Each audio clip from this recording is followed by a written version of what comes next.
Ooh, check out this swanky envelope. Got MATLAB written all over it, huh? Let's open it up and see what it says.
Yeah, something's definitely off here. Look at all that spooky smoke around the ley line deposit over there. Could that be where the monsters are coming from? Looks like the Millilith have set up camp to deal with this. There's soldiers and fortifications everywhere.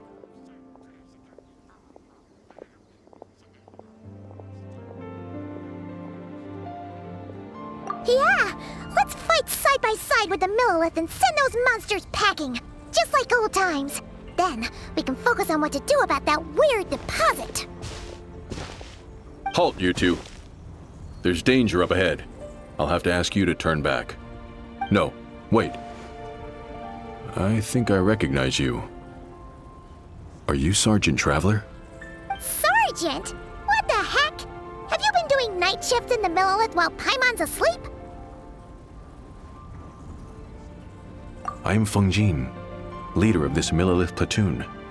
Staff Officer Su Ding has mentioned you before and had nothing but praise for your extraordinary talents. Our reports also list you as an honorary knight in the Knights of Favonius, granted captain-level authority in times of crisis. Therefore, it seems only appropriate to address you as Sergeant. But now that introductions are out of the way, let's get back to business. Please, come with me. We should meet with Lady Yuheng. Wait, Kuching's here too? Huh. This situation must be more complicated than we thought. So much for solving this with one quick fight. Lady Yuheng, as you predicted, the Traveler and her second-in-command are here to see you. Good work, Feng Jin.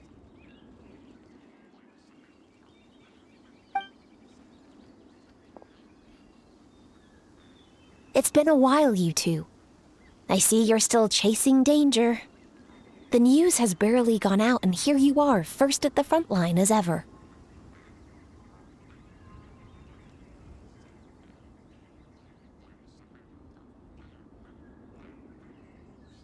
Let me start by giving you a brief background of the situation.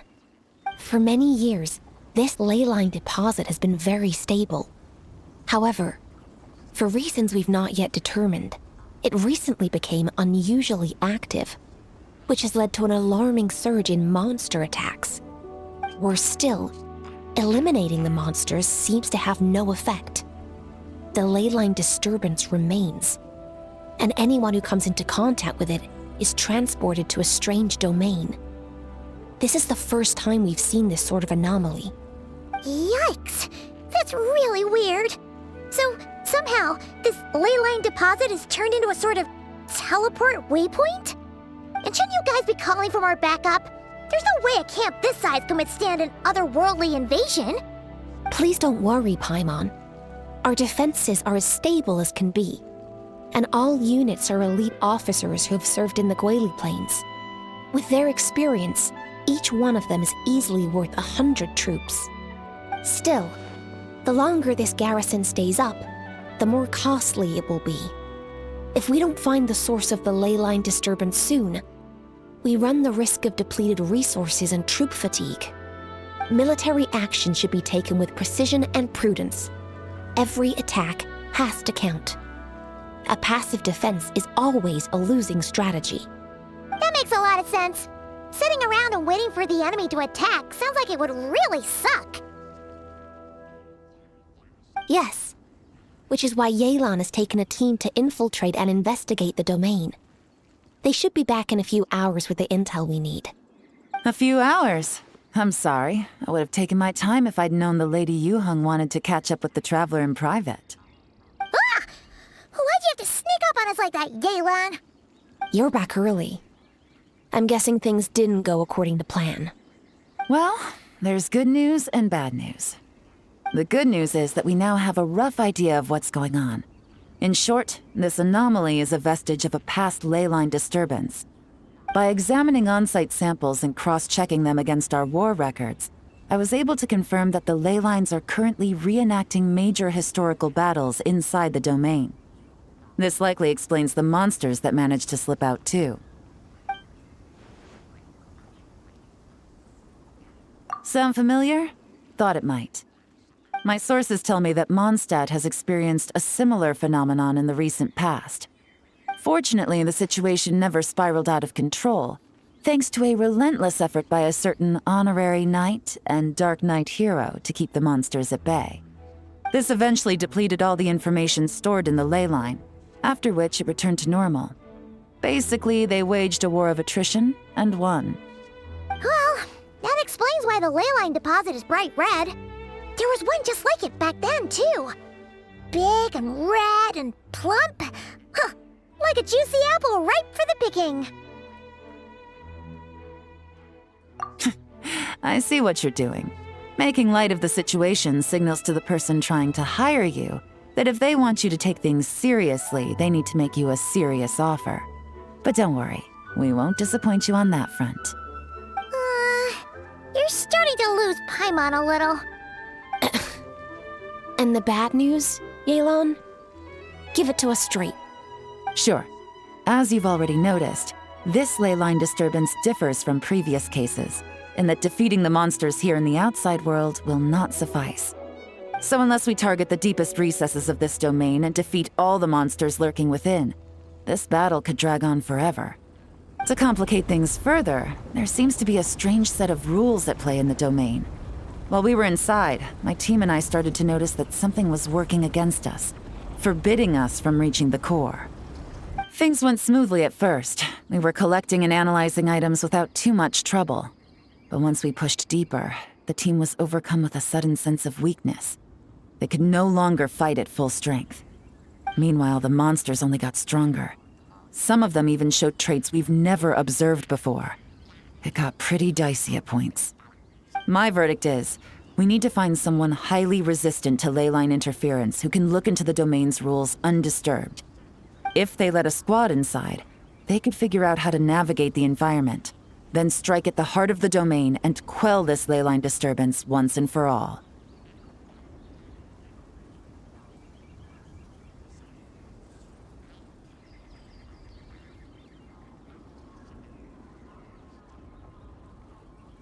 So to summarize, we have two options. The first is to strengthen our defenses, keep fending off the monster attacks, and hope the disturbance dies down in due course. Option 2 is to send the Traveler inside the domain with a team of troops to eliminate the disturbance at the source. Understood. I'll prepare for both courses of action. I'll need to contact Ningguang and request additional funding for our defenses. At the same time, I'll reach out to the Kayang to discuss manpower. We need to get our troops on rotation as soon as possible. Hey, isn't this the part where you're supposed to tell us to get out there and give them what for? Sorry, but peacekeeping in Liyue is a duty that belongs to the Millelith and the Qixing. It's my role as commander to keep my officers from taking on unnecessary risks. Plus, I don't want you taking this on all by yourself, for reasons both professional and personal. So if you don't want to get involved, I won't force you. I'll simply treat this like a long-term training exercise for the Millelith, with several platoons working in rotation to eliminate each wave of monsters. Meanwhile, I'll have scouts keep up the intelligence-gathering work inside the domain. Once we understand it sufficiently well, we can put a strike team together to head in and neutralize the threat.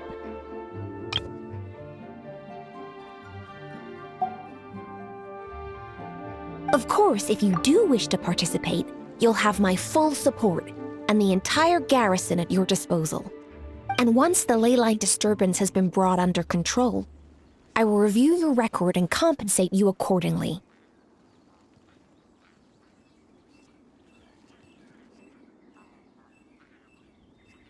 Paimon too! Whichever way you cut it, we can't sit this one out. We're allies of Liyue. We're the best adventurer duo around, and we're friends of Keqing and Yelan. Plus, we don't need to worry about being shortchanged. Keqing and Yelan will definitely make it worth our time. That looks like determination to me. I like what I see. All right, here's how we're going to do this. Yelan, tell your team to prepare for another trip into the domain, this time with the Traveler joining them.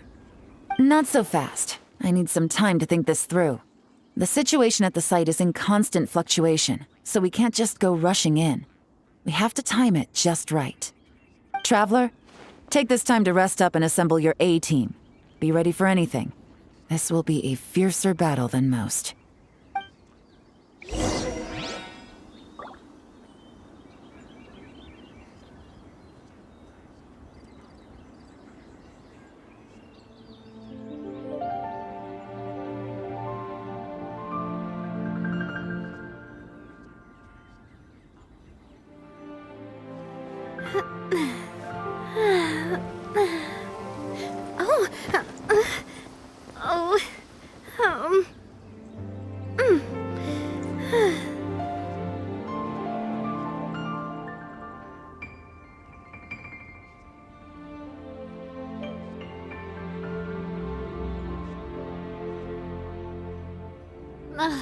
I really want to go traveling.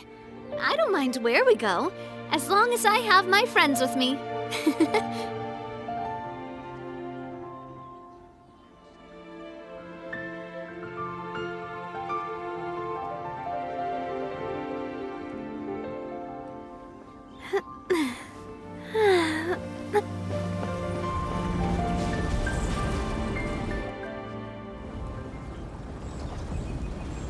Now's the perfect time. If we seize this chance, we should be able to go deeper into the domain's core. Of course, that's assuming we can figure out the rules along the way, as well as how to deal with our foes.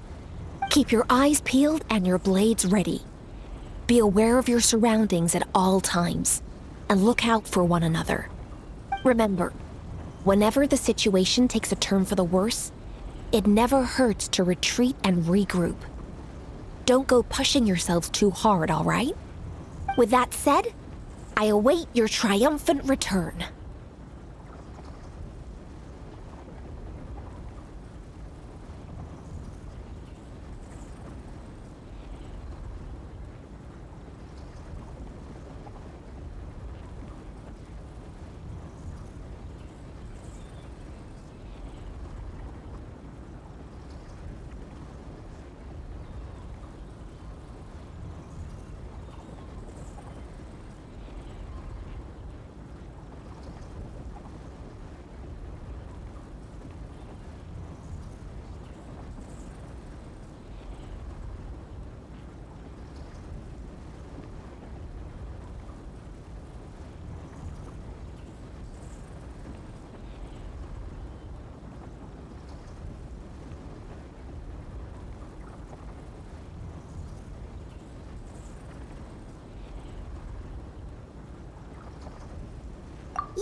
ya! With all my strength!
Off to the freezer!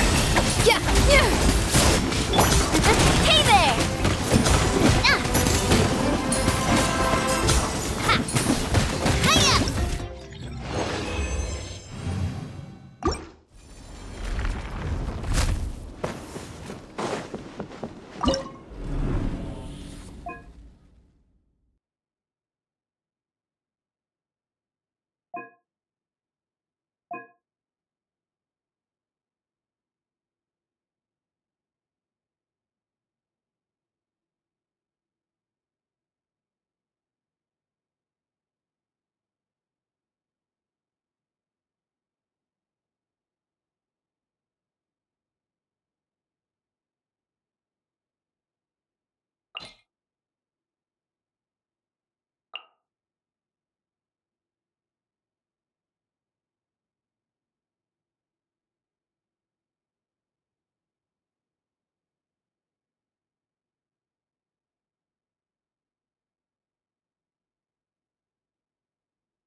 There is no escape! Watch out!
Positions! Shine down! Coming at ya! Hiya!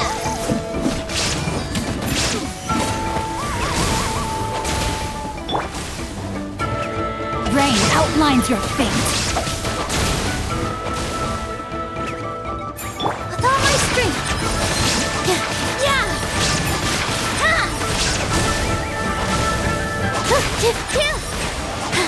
There is no escape!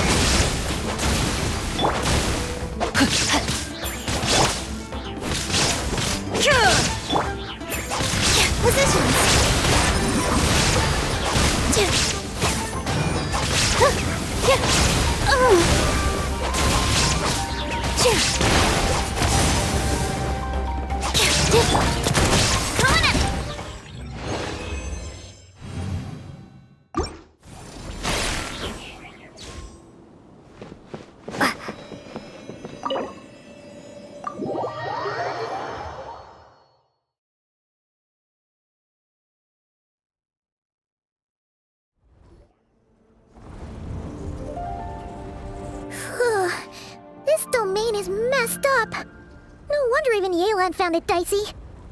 Which major historical battle do you think is being reenacted here? Feels like one where most soldiers would be way out of their depths.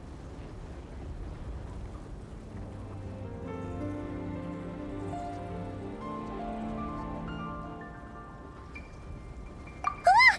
Hopefully not. Surely not right. Please tell Paimon you're exaggerating. Ah, you're back. And, by the look on your face, I'm guessing this is a triumphant return after all? Sure is. But it was really, really scary in there. Incredible. You did very well to brave all of that and still emerge victorious. Good work.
After you entered the domain, there was a sharp drop in stray monsters out here.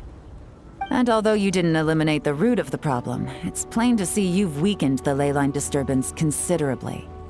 Which means you've weakened the monsters as well. Now any rank-and-file soldiers can comfortably fend them off.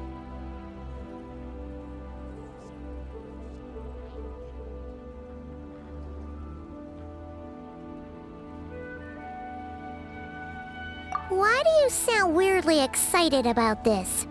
Don't go getting too bloodthirsty. Oh, one other thing. We received a response from Yujing Terrace. Both the Tianxuan and the Kaiyang have agreed to establish a long-term partnership with the Traveler. Thanks to your tireless efforts, we may even be able to turn this ley line disturbance to our advantage. Moving forward, you'll have the full support of this garrison. While the disturbance remains active, the Millelith will take care of any monsters that escape from the domain, using the opportunity to hone their combat skills. You, of course, are free to enter the domain if you so wish. We've turned the tables on this situation. What started as a potential crisis is now a major asset to Millelith recruits. Oh, that's a big weight off our shoulders. Anyway, where were we? Oh yeah, ley lines are pretty fascinating things, aren't they? If only there was a way to grab them and shake all the secrets out. Or, who knows, maybe one day we'll run into some smart cookie who hands us a big thick book called Everything You Always Wanted to Know About Ley Lines.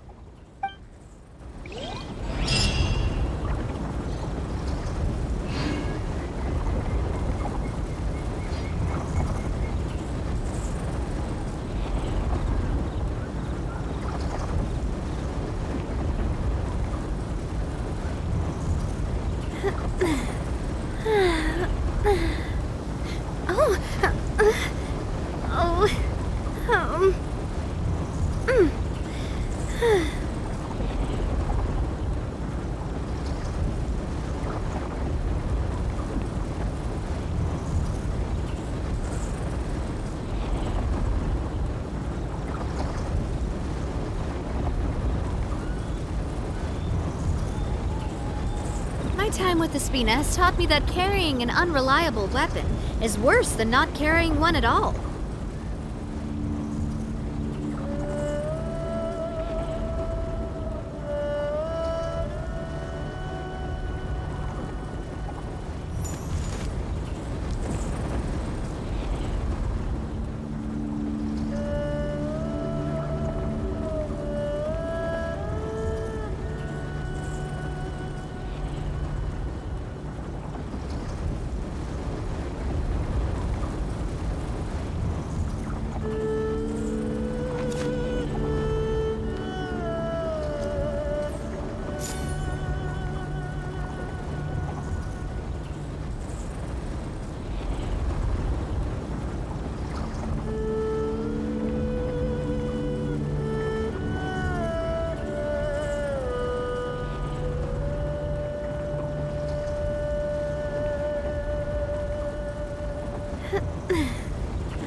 words detected.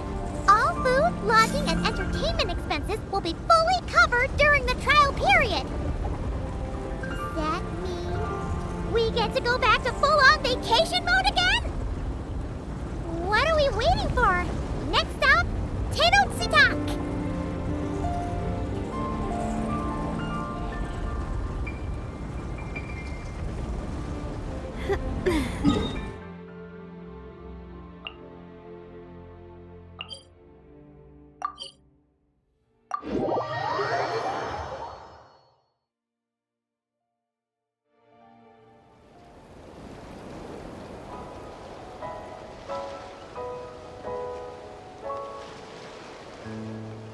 I do love Spina di Rosula's logo. It was designed by my mother. Have you noticed how it's shaped like a heart?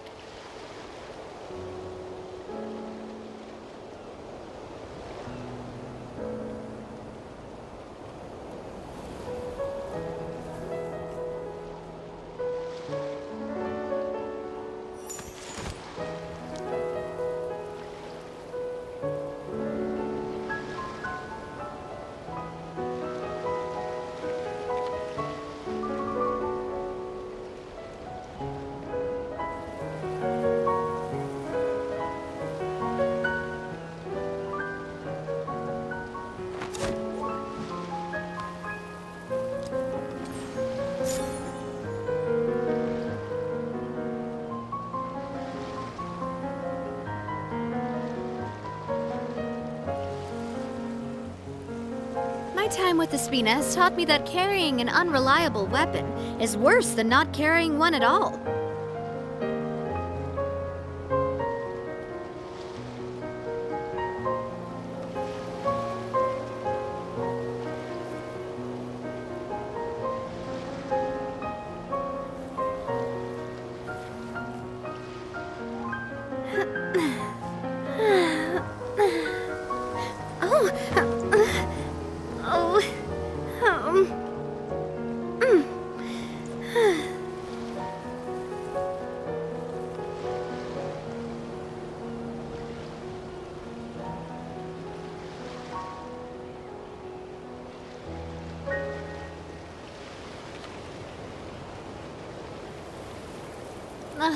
I really want to go traveling. I don't mind where we go, as long as I have my friends with me.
Doesn't that person over there look kind of familiar?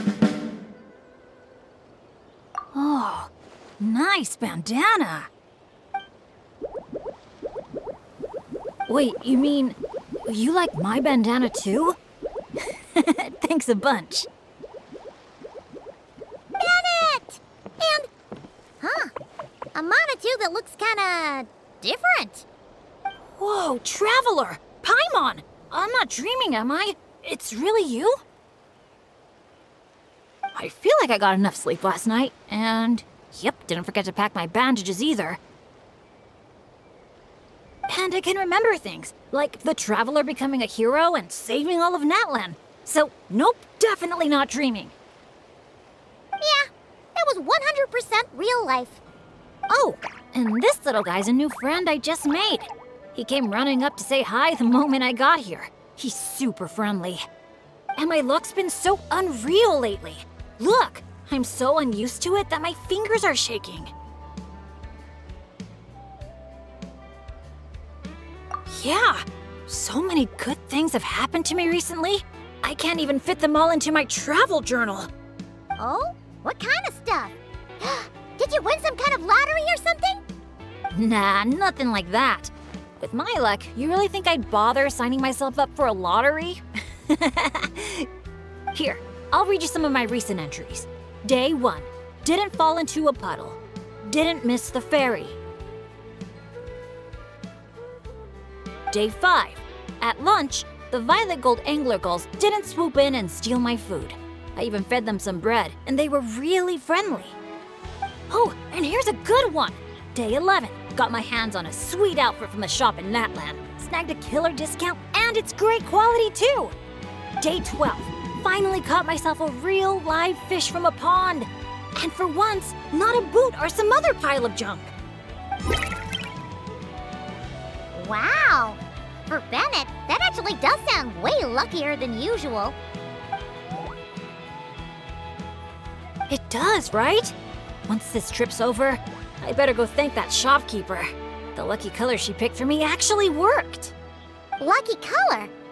So, like, yellowy orange? Nope, lake blue. I passed by a water sports shop that day. Had a look around, but I didn't actually end up buying anything. The shopkeeper was super friendly, though. She said she thought lake blue would suit me and suggested I give it a try.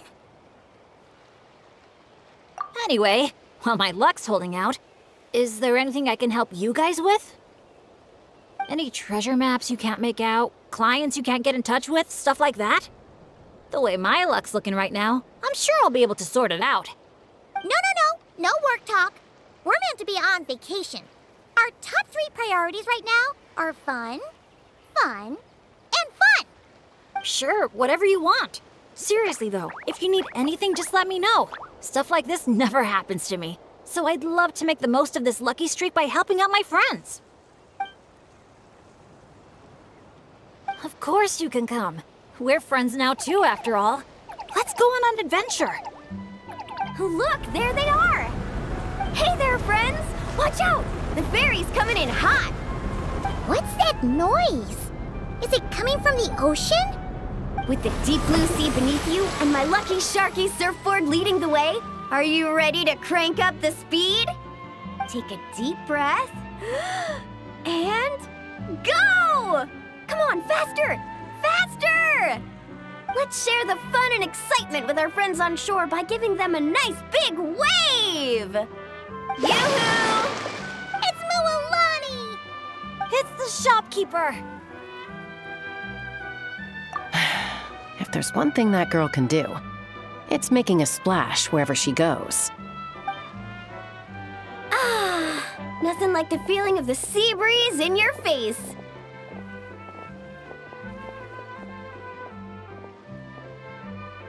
Woohoo! Did you see that, everyone? A perfect landing, if I do say so myself. Good thing the Traveler managed to pull those 2 back in time. Otherwise, they would have gotten soaked. And it's so sunny here, they'd dry off in no time.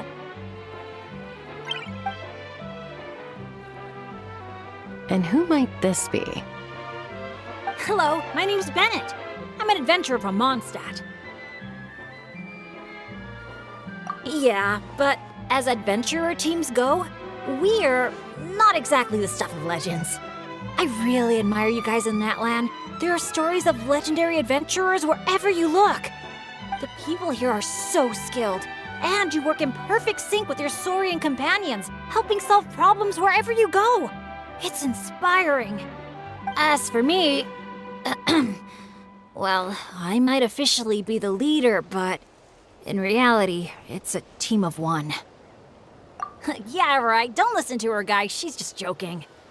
If anything, it was the other way around. And even then, I was probably more of a hindrance than a help. Nice outfit, by the way. I knew you'd look good in lake blue. I wish I'd known you were a friend of the Traveler. I'd have given you a little souvenir from the shop. Picking out a lucky color for me was the best gift I could have asked for. Oh, sorry. I still don't know your names. I'm Mualani. When I'm not around running my shop, I'm out and about being a tour guide. And this here is Chaska, peacemaker of the Flower Feather Clan. Trust me, you do not want to get on her bad side. Sorry, but what would that look like? Getting on her bad side. You strike me as a pure-hearted adventurer. The humble, genuine type. You don't have to worry about that. Wow, high praise right off the bat. Chaska's good at reading people. Do me next. Look me in the eyes and tell me what I'm thinking. I've already told you. Mind reading isn't a required skill for a peacemaker. Stop acting like I'm some kind of soul-seeing obsidian mirror. Come on, just do it, pretty please. You got it right the last 2 times. Stop fantasizing about turning Soul Sniper into a giant water gun. There's no way Shilonen will agree to that. Right on the Mora! Whoa! How did you know that, Chaska? 'Cause on the surf over, she wouldn't stop shouting, "I really, really want a water gun." I've never wanted Kukasaur wings more than that moment. Anything to block out the noise, honestly. Come on, water guns are so much fun! Besides, summer's not summer without a good water fight. Or 10! I know exactly what you mean. I have this one friend. Well, long story short, every time she heads down to the lake to go fish blasting, I get soaked from head to toe. It's so much fun. Exactly. Playing with water's all about letting go of your worries and just having a blast. You two sure speak the same language, all right. But this time, having fun in the water is not the only reason I'm here.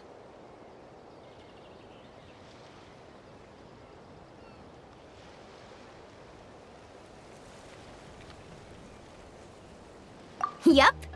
As a guide, if you want to create the best possible travel plan, you have to go out and experience everything for yourself. It's like being a guinea pig for your future clients.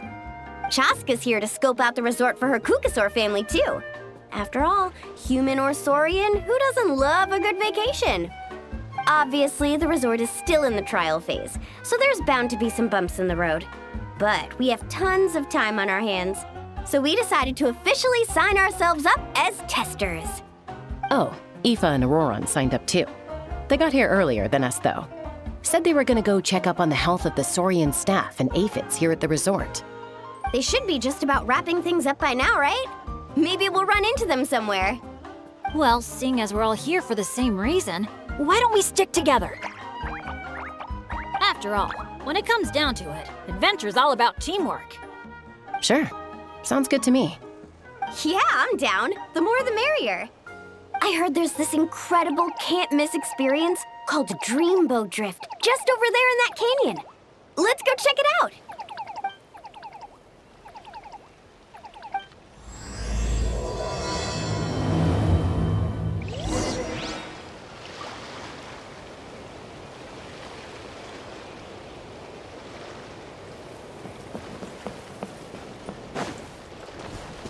Wow, your friends are here to welcome us too.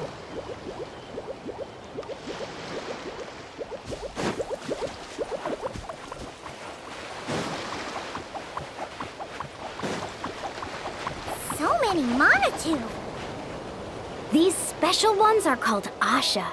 They roam freely around these parts, which is why they were chosen as mascots for the Easy Breeze Holiday Resort. They're supposed to be super clever, just like Saurian companions.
Dear visitors, welcome to Dreamboat Drift. Kick back, relax, and take in the stunning views of the canyon from our hot air balloon. Whenever you're ready, just let me know, and we'll have you aboard in no time.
Back in Mondstadt, our transport balloons always have an animo slime inside them. Or at least something that looks just like one. I used to love picking up this one commission from Catherine called Safe Conduct. All the monsters would just rush straight for me, totally ignoring the balloon.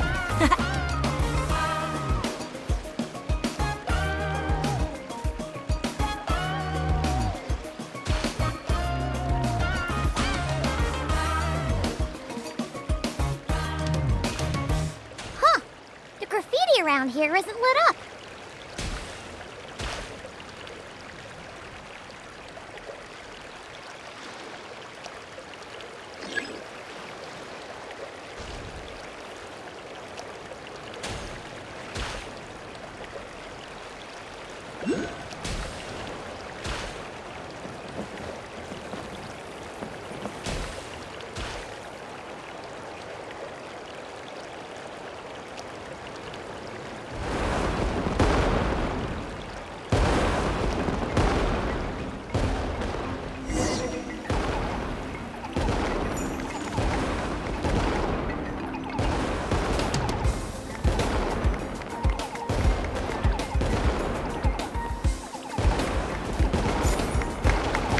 Thank you for joining us on Dreamboat Drift.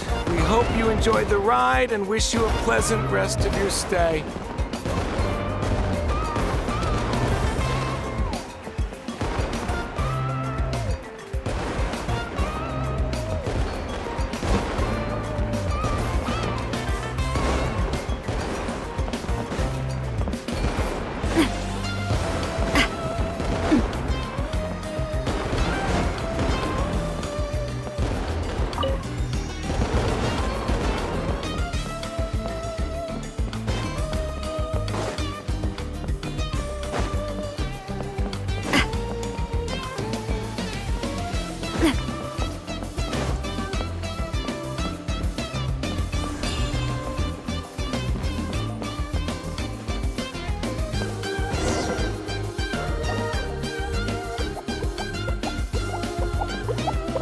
that I think about it, I don't think I've seen an Asha anywhere else in Natlan.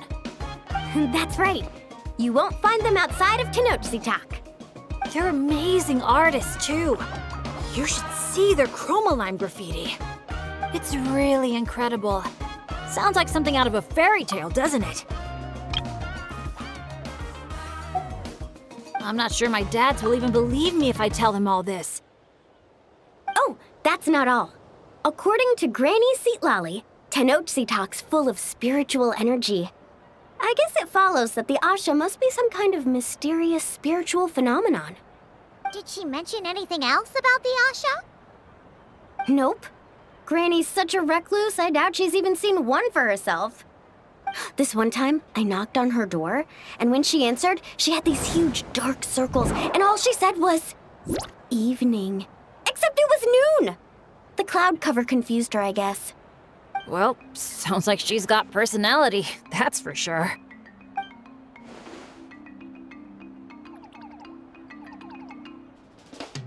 Oh, do you think he wants us to follow?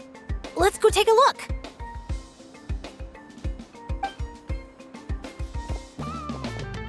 You're here early. Lots of visitors today?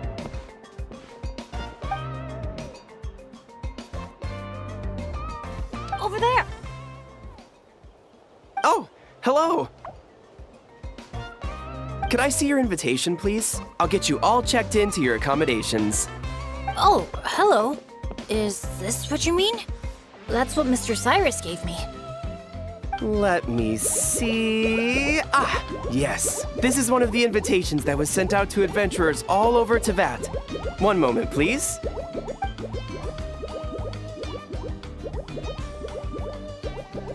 Let's not trouble our guests now, Asha. Oh no, he's been no trouble at all. He's been super helpful. Let us right where we needed to go. Yeah, and he seems to have taken a special liking to Bennett. Won't even leave his side. Ah, I see what's going on here. Wanted to show off that new friend you made, didn't you?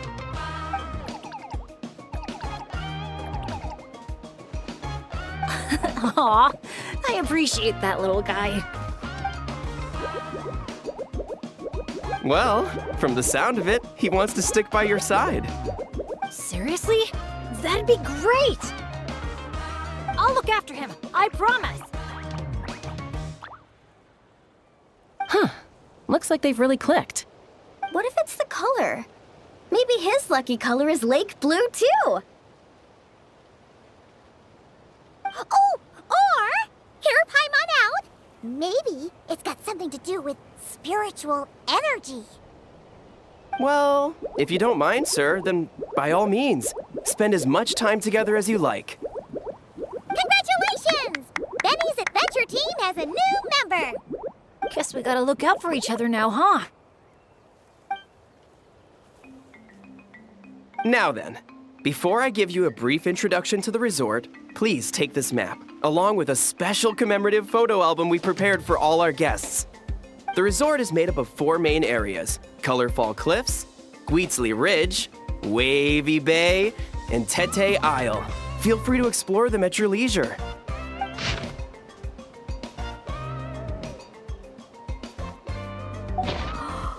Wavy Bay! If you're interested in trying out our most popular attractions, we highly recommend checking out the main challenge in each area. If you complete it, make sure to take a photo by the attraction and place it into the matching slot in your album. Once you've collected all 4 photos, come back here to claim your final prize. Of course, the album's yours to keep, so feel free to fill it up with all sorts of memories from your adventures. Wow! Whoa! Paimon's psyched out about this photo album. Final prize. Earth to Paimon! Hello? On second thought, I don't think it's the album she's focused on. Oh man, a prize? What could it be? I gotta know. Uh-oh, we're losing another one. Lastly, allow me to apologize in advance for a few things. Due to ongoing construction, Tete Isle is temporarily closed. We kindly ask for your patience as we wrap that up and recommend saving it for last. Also, we're still in the trial phase of operations, so you may encounter instances of understaffing in some areas. Don't sweat it. We're a big group. We're more than happy to lend a hand. That's great to hear. Well, your accommodations are in that direction. Feel free to head there if you need some rest. And if you're looking to do some shopping, the Easy Breeze Market, our busiest attraction, is right over here. Let me just double check. Yes, if you head over right now, you might just be in time to catch the Asha Celebration Parade. Sounds great! Thanks for such a thorough rundown. Not much even a guide like me could add. Oops! Paimon's supposed to be a guide too, isn't she? Oh, sorry. She got distracted by the prize for a second. Longest second I've ever seen. To the Easy Breeze Market, and then straight to our rooms, of course. Who's ready to kick things off with a bonfire party?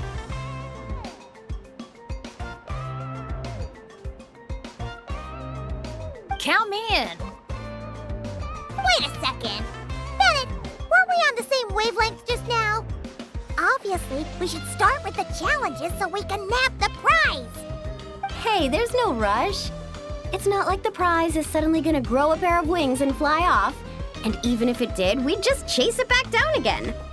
Besides, our vacation's just getting started. Enjoying ourselves is way more important than chasing after the prize.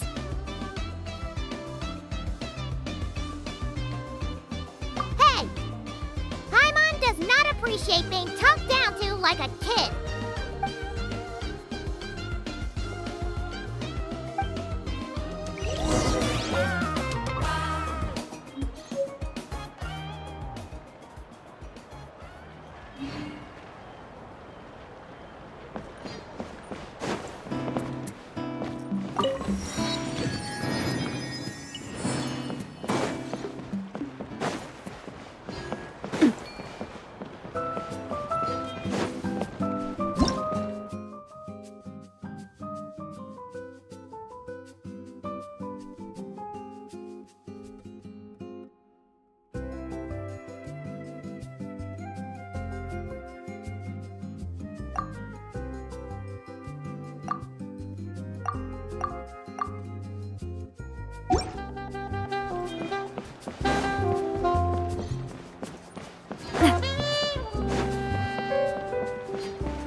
Celebration parade?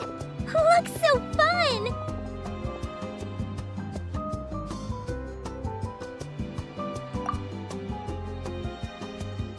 Oh! They're selling something called gift eggs in front of that restaurant! Should we try our luck? That little hut looks so cool. I smell coffee. Asha headbands? You can't leave the resort without getting one of these.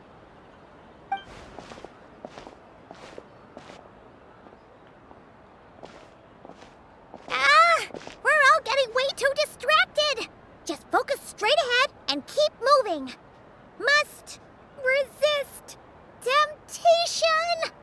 Hey there, little visitor. Could I interest you in buying a sun? Seriously?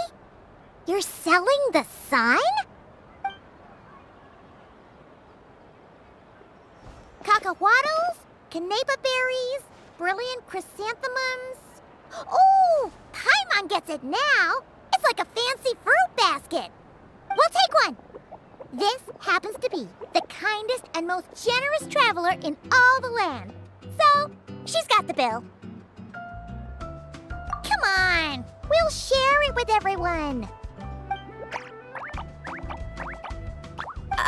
Just so you know, this isn't meant for eating. It's a special practice in Tenochtitlan. You light them up from the center and give them as offerings.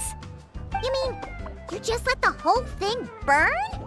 But isn't that a waste? Ugh, it all looks so fresh! When you're making an offering, using high-quality ingredients is the best way to convey your sincerity. Think about it. You wouldn't want to eat a basket full of rotten fruit either, right? Yeah, fair point. Sounds interesting. Could you tell us more? Oh, well, I came across it in some scrolls I was reading. It's an ancient energy renewal ritual. People gather around the sun, lighting candles in the center and all around it to offer their prayers and sacrifices to the gods. As it burns, the smoke carries their wishes straight to the gods. The flames are said to consume and purify negative energies in the world, while enhancing positive ones at the same time. Huh. That reminds me of something similar I saw as a child. Makes sense. Fire plays a central role in ceremonies all over Natlan. Even if it's not as frequent as the Masters of the Night Wind, I'm sure the Flower Feather clan holds regular sacrifices too. Well, this was something I saw my Saurian mom do. It was after I managed to take down a group of abyssal monsters solo one night. She breathed fire onto some fruit my sister had brought home to celebrate. And you're sure she wasn't actually really mad at you? Like, saying, if you pull a stunt like that again, no more fruit for you. Well, I did sneak out that night, so I can't rule it out. Mind if I include these stories in my travel journal? My, you sure know your stuff. That was a better explanation than I could have given, and I'm the one selling these things. I'll have to remember how you put it for next time.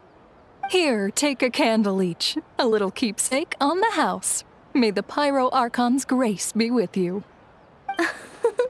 Thanks! We'll feel even more at home with a familiar face like yours around. I'll be sure to bring some friends next time. Knowing Kachina, I'm sure she'll love it.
love Spina di Rosula's logo.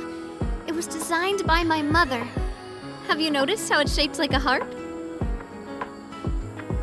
Come get a taste of Fontaine's finest desserts. There's a flavor for everyone.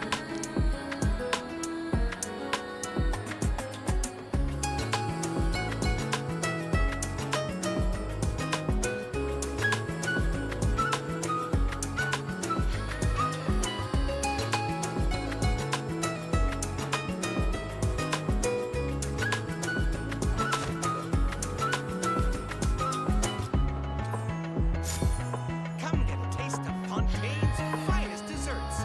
There's a flavor for everyone.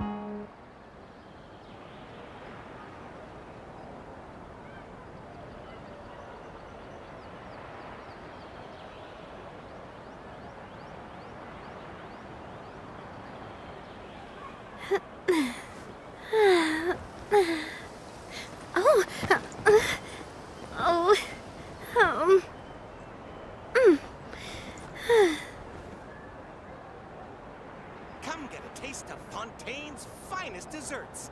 There's a flavor for everyone.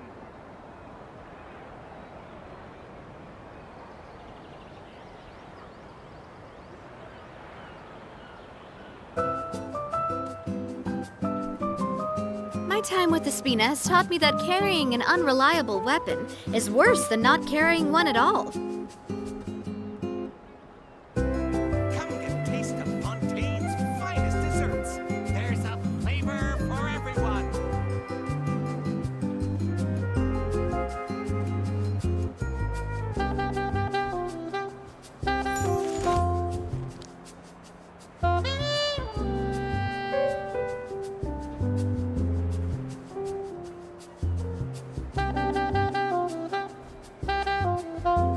Come get a taste of Fontaine's finest desserts. There's a flavor for everyone.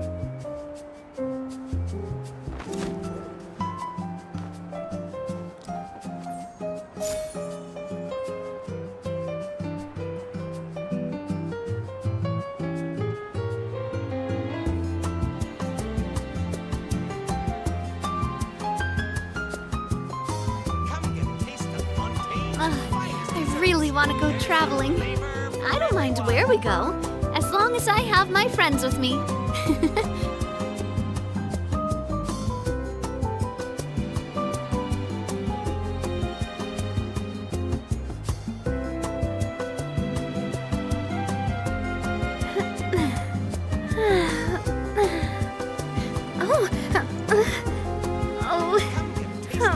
Fontaine's finest desserts. There's a flavor for everyone.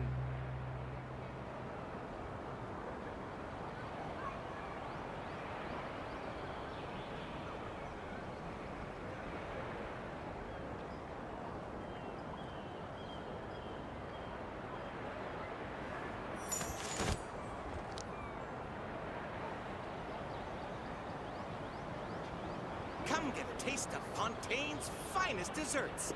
There's a flavor for everyone.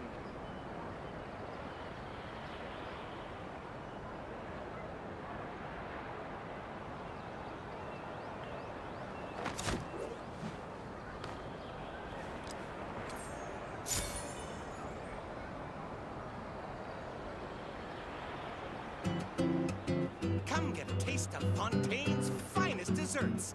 There's a flavor for everyone.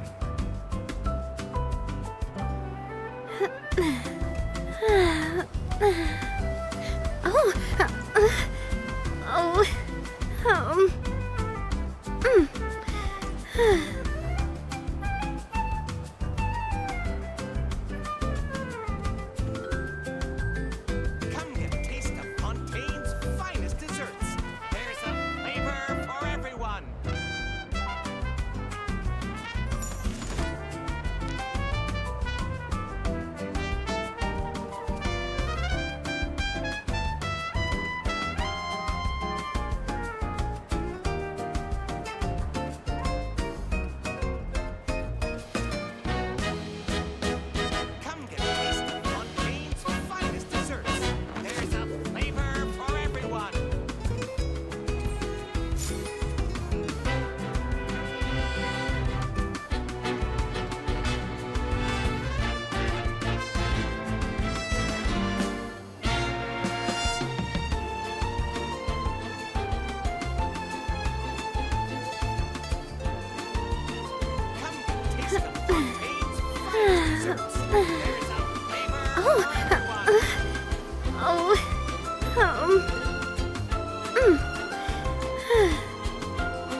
My time with the Spines taught me that carrying an unreliable weapon is worse than not carrying one at all.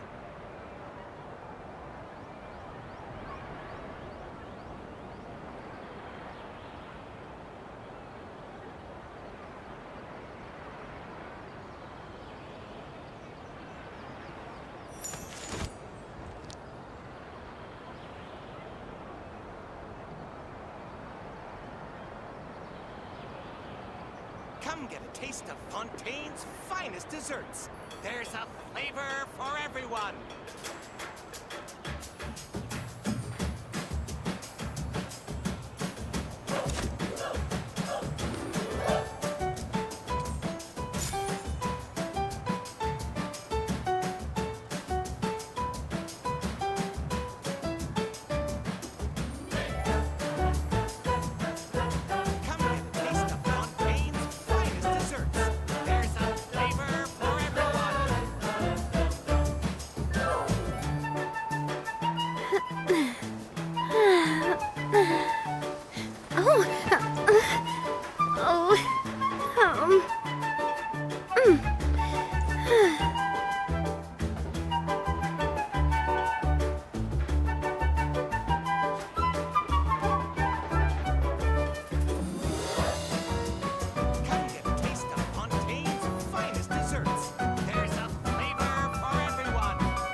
I really want to go traveling.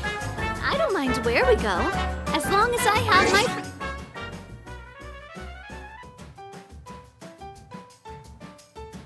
With me.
ritual.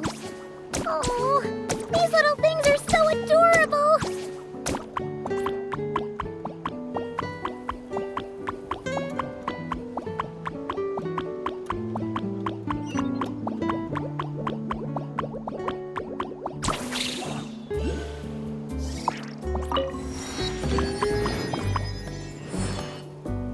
Oh, so this is the dining area.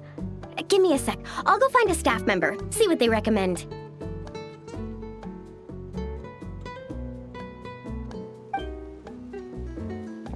Need a hand with that? No need. You all sit tight. I'll be right back. Are you sure? I can...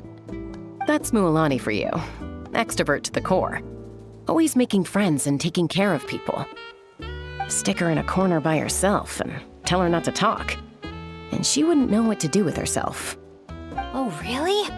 You must have been friends for ages to know her so well. Yeah, it's been a while. She talks, I listen. Sometimes we spar. That's our friendship in a nutshell. How about you, Bennett? This your first time in Natlan? Anyone make the trip with you? Oh yeah, funny you ask. I do have a travel buddy. His name's Venti, and he's the best bard in all of Mondstadt. Tone-deaf bard? Oh, it's been ages since we last saw him. Why haven't we seen him yet? He said he was planning on visiting a friend somewhere else in Natlan first, so he'll be a few days late. He told me to just go ahead and have fun in the meantime. A friend in Natlan? Huh. Who could that be? Sorry, I didn't think to ask. But considering how amazing he is, I wouldn't be surprised if he knew just about anyone. Okay, everyone. Hope you're feeling hungry.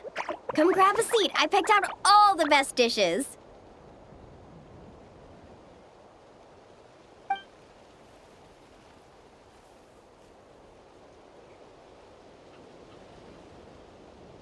By the way, why'd you decide to visit Natlan, Bennett? Yeah, exactly. The branchmaster said that the Natlan Adventurers Guild was inviting adventurers from all over to come check out the resort, and asked if I'd be willing to represent Mondstadt. I've been waiting for a chance to go adventuring in a far-off land for ages now. I just always used to worry about leaving my dads behind. And with my luck, I figured half the trip would be spent dealing with trouble along the way. Well, things have been looking up for you lately, right? Just gotta find a way to make it last. I'll do my best. Oh, I know! We should take you to visit Granny Seat Lally in the Masters of the Nightwind. She can read your fortune, tell you what to watch out for, stuff like that. Seriously, she's scary accurate.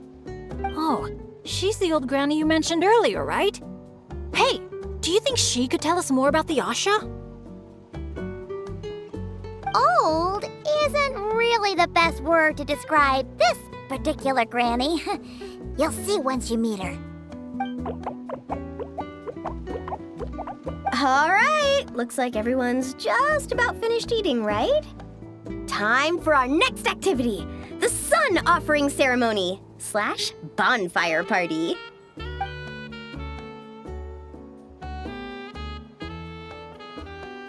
Any volunteers to light the flame? 5, 4, 3, 2, 1, great! Thank you all for so selflessly giving up such a precious opportunity. She didn't even give anyone else a chance to chime in. Once Mualani's in party mode, she's like a kid on a sugar rush. Ahem. As the sun sinks beneath the western shroud, let the sparks of flame guide us home, and a blazing light burn anew to cleanse impurities of old.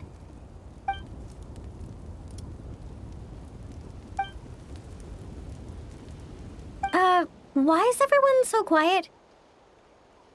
So, we can talk now? Of course you can. Now that the blessing's done, the floor's open. Go ahead and state your wishes. Oh, to the fire, not to me. May my family be safe, and may war be gone forever from Natlan. Short, sweet, and full of impact. May all my friends, and all the people of Natlan, live the lives of their dreams. And above all, may Natlan's ley lines stay strong and steady. Oh, is it my turn? But I'm not from Natlan. Will the Pyro Archon even know who's speaking? Just introduce yourself first. Hello, Great Pyro Archon. You don't know me, but my name is Bennett, and I'm an adventurer from Mondstadt. I heard there was a terrible war in Natlan not too long ago, and that all the tribes suffered great pain and loss. I'm so sorry you and your people had to go through that. I'd like to offer a blessing for this wounded land, and for the people who worked so hard to save it. I wish for timely rains, plentiful harvests, and for all people of this land to heal from the struggles of the past and embrace the dawn of a new day. Well said. Oh, and if you don't mind, there's also something a little more personal I'd like to add. I miss my family back in Mondstadt. Sometimes, while I'm off having fun with friends, I look up at the stars and wonder, are they gazing at the same sky and feeling lonely instead? So, I'd like to wish all of my dad's health and happiness. That's all. Aww. Hearing you say that, you've got me missing my mom and dad too. Their business abroad's been booming lately. When they're not out working all day, they're away on business trips for days on end. They're busier than I am most of the time, so I barely get to see them. Well, don't forget to bring them back plenty of souvenirs from the resort. Oh, they're doing great. Thanks. When I asked them if I could go on this trip, they were all smiles. They told me to get out there and see the world, and then come back and tell them all about my adventures. Normally, if you ask the 7 of them something completely mundane, like, what's the best flavor of sausage? You get 8 different opinions. I mean, the night before, 2 of them had actually gotten into an argument over a game of cards. But in that moment, they were all in agreement.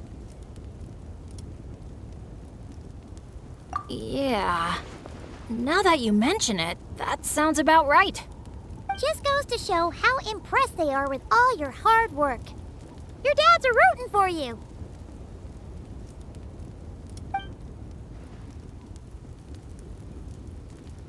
Just to double check, when you say dads, are you referring to the people who take care of Bennett? Well, my dads are getting up there in age, so they don't have the energy for some stuff, you know? I just lend them a hand when I can. Sounds pretty impressive to me. It's nothing. That's what family's for. So does that mean... Yep, I'm an orphan. I've been with the Adventurers Guild for as long as I can remember. When you think about it, maybe I really was born to be an adventurer. Even though my luck's always been terrible, my dads never gave up on me. With their help, I made it to where I am now. Bumps along the road and all. Growing up, I received so much kindness from people I didn't even know. And that's made me all the more determined to pay it forward, you know? Kinda like a relay race. Yeah, that's a good way to put it. Just like a relay race. Sounds like we've got a lot in common. You know, relays are a team sport. So by your own metaphor, you're not a solo adventurer at all. Yeah, but don't forget, I'm super unlucky. In the past, bad luck has followed me wherever I've been. Most people wouldn't even dare team up with me. Well, what kind of adventure doesn't have a few bumps in the road? Just ask me or Mulan. You can't fly without a little turbulence. Or surf without making waves. You really think so? Still, when it comes to me, it's usually more like tornadoes and tsunamis. That's not such a bad thing. Sounds thrilling. Next time you go adventuring, I'm coming with. I've got mad surfing skills. You'll see. Count me in, too. Ooh, that Benny's adventure team is expanding once again? Aren't you kind of overqualified for that? Fine. Guess I'll be team cheerleader then. When fighting's off the table, I can always step in as an interpreter?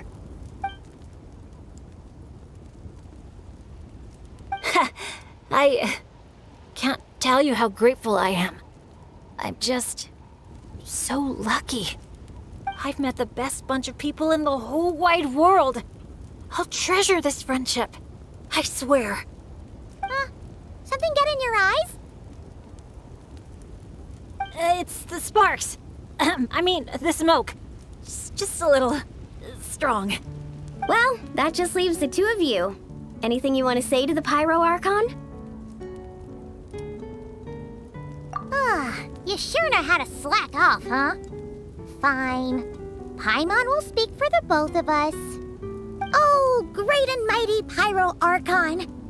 You've heard a bunch of wishes already, so Paimon will go with something different. For herself, Paimon wishes for good food every day and sweet dreams every night. But above all, may our friendship stay strong forever, so that no matter where life takes us, we'll always be able to share another unforgettable summer together.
Spina has taught me that carrying an unreliable weapon is worse than not carrying one at all.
Spina has taught me that carrying an unreliable weapon is worse than not carrying one at all.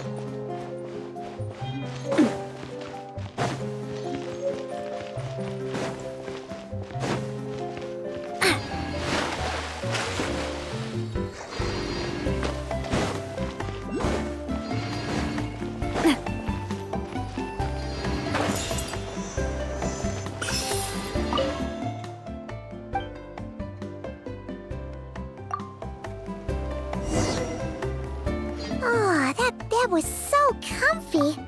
Paimon feels refreshed and ready to go.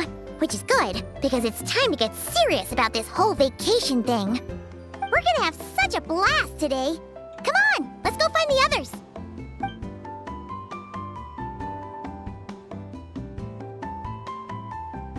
Morning, everyone. Sleep well?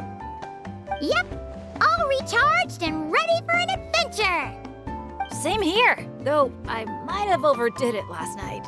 Barely slept at all. Despite that, I feel great. The bed was a little too soft for my liking. Still, I managed to get up early and go on a morning flight. Did the usual north to south loop. The visibility was great. Looked like perfect weather for exploring the resort. Sorry, I'm late, aren't I? I'm so not a morning person. Anyway, have we decided where we're gonna start? For me, it's gotta be Wavy Bay. There's so much to do out there on the water. We could spend the whole day there just choosing activities at random. I'm leaning more towards Gweedsley Ridge. When I flew past there earlier, I caught wind that the town there offers head-to-head challenges. Anywhere's fine with me. I'm happy to go along with whatever you guys decide. But if you're asking for my personal preference, I'd love to check out the foam flower fields over at Colorfall Cliffs. I've never been on a hot air balloon that hasn't sprung a leak. It must be amazing, seeing the view of the whole resort from up there. As long as I don't fall out. Relax, Captain. We won't let you fall. Thanks. But, I don't really see myself as a captain or anything. Archon knows I'm not cut out for it. You can just call me Bennett. As for our itinerary, why don't we just let the traveler decide? Sounds good to me. We're gonna hit all the attractions at some point anyway, so it's just a matter of where to start. I'm fine with that too. Letting a trusted friend call the shots. Sounds like a plan. No time to lose. Let's go!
here we are.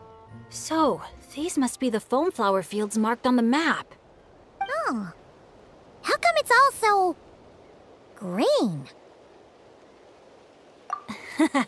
It's not exactly what I imagined either, but that happens a lot. You mean false advertising? Yeah. When it's as bad as this, I usually file a complaint. Otherwise, my tour groups would file a complaint about me. No, sorry. I should have been more specific.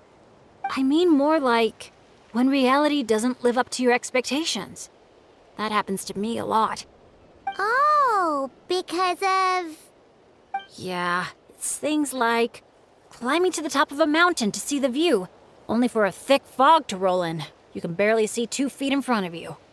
Or gathering a bunch of firewood, only to find that a pyro slime snuck into your tent and set it all on fire. Oh man, that's rough. I've gotten used to it by now. What adventure doesn't have a few bumps in the road? So, when you think about it, being able to enjoy this vast, open scenery, fresh air all around and no monsters in sight, I'd call that some pretty remarkable luck. What's even more remarkable is your ability to stay positive. Oh hey, I think the Asha found something. Pretty sure that's what that sound means. Jeez, you can understand each other already? You two must be on the same wavelength or something.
Wow!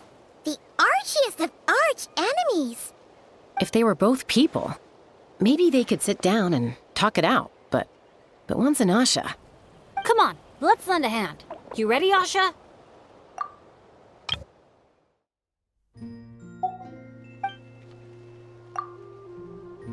Whoa, wait a second. How did we skip straight to action mode? Paimon doesn't even know what the game plan is. If you think about what the Asha love doing most, it must be dyeing things different colors, right?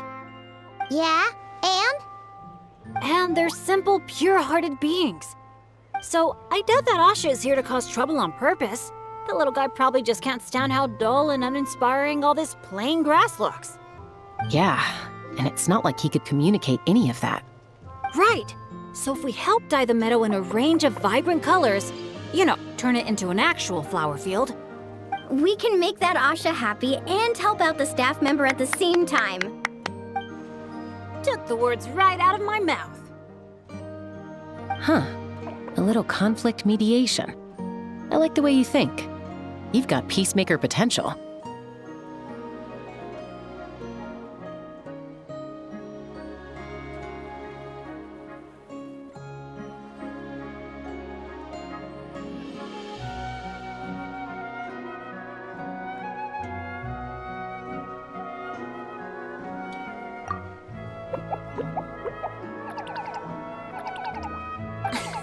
Stop! That tickles! Oh, are we going somewhere? Is it far? I should let my friends know first. Wait, where are you? Hey, interpreter, did you catch any of that? Maybe something needs to be moved, or there's someone else nearby who needs our help even more. Okay, Those two things sound completely unrelated. What are you even basing that off of? Well, the longer I watch Asha, the more their body language reminds me of Saurians. You better not be lying to me. No, I'm serious. In Saurian body language, the same movement can often mean unrelated things. When my Saurian mom raised her wings, it either meant, come home early for dinner, or, you're in big trouble, kid. Wait, then how did you tell the difference? When I was little, I couldn't. Let me tell you. I walked straight into a lot of punishments. Wow, super sturdy and fast too! So this is a Natlanese hot air balloon? It's awesome! Up here, everyone! Look! We're back!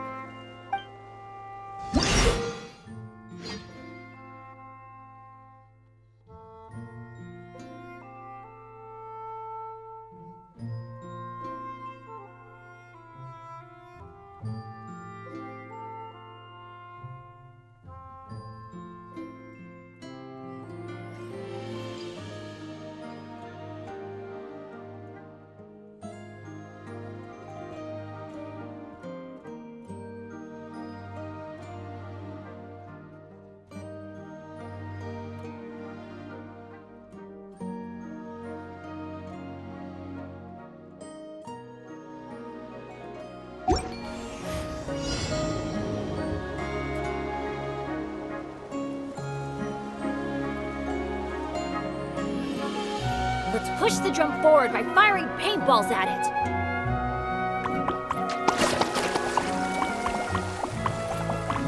Look! The paint seeds are blooming as the drum rolls by!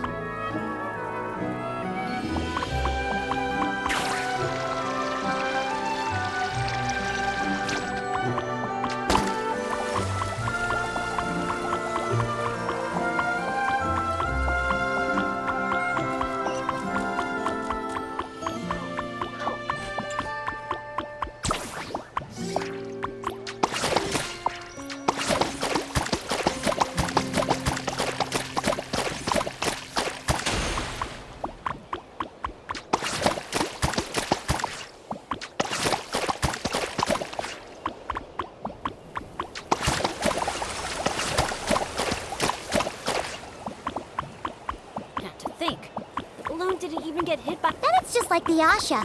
Optimistic, hands-on, and always looking out for others. Oh, Paimon understands their connection now. It must be because good people are drawn to one another.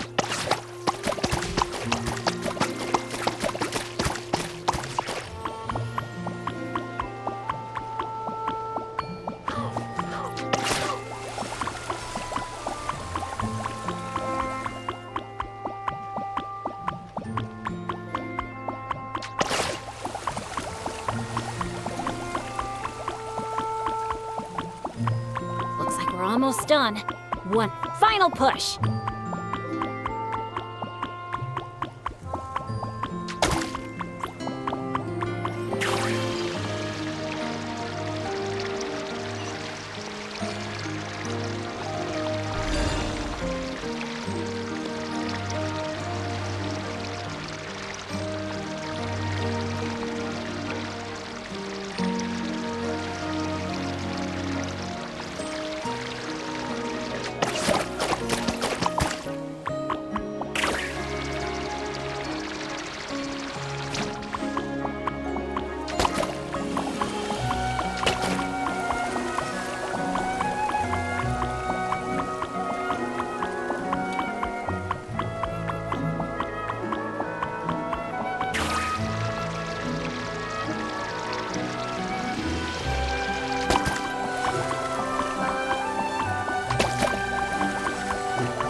Wow!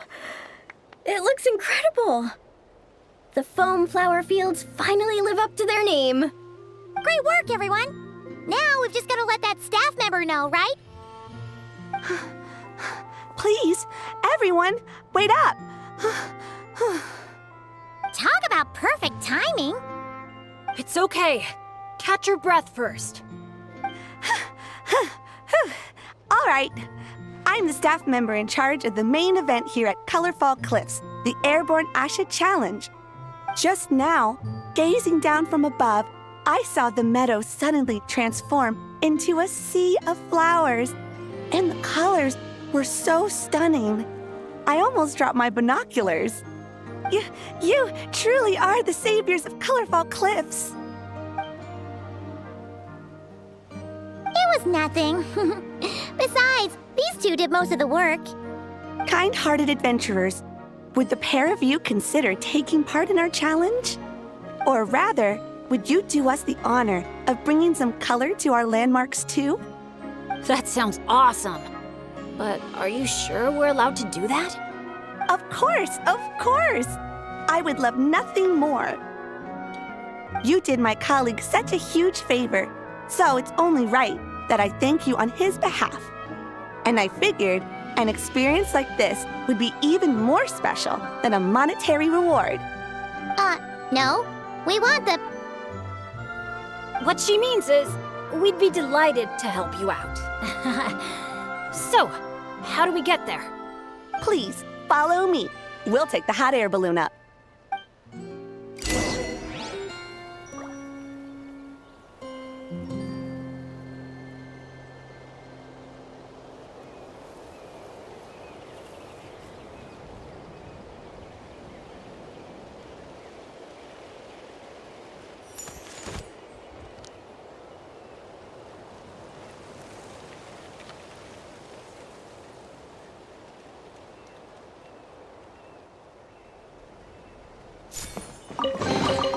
I'm loving this treasure hunt.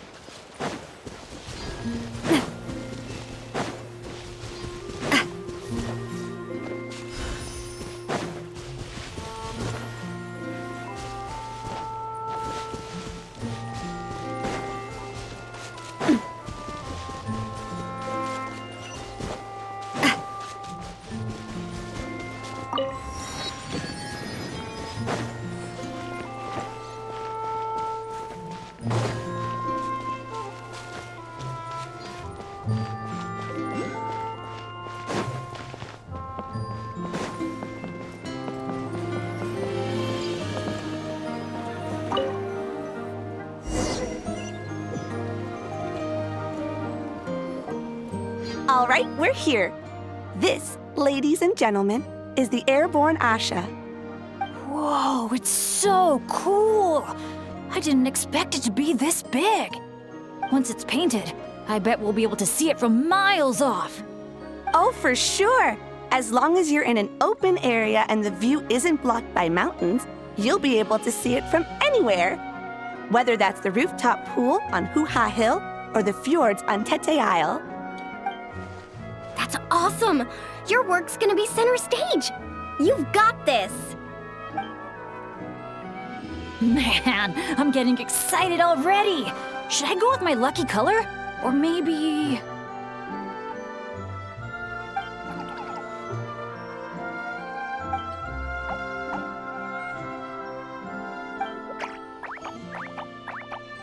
Wow! He sure had a lot to say this time, huh? Did you catch any of that, Chaska? Mind translating for us again? That was a lot to take in. It'll take me some time to sort out all the different possibilities. It's okay. I think I got the gist. The Asha wants to team up with me and compete against the Traveler. He likes helping people out by working together with friends. But it's the element of competition that turns ordinary activities into exciting adventures. And that's what he enjoys the most. He really said all that? More or less. I filled in the gaps here and there.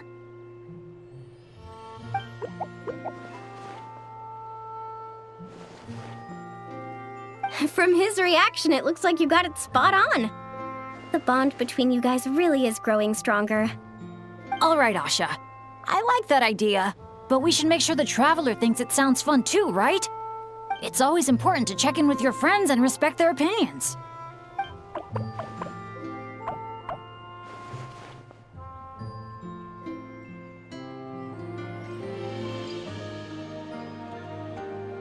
Then let the games begin! Sorry, with you looking at me like that, I just can't say that with a straight face. All right, well, if both teams are ready, then follow me. I'll be the referee.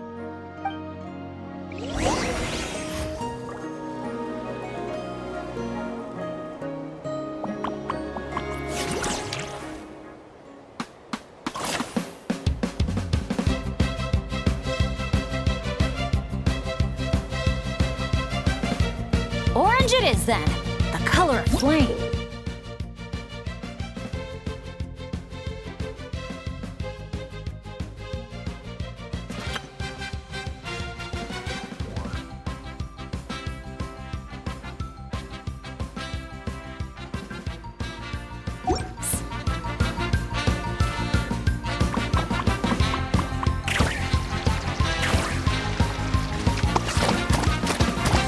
Catching up! Fire the paint bombs, quick! What the? Since when did Bennett fight dirty like that? Sorry, but I respect you as an opponent, so I gotta go all out!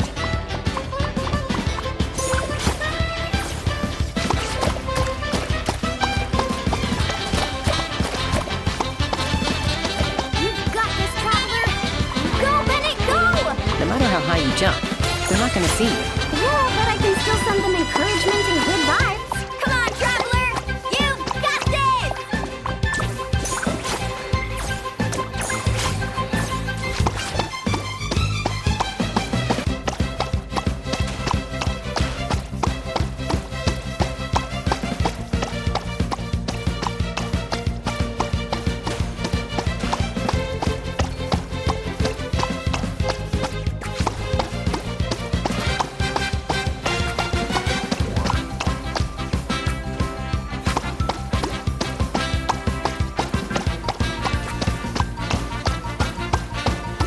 You've got this, Traveler!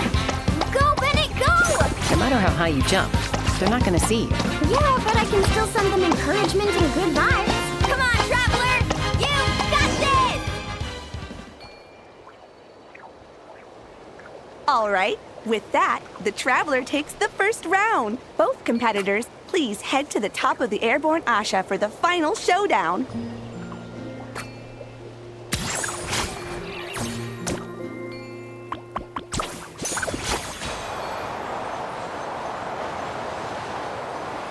The Traveler's a tough opponent, but if I want to get stronger, I can't let up. Chroma Blast mode? I'll try it. Now that's what I call a blast! This is awesome!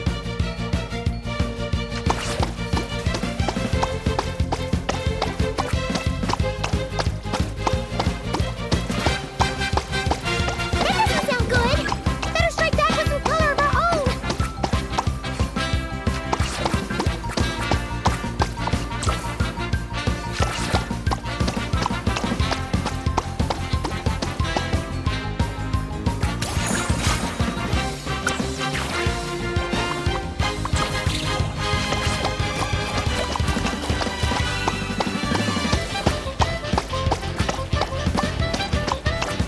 Chroma Blast mode, here we go!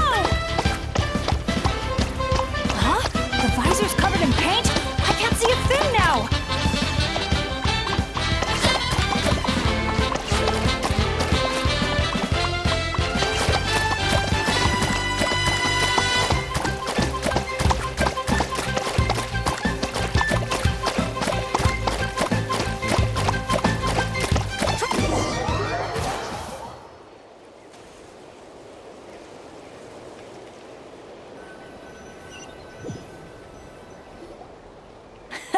That was so much fun! Thanks for a good match, Traveler! Yasha and I had a great time! Nice work up there, guys! Congratulations for taking home the win, Traveler.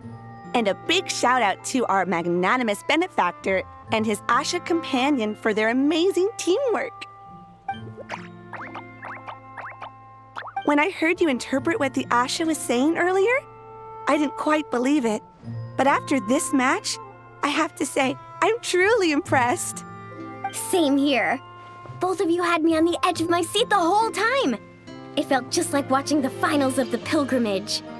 Yeah, honestly, the more heated things got out there, the more I wanted to fly up and fire off a few bullets myself. What, you got paintballs on you or something? Something like that. The final color would be a bit of an unknown, though. And I couldn't guarantee that Asha would stay airborne after I was done with it. Well, we're now just one step away from completing the airborne Asha. Our two heroes just need to light up the airborne Asha's brushes.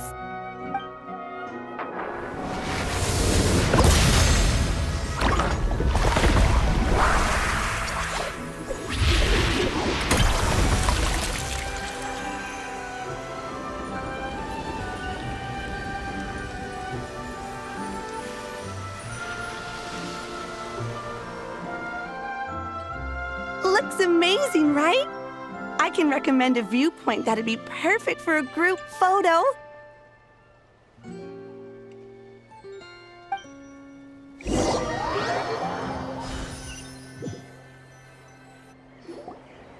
All right, the airborne Asha's looking great, and everyone's in the frame.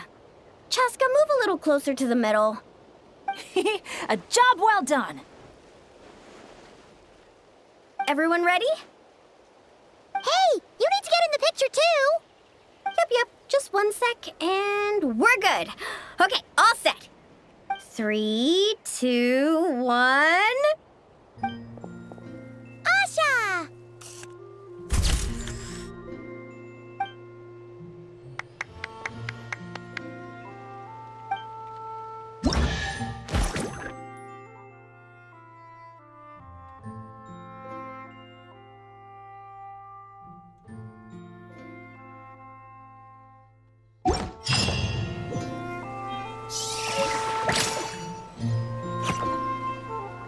I love Spina di Rosula's logo. It was designed by my mother. Have you noted? Whoa, what a stroke of good luck!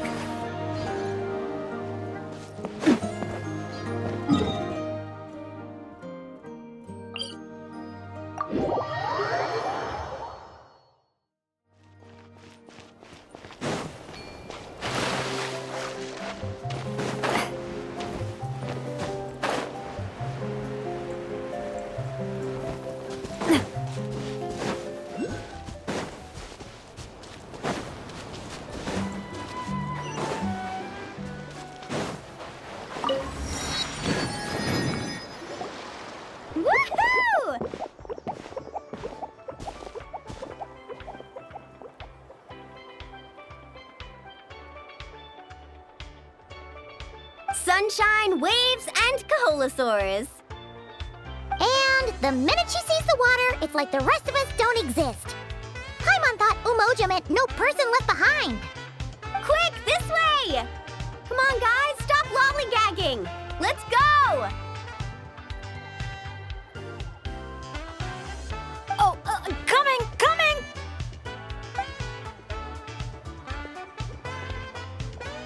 Look! Tell me what you see! A wooden plank? Not just any old wooden plank. Read what it says. Ooh! It's a sightseeing map! Exactly! This map is as precious as a key to a vault of untold treasures. Yeah, I see that. It's like a call to adventure. Yes, or like a burning ember of phlogiston. Phlogiston? Oh, that's a type of energy, isn't it?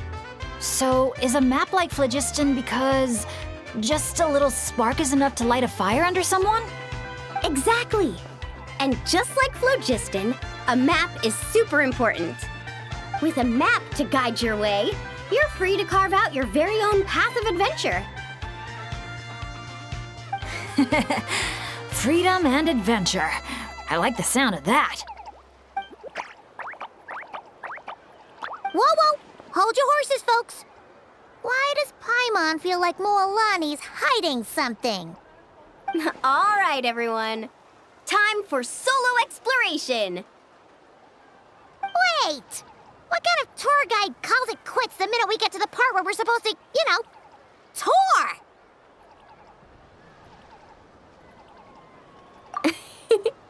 Spoken like a true friend. I won't forget that you had my back. Here, just take a look. These 2 major attractions have been marked under testing. My guess is that they've run into some issues. So, if we split up, we all get to check out the attractions we're interested in. And we can help out with the testing at the same time. Maybe we'll even get Wavy Bay up and running sooner than expected. Oh, so you were looking out for the group the whole time. Sorry. Paimon thought you were just obsessing over water activities. Don't sweat it. Why don't we regroup near that giant Kaholosaur building when we're done? Based on the guiding experience I've racked up over the years, my gut tells me the entrance to the main challenge should be somewhere around there. Sure. All right then, let's split up. Don't forget to keep checking the map.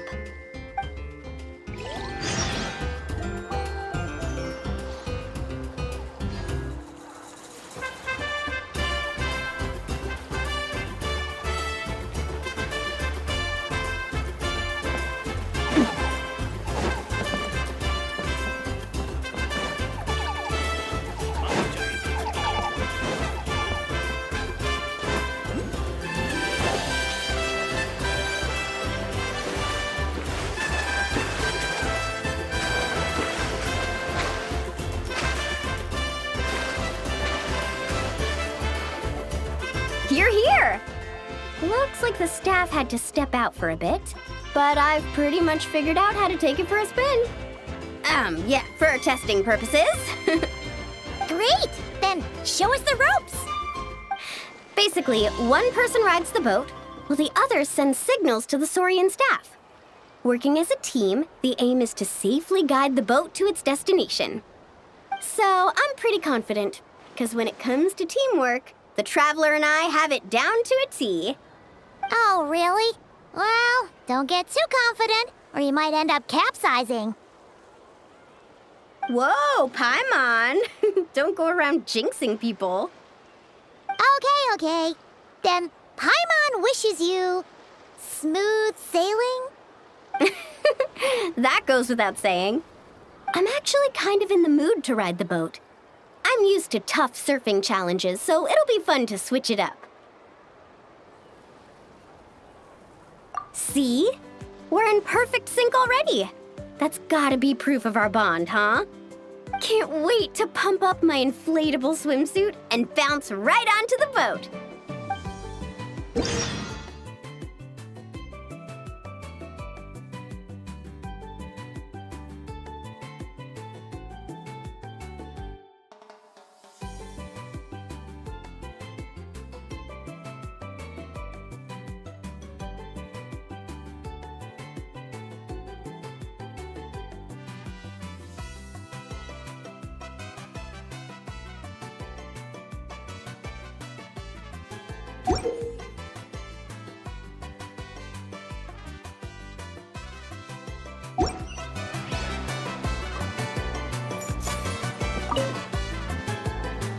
I'll set off from here, and the destination's over there.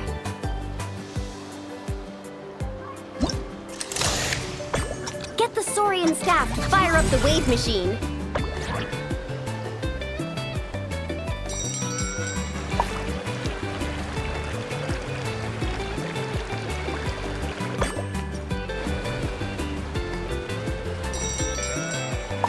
Wow! I'm gonna get eaten by a shark! We nailed it! Now that's what I call teamwork. Let's give ourselves a round of applause.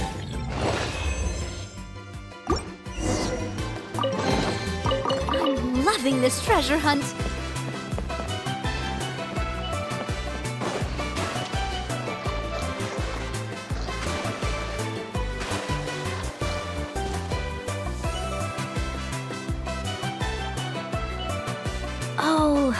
so the facilities here are still under construction.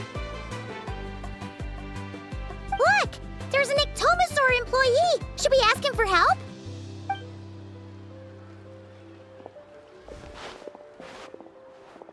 Hi there! Any chance you could give us a hand getting these built?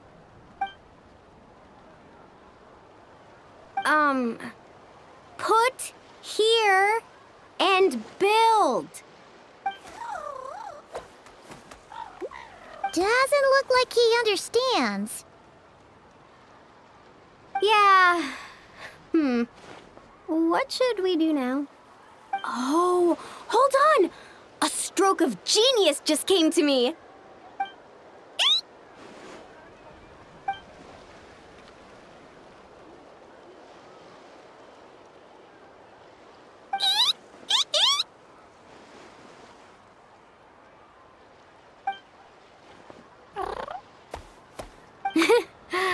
Nope.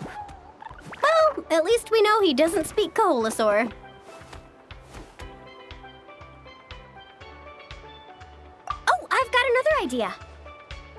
What now? I once heard Ineffa mention that Ictomosaurs go wild for glowing horn shrooms. And guess what I happen to have on me? This has gotta be it. Once he eats this, we'll totally be on the same wavelength.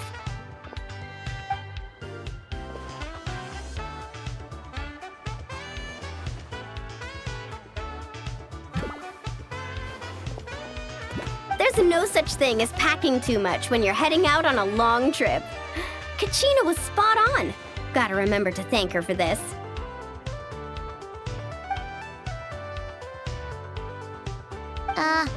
Whatever that was, it's definitely not the wavelength Paimon's on. What a disaster! Day 1, and there goes my dream of conquering all the challenges in Wavy Bay. Got any ideas, traveler? Oh, great hero of Natlan? Okay, let's try that. Appreciate it, traveler.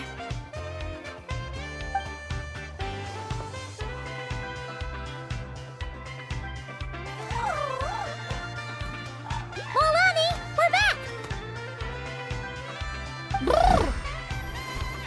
Oh, hey there! Oh, aren't you just the cutest? Wait, where'd the traveler go? Her stomach started acting up, so she had to run to the bathroom.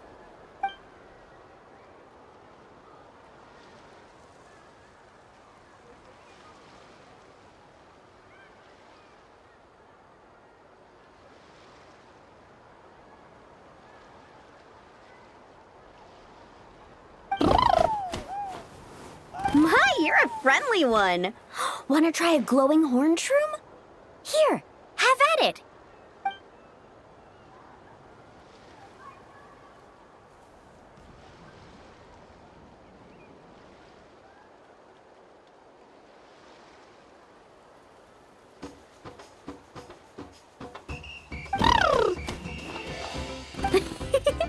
Glad you liked it. Here, they're all yours.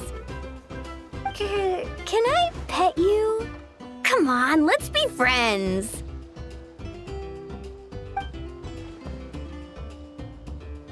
Also, could you do me a favor?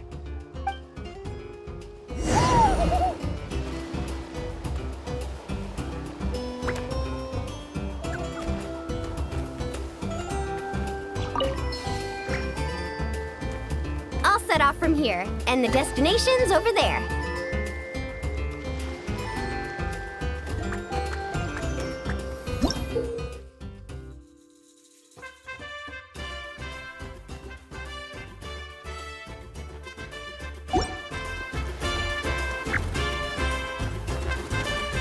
First things first, we need to finish building the facilities. Where we place the wave machine is key.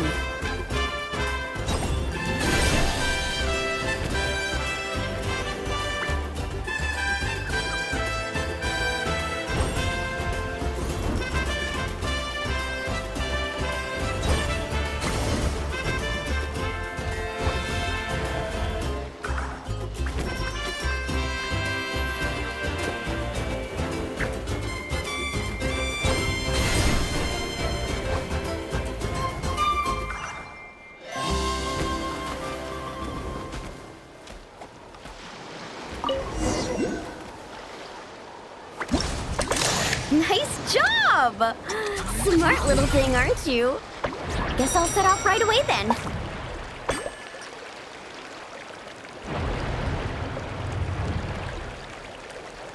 Oh no! We got stranded. Let's give it another shot.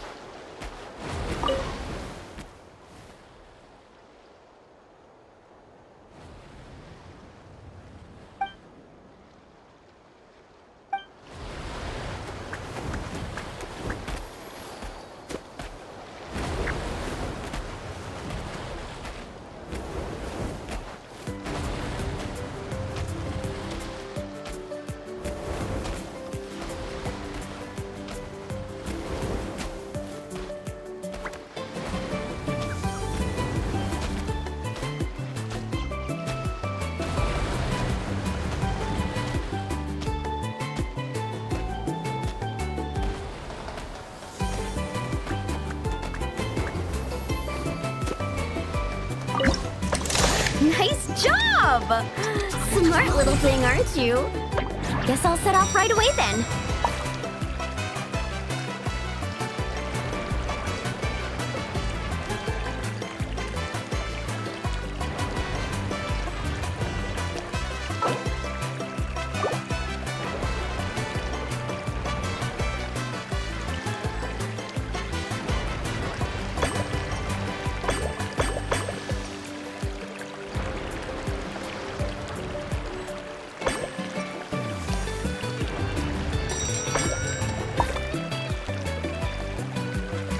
Now's our moment!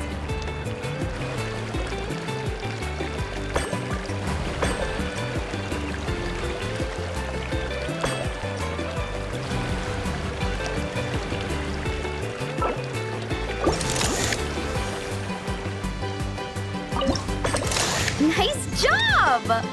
Smart little thing, aren't you? Guess I'll set off right away then.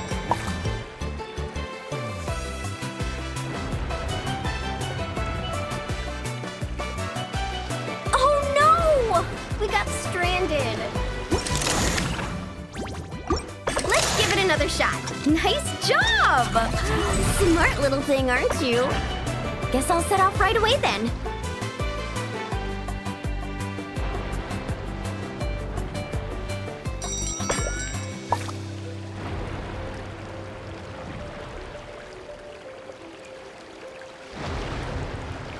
Oh no! We got stranded. Let's give it another shot.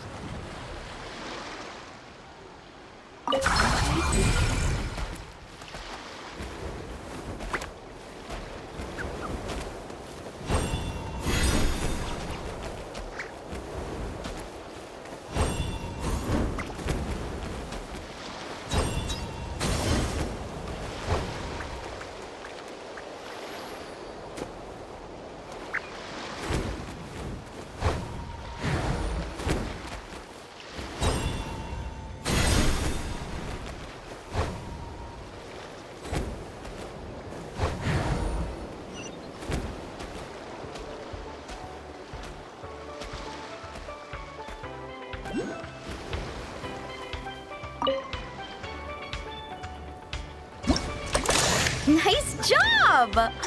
Smart little thing, aren't you? Guess I'll set off right away then.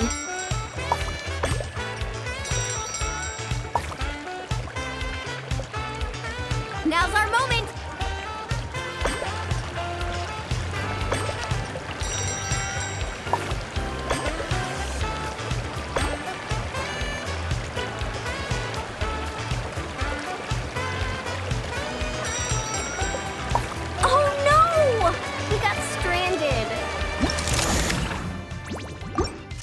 Another shot. Nice job! Smart little thing, aren't you? Guess I'll set off right away then.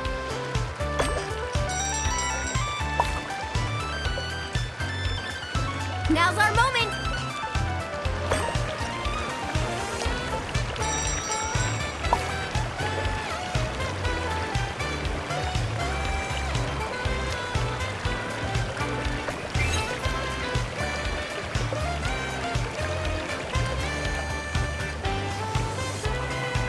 Hey, we make a great team, you and I. It's almost like you can understand everything I say. Ictomasaur? Ha! More like Geniusaur, am I right? Phew! Looks like we're all done. Thank you. I couldn't have done it without your help. Mind if I pet you again? Oh, that's a good little buddy. You're the best. Moalani? It's probably about time we took our friend back home. Oh, sure. I'll wait here in case the traveler gets back in the meantime.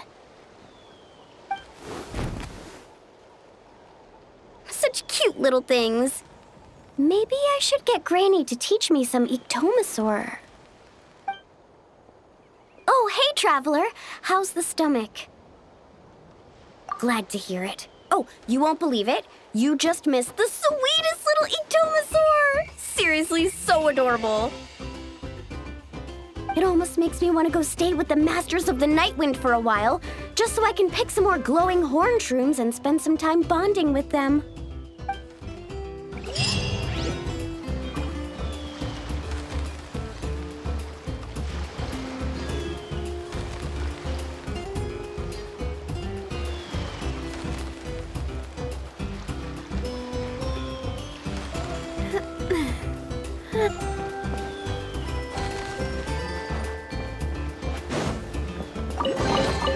Quick, let's pack it up.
Safety always comes first.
I'm sorry, but we can't let you take that risk. But that's not what you said earlier. Our sincerest apologies. We may be pressed for time, but the safety of our visitors has to come first. We hope you understand. Oh, Traveler! Perfect timing. Could you help me talk this gentleman around? They need someone for the testing, so I went over all my adventuring experience, made it clear I was willing to accept any risks. It was all going so well. But the minute I mentioned some of the close calls I've had in the past, he flat out refused to let me take part. Sir, I appreciate your enthusiasm, I truly do. But if you, in your own words, have a tendency to fall into rivers even when you're crossing a bridge made of solid stone, it might be better to try something a little more laid back? Like lounging on one of those beach chairs over there. But I really am an adventurer, and I'm qualified for the testing too. I've just had some bad luck in the past, that's all. I really want to help. You can count on me, I swear.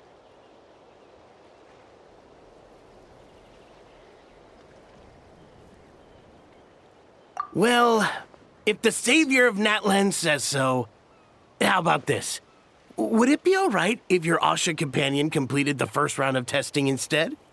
You can watch from the sidelines, familiarize yourself with the route, and if everything goes smoothly, you can join the second round of testing. Does that sound good to you, buddy? All right then. I'll leave it to you, partner.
that tricky after all. Well done, buddy! You were quite the athlete out there. I was blown away. It's Bennett's turn next, right? Yep. I've done my warm-up, finished my stretches, and I'm ready for action. Trust me, I've got this.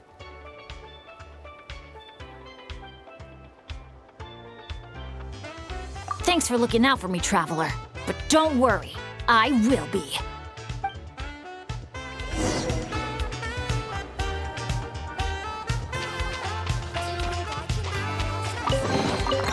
Whoa! What a stroke of good luck!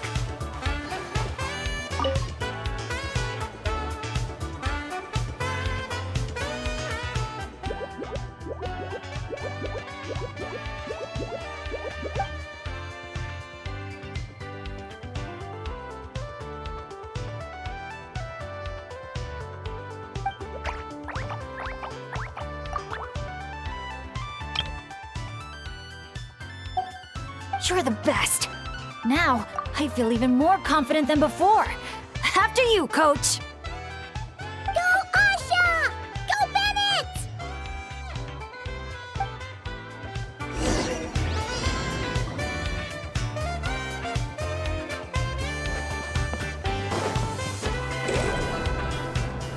Watch out, Bennett! Dodge those paintballs ahead! Adventure time. Off we go.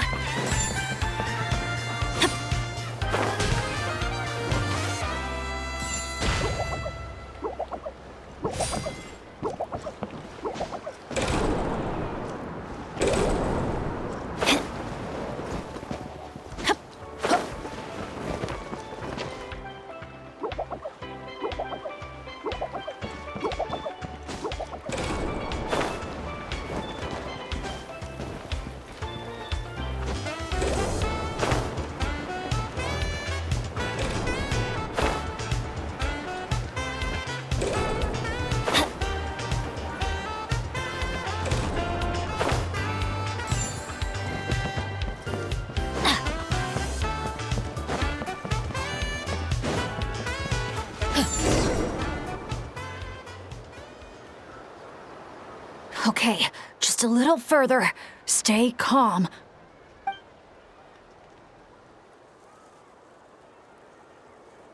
Wait, what? Where did the finish line go? Oh no, did I just jinx myself? Or use up all my luck? No, come on, I can't lose hope now. That's right.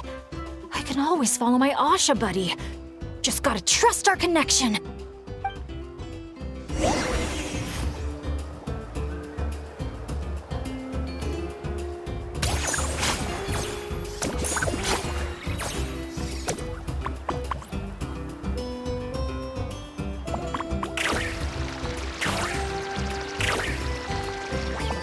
Asha, head right.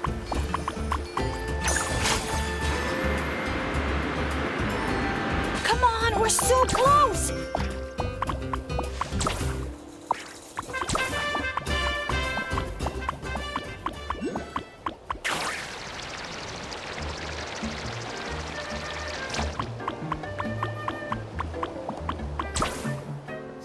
Jump onto the finish line and secure it!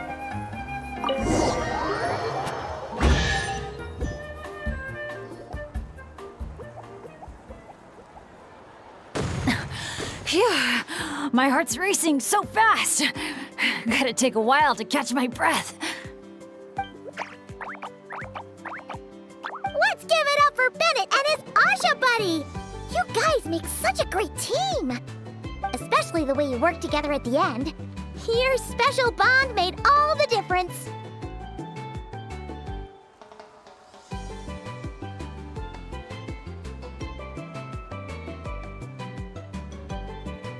We sure did. I owe a big thanks to you in particular, Traveler. If you hadn't believed in me and helped convince the staff, I never would have had the chance to even compete in the challenge, let alone face it alongside our Asha friend. Mr. Bennett, the final safety test has been completed, which means that Asha's speedrun is now officially ready to open. Your help was much appreciated. Did you hear that, Asha? We did it! I'll remember your name, Mr. Bennett, the brave and kind-hearted adventurer. I know this adventure isn't over yet, but just the idea of saying goodbye is getting harder and harder to bear. Asha, I'm really gonna miss you.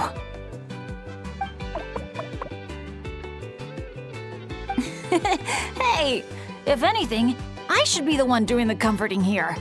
As the leader of this adventure team, it's my job to look after you.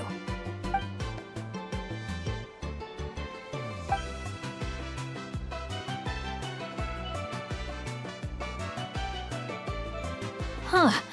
Something must have gotten in my eyes out there. Getting a bit watery. Got a bit of a lump in my throat, too. I'll have to ask Professor Venti how to express my feelings in moments like this. After all, he's the best poet I know. Tone-deaf Bard would just say something like...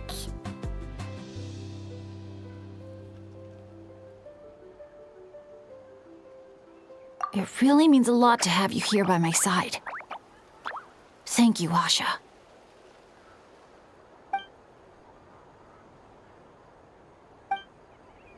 Must be about time to go meet up with the others. Now, we just need to find that giant Kaholosaur building. Oh, there it is!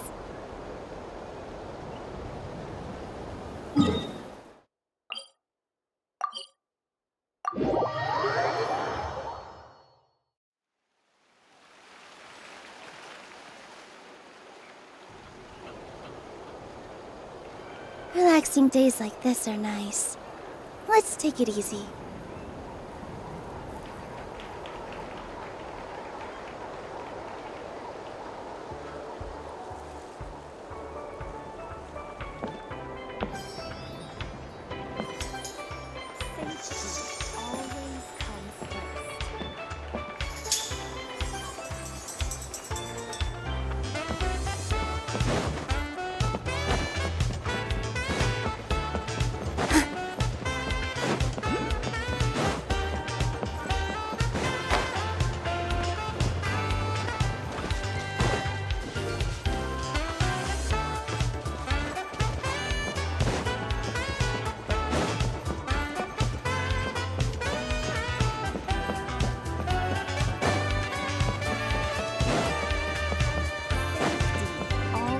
Comes first. Great! Let's do a head count. 1, 2, 3, 4. Huh. That's one more than before. Oh, hello!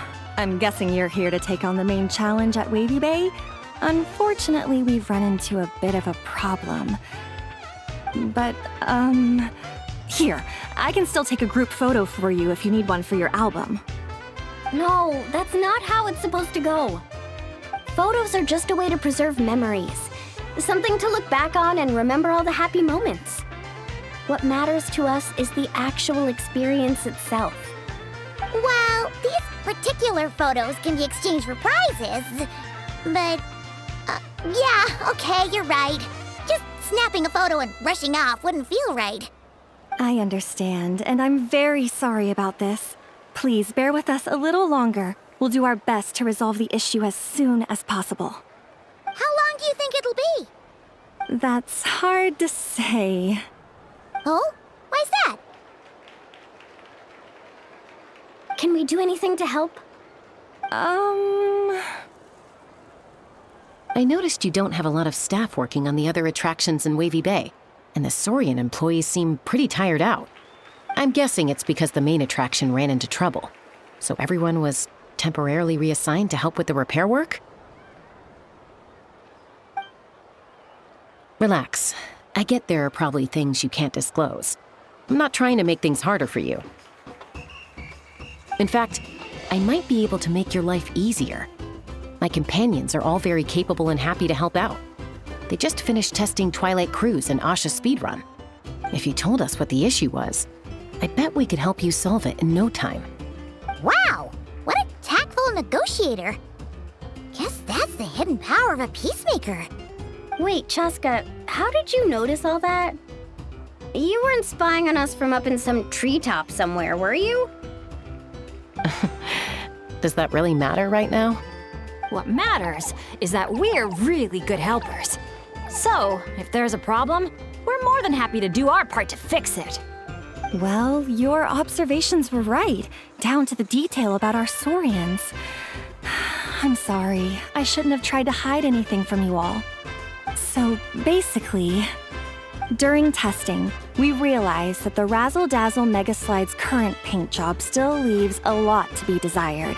Since it has to be sprayed from the Spirit Way, it's a formidable challenge, to say the least. To avoid delaying the resort's official opening, we had to temporarily shut it down. Right now, we're working around the clock to get it completed. You call that a challenge? Tell me where the paint is and I'll get it done in one go. Huh? But I don't see how you could possibly... That's because you've never met her before. This is Umoja Mualani. Mualani? Wait a sec, the Mualani? You mean one of the 6 heroes? That Mualani?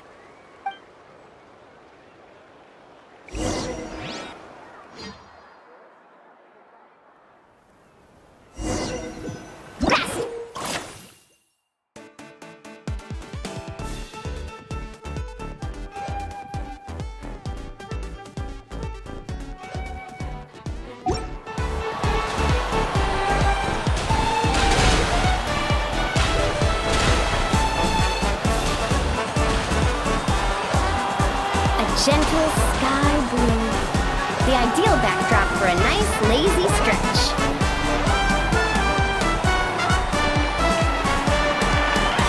Quick, activate the mechanism! Our hero's coming! Down we go and I go!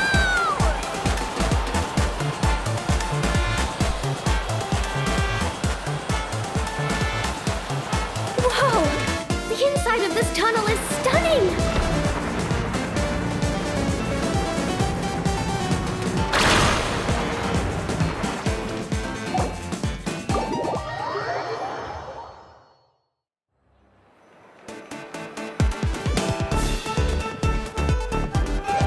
Let's ride!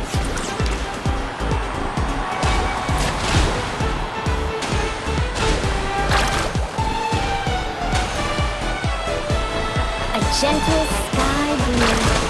The ideal backdrop for a nice, lazy stretch.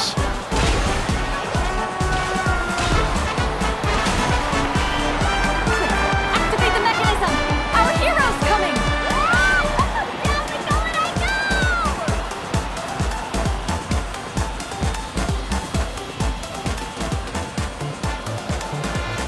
Whoa! The inside of this tunnel is stunning!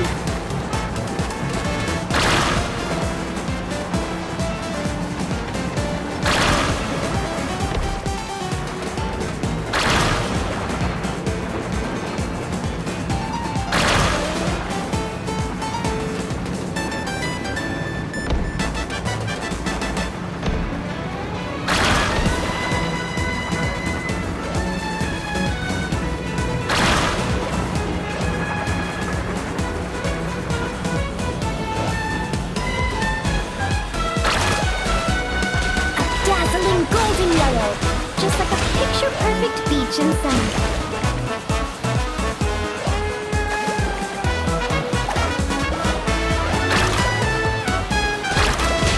Mint green, the perfect color to bring out the cool, refreshing moisture of the sea breeze.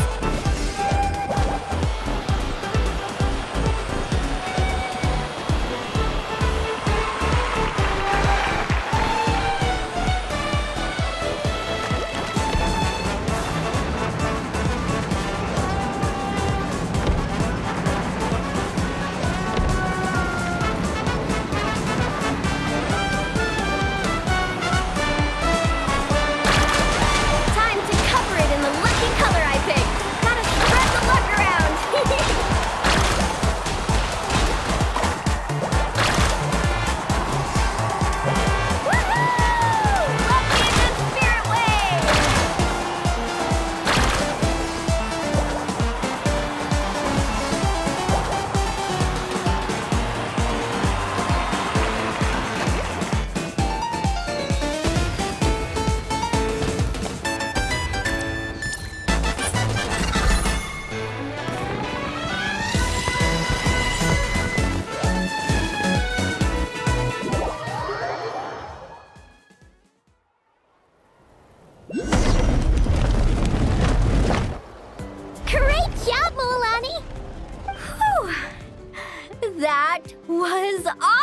How was I, guys? Not bad, huh? It looks incredible! A truly heroic effort, honestly. Paimon told me all about you while you were out there. Everything you managed to accomplish is so amazing. Seriously, I feel all fired up just thinking about it. Oh, thanks! I am so hyped right now. I feel like I could throw a hot spring party right here. Oh, look! The staff from Wavy Bay are here too. After all that hard work, they must be looking forward to finally letting their hair down. I think they've got other ideas, actually. Huh? What do you mean? Mualani, could I get your autograph? Me too, please.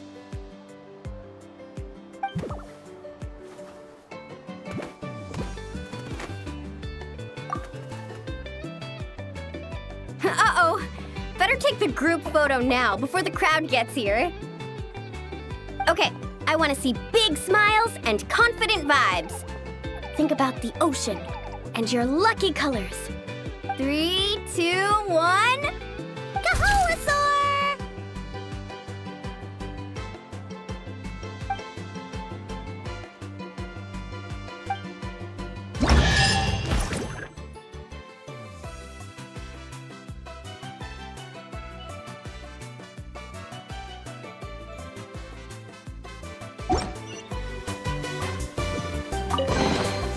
Let me help you pack this up.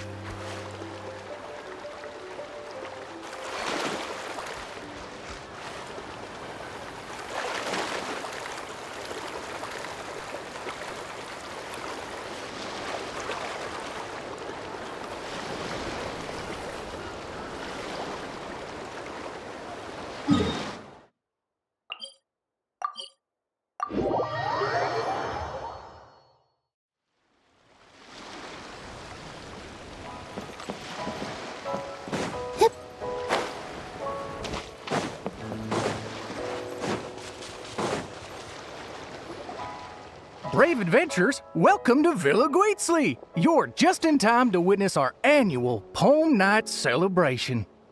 Ooh, Paimon likes the sound of that. This place has a great vibe already. Hello there, Mr. Nanasion. Excuse me, Mr. Nanasion. Could you point us in the direction of the town? Is there anything we should bring? Just from hearing your question, I can tell I'm speaking to an experienced adventurer. Just head downhill from here, and you'll soon arrive at the charming town of Villa Guitzley. As for things to take, you'll need a bold spirit, a heart eager to help others, and a dash of courage to face any challenges that may lie ahead. Ah, I see you brought a little companion along with you. Would you mind keeping him in your bag for now? Just in case something unexpected happens.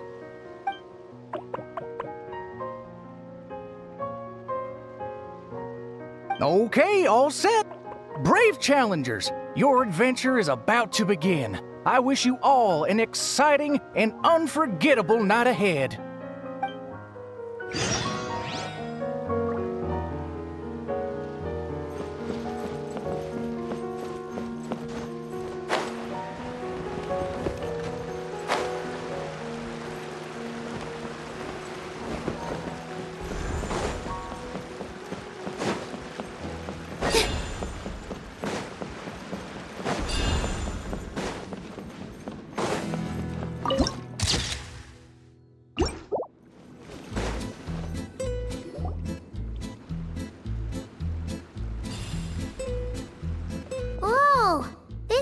Way bigger than Paimon expected. Looks like a lot of work was put into this town. Hey, is that a bounty board? Let Paimon see. 1 0, 2 zeros, 3 zeros, 4. Huh?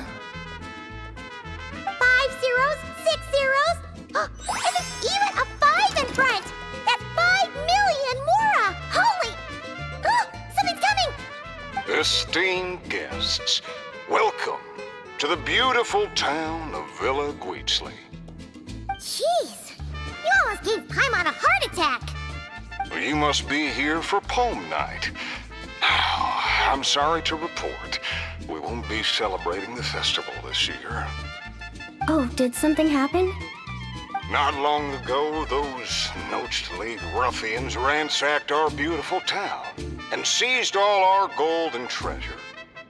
Even now, their ringleader's still holed up in the town. And worse, not only is he refusing to leave, he expects us to do his bidding. That's awful. Can't you do something about it? Well, it's a long story. Anyway, you all made quite the journey to get here. Why don't we head over to the bar for a quick drink?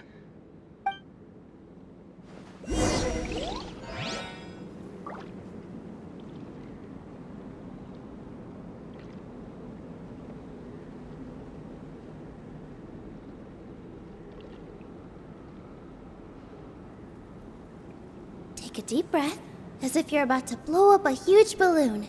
Exhale all your sleepiness into it, and then, poof! It's now flying away.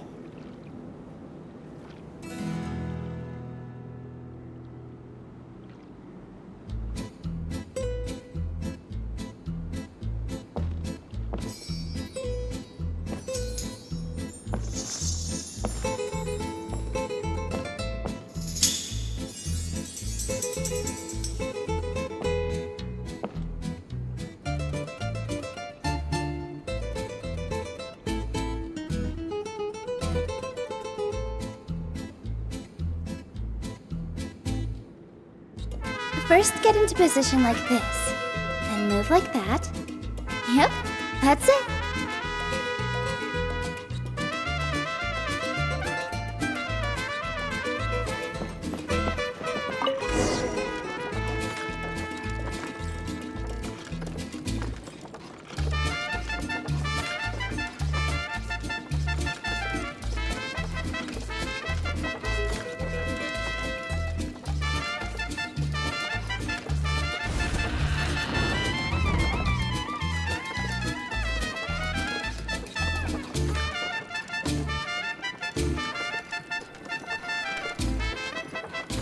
Sheriff, you're back at last! Meh.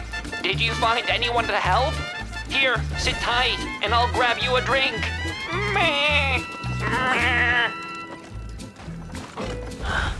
Hey, where's our booze? Why hasn't it been sent over yet? The boss made himself clear. If he has to come get it himself, he sets his own price. Aggressive much? Time for some peacemaking.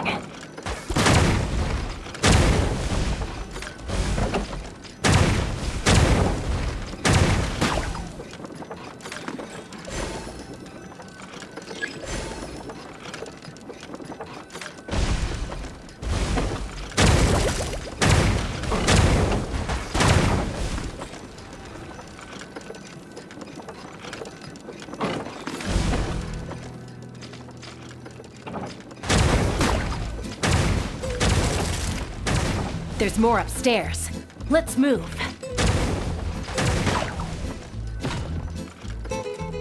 Get up! We got the treasure. Time to scram. Help! Help!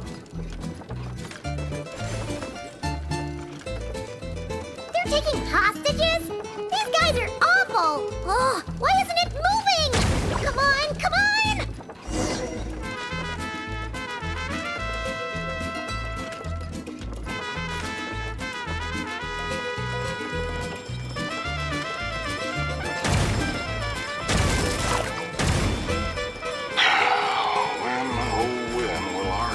Return. Who is this hero you just mentioned, Sheriff? Years ago, here in this town of ours, there lived a renowned gunslinger who always stood up for what was right. Famed for his unmatched courage and unparalleled sense of justice, he came to our aid countless times.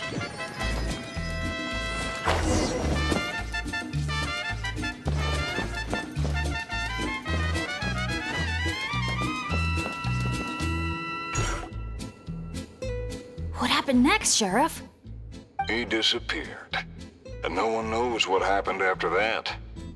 Some say he took a new name, others claim he and his companions embarked on a one-way journey to a land as hot as the blazing sun.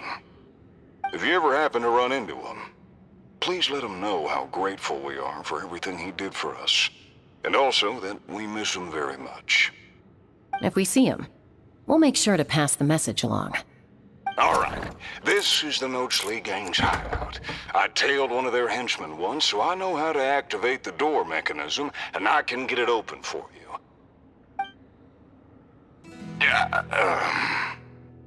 But this place is under heavy watch. I'll be a sitting duck if I go alone. So, I need some backup. What do you need us to do? Knock out anyone who tries to get in my way. Now that's a gutsy request. Leave it to me. I knew Chaska wouldn't need a lot of convincing on that one. Traveler, cover that gun for me, will you? Man, wish we had backup like this all those times we had to go sneaking around.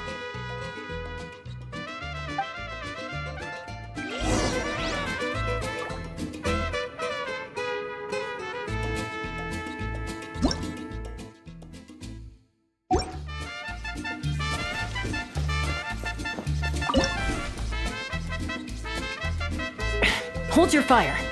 The sheriff's still sneaking in. When our moment comes, I'll let you know. We'll strike together. I'll hit the left, you hit the right. Wait for my signal. Get ready. Fire in the hole! Nice shot.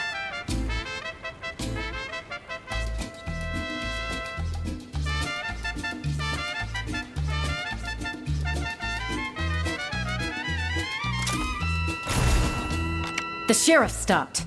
Must be enemies up ahead. Shoot that bottle over there. We need to draw them out of their hiding places.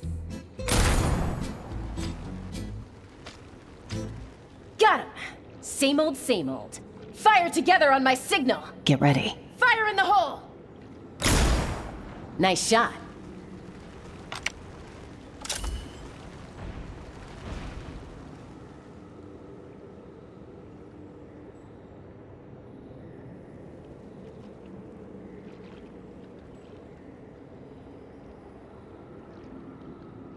Looks like the sheriff triggered the alarm.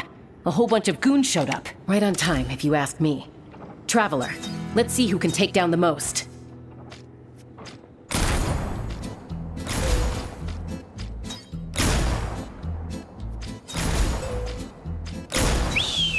Oh, sorry. That wasn't meant to be a taunt. It's kind of a Kukasaur SOS. Man, you're a tough opponent, that's for sure. Must have done it on instinct.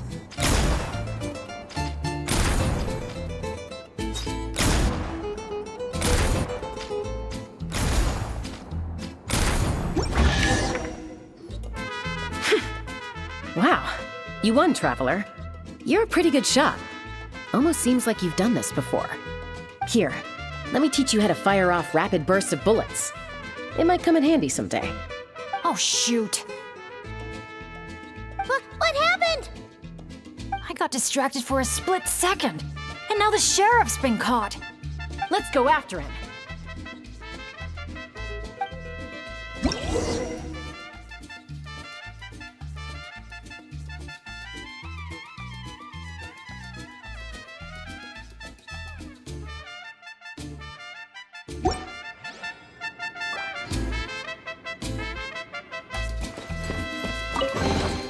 Let me help you pack.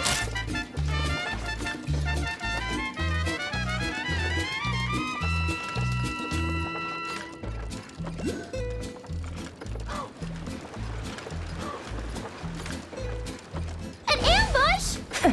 Now's your chance to try out the trick I just taught you.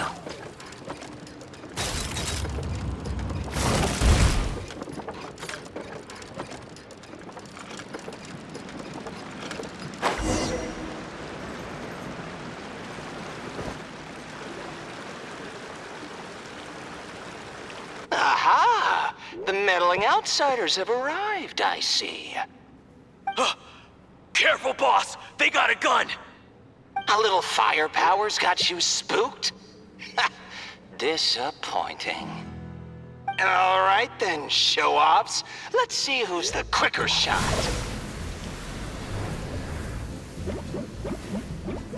There's a ton of smoke over there. What happened? Got away. Whoa. No one outruns Chaska's gun. Truth is, the leader never planned to fight us. All that talk was just a distraction, a way to create an opening. He was planning to make a run for it all along. Huh. Acting all tough and then running away like that? What a joke. Uh-oh. The exit's blocked. Looks like another trap. What should we do? Is there some kind of mechanism we can use?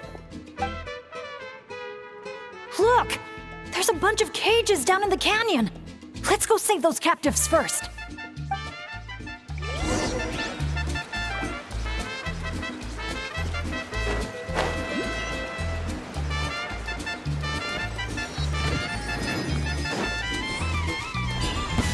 Yeah.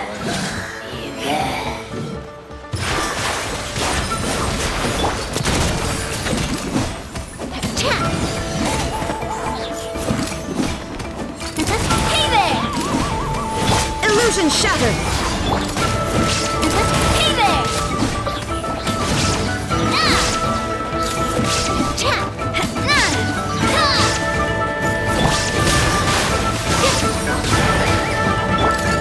Hey there!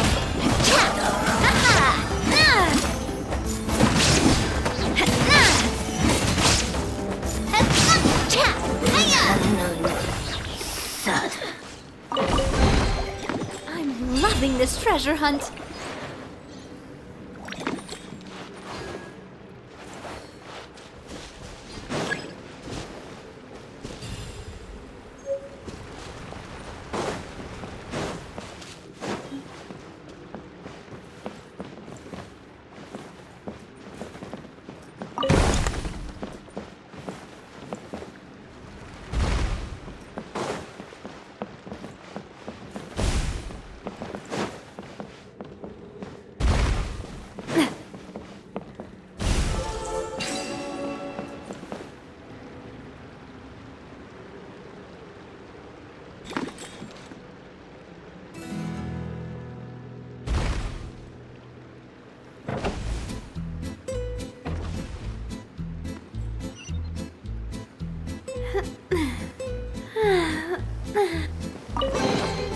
Whoa, what a stroke of good luck!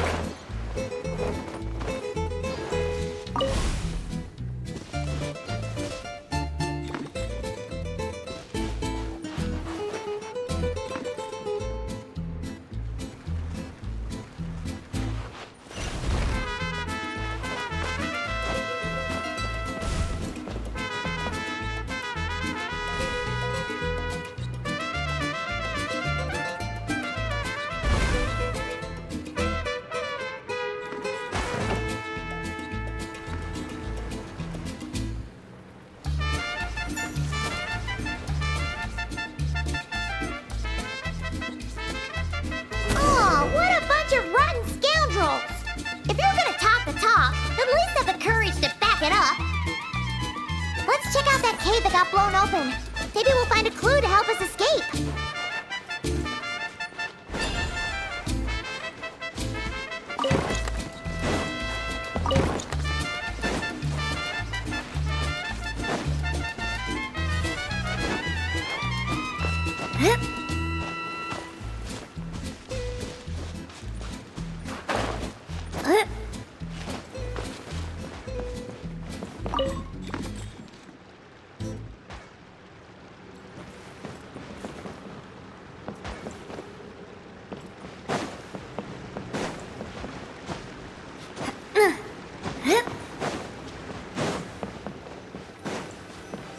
Camp?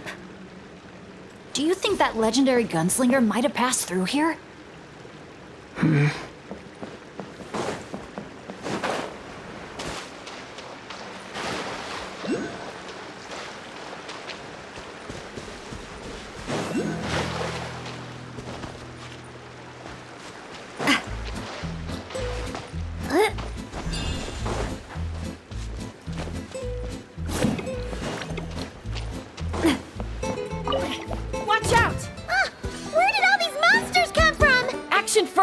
Talk later.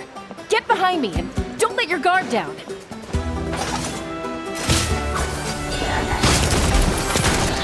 all my strength! Shine down! Where'd that come from? Watch out! Hiya! Here!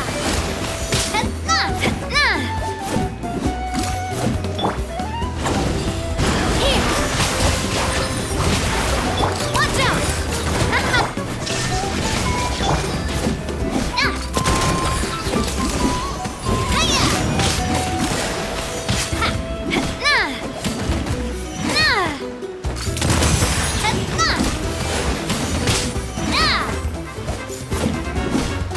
With all my strength!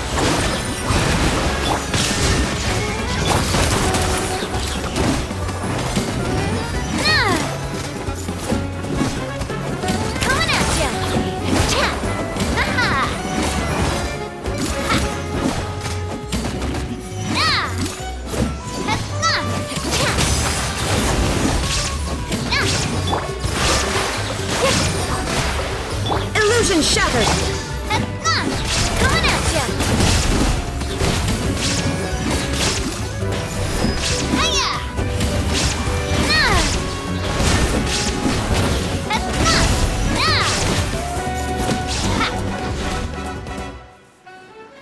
Ah! All right, we've dealt with those monsters, and the abyssal energy seems to be gone too. Is everyone okay? I got a scrape on my arm, but it's nothing. Doesn't even hurt.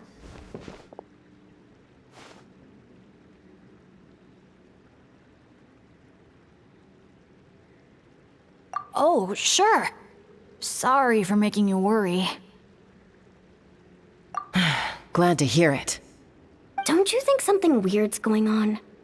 I mean, those hilly troll rogues could be actors in costume, but there shouldn't be any actual abyssal monsters here, right?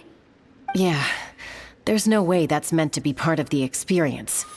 Plus, the way we came in is blocked now. Everything was fine until the monsters showed up. Oh no. My bad luck must be back. And I'm dragging everyone down with me. Hey, don't think like that. Abyssal monsters can appear for many reasons. Being attracted by someone or something is certainly one possibility. Now isn't the time to blame ourselves. We should focus on identifying any hidden dangers instead. We still don't know what might have happened outside the cave. You're right. Okay. I'll take the lead and scout ahead. Sorry. I'm gonna have to call dibs on that one. We should do this the Natlan way. As the most mobile member of the team, leave the scouting to me. It happens to be a Flower Feather Clan specialty. All right. I'll go check on the situation outside. See you soon. Wait, but the cave's still... Get back! Wait a sec, we're not ready! She sure is a fast flyer. I can't even see her anymore. Well, at least there's a way out now. Wait, what are you looking at?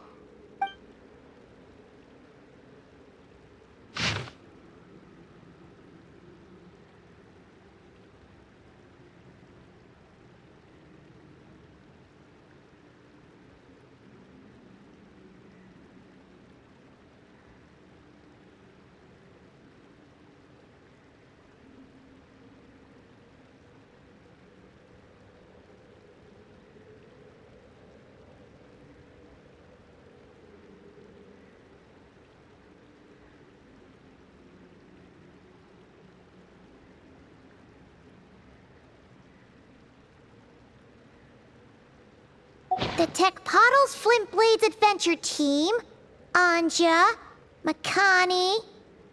Huh. Paimon doesn't recognize any of those names. Neither do I. Well, guess we're still pretty much in the dark then. We should just make a note of it and move on for now.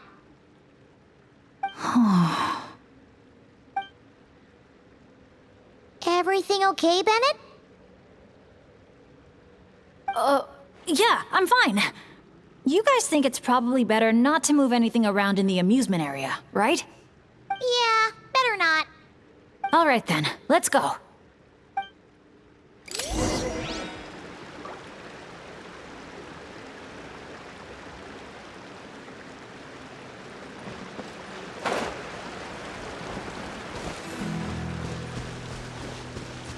Is that an Asha? Wait, are Asha even allowed in Villa Bleetsley? I don't think so. The staff member at the entrance even reminded me to keep our Asha buddy in my bag.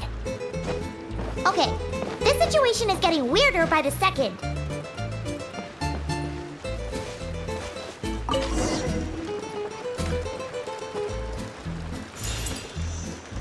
Whoa! Look at all these Nochtly henchmen Chaska knocked out. Better than abyssal monsters.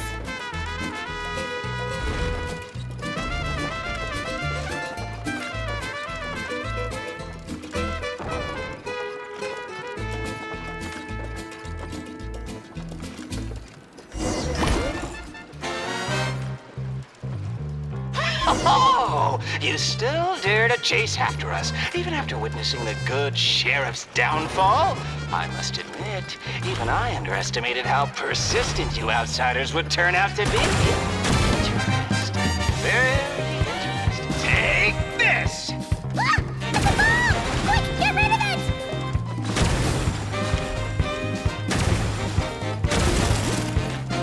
Get to...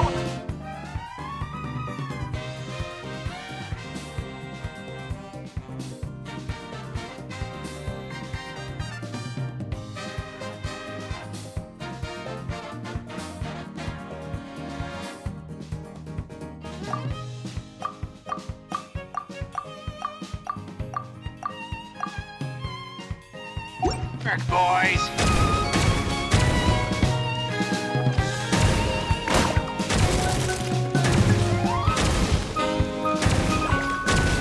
Just give it up already, El Capactus Hakirado. Everyone knows you're all prickle and no punch. Evil Paimon. Me likey.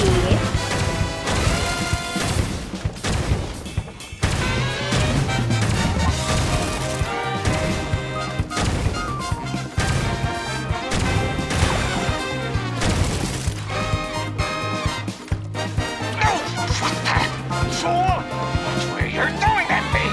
Huh? Oh no! Sorry, boss!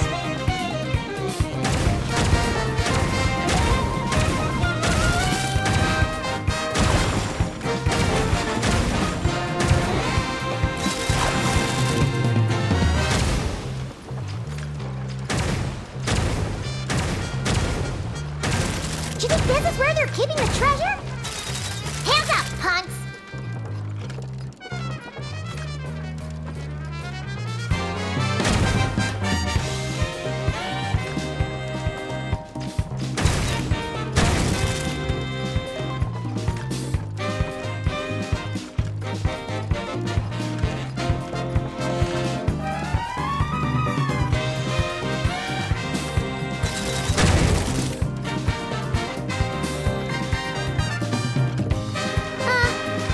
Who turned out the lights? Your beloved sun will never rise again!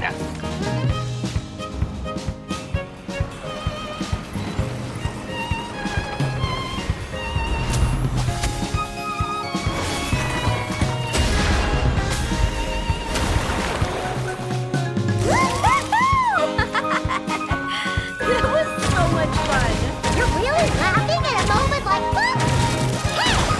You slapped Paimon right in the face! Yeah, well, that was unexpected. In a good way.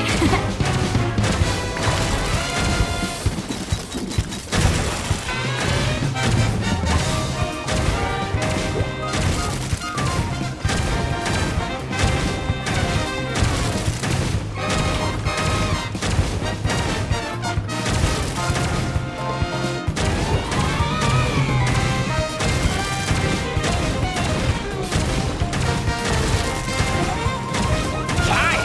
Then have a taste of one of my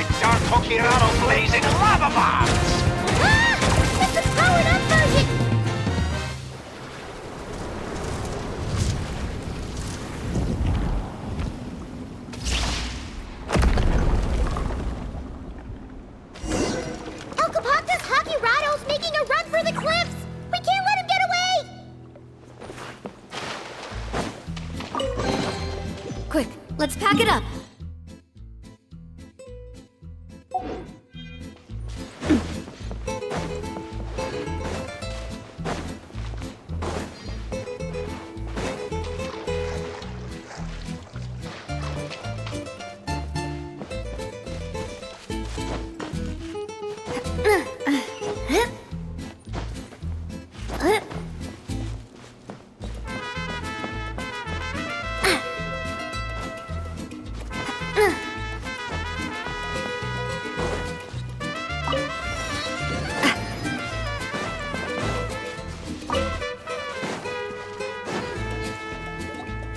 Let him go! Surrender now, and maybe, just maybe, I'll let him live. Phew! That was one big hill. Paimon's hair is dry already. Wait, that's Shasta! And Elcapoctus Hakirado! And Nana... Paimon forgot the rest. Shush! I'll say it one last time. If you want him to live, drop your weapons and surrender. You shoot or try any other funny business, and I'll throw him right off this cliff. Please, I'm begging you, don't do this. That's weird. What's Chaska waiting for? Huh? You mean like someone replaced the actor? If we factor in those abyssal monsters that came out of nowhere, does that mean this is... Actually real? Enough! Even my patience has its limits. Back off now, all of you. Get away from the cliff. Run, adventurers, run! Leave the town! Leave me to my fate!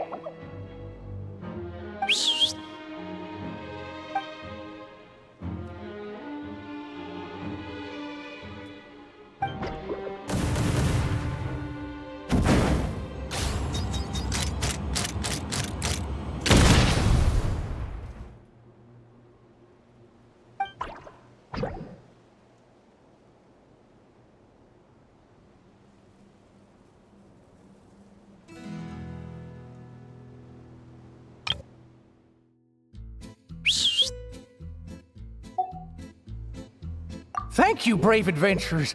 You saved Villa Guizli, and you saved me too.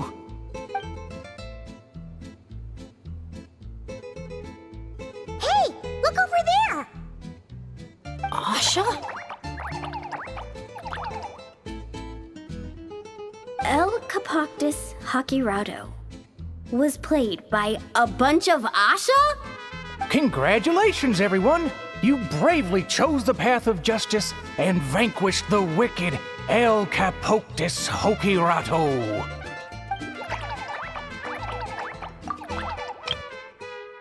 Elcapoctus Hakirado was played by a bunch of Asha? Okay, hold on. So, it wasn't real? We all freaked out for nothing? I mean, there was cause for concern. I was worried too. Even though I didn't see any other abyssal monsters on the way here, I didn't let my guard down. Under normal circumstances, I would have taken the shot without hesitation. With Soul Sniper on my side, I'm confident I could get to the hostage no problem, even if the hostile tried to harm them. But this time, it seemed like our enemy was tainted by the Abyss, so we couldn't afford to take any chances. We had to factor in the worst-case scenario. So the only option was for the Traveler and I to strike at the same time, ensuring we took down the villain and rescued the hostage in one fell swoop. Wow! Good thing you two got a chance to work on your teamwork against those lackeys earlier. In hindsight, it's clear the only place where things went wrong was that cave. So, since we cleared out those monsters already, we're in the clear? We should be. Sorry, I don't follow. By cave? You're not referring to somewhere inside one of our amusement facilities, are you? Yeah, we came across an adventurer camp inside the cave. You know, near the spot where the sheriff snuffs it. Oh, sorry. That came out a little harsh. But there's no cave or camp anywhere near there. You sure it wasn't your eyes playing tricks on you? No, definitely not. First, we were ambushed by monsters. Then, we even read through the adventurer's notes. There's no way it was just an illusion. Oh, we even have evidence. The scratch on my arm is still there. Guess there was a silver lining to getting hurt after all. Huh? But that can't be. Villa Guitzli's meant to be a fully immersive experience. There's no way we'd leave in design flaws that didn't fit the theme. That's actually a good point. So, is something else going on here then? Paimon's getting a bad feeling all of a sudden.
You know what?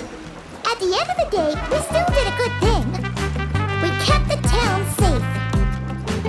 So, if any more monsters show up, we'll just clear them out, like we always do.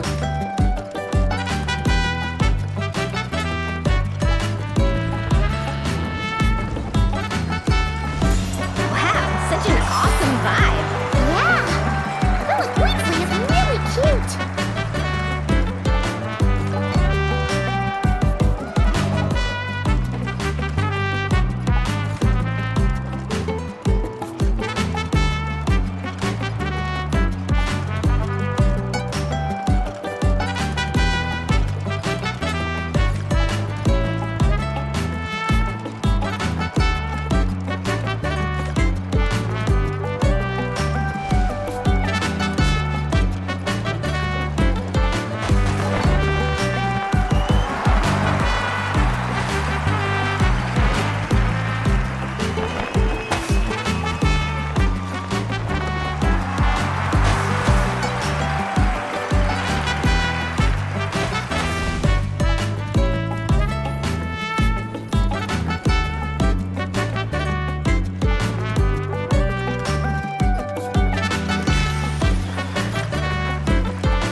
I feel a bit more relaxed now. Yeah. Honestly, it's our fault for messing with stuff that wasn't part of the attraction. Ugh. This whole part of the trip's been an emotional roller coaster.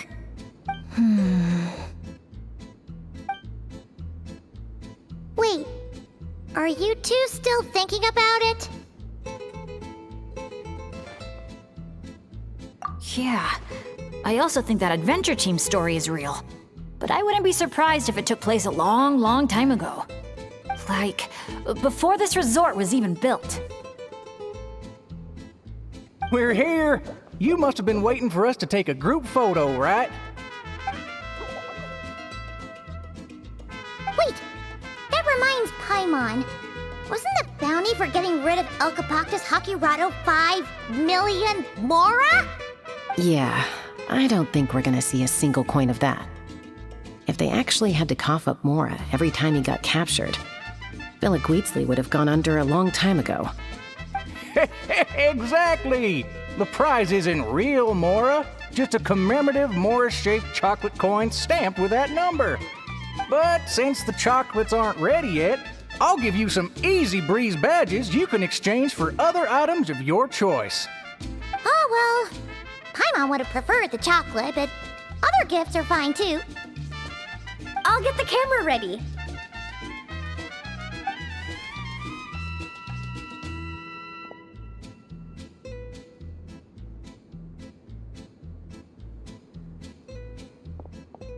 Three, two, one. Cactus!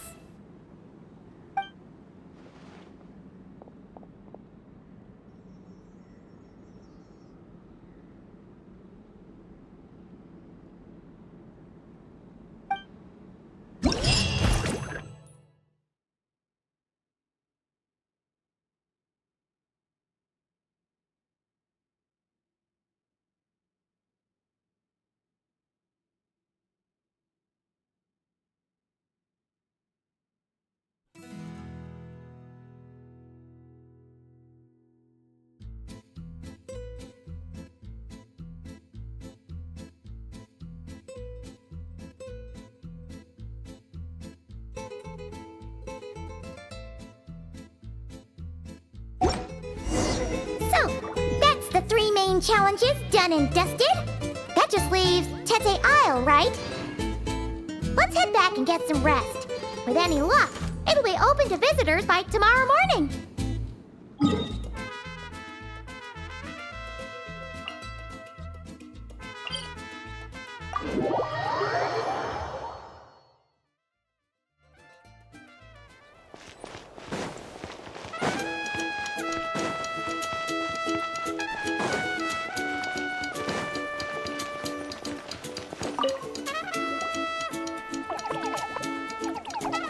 Good news, good news! Traveler! Traveler, can you hear me? Paimon, is she asleep or awake right now? Must be worn out from all that fun yesterday, huh? Happens to me sometimes too.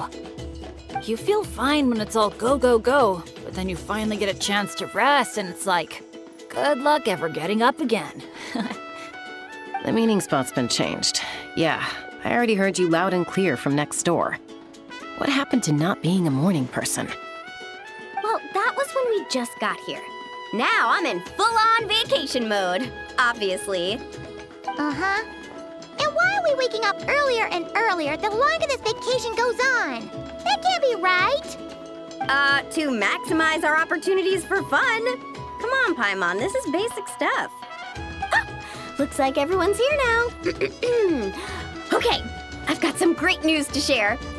I just checked with the staff, and Tete Isle is finally open to visitors! Can I get a whoop whoop? Whoop whoop! Tete Isle, here we come! How are you feeling now, Traveler? Woohoo! A brand new day, a brand new adventure! Let's go!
renowned heroes, daring adventurers from afar, beloved guests, welcome to Tete Isle!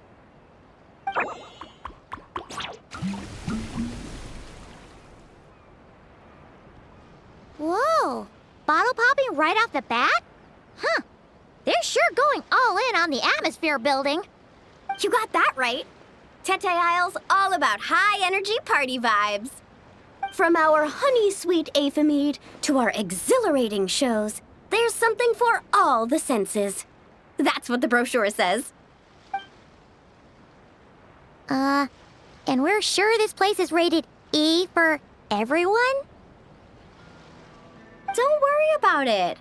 I'm sure there are still plenty of things for little Paimon to enjoy. And if not, I'll personally fund something like that for our next visit. How about Mualani's Wibbly Wobbly Wonderland, complete with animal slides, musical rocking chairs, and all. So, a kids' play area?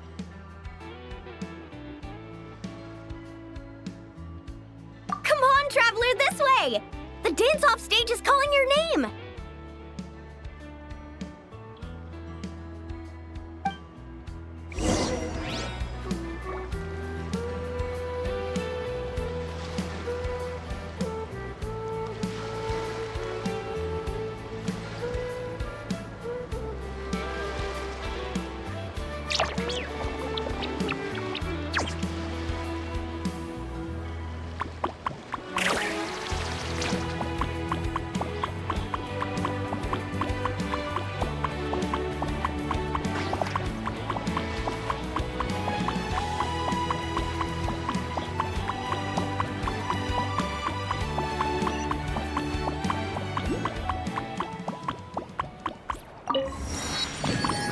This must be where they put on their shows. It's huge. The resort's grand opening ceremony will be held right here. We do not want to miss that.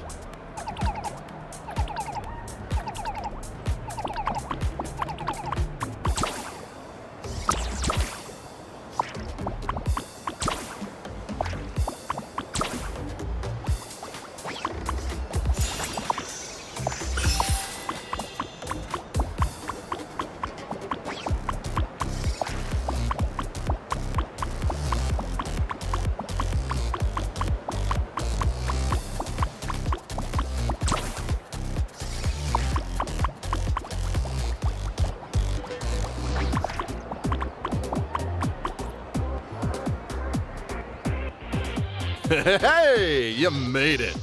Welcome. This is... Oh, leave this bit to me. Ta-da! This is the dance-off stage! The name rings a bell, but it sure looks different from the one we know. It's a Shilonen original. As for the design, I'm guessing probably a client request? Traveler, Shilonen recommended you as the DJ. She said you'd be the perfect person to set the place on fire with some high-energy beats. You sure she didn't say something more normal like fire up the crowd? Hey, the wilder the better, right? 'Cause she... I think she's pretty swamped with commissions right now. Yeah. Anyway, go ahead and give it a spin. She adjusted the modules and stuff to match your height, so it should be a perfect fit.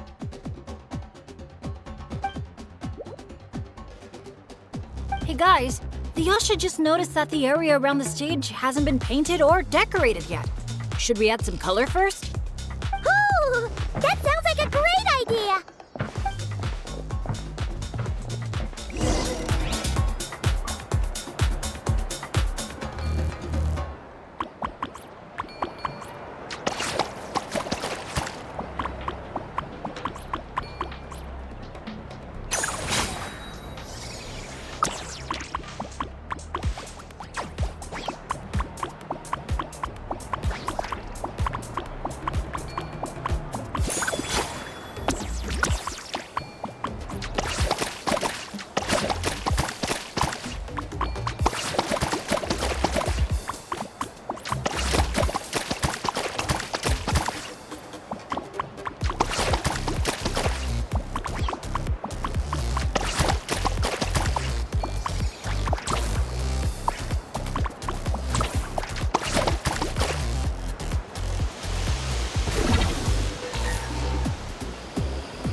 so awesome! The stage itself even looks like it's dancing.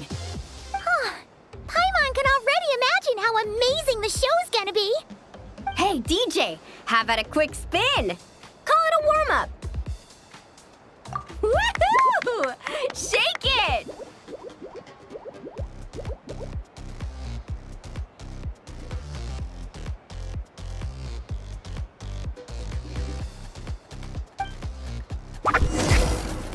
Try pressing some of the buttons first.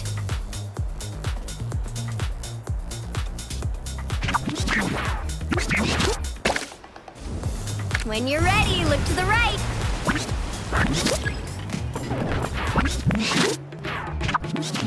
Over here. See? Fire off that color cannon. Let's try the boat now.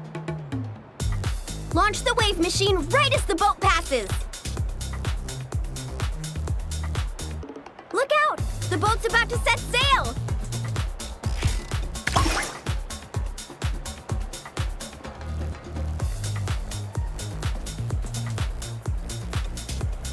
Nice!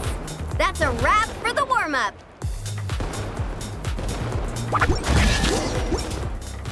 You called that a warm-up, but are there really gonna be boats cruising around during the opening ceremony? Nope. That's when our synergy with the Traveler gets put to the test for real. You really can't keep a secret, can you? Anyway, time to decide where to head next. What are we gonna do? Hey, something up over there? Hey, it's that guest in grain again. You know, the one who showed up first thing this morning? He hasn't left yet? I mean, the issue isn't how long he stays. It's whether we run out of Ineffa meat before he leaves. Uh-oh. Paimon has a funny feeling about this. Sorry to interrupt, but that guest you mentioned? Yeah, there's a high probability he might actually be a friend of ours. Oh, does a guy with 2 braids and a little white flower tucked under his hat match who you're thinking? Ah, it really is tone-deaf, Bard. You mean Bennett's travel buddy? That Bard friend of yours? Yeah. But just to be clear, Professor Venti is super responsible. I swear, if this is the first impression he's given you, there must have been some kind of mix-up. Bennett really hasn't seen the real Venti yet, huh? Huh? Huh. Anyway, your friend at a bar called the Dewdrop if you wanted to meet up with him. Let's go.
Breeze drifts a fragrance I've sorely missed. Sunsetia's kiss, so tender, so sweet. But what's this? A fiery twist! A flaming flower's fury, a flare of searing heat. Tone-deaf Bard, look at you!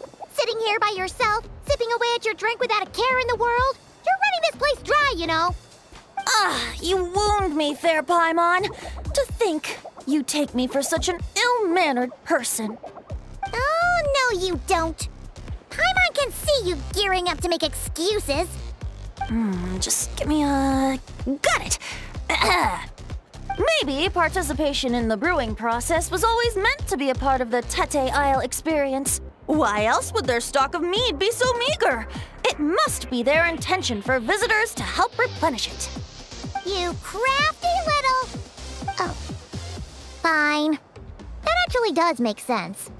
It's been a while, traveler. These must be some of your new friends. Greetings. Oh, allow me to introduce you. This is Mualani. She's unbeatable out on the water. Practically owns Wavy Bay. And this is Chaska. She's super dependable and so fast that even her bullets can barely keep up with her. And then there's this Asha, my new adventure buddy. We're really close already. Hey there, everyone. You can just call me Venti. I like to keep things casual. Hello. It's so nice to meet you. Bennett's told us all about you. Small world.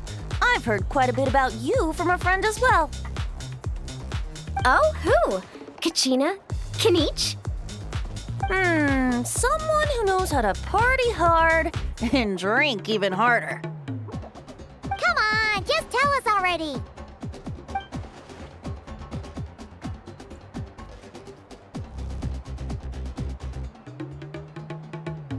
It's a secret, and I expect anyone who's guessed the answer to keep it that way. Man, you're nothing like I thought you'd be. When I heard Bennett call you Professor, in all honesty, I figured you'd be a lot older. Well, when I do turn old and gray, I hope I get the chance to hold another love poem crash course. You and the Mare Javari, so close and yet so far. One at the edge of the world, the other in the center of my heart. Well remembered, traveler. No matter how old I get, I don't think I'll ever forget the poems my students wrote that year. Such a charming little verse. A charming little verse indeed. Oh, now's probably not the time for a trip down memory lane, is it? Right you are. Now's the time to raise a glass in celebration of new friendships. Bartender, a few more glasses of that refreshing Ineffa mead I was just enjoying, if you'd be so kind. I'm afraid you just polished off the very last glass. Oh, that's an unlucky coincidence. Our exceptionally, well-hydrated guest is certainly right about one thing, however. You're all more than welcome to take part in the Honeydew Craft Brew experience and try brewing some yourselves. Any takers?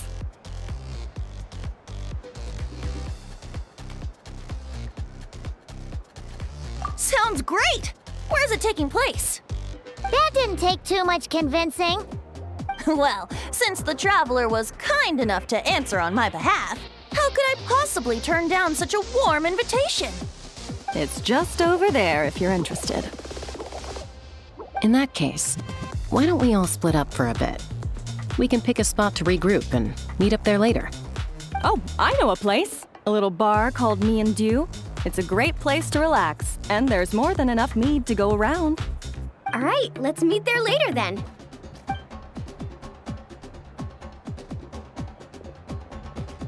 Oh, Me and Dew. Just Me and Dew.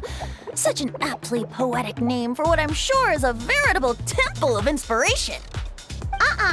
Don't try to bat your eyelashes at Paimon.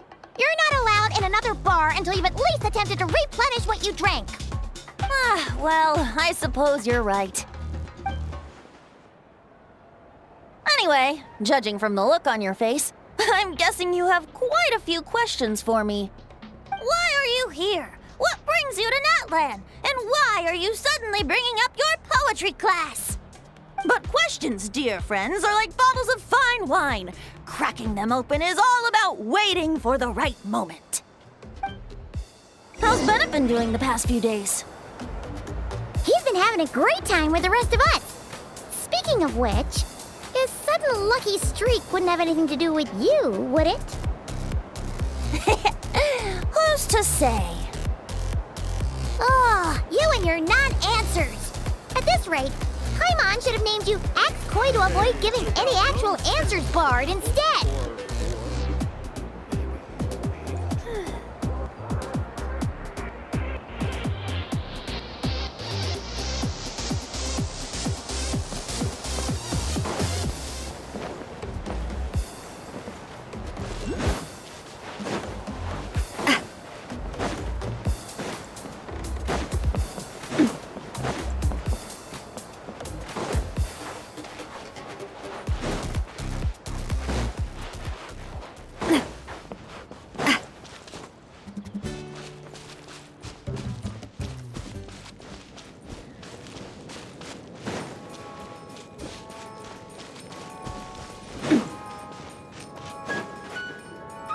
Ah, you must be the guest in green I've been hearing about. The one who cleaned out our entire stock of mead. Word sure spreads fast, huh? My sincerest apologies. It wasn't intentional, I assure you. The mead was just so irresistible, I felt like lowering my glass would have been an insult to your craft. My, how very kind of you. Guests of your tolerance level are hard to come by. I meant no offense either. Please enjoy as much of our mead as you want. In that case, once I'm done here, I'll be sure to head back for a refill. He was being polite, Venti. Not giving you a return ticket to Booze Town. Anyway, before the Honeydew Craft Brew experience officially begins, allow me to give you some background. Aphids play the central role in the brewing of Tete Isle's Aphimead. First, we guide the aphids to gather ripened honeydew from the brewing barrels, which we then collect inside a special device. After that, we refine it using the strength of our Tatankasaur companions. With a splash of added flavor or alcohol, the base can be transformed into a range of unique kinds of Aphimead. So it's the aphids who do most of the work. Now, that's something you don't see in Mondstadt.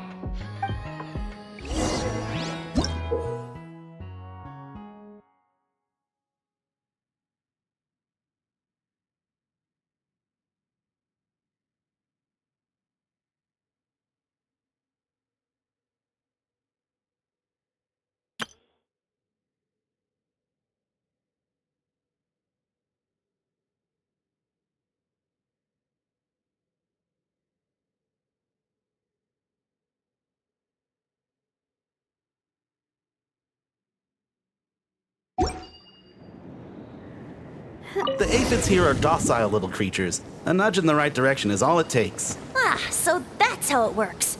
Wanna see who can do it faster?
The hang of it soon, I'm sure of it.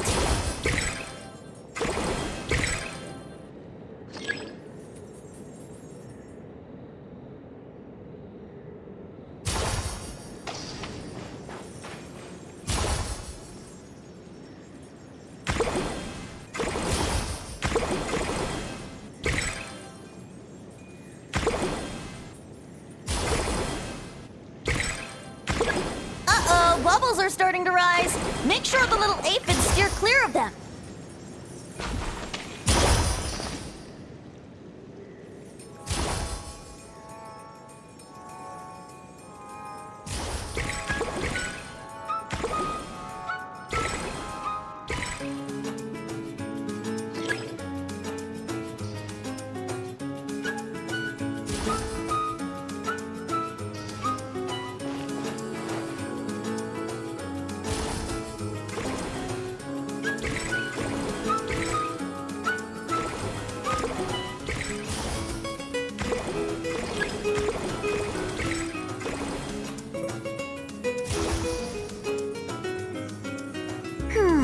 Maybe whacking this lever might do something.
All done.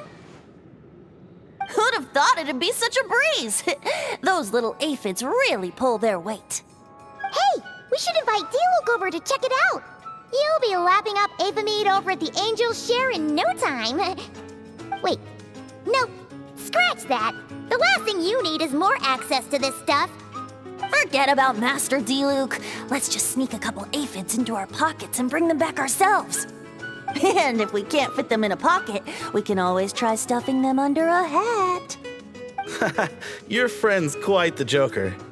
He is joking, right? Let's go meet up with the others at Me and Do.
We're here!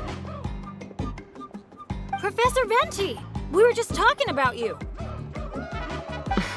We made a bet. Oh, on what? How much I can drink?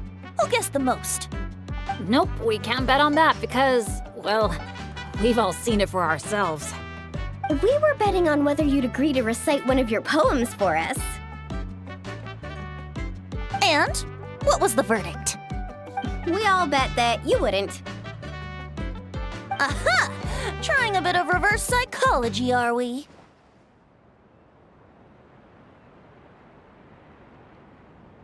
Told you. This bard's a lot sharper than he lets on. I appreciate the compliment. But you see, the key ingredient in the honey of inspiration is sweet, sweet nectar. Oh, Paimon knows exactly what that means. He's still not done drinking. Well, you're in luck. Because Bennett already looked into that for you. Mm-hmm. The boss said we just need to tell her when, and we'll be able to get some more.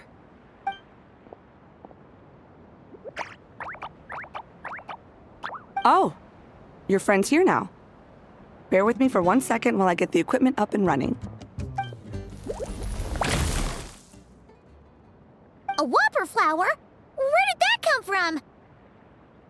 Stand back, everyone, and clear the furniture. I'll handle this.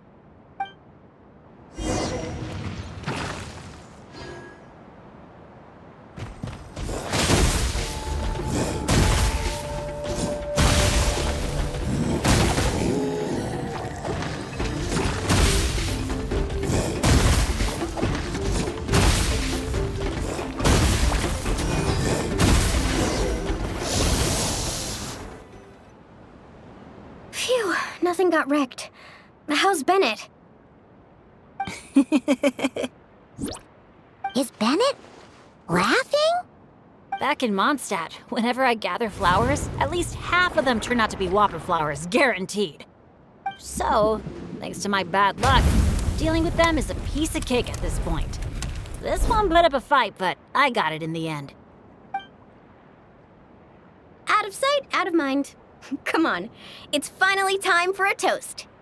I appreciate your help, brave adventurers. Though I do have one more favor to ask.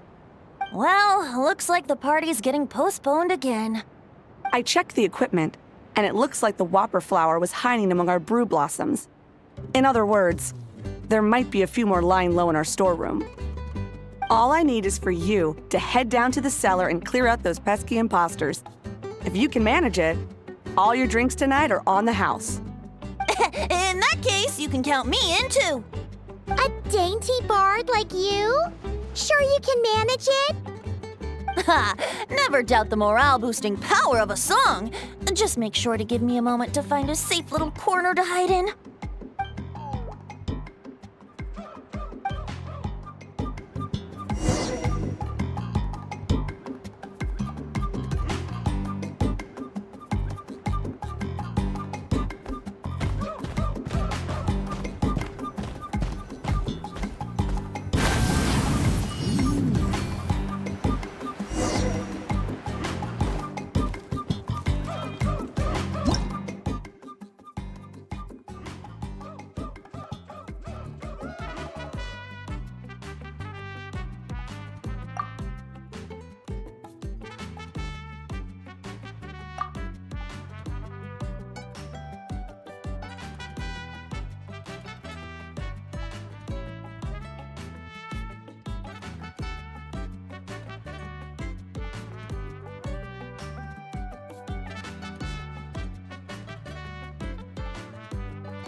Uh-oh. Looks like the whopper flower brought backup.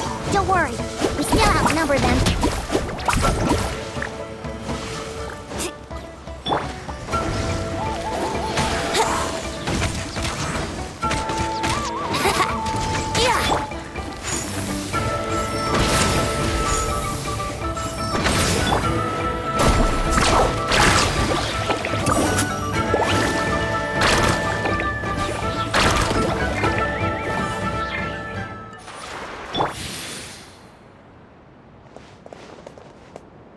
Looks like a perfectly normal brew blossom. Let's keep looking. Wait, am I seeing things? Did it just flinch? No kidding. You must have spooked it. Hey, you little... Did you really think you could fool us with a trick like that? Why do they never miss?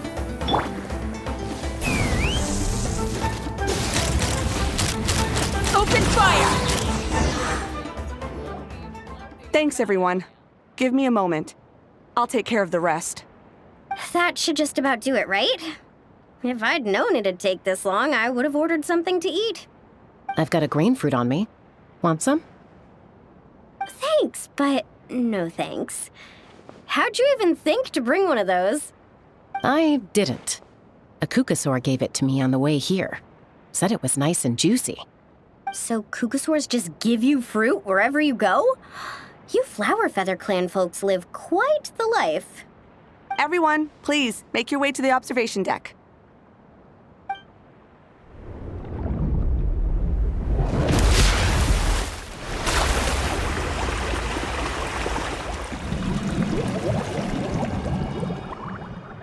Whoa! Wow. Now that's what I call a breathtaking sight. Tete Isle was totally worth saving till last. A moment all the more precious because of the toil that shaped it. Well said, Bard. For that, you deserve a toast. Speaking of which, where's our drinks? Coming right up.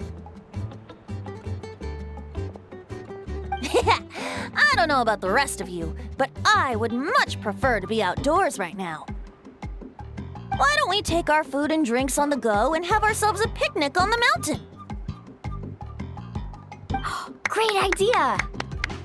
Whoa, whoa, whoa! Hold on! Shouldn't we take a photo first? Come on, Milani. You've done how many countdowns so far? Why is Paimon the one remembering this stuff? Because I care more about the party than the prize. Oh, sure. Look at the camera, everyone! Ready? 3, 2, 1! Let's party!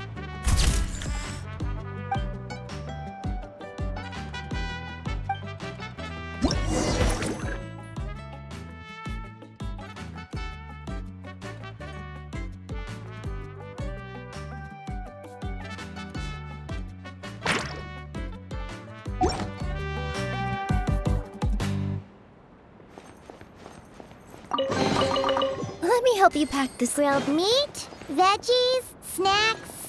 Should be enough, right? Yeah, and if we finish it all, I can always head back and grab some more. Oh, and if you start running low on wine, just let me know, Professor. I wonder how Now that's music to my ears. Don't enable him!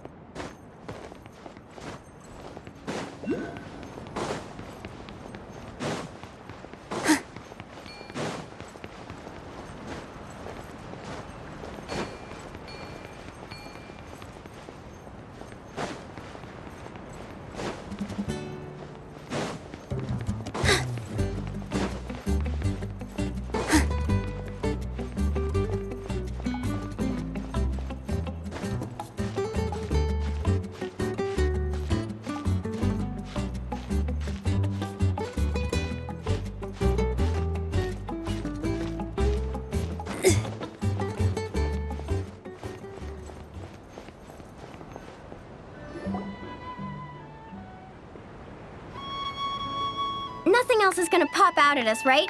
We're in the clear? I'm just gonna do a quick countdown to be safe. 3, 2, 1. Ahem. Alrighty then, everyone. Cheers!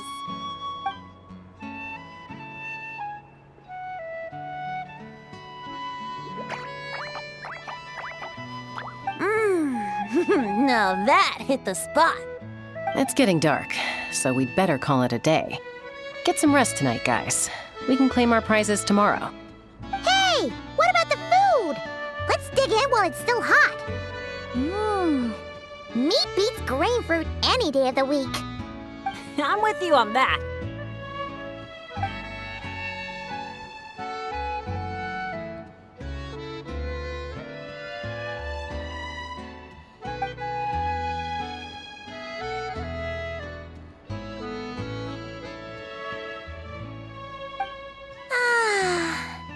After a meal like that, all Paimon wants to do is just flop down on the grass. Then go ahead and flop. Who's stopping you? Wanna join in, little buddy?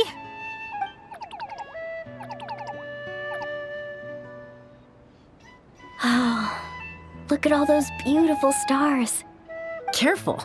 You nearly knocked my hat off. Sorry.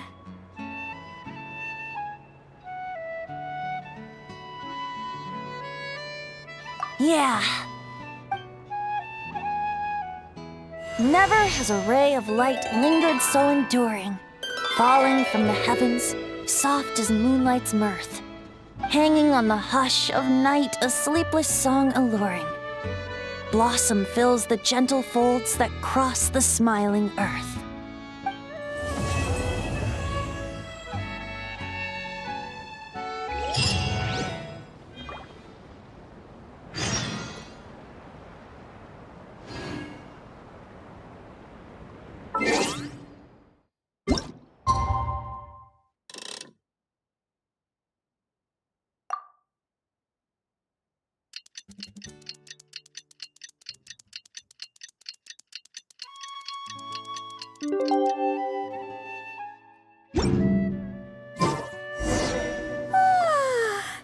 That rest was just what we needed. Come on, let's go find the others. It's prize claiming time. Paimon can't wait to find out what we're gonna get.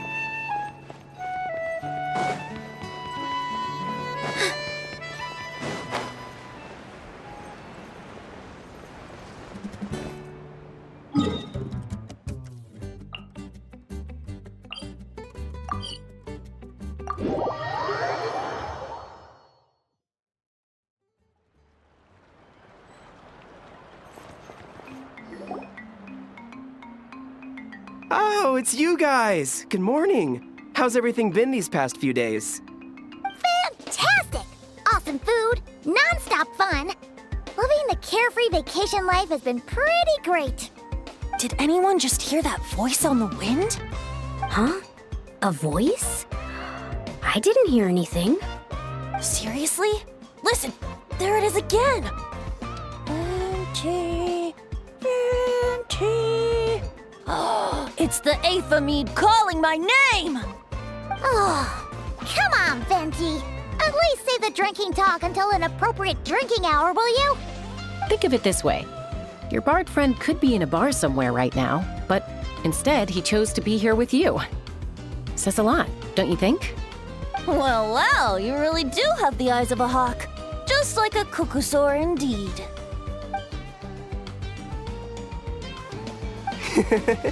Looks like the Asha's in a good mood too. Wanna tell the others about our little friendly competition just now?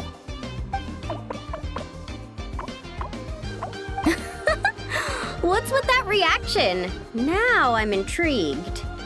Well, I was just getting ready to head out when the Asha started bouncing around the room, full of energy, and kept showing off his badge. All right then, let's have a little contest. How do you want to do this? I said. The last thing I expected was for him to stretch out his little hand and challenge me to an arm wrestling contest. So, Paimon's guessing you won? Yeah, it was no contest. The size advantage was really unfair. I feel kinda guilty, honestly. So I was thinking, how about a graffiti contest instead? We can do it in a little bit. I've got the paint covered. Well, sounds like the fun isn't over yet. I'm glad to hear it's been a good stay so far. So, the main challenges in the 4 areas. I'm guessing you've completed them all? Great! Let me take a look. Huh?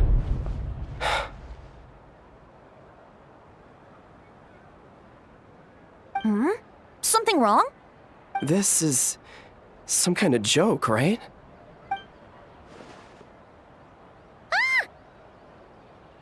Jeez, Paimon! Why'd you scream like that? Scared the life out of me. What's going on? Sorry.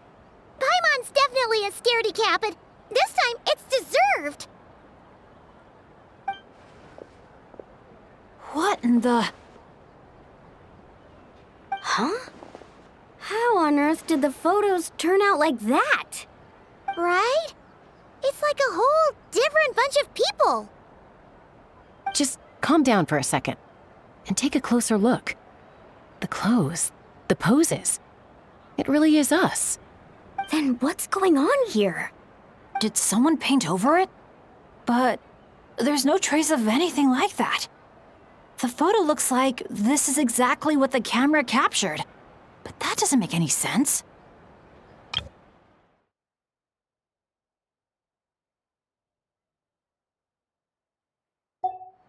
What about the others?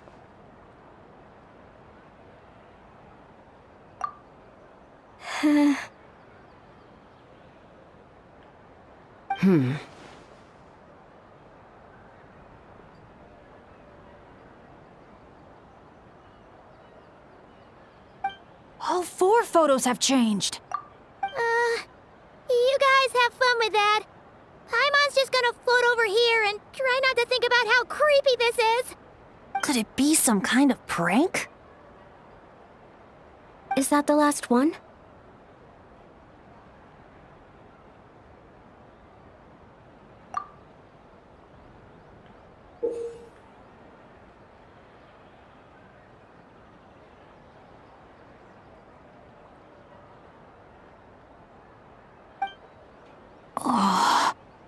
You'll have to excuse us, sir.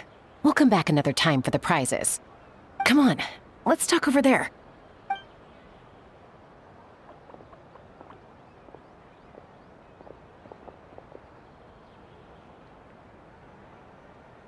So, notice anything useful? I can't make out the faces, but the outfits are unmistakable. They've gotta be from the People of the Springs, the Flower Feather Clan, the Collective of Plenty, and the Masters of the Night Wind. The Tecpotals Flint Blades Adventure Team. It's the Tecpotals Flint Blades Adventure Team. We read about them back in Villa Guitzli, remember? A group of friends from different tribes, united by a single goal. To make the name of their adventure team, the Tecpotals Flint Blades, known throughout all of Tevat. But then a couple in the group had a baby, and decided it was time to move on. So, they planned one final journey as a farewell to a life of adventuring. Mind if I take another look? Here. I knew I'd seen that place before. It's right here. What do you mean? How's that even possible? Bennett said the events described in those notes took place a long time ago. There wasn't even a resort here back then. Doesn't mean it's not the same place. Just look at the terrain. Well, that place doesn't look at all familiar to me. I've flown past that area every day on my morning loop. I can show you exactly where it is. Then, should we go take a look? Yeah, let's go. Now hold on just a minute. Why don't we think this through one last time before we head out? Prank or not, the person who left these pictures must be trying to tell us something. If this clue is pointing to a specific location, the only way to find out more is to go there ourselves. That's what I think. That's a fair point. But we also need to consider that Chaska never noticed anything odd while out on patrol. And presumably, someone managed to slip these photos into our album without alerting a single one of us. So we shouldn't underestimate who we're dealing with here. Is that what you're trying to say? Pretty much.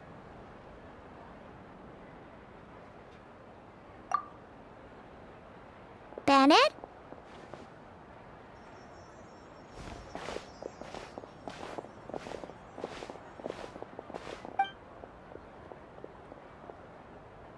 The place we're heading to might be dangerous.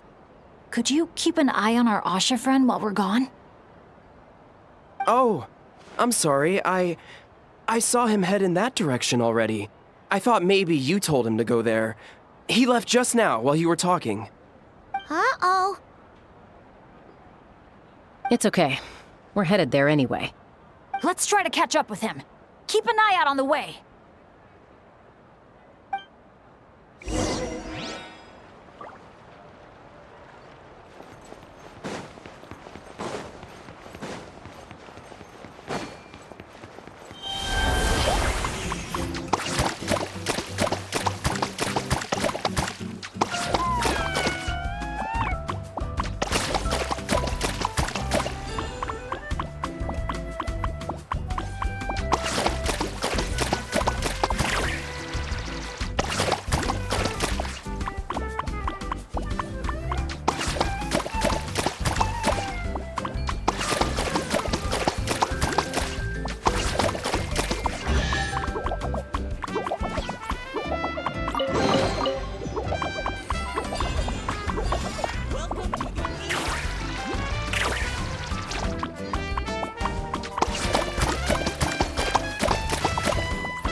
Asha, are you there?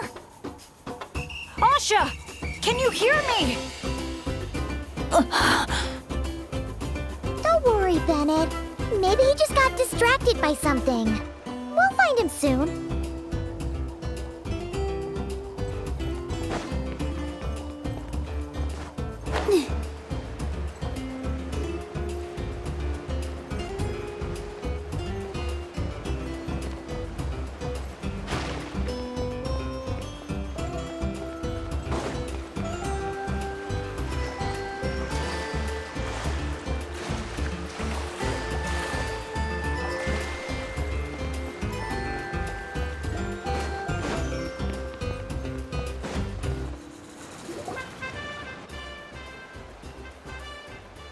Well, here we are.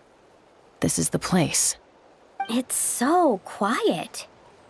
If someone lured us here, there's no sign of them. Let's split up and have a look around.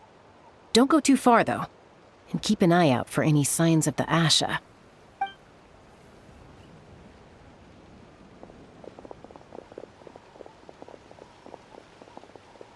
It doesn't look like there's anything here. Asha! Come out, wherever you are!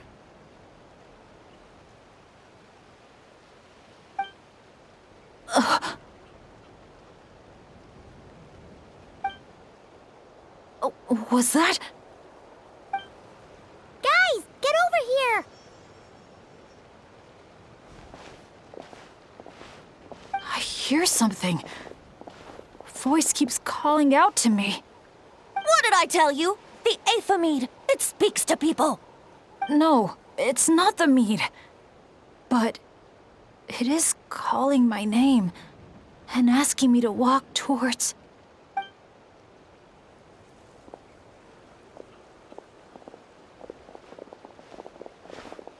Look! What's that doing here? The voice. It's coming from inside. Careful. What if it's a trap? No, it's not a trap. The tone of the voice. There's no trace of malice, only care and concern. Bennett, you're not thinking about going in there, are you? Tone Deaf Bard, talk some sense into him!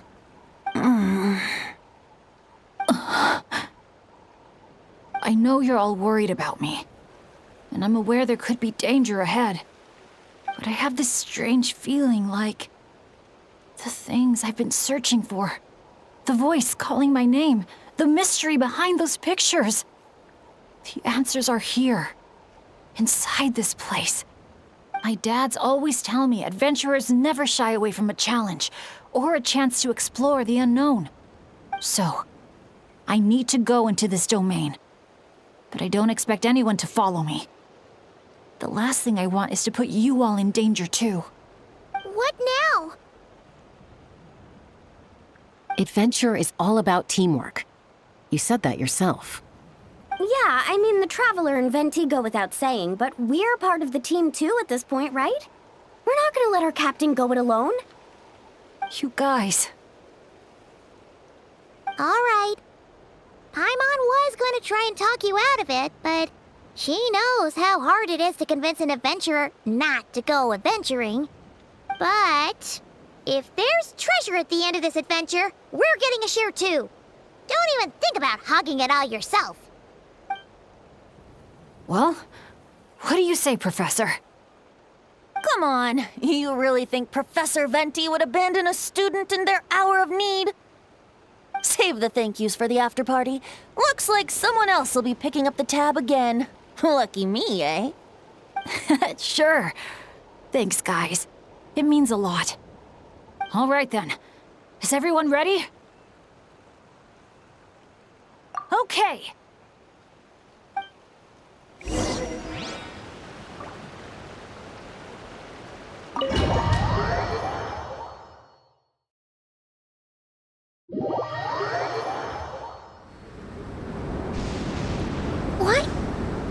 this place.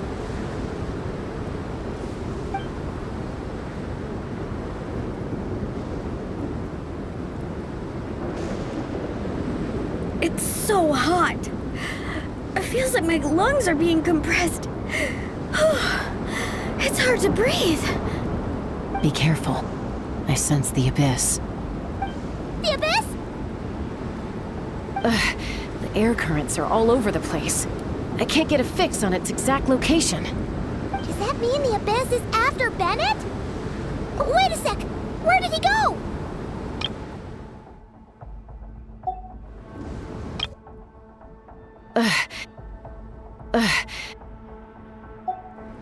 Bennett! Bennett! Are you there? How did we get separated? We all came in together, right?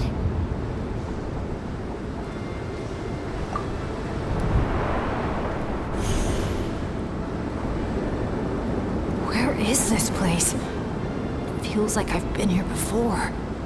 Why does it seem so familiar? Traveler? Paimon? My throat... it hurts. Anyone there? Still no response. And no sign of anyone. Am I the only one who got separated from the others? Or did we all get split up?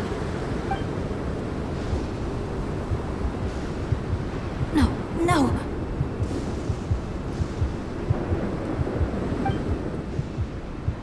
My heart's beating faster and faster. My back is drenched in cold sweat. And I can't remember anything. At this rate, I could pass out at any moment. Feel like I need a moment to catch my breath. I can't figure out if this counts as good or bad luck. If I've ended up in a dangerous situation like this, even on my lucky streak, the others are probably in even greater danger. I need to help them. I have to keep moving. Come on. This pain is nothing. Just gotta keep pushing forward. I can do it. I'm fine. Absolutely fine. Everything is gonna be fine. I just need to find the others. Wait for me.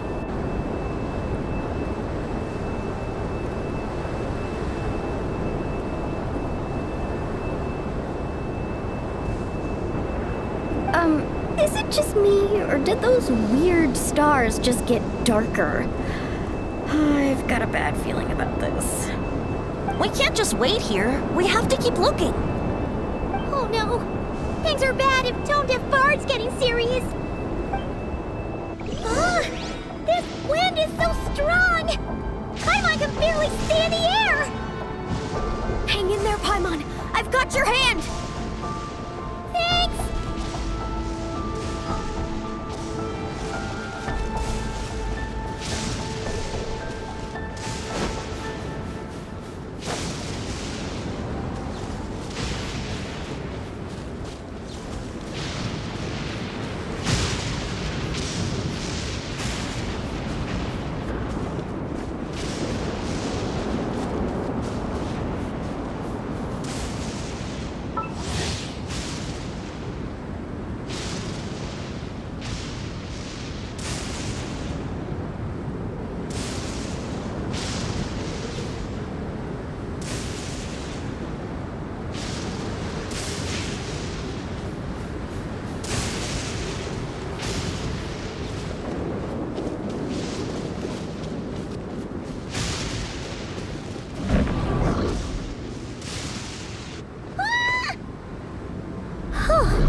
She was gonna get swept away there.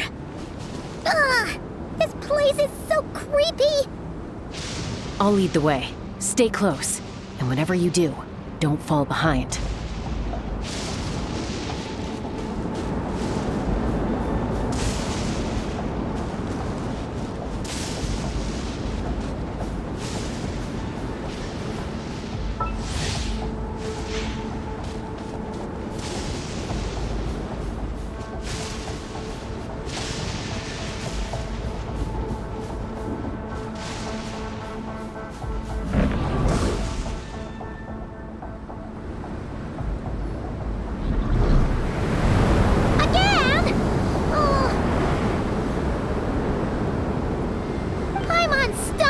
hurts. Feels like she's gonna puke. It's getting more and more dangerous the further we go. Tone Deaf Bard, are you sure Bennett is up ahead? Yes.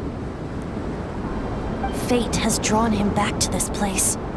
It is a trial he must overcome. But if he tries to go it alone... Hang in there, everyone! We need to pick up the pace!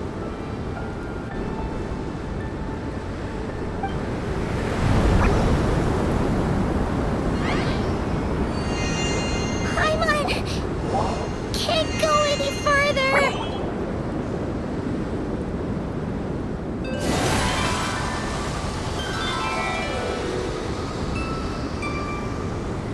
Tone Deaf Bard! Now, everyone! Now!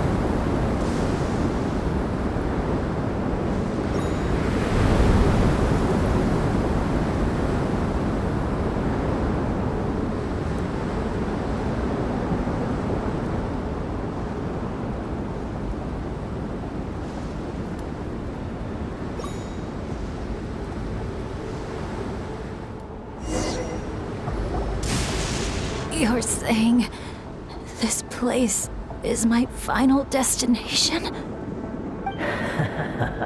Yes, precisely.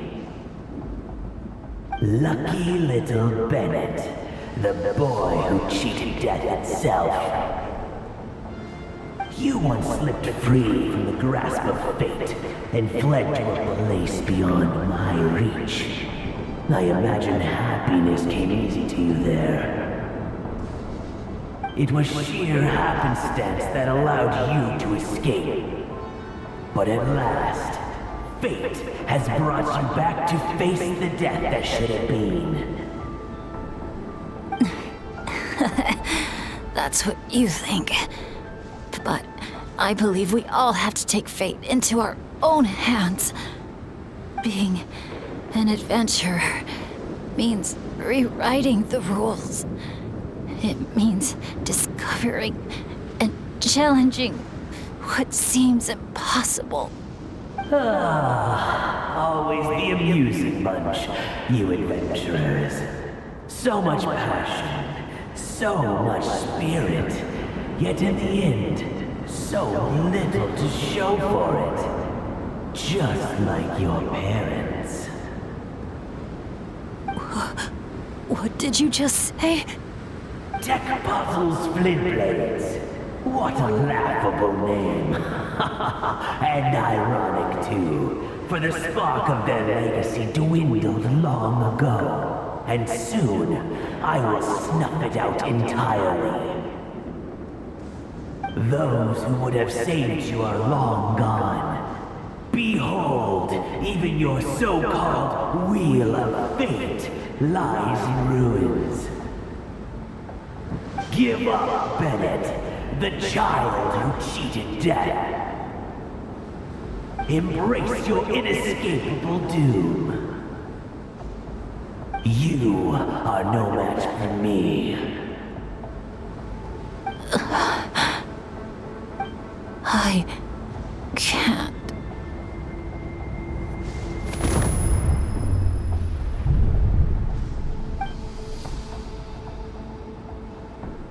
That light. Is that... Lyasha! And look! One of them is Bennett's companion. Huh? Bennett? Bennett! What's wrong? Please, Bennett, wake up! This isn't working.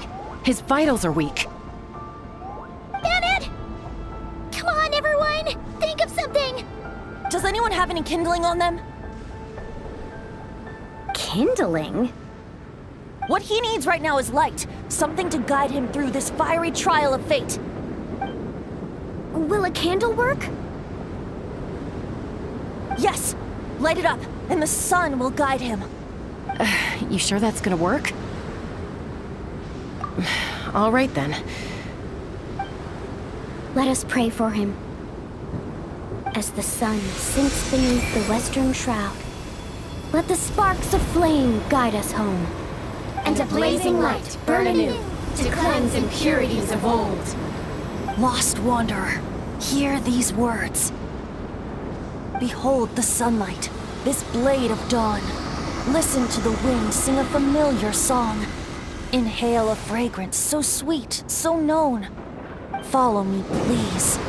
Follow me home.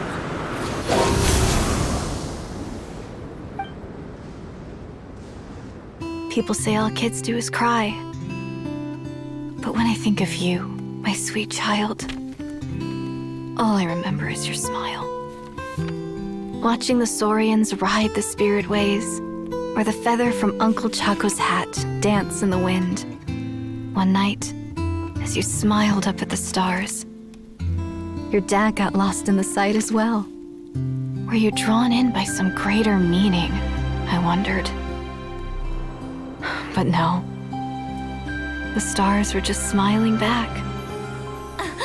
Aroni, stop writing and join us. Team leader, give us a toast. Okay then.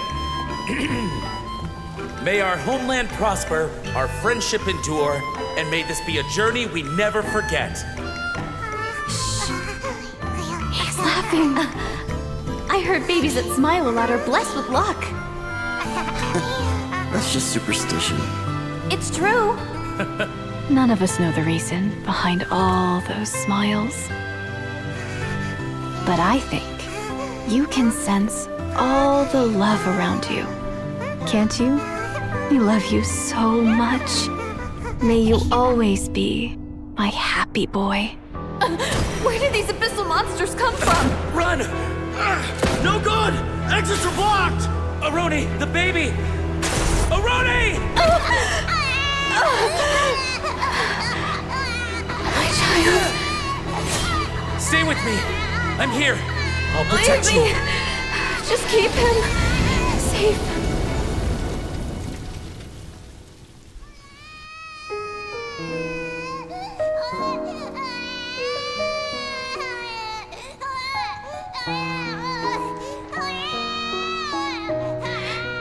Gods, if you can hear my prayer, take my body, my love, and my memories as fuel. Even if my soul is barred from the Night Kingdom, doomed to wander the desolate wilds, I offer up all that I am, that this child might live.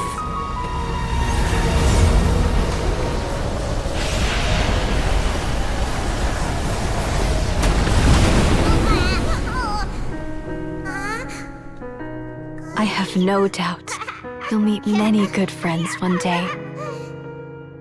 Because I know you're the luckiest child there is. Smile for me, my darling.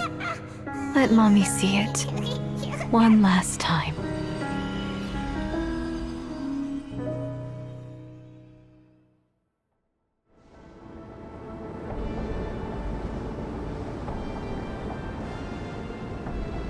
Mom! Is this a dream? It's not a dream, my darling. Not at all. Oh, look how much you've grown. Dad! Mom! It's really you!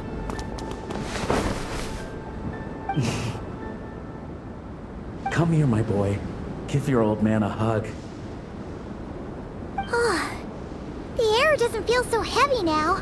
Paimon can finally breathe.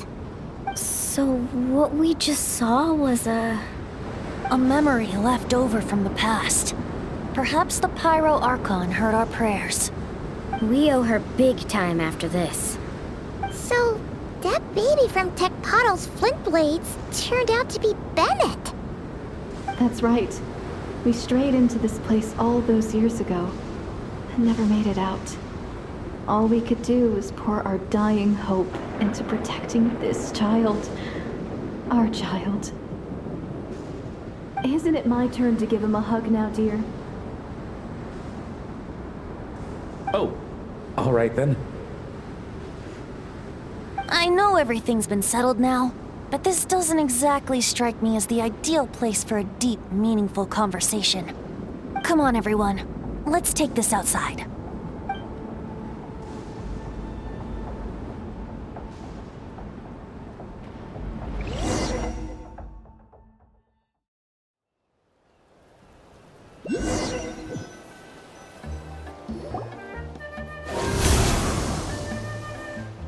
All right, this should do. You mean Bennett, right? Bennett. That's what your friends call you? Yeah, it's the name my dad's gave me. A group of older adventurers from Mondstadt raised me. Bennett. Bennett. Blessed. That's what it means. Having a name like that. It shows those people care about you a great deal. It's a fine name indeed. I'm so happy for you, my darling Bennett. Seeing the strong young man you grew up to be. Knowing you're surrounded by people who love you, it means the world. Don't worry, Mom. I'm doing great. Everyone's always been so kind to me. Be sure to thank them, son, on behalf of myself and the rest of Tecpotle's Flint Blades. Just look at us, together like this. I've seen more than my share of miracles, it's true. But after what happened, I never thought I'd get a chance to talk to my son, let alone... Oh... Oh, what is it, Dad? Our adventures together over the past few days. All the memories just came flooding back. And speaking of, how could you call that arm wrestling this morning? That was full-on wrestling, my boy. Really? Wait, bit of a tangent, but Paimon just realized. This means Bennett's from Natland, right?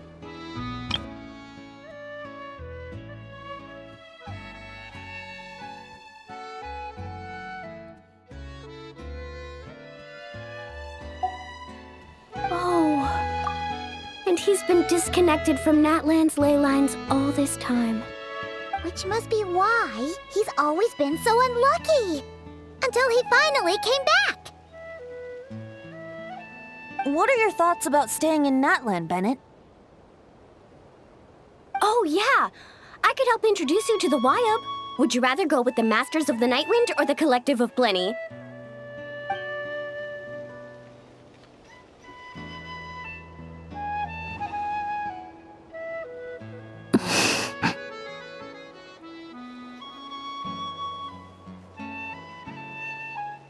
You don't have to answer that right away. Traveler, could I take a look at your album for a second?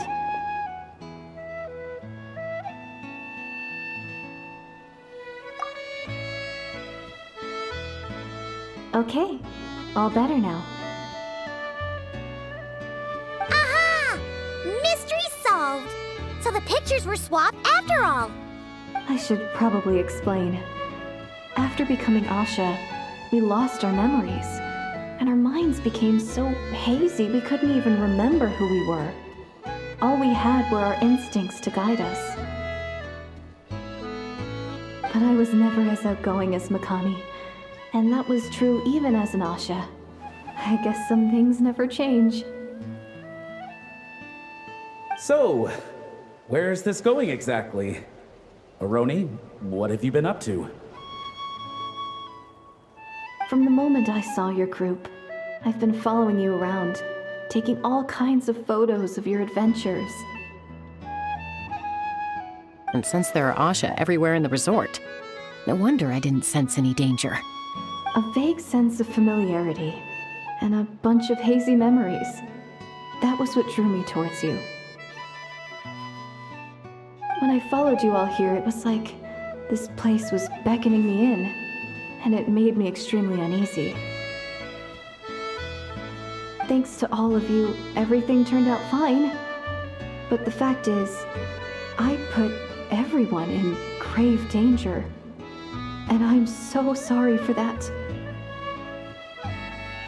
Don't worry about it. After everything you went through, it wasn't your fault. Exactly! The way I see it. If fate is a giant wheel rolling down the road, then I'd say, for Bennett, the bumpiest stretches behind him. And that's all that really matters. Thanks, everyone. And, thanks, Mom and Dad. I love you. So much. I love you too, my darling son. And here, this picture is for you.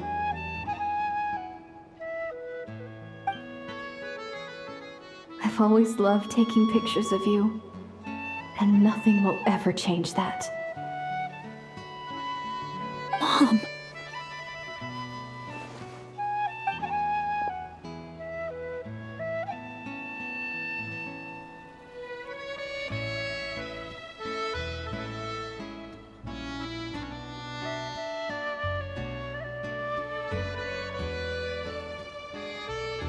Child of reverie, clutching tail feathers tight, open not thine eyes ere night be gone.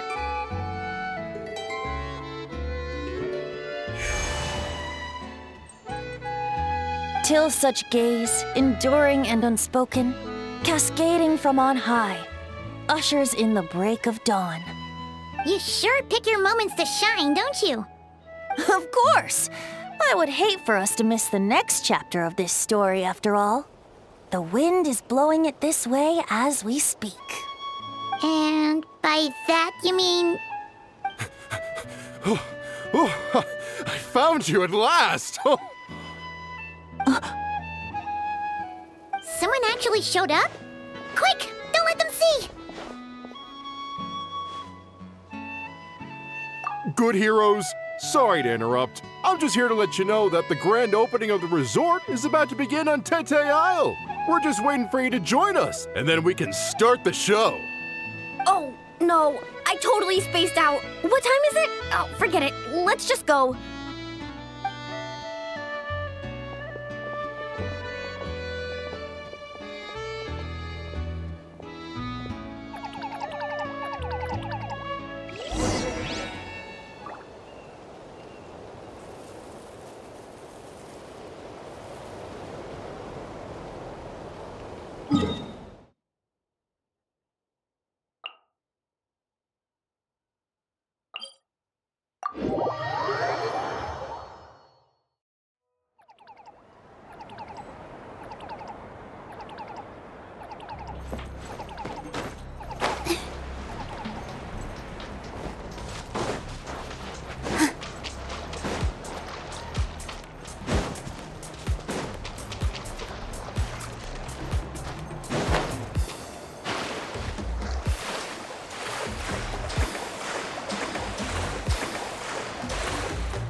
The dance-off stage is all yours, Traveler.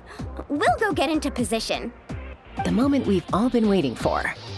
You've got it, guys.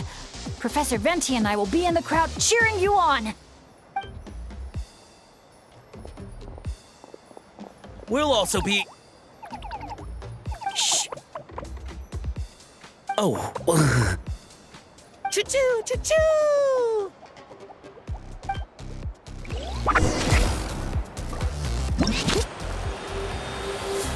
Go, Sharky, go!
Now let's hear it for the one, the only, Pyro Archon!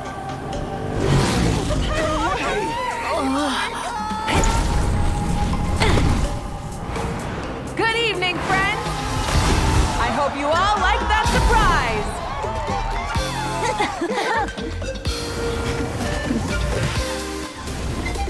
Now who's ready to come up here and get this party started? You gonna go? But what if I end up jinxing it and mess up everything with the whole show?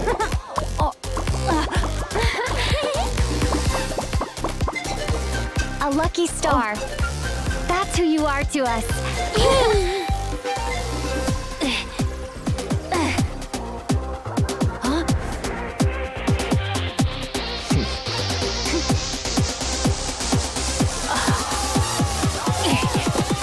Let's hear it for our friend from afar!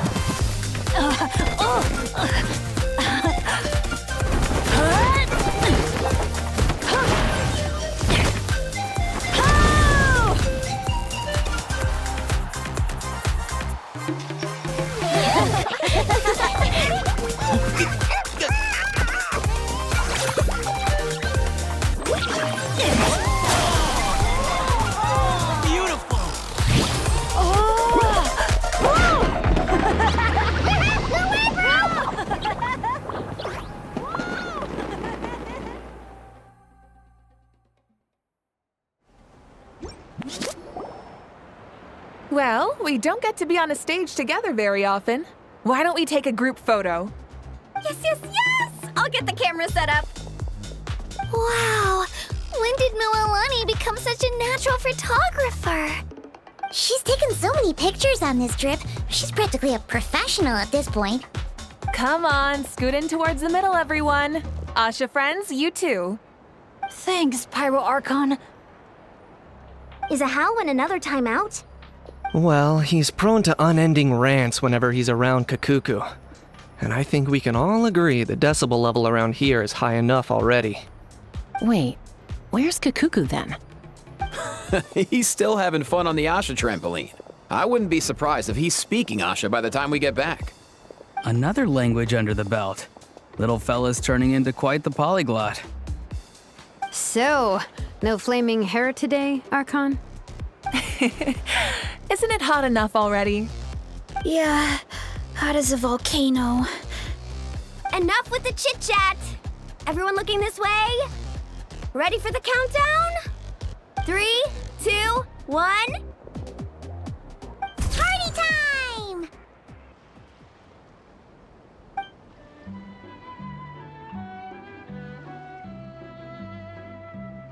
We always hoped you would have good friends around you, and it seems like that came true. Yeah, they're the best. You're not a picky eater, are you? And you don't stay up late every night like your mom?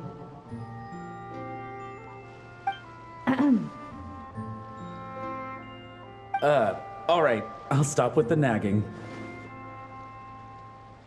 Dad. Come here.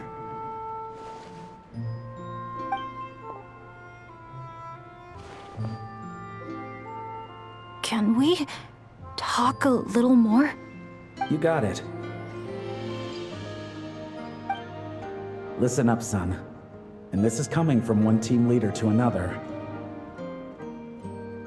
I know you're strong, and I know you're hardworking. But when it comes to leading a team, that alone's not gonna cut it. Remember what I said to you earlier when you were down in the dumps? Every journey is a lesson. Never lose sight of the bigger picture. Your team is going to look to you for guidance one day. It'll be up to you to earn their dedication and trust and offer them words of comfort during times of struggle. I understand. The name of our own adventure team, Tecpato's Flint Blades, embodies a particular idea: the striking of a spark and the passing of the torch. But then we brought you into the world, a little spark of our own, and our thinking began to change. And we knew that what we wanted most of all was not for you to be bound to our mission or legacy, but to forge your own path.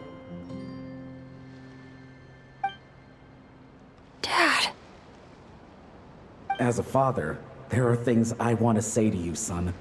So, humor your old man for a bit, okay? Even though I'm not actually that old. Son, your mom and I have loved you all your life, even since before you were born. And as you grew up, you had friends to offer you love and support where we couldn't. Never forget them, and never forget your dads back in Mondstadt. It's thanks to them, after all, that you're blessed with such a lucky name. No matter where you go or what path you choose, as your parents, we will always support you.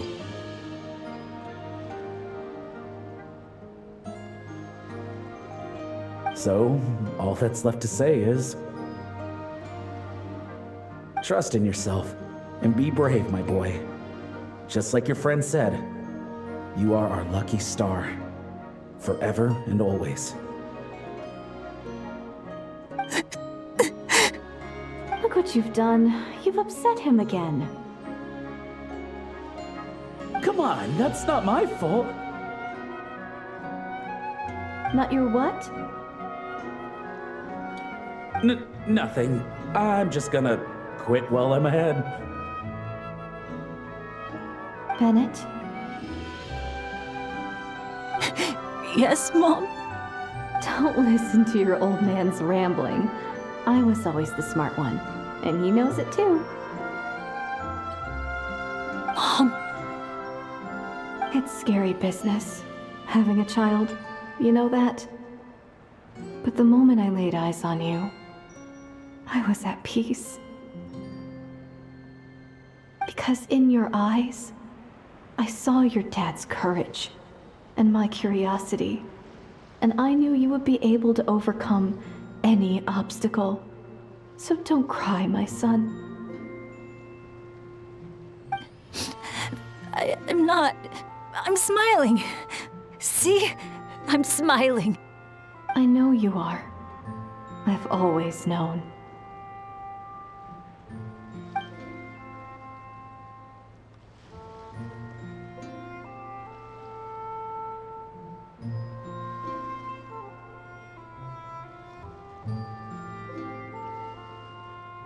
Is it time for you to leave already?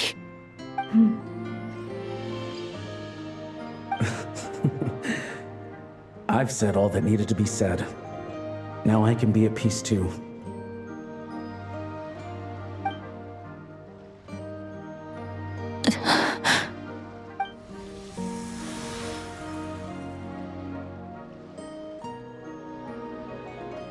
Trust me, Mom and Dad. Someday, I'm gonna be the most legendary adventurer in all of Teyvat.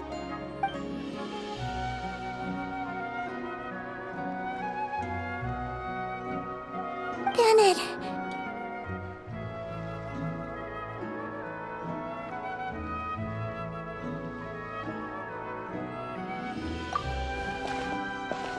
Bennett, are you okay? I'm fine.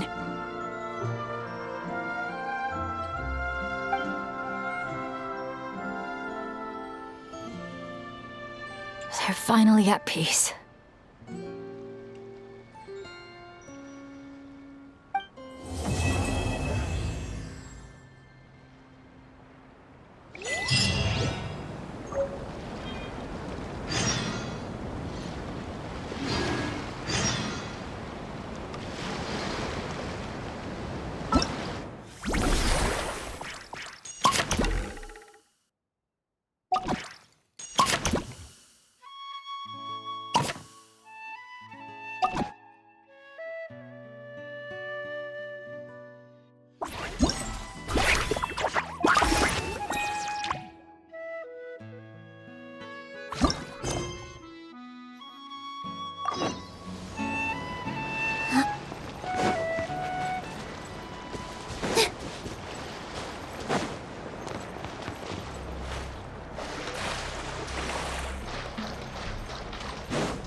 There is no escape here!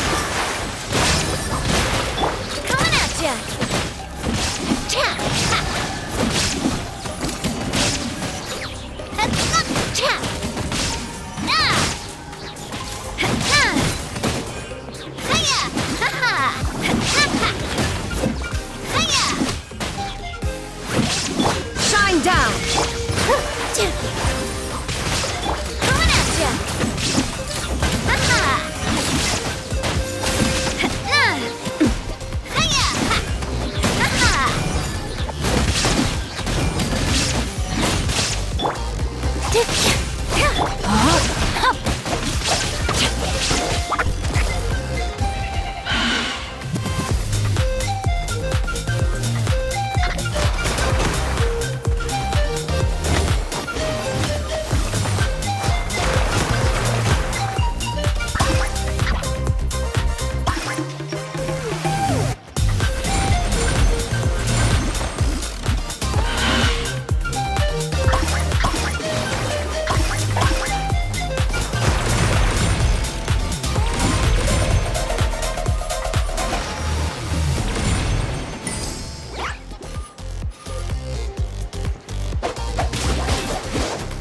Illusion shattered! With all my strength! No, my sword! Cha! Ha! Ha ha! Ha ha! Ha! Shine down! Rain cutter!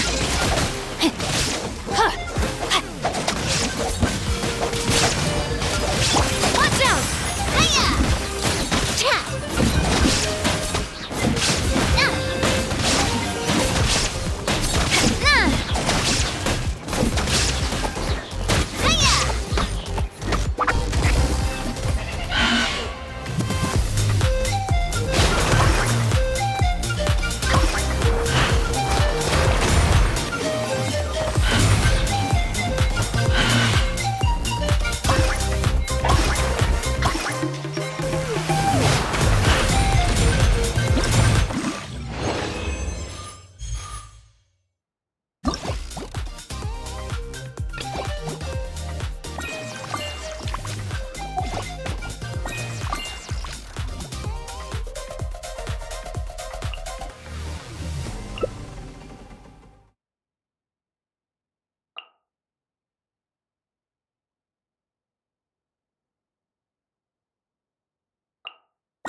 Inadmissible evidence!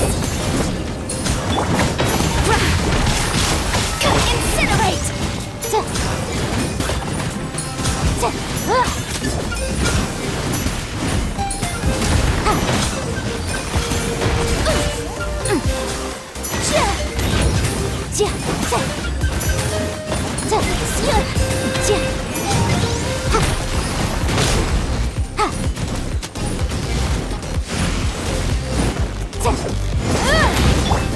A burst of flavor!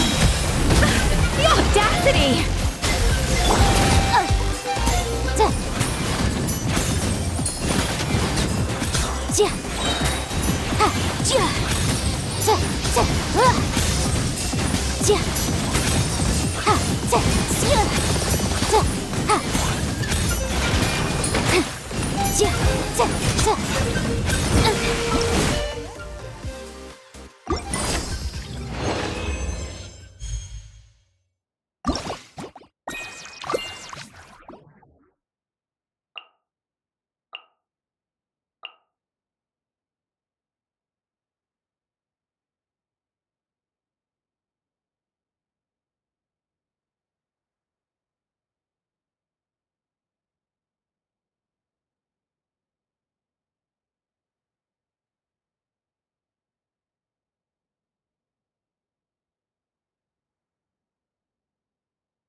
Motion to compel.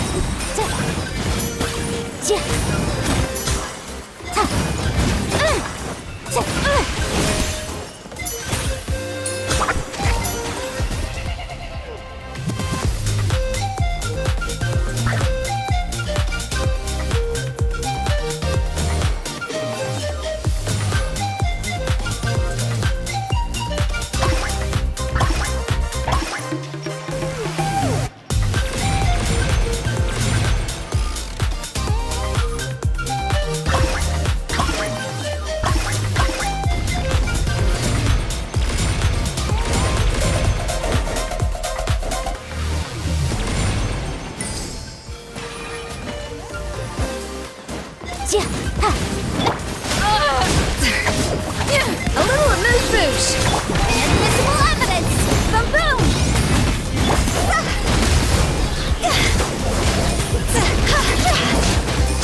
Go!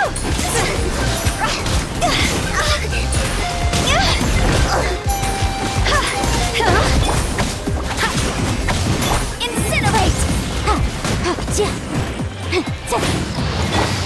Attack across! Watch out!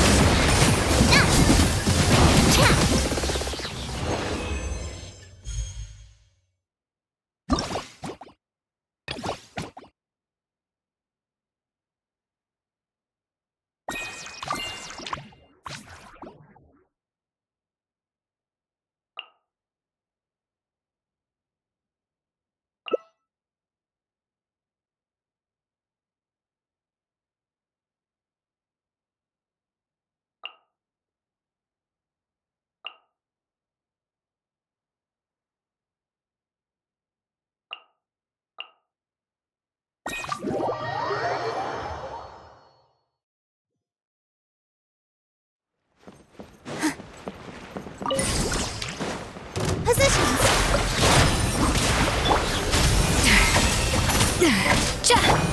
Whirling snow.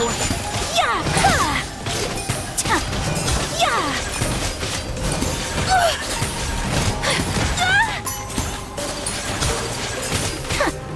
All my strength.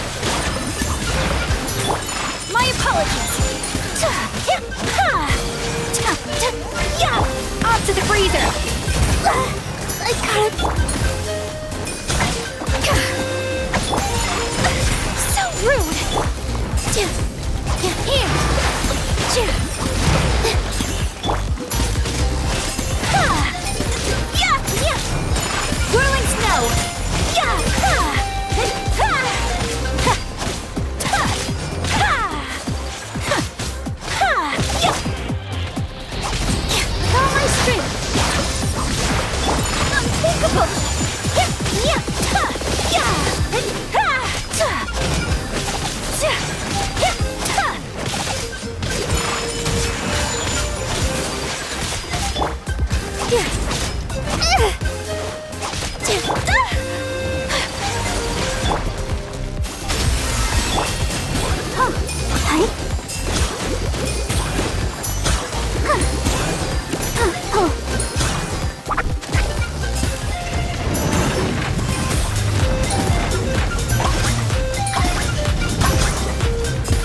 Motion to compel. Don't be scared.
Wow! Time sure flies when you're having fun. Oh, Paimon's exhausted. Guess it's about time to head back and get some rest.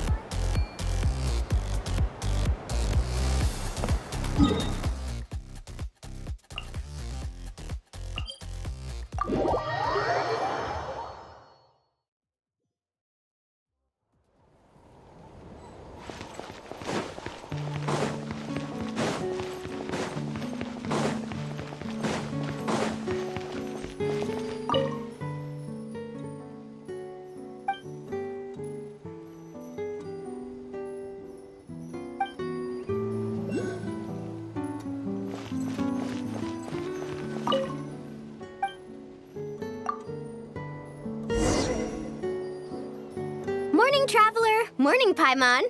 Thought I'd come over and say hi, puffer, floaters, and all. Morning, Mualani. How are you so full of energy? Weren't you the one partying the hardest last night? That was last night. I got a good night's sleep, and now I'm good as new. Here, take this. It's your prize for completing the album. I picked yours up, too, to save you the trip. Wow! Thanks, Mualani. That was so nice. When it comes to helping people, a good guide always thinks one step ahead, right? Oh, and speaking of work, I guess our vacation's almost over, huh? Probably for the best. If I don't head back soon, I'm worried my little doggy won't even remember me. And after talking to the others, it seems like everyone is just about ready to get back. Some are missing their families. Others are going through dandelion wine withdrawal, I guess. Even Chaska seems to be feeling it. Not that she'd ever admit it, but I have noticed her gazing back towards the Flower Feather clan at night. But summer's not over yet, so I say, we squeeze a few more unforgettable moments into the time we've got left. Like another group photo. Hey, how about taking one right here? After all this time, Paimon's grown kind of attached to this place. Great idea! Why don't you spruce up this wall, and I'll go gather the others. See you over at the plaza!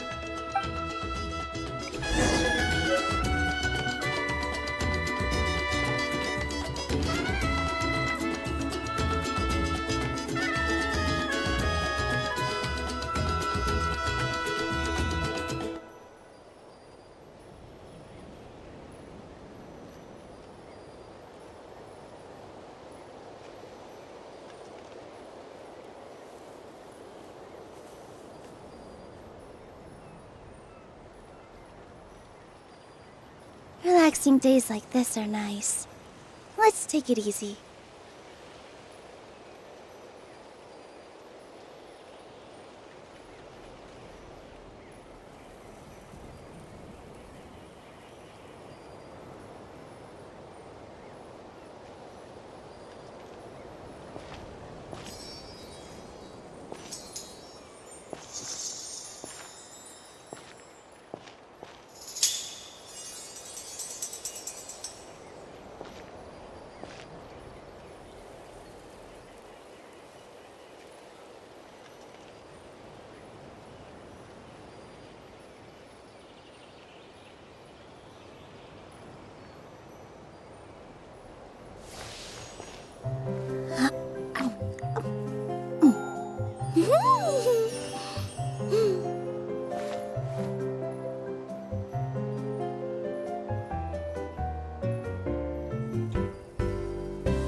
Deep breath, as if you're about to blow up a huge balloon.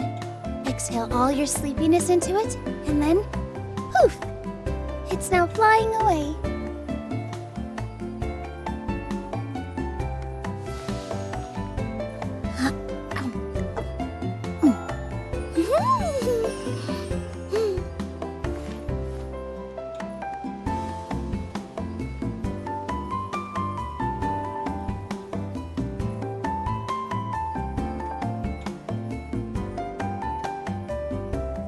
Relaxing days like this are nice.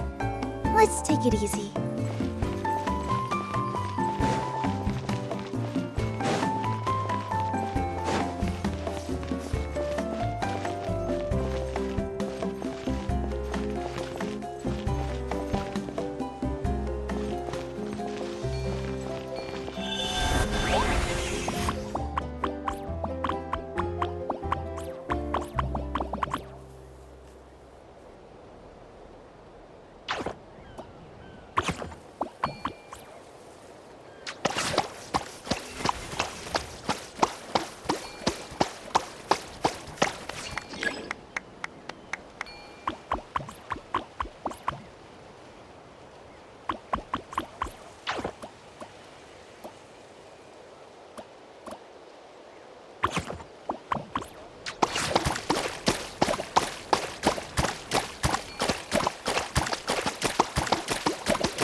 Over here! We're gonna take a picture together! Oh, not bad, not bad. You're all looking full of energy this morning. Not a trace of bedhead or dark circles in sight. Whoa, you even look out for stuff like that? Well, what kind of guide would I be if I didn't pay attention to the details? Yeah, and what kind of bard would I be if I didn't appreciate a good drink? What's that got to do with anything? Somehow, though, I know exactly what he means.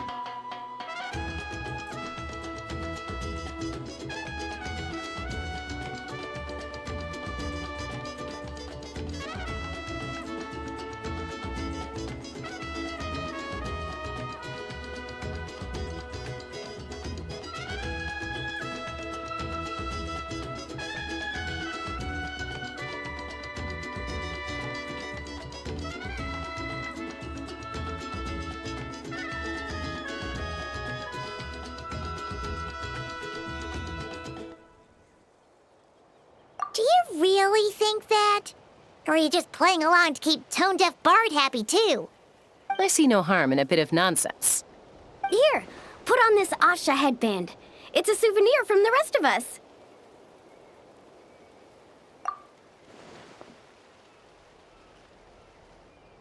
It really suits you.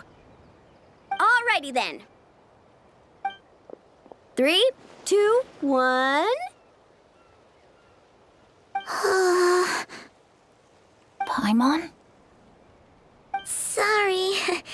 All that nonsense has got Paimon's head muddled. Her mind's gone completely blank. Don't want it all to end, huh? Are you worried once you say those words, the vacation will officially be over? How the... Paimon thought peacemakers couldn't read people's minds. Oh, Paimon. Don't worry, Paimon. Summer's sure to come again. Just like you said when you made that wish to the Pyro Archon. Even though we'll all be going our separate ways, as long as we cherish each other's friendship, I just know that our paths will cross again. Bennett's becoming quite the talker, huh, Professor Venti? Well, I wouldn't dare take credit for something like that. Your tone would suggest otherwise. Come on! Paimon was just starting to feel inspired! Why don't we just give it another try? Yeah, let's do it all together this time! Huh. What should we shout?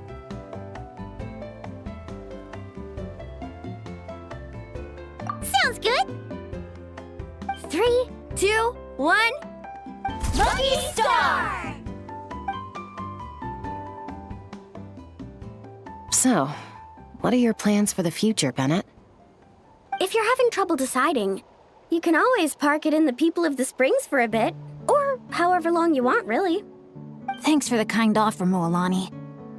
I actually went to see the Pyro Archon to tell her how grateful I am for everything she's done for me. She told me that the domain we entered was an abyssal simulation of the Mare Javari. It was extremely unstable, and now it's completely gone. Later, when we got on to talking about my future, she said I was more than welcome to stay here in Natlan, but also that she would respect my decision, whatever it turned out to be. And after thinking it over, long and hard, I've decided to return to Mondstadt. You miss your dads, don't you? That's definitely part of it. I promised to tell them everything that happened on this adventure, and I can't go back on my word. But also, when I said goodbye to my mom and dad, I promised them I'd become the most legendary adventurer in all of Teyvat someday. And no adventurer should stay in one place for too long. Bennett. What if your luck starts going downhill again the moment you leave Natlan? It's fine. The warmth and kindness I've experienced on this adventure is enough to get me through all the challenges that lie ahead. As I attempt to shape my own fate, I want to take that same kindness and pass it forward. That's something I've always believed in. Hear, hear! To our leader! To our leader, Bennett! Cheers!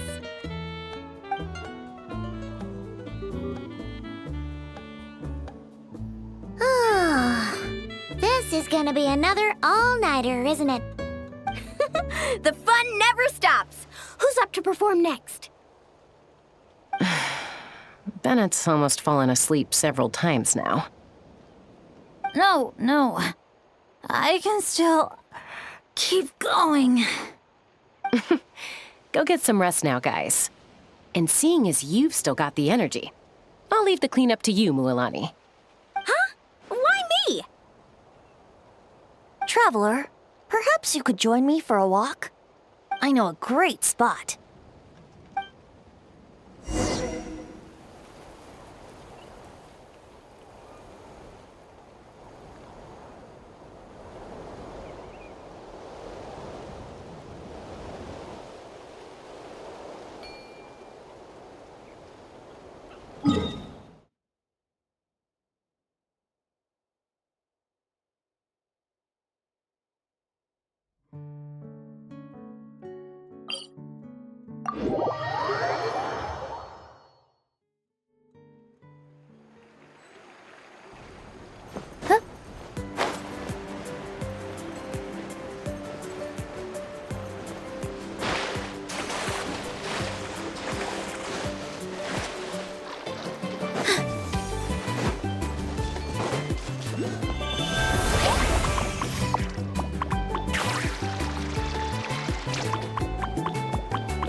You might be tone deaf, but you sure know how to sniff out a good view. Glad you like it. Some stories aren't meant for the birds, only for the stars high in the sky.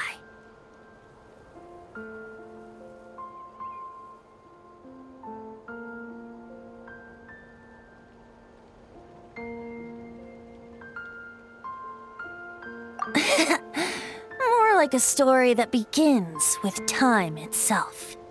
Long, long ago, time began to write the story of this world. To her, all living beings were equal, both in their value and in significance. Like an ancient scroll, she engraved upon her memory all people, all events, all encounters, and all farewells. Back then, as an animal spirit, I had a chance encounter with time at the Thousand Winds Temple. Hearing my wishes, she entrusted me with fragments of her power and authority.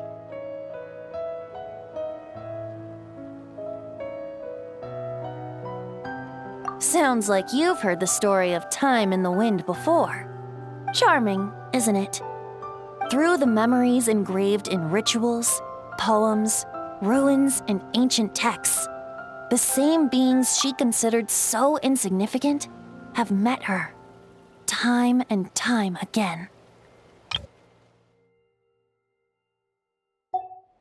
So, this is the story you wanted to share? More like the prologue. The corruption of the Mare Javari is tied to time itself. To put it another way, it is a calamity present in every moment that will ever be. Unlike time herself, I have always cherished many wishes in my heart. 500 years ago, to prevent the corruption of the Mare Javari from spreading beyond Tenochtitlan, I blew it off the timeline, turning it into the Windless Land.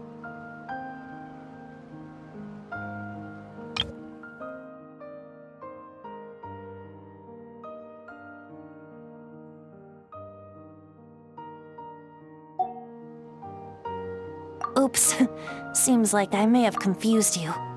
If you're asking about how the Mare Javari disappeared from Tenochtitlan 2 or 3 decades ago, there may be someone else better suited to tell that story. The Mare Javari has been the bearer of too many stories that weren't meant to be its own. I merely played a part in one of its chapters. And the choice I made 500 years ago came with a price. Some souls were unable to return to Mondstadt as a result, while others stayed to settle in this land, merging with the Monitu to become the Asha we see today. So the reason you're here in Tenochtitlan is because... Correct. I'm here to collaborate with the current Pyro Archon, Mawika.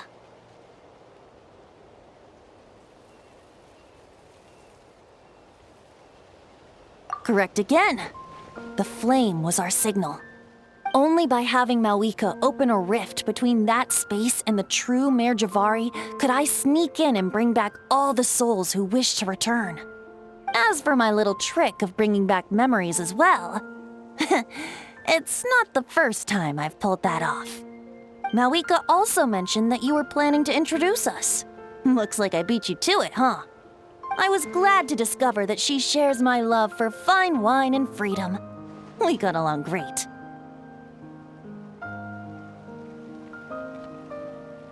Well, it really took it out of me for a few days. In fact, I still feel pretty dead on my feet even now. Oh, really? But thinking of all the Ineffa mead and dandelion wine still left to drink, I suppose I can hang in there a little longer. You don't look that tired to Paimon. So, don't think you can just pull out that little excuse and we'll suddenly foot all your bills. Oh, how you wound me, Paimon. You'll hook me up with some good liquor, won't you, traveler?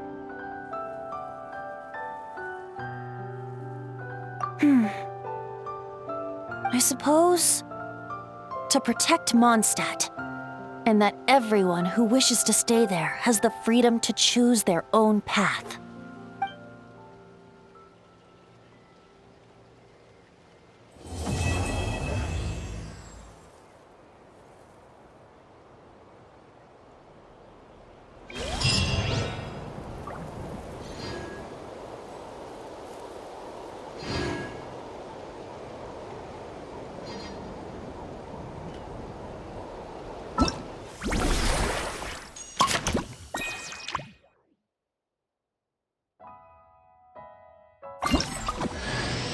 Grab some paint and let's get graffitiing!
To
the ferry. To the ferry.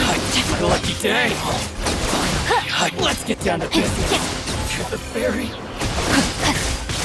Finally, to the ferry.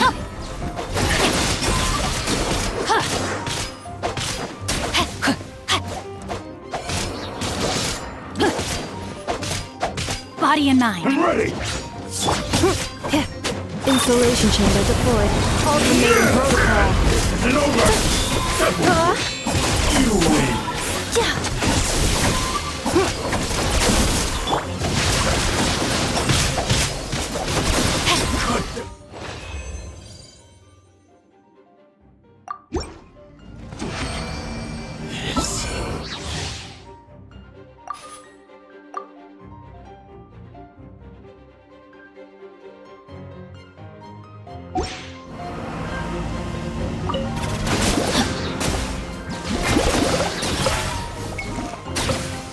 Let's get down to business. No, my sword! Cleanup sequence initiated. Finally, to the ferry. My lucky day. Finally, to the ferry. Let's get down to Time business. to act. More. To the ferry. Finally, Body and mind. Get ready.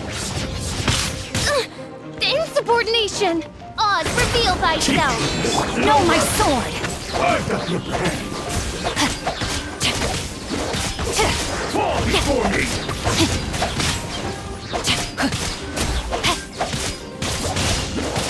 You win.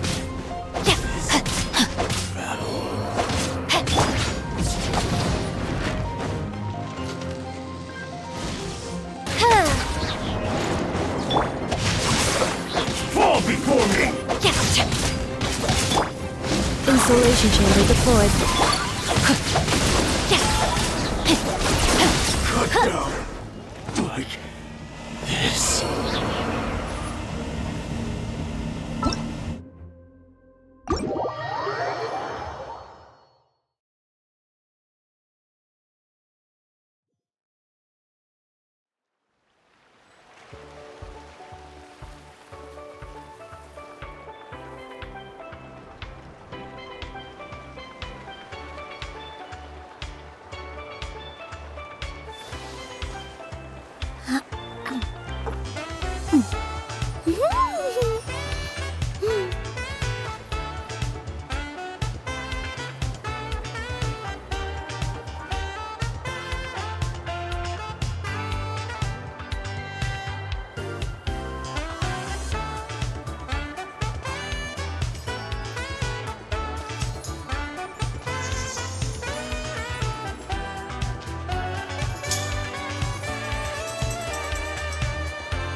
First, get into position like this.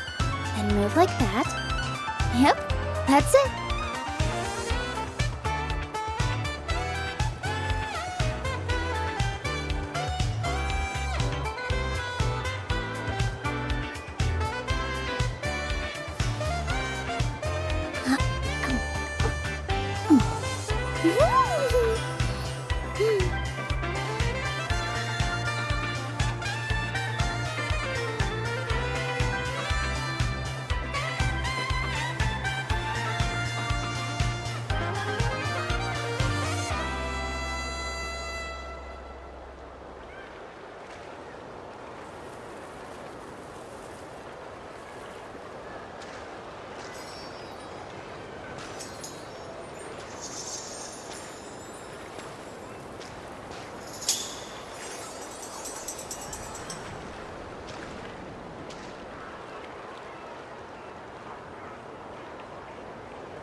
Relaxing days like this are nice. Let's take it easy.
Okay, she's all patched up.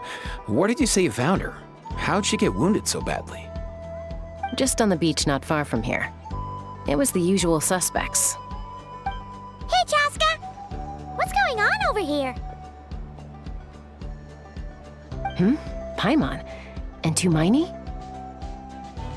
Oh, hey, it's you two. Been a while. Yeah, thankfully Chaska got her to me in good time, so I think she'll pull through.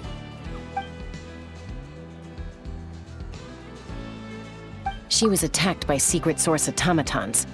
I was on patrol nearby, so luckily for her, I was able to get her to safety.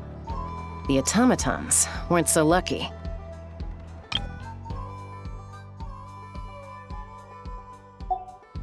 Oh, them again, huh?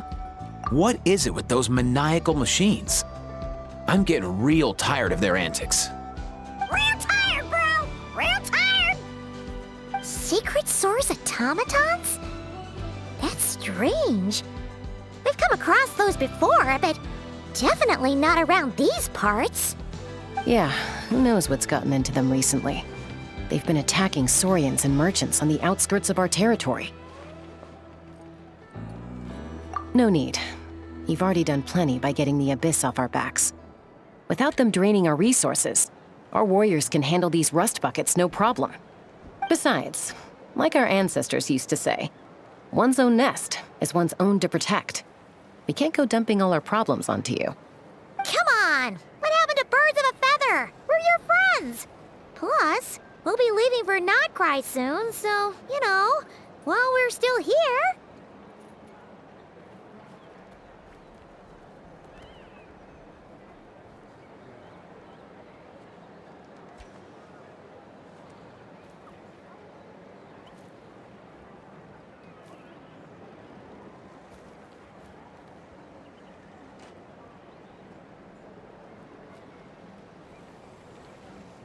Huh, fair point. It's been a while since we got to fight together. One last hurrah then, for old time's sake? We could hit the beach. The automatons have been pretty active there lately. Awesome! Let's go! Let's go! If hunting down war machines is just sport to you, you guys really are built different. Still, guess I should tag along too, just on the off chance someone ends up getting carried away. No way, bro!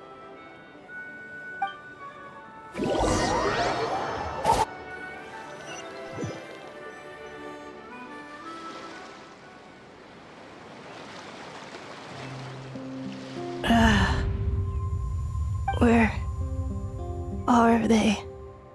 Must find them.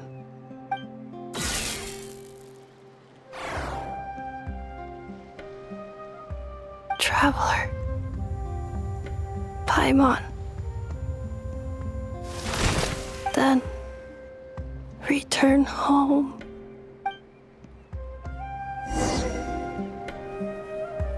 Ah, takes me right back to the night Warden Wars. What's going on over there? Oh no! Looks like she's passed out! And there's an automaton! Quick, save her!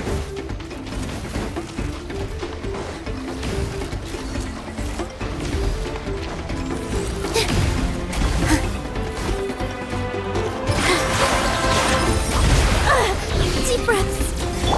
Illusion shattered! Coming at you! Don't be scared! Ha! Ready, go!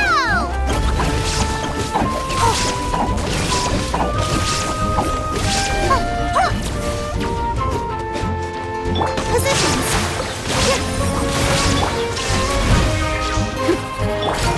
Hey there!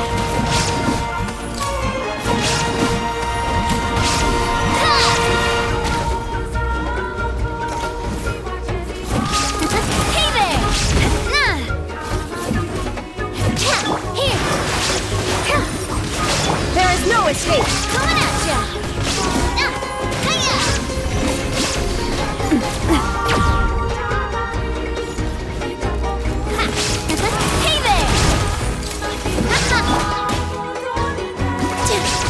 Positions!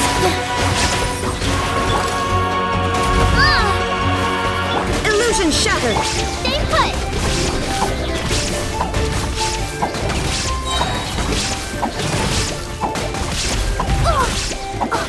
Go get him, Uruguay!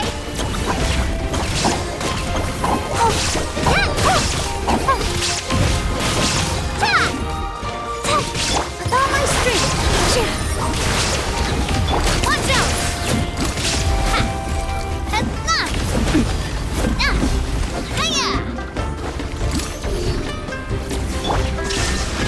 Uruguay, you're up! Hey there!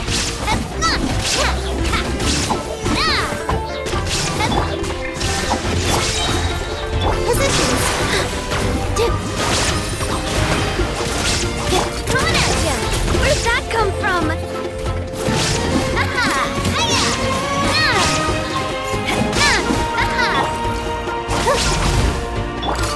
Hey there! Stay put! Here!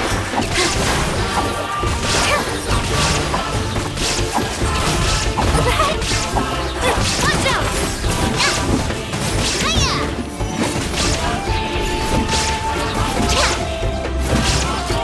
Hey there!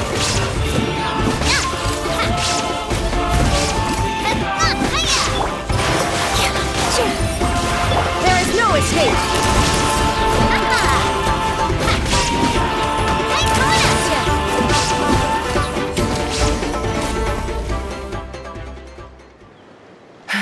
Aoife, how's it looking? Is she badly hurt? Hard to say. You might want to see this for yourselves. A vet treating a human is one thing, but I'm not sure I'm qualified for this. You call that a human? Bro! Whoa, okay. She's a machine? A machine built to look like a human, I guess. Is this a new model of automaton? Return home. She spoke! Paimon. Traveler. What? You heard that too, right? Oh, take a look at this. I found it on the ground next to her. See the picture on top? That's you guys, right? Really? Wait, a blonde person with a white balloon? That can't be right.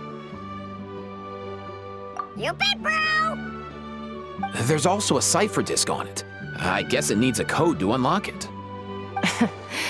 We have two gunslingers here. Can't we just blast it open? Yeah, I wouldn't risk it. I've seen the Scions of the Canopy use similar devices when they're sending confidential messages. If you put in the wrong code or try to open it by force, it triggers a self-destruct mechanism inside. Sure looks that way. Question is, who's the messenger? So, we gotta revive a high-tech humanoid and crack open a cryptex. I only know one person with that kind of expertise. Shall we? Sounds like a plan! Time to head to the Children of Echoes and find Shilonen! You bet, bro!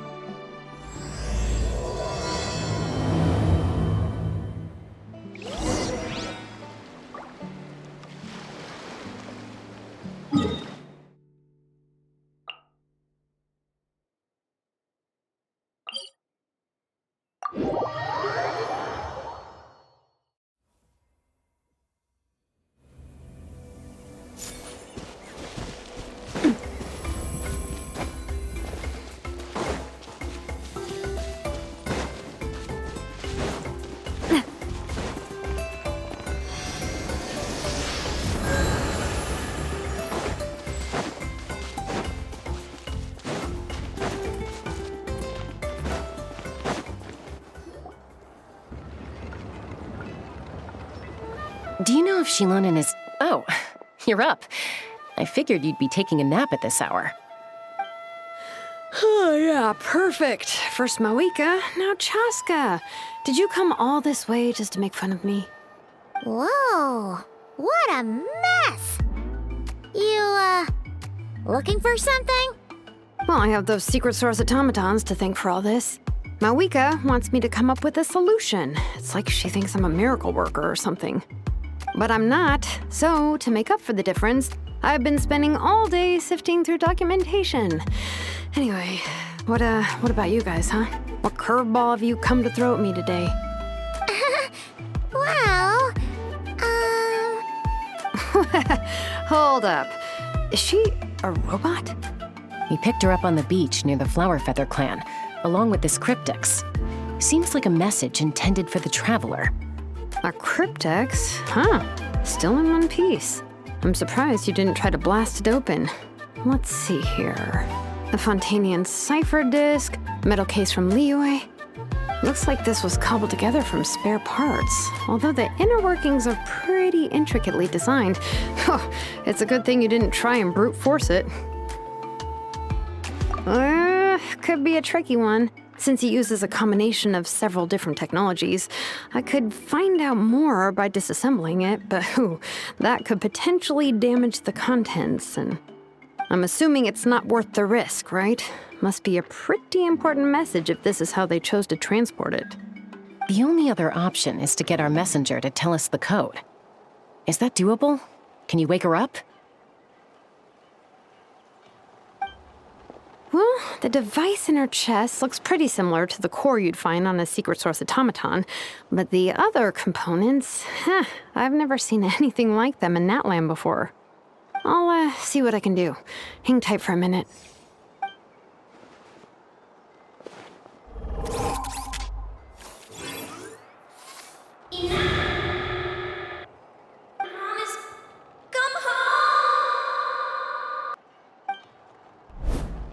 She woke up! All I did was stimulate the core. I did not expect that to work.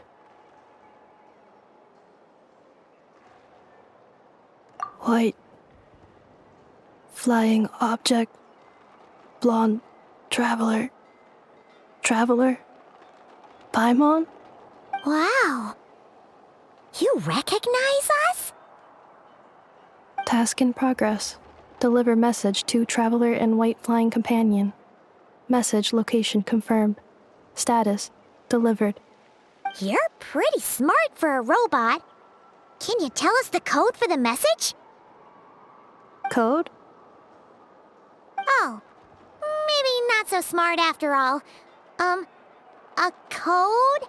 You know, like a number that you put in to unlock the message? Memory. Missing. What? Memory missing? Yeah, there's always a snag. Is there anything else you do remember, besides these two? Name. Memory missing. Oh, not again! Why would her memories be missing? Can robots even get amnesia? You said something about returning home earlier. Where's home for you? Any memories about that? Return home. Task in progress. Memory missing. Oh, so that's it then. Her memories are gone for good?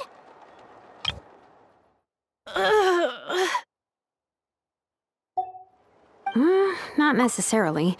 Judging by her reaction, it's possible that her memory integrity isn't compromised, just locked behind an isolation mechanism. Yeah, but what does that mean for us, though? In words we can understand. It means she hasn't lost her memories. They're in there somewhere, she just can't access them right now. Like, when you know something, but the harder you try to remember it, the more it gives you a headache. Is that what's going on? Finding near synonyms for headache. Cognition module. Pain. Correct. Robots can feel pain, too? Well, pain can be a useful parameter. Experiencing pain is how baby humans and saurians learn what to do and what not to do. In a similar vein, I've heard that a lot of highly autonomous machines are designed with negative feedback mechanisms for behavioral regulation. Whoa, slow down. Could you simplify that for Paimon? Oh, okay. Well, if I call it a curse, is that easier to understand? Imagine if you're a big shot shaman from the Masters of the Night Wind and you send your disciple on an errand to the Flower Feather clan. To stop him from treating it like a vacation, you might put a curse on him that causes a physical and mental breakdown if he strays from the right path. That way, you can be sure he'll stick to the straight and narrow and won't go frolicking off. Jeez. Sounds like the horror story version of Granny Eatsley that parents tell their kids about. The point is, manufacturers often hardwire restrictions like this into autonomous machines to make sure they operate as intended. Yeah, but why would you curse a machine to lose their memories? What purpose could that possibly serve? In her case, all it's done is make it harder for her to complete her tasks. Task. Failed. Sincere apologies. Well, without knowing the exact details of the curse, it's anyone's guess. It seems you responded to the phrase return home. How about we keep talking and see if any other keywords trigger something for you? Sure. I'm all right. I have assessed the pain level as tolerable. I must complete my task. Hey, Traveler, have you ever seen a humanoid machine like this? Anywhere else you've been? Ah, of course. Yeah, some of her joints and a few components look pretty Fontanian to me. Fontaine. They make good pastries there. Hey! That triggered something! Hey! Never mind that. So, is Fontaine your home? No. Oh, okay. Well, that's one promising lead nipped in the bud. You mean her hairpiece? Oh yeah, I think I know what you mean. What do they call them in Mondstadt again? Mondstadt. The maids there are very hardworking. You mean her hairpiece? That's it! A maid! Although, as far as Paimon's aware, the maids in Mondstadt are all fully human. A maid. Okay, that would explain a lot of the internal design choices. So, you're from Mondstadt then? No. How come she responds so much faster when the answer is no? Natlanese core, Fontanian joints, Mondstadt hairpiece. Maybe no single nation is her home. She's just like the Cryptex in that sense. A mishmash of parts from all over the world.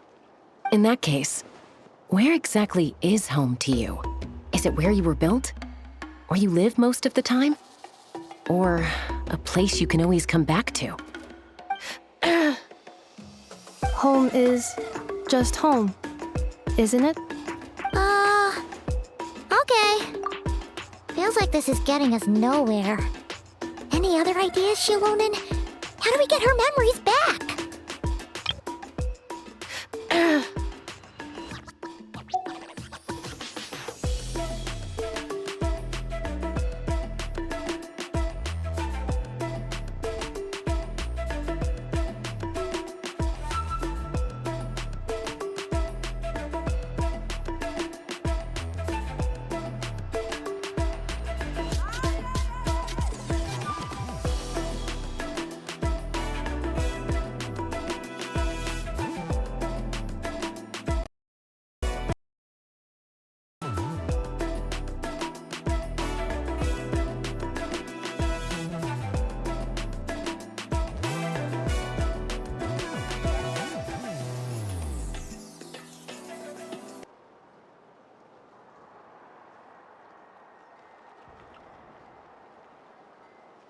If her cognition is impaired, maybe her body is the place to look.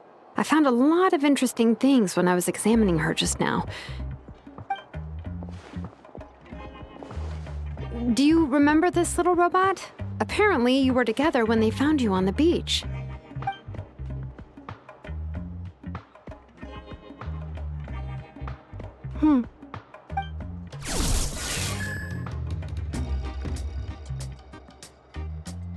Oh. Nice. So you remember how to switch it on. Now, could you try doing something similar to your right arm?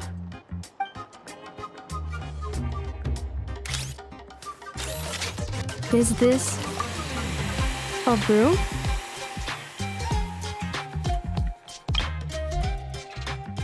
Oh. Wait! She really is a robo-maid? Wow, very good indeed.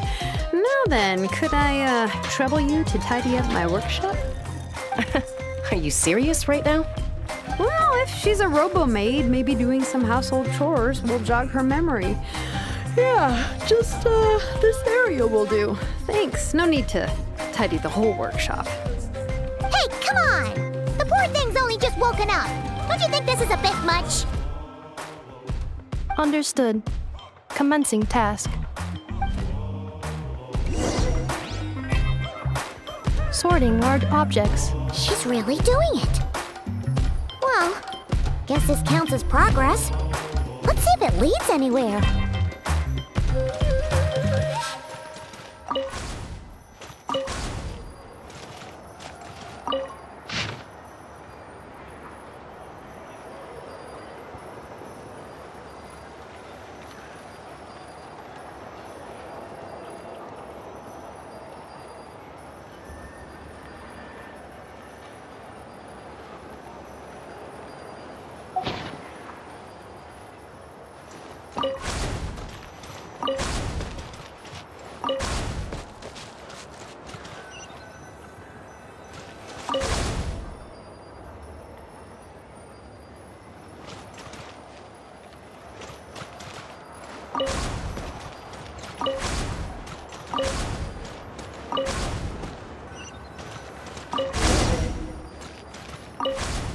Cleaning floor.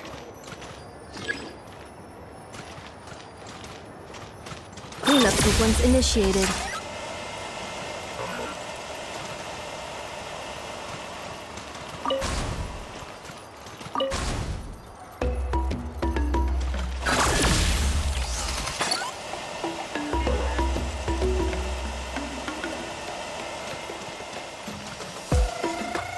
Installation chamber deployed.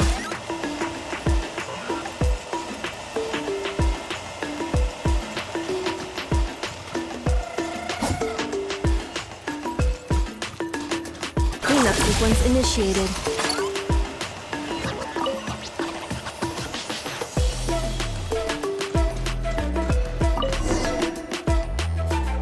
Sorting small objects. Outlander Brigade. When the wind of death blew towards the blonde samurai. Clear and concise descriptions of physical motions but no plot. Category: Martial Arts Instruction. Wait, isn't that a light novel that Seat Lolly left here by mistake?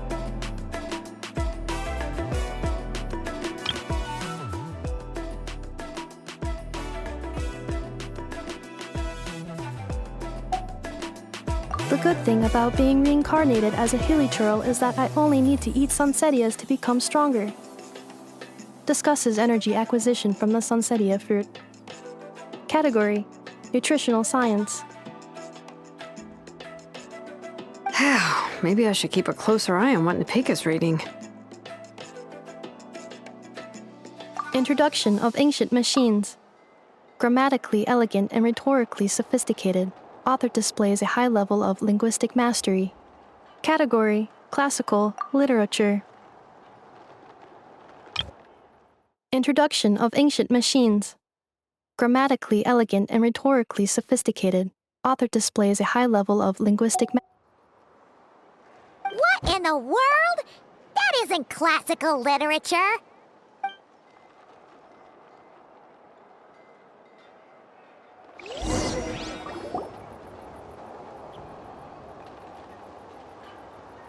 She's finally done. Huh? Is that a woven scroll down there? Oh, looks a little dirty. Could you clean it up? Understood. Cleaning woven scroll.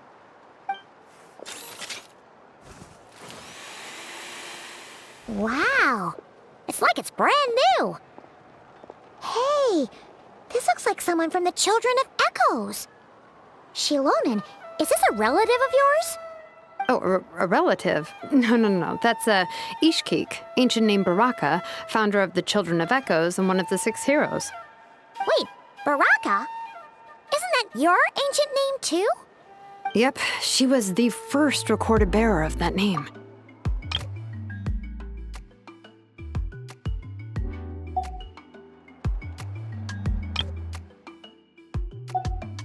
She and her friends went on a mission to defeat the Pyro Dragon. She dismantled many ancient machines built by Dragonkind, hoping to put them to use for the good of humanity. But most of her research was lost to history. It's a real shame. I'm sure we'd all have much easier lives if we had access to all that tech. What happened? Useful stuff like that normally doesn't just get forgotten. Ochkon happened. An old friend of the 6 who ended up ruling Natlan shortly after the war, and went full tyrant. He despised everything to do with Dragonkind, and persecuted everyone who showed any kind of sympathies toward their civilization. He even turned on Ishkik, one of his closest allies. Ultimately, she took her own life, bringing a once amicable friendship to a tragic end. Ishkik burned her workshop to the ground to make sure Ochkon couldn't get her hands on it. That's the reason most of her research is lost to history. That's right. One of her friends managed to preserve a small amount of her work. The other person you see on that woven scroll, the same person I inherited the ancient name Vuka from. It was said that she was raised by a dragon mother, then went on to found the Flower Feather clan. The uncrowned queen who brought freedom to the weak and to the persecuted Saurians. Lianka. Malfunction. This is not the way. This is not where you belong. Malfunction who betrayed us all. You dare seek a place to belong?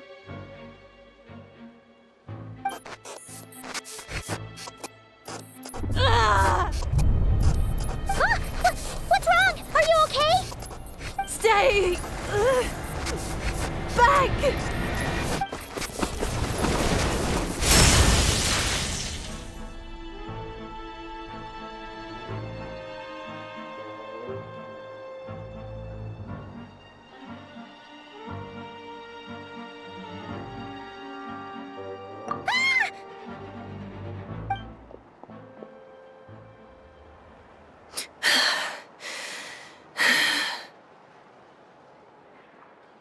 If she's a robo-maid, why is she suddenly acting like a lethal weapon?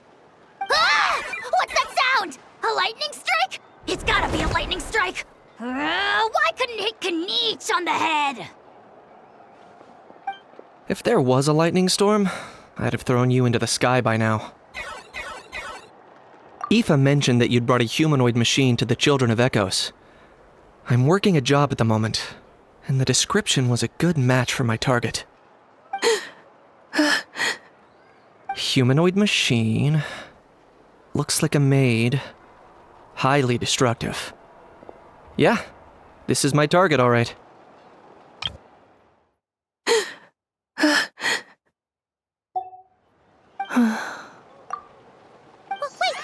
Kniech! Just hold off for a second! A group of merchants tasked me with locating their missing travel companion. They should be here soon. Want to come and meet them? Huh? What did you think I was about to do? Not every job I take on is a hunt, you know. All right. I'm sorry. Let's go meet these merchants then.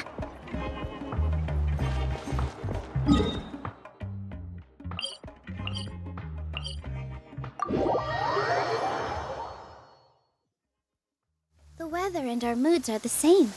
They can both get gloomy. It's all right, though, because the sky will become even brighter after the rain.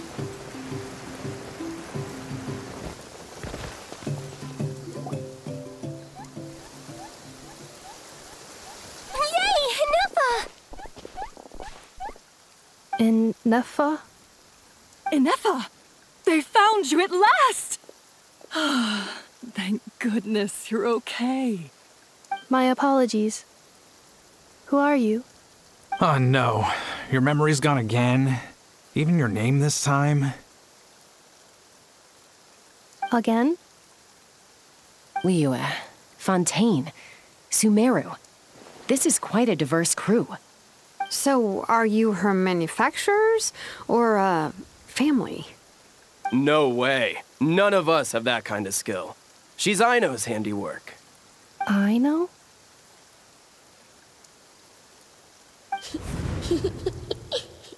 From now on, your name's Ineffa. Promise me.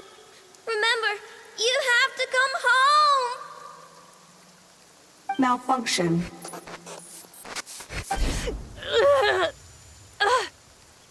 Ineffa! Are you okay?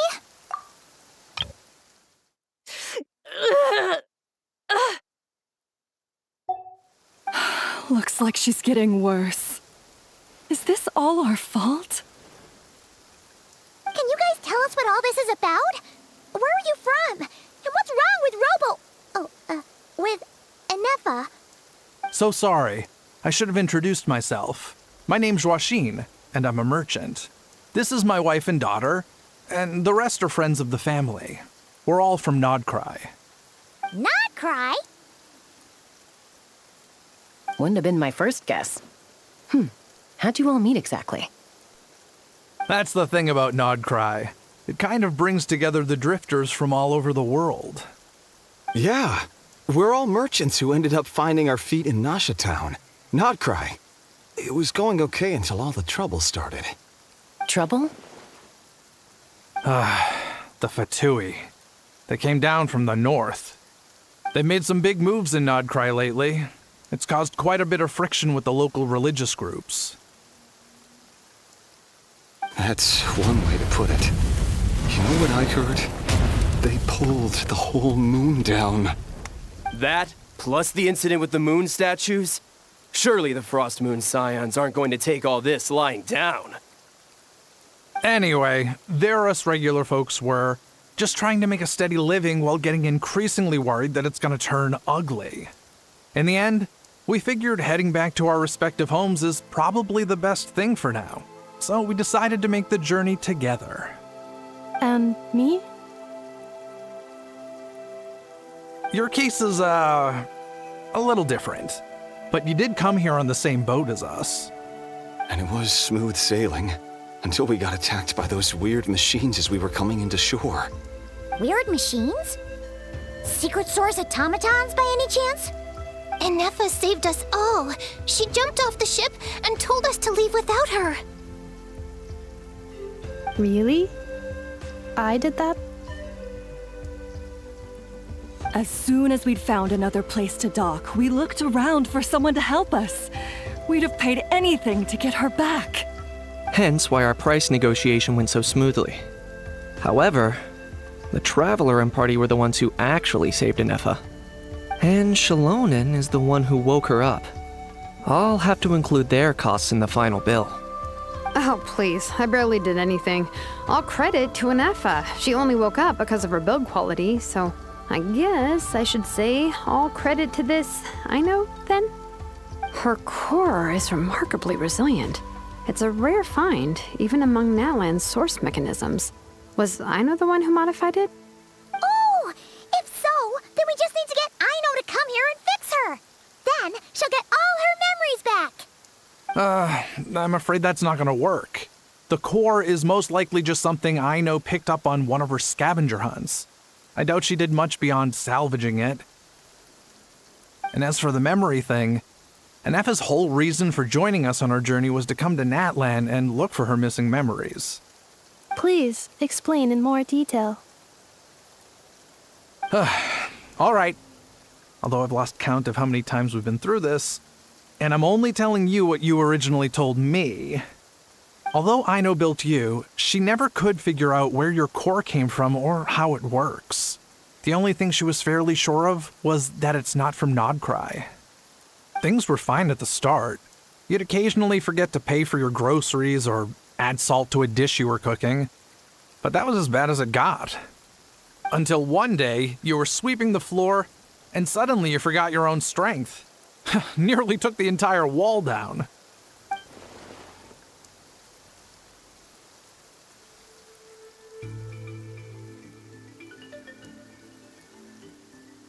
The worst part of that was, Ineffa had completely forgotten that Ino was on the other side of that wall. Huh? Ino was fine, of course, didn't bat an eyelid. But since then, Ineffa has been searching for a way to try and repair herself. Anyway, a bunch of mechanical parts from Natlan showed up in Nodcry recently, and you noticed they bore some similarities to your core. Then you learned that a group of us were planning to return home, stopping off in Natlan on the way, so you tracked us down and joined the crew. Well, does any of that jog your memory? No. Didn't think so. Has her memory loss always been this serious? No. When we first set off, she'd have the occasional memory lapse, but it only lasted a moment. Didn't really affect anything. I seriously doubt Ino would have let her come on this trip if it had been that bad. But then, the closer we got to Natlan, the worse her symptoms got.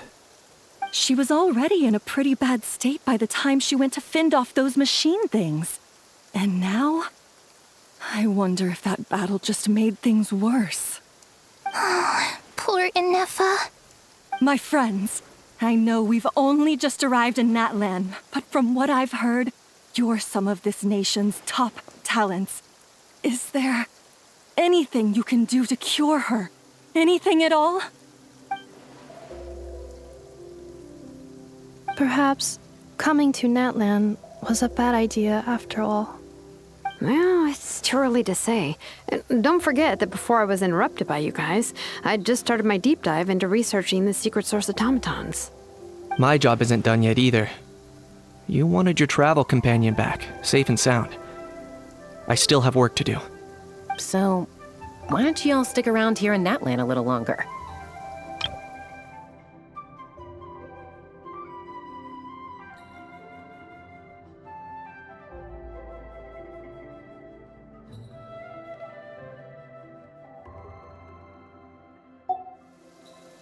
Your ship got attacked, and since then, you've been scrambling to try and find your missing crew member.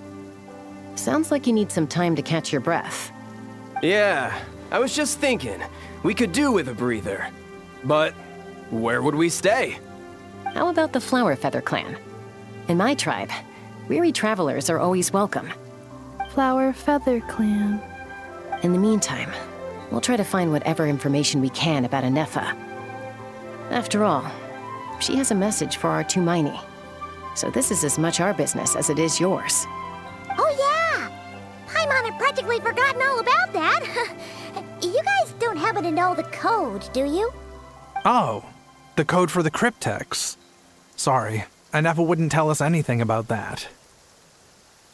You gotta wonder what sort of a person sends a robot with amnesia to deliver their messages. To be fair, they couldn't have known things would get this bad. Also, Ineffa told me she had a backup plan to make sure she wouldn't forget the code. A backup plan? Great! So what is it? Backup plan. Memory missing.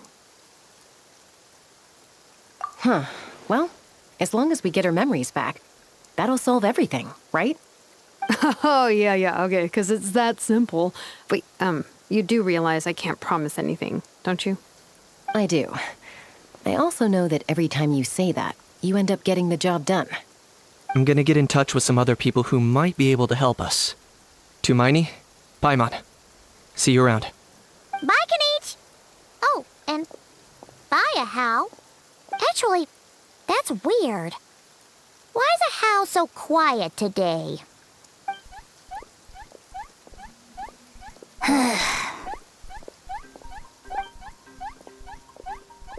You're being very strange today.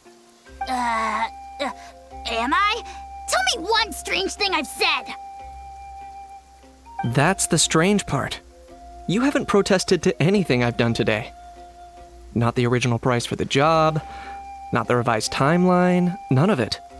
That's because I fainted from your stupidity! You stupefied me into a stupor! Got it?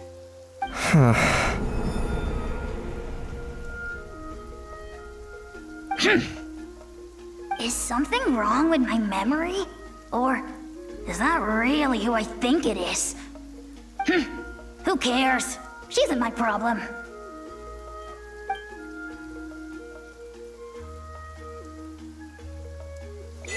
The last few days really flew by. Do you think Ineffa and the merchants are enjoying their stay at the Flower Feather Clan? Let's go see how they're doing!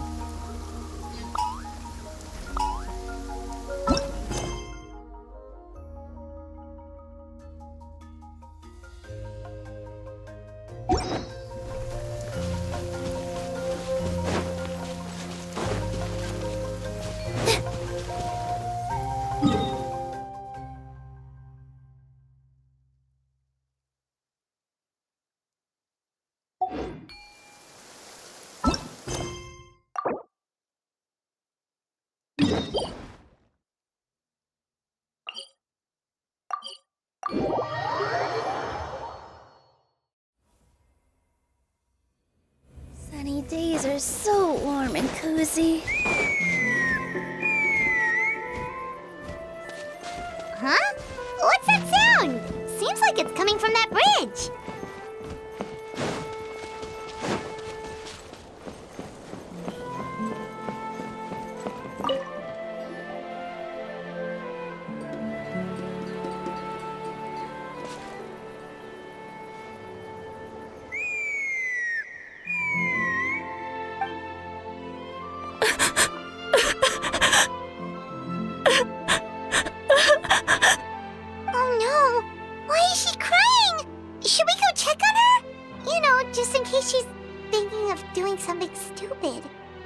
I'd leave her be. The warriors of the Flower Feather Clan are a proud bunch who never show their vulnerability in public, even if they've gone wingless. Oh, Chaska? Good to see you again, Traveler and Paimon. Before we carry on, let's get a little further away before Koyer notices us.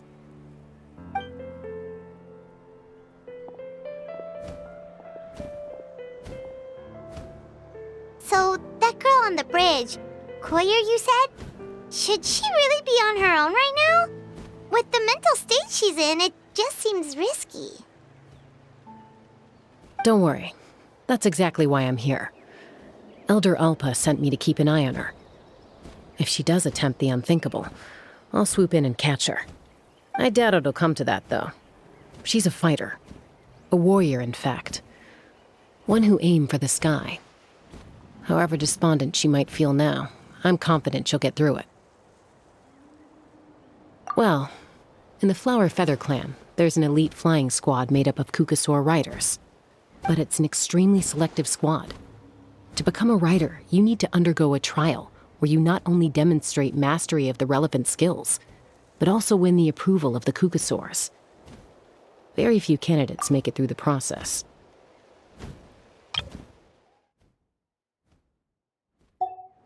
Koyer has spent years training for her most recent attempt, but unfortunately she didn't pass. So it's not hard to see why she's so upset.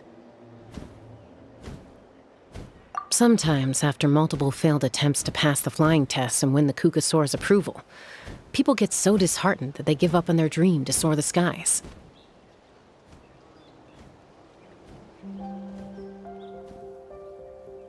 They resolve to quit trying for good. We call those people the wingless. Do they get expelled from the tribe? What? No, of course not. They're still prized warriors. We have a saying, just as the Kukasaur treasures every feather on its body, so the tribe treasures each one of its children. This hits even harder in the wake of the war. All of our young warriors carry the future of our tribe on their shoulders. Besides, every Kukasaur falls from its nest before it learns to fly. It's practically a rite of passage. Likewise for the wingless, we always hold out hope that one day, when they're ready, they'll rekindle their dreams and keep trying.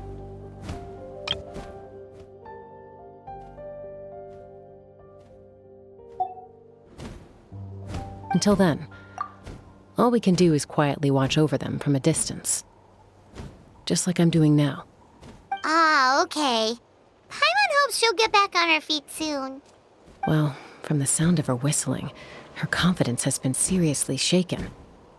No Kukasaur is going to respond to a call that sounds like that. Yeah, people from my tribe call to their Saurian companions by whistling or blowing a horn.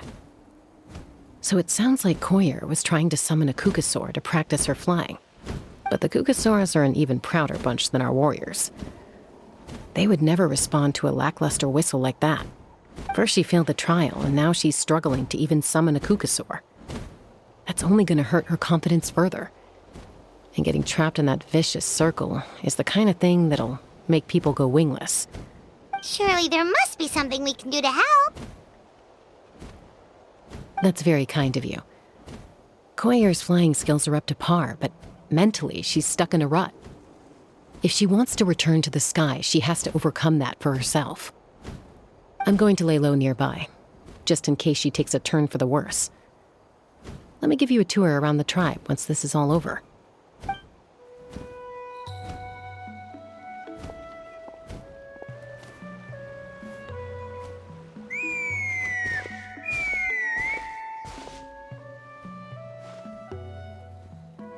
Koyer still isn't giving up, even though Chaska said that she has to do this by herself. Paimon can't help feeling like maybe we can nudge her in the right direction. What if we could get a Kukasaur to fly up to her? That might give her the confidence boost she needs.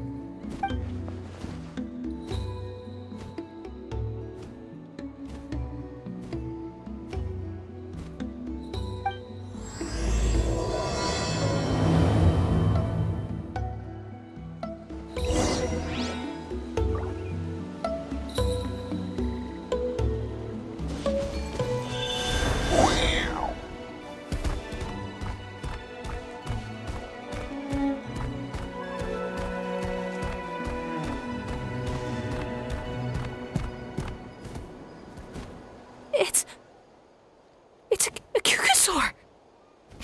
Oh my gosh! Is this really happening? I did it! I summoned one! I was beginning to think you'd all given up on me completely. Thank you. Oh, thank you!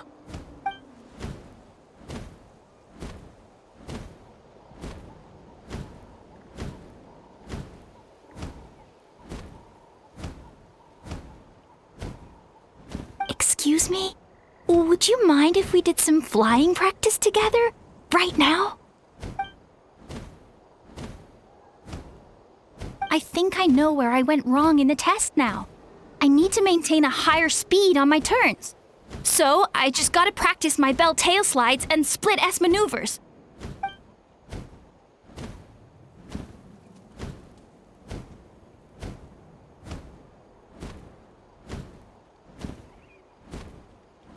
Also, I really want to try some stall turns and cobra maneuvers.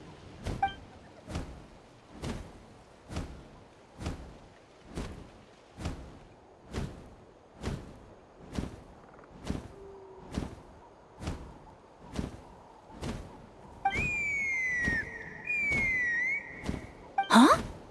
That sounded like a whistle. Is someone else trying to summon a Kukasaur?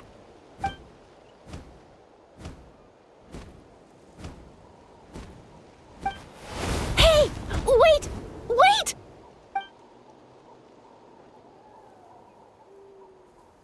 Do you think Koyer's feeling better now? Let's go back to that bridge and check.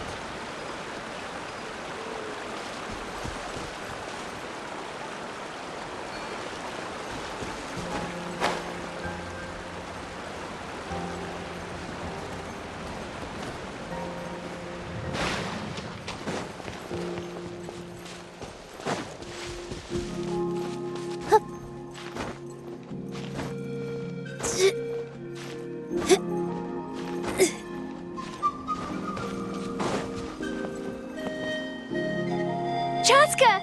I summoned a Kukasaur! They do still respond to me after all! Although, unfortunately, someone else summoned it away again before I had a chance to go for a flight. Oh, really?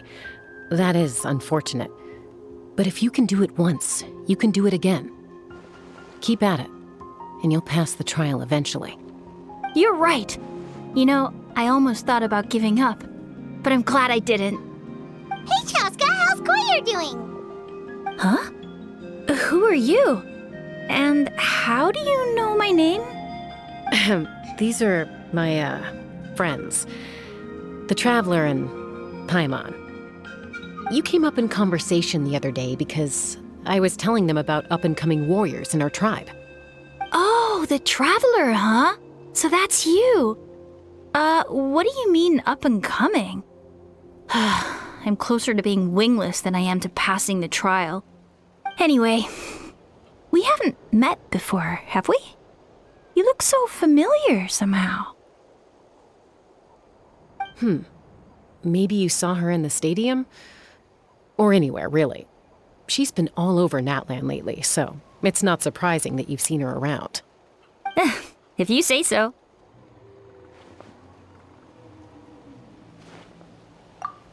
Koyer, Chaska.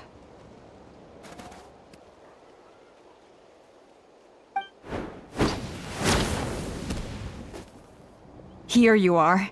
I've been looking everywhere for you two. Oh, Elder Alpa! What's the matter? I thought I should tell you myself. We're going to redo the flying trials. Redo them? How come? This is so unexpected.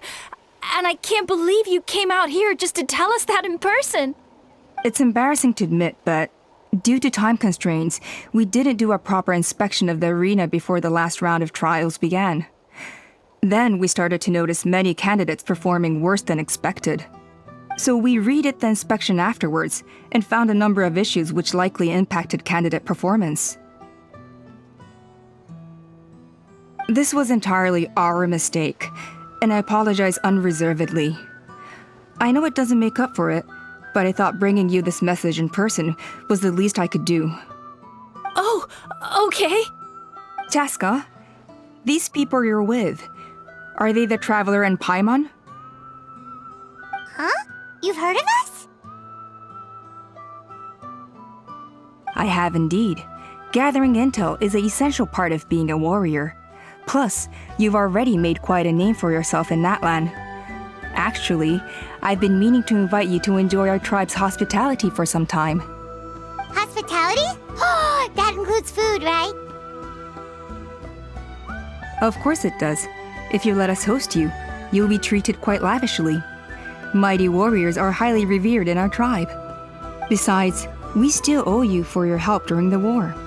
Without you, we would have suffered far worse at the hands of the Abyss. So I like the chance to show you our gratitude on behalf of the whole tribe. Mighty warriors, plural? So Paimon counts too? Paimon's starting to like you a lot. That should go without saying. Your flying skills are the envy of our tribe. The Flower Feather clan seems like a really nice bunch of people. We definitely need to take her up on this offer. Well, I'd love to stay, but I'm afraid I still have to inform the other candidates about the retrials. With our younger generation's future on the line, there's no time to lose. Wait, Elder Alpa! Let me help! The sooner everyone gets the news, the better! Very well. In that case, Chaska, could I leave you to entertain our guests? Sure thing. Okay. Let's meet by the Obsidian Totem Pole later. Koyer, let's get going. Okay.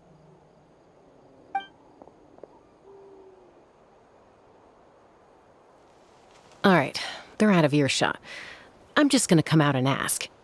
That Kukasaur who responded to Koyer's call, that was your doing, wasn't it?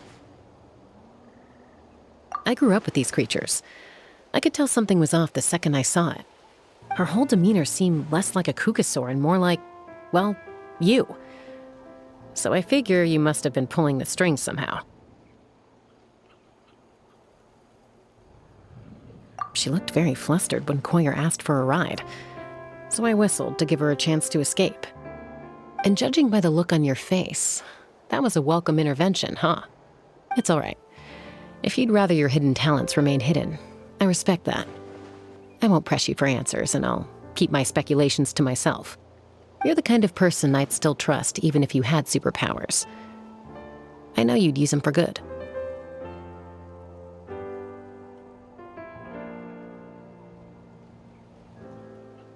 I think the ends justify the means in this case. She just lacked confidence, and you helped her resolve her internal conflict. If you hadn't intervened, I likely would have gotten my mom to help out instead. Although, having said that, there's a small chance she might have recognized her and seen through the whole thing. That would have done more harm than good.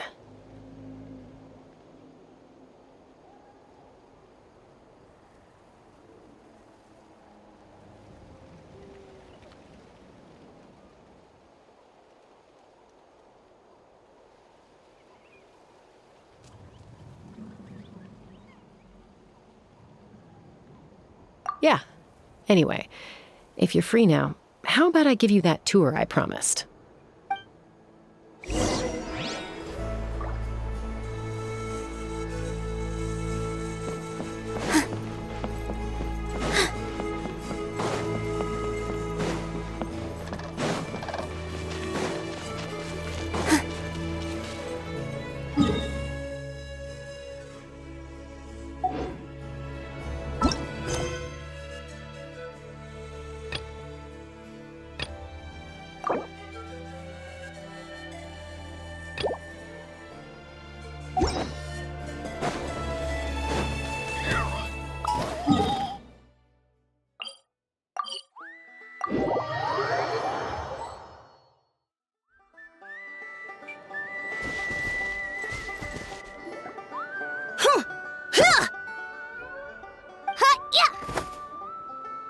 Ready?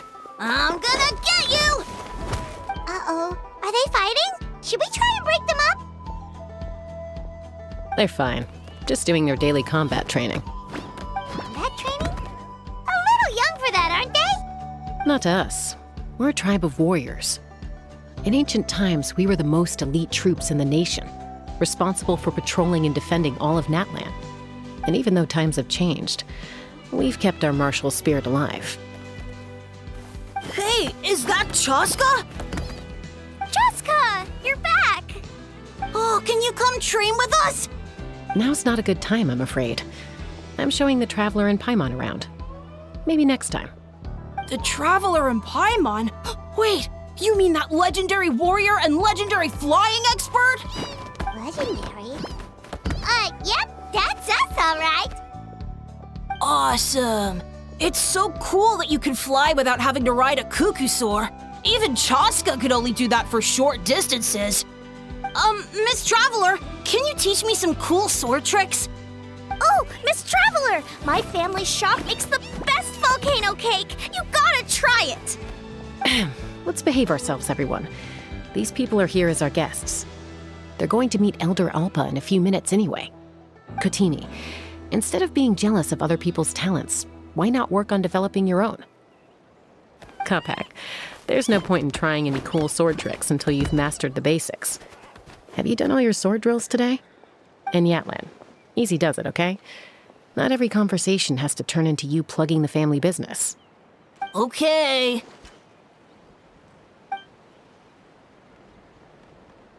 Sorry about those kids. They just got overexcited when they heard your name. I hope it didn't bother you too much. This is a volcano cake that Yatlan forced into my hands. She said to think of it as an apology gift. Whoa, it smells amazing! Traveler, you want some? That's good. Yatlan will be thrilled. By the way, Chaska, those kids really adore you. You're way better with them than Paimon expected. Paimon figured you'd be more... aloof, maybe? Aloof, huh? Well, to be fair, there was a period when I was like that. Around the time when I first joined the tribe. But it's a terrible attitude to have as a peacemaker. It tends to turn situations that could have had a peaceful resolution into a stalemate that can only be resolved by force.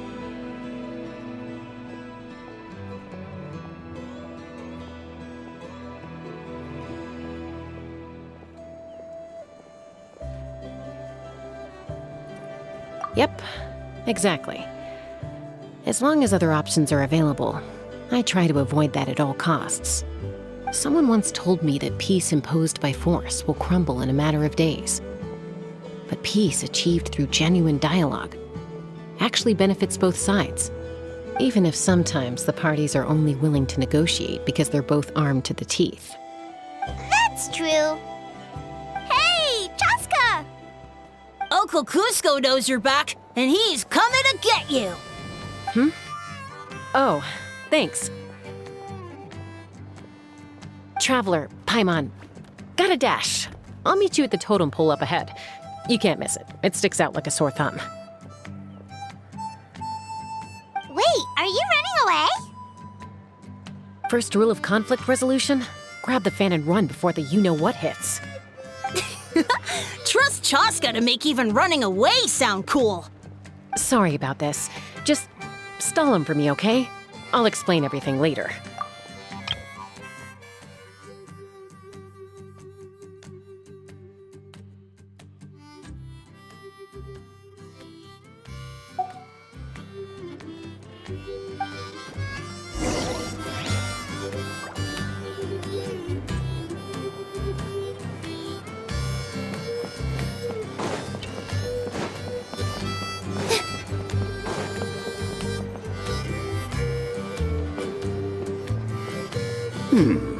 A golden-haired outlander and a white flying object. You must be the Traveler and Paimon.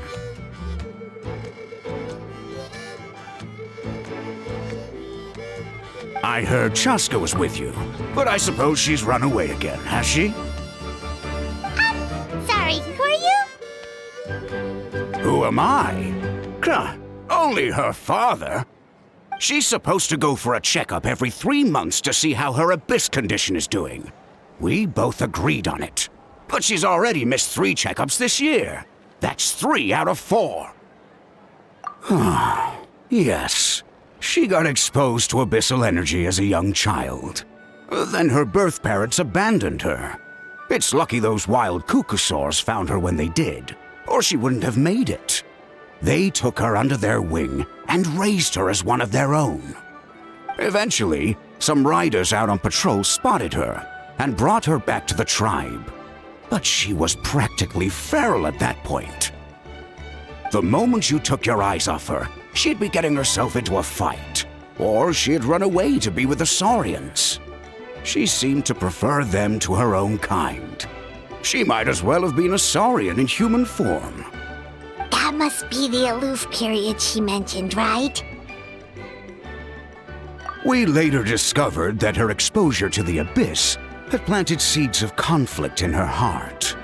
So, we started trying to bring it under control. But ultimately, she's the only one who can control it. Anyway, she's much more human these days. Don't worry about her. She seems pretty stable to Paimon. She's probably only avoiding the checkups because she thinks it'll stop you guys from worrying about her. Yes, I'm well aware of that. She knows she needs to be careful. If her condition ever took a turn for the worse, she wouldn't be brushing it aside like this. It's just, every checkup she's been to, they find new cuts and bruises. Nothing to do with the abyss, of course. Oh no, that's all fine. The problem with her is, she's her own worst enemy. She's been living dangerously again, I'm sure of it. That's why she's avoiding the checkups. She wants to hide it from us. Yeah, Paimon can see her doing that. Oh. In the past, she always had Koichi to keep an eye on her. Now Koichi's gone, and I don't want to lose another daughter. Chaska's been increasingly reckless since Koichi passed. It's like she's trying to make up for it somehow. Next time you see her, please tell her to be careful for me.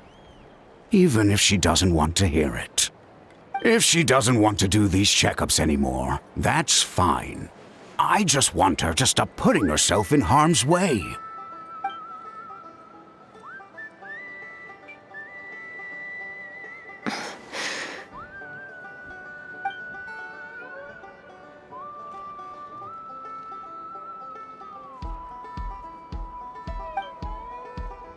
Whoa, where did the time go? We should meet back up with Chaska before it gets any later. To get to the totem pole, we need to head north, right?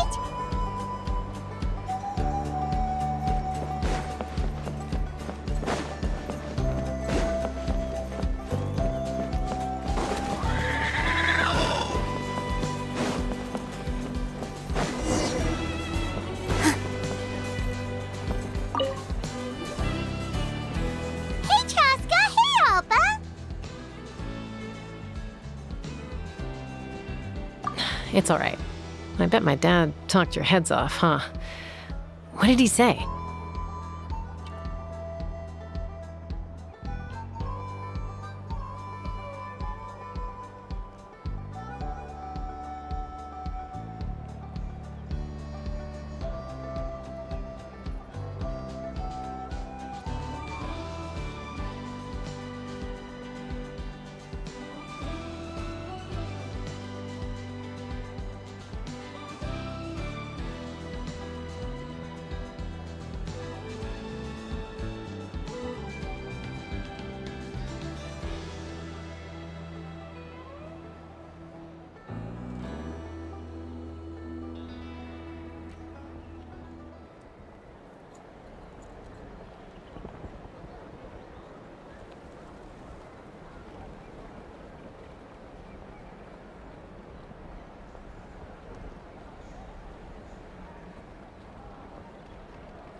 I was sometimes a little impulsive back then. That's putting it mildly. The memories. It feels like it was only yesterday when we brought you back and had Cusco and his family take you in.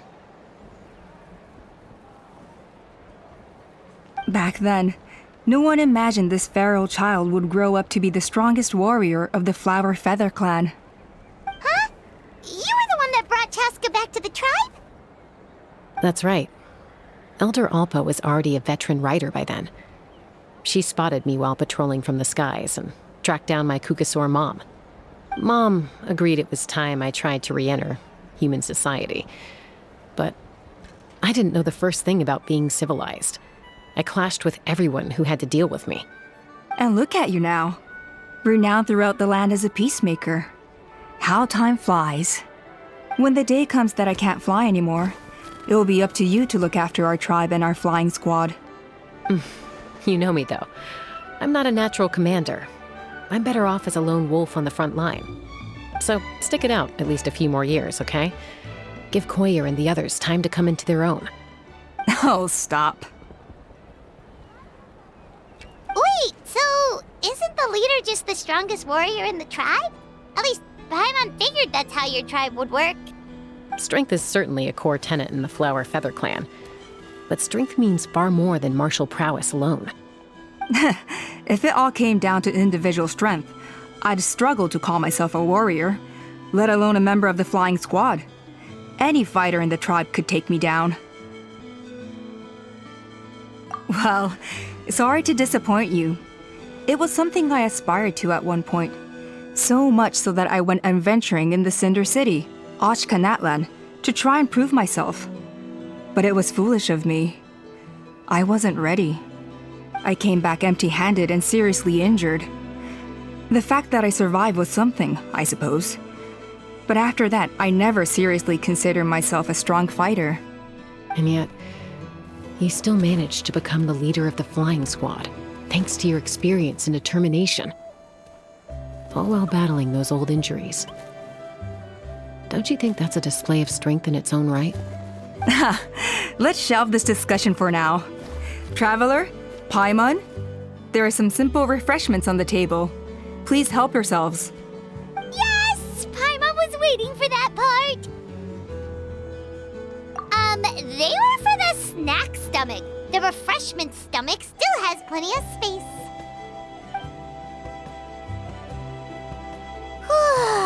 Paimon is so full. Well, if you're enjoying our hospitality, feel free to stay with us as long as you like. Elder Alpa? Something's come up.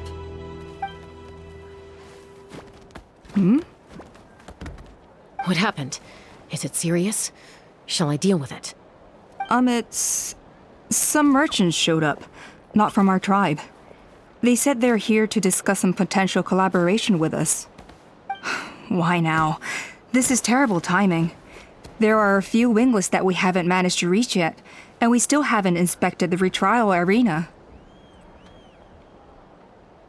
Let me handle the other errands while you meet with the merchants. You shouldn't be trying to do everything at your age. You should help too. Seems only fair after all that food we ate. Huh. Well, much obliged. Cheska, the remaining wingless are all people you know. Let's see. Pishika now manages the floating target balloons.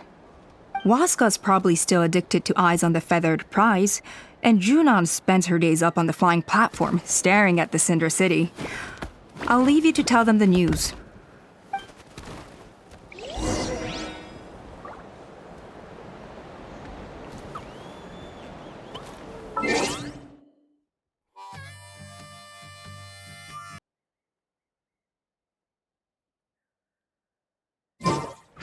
First, get into position like this. Then move like that. Yep, that's it.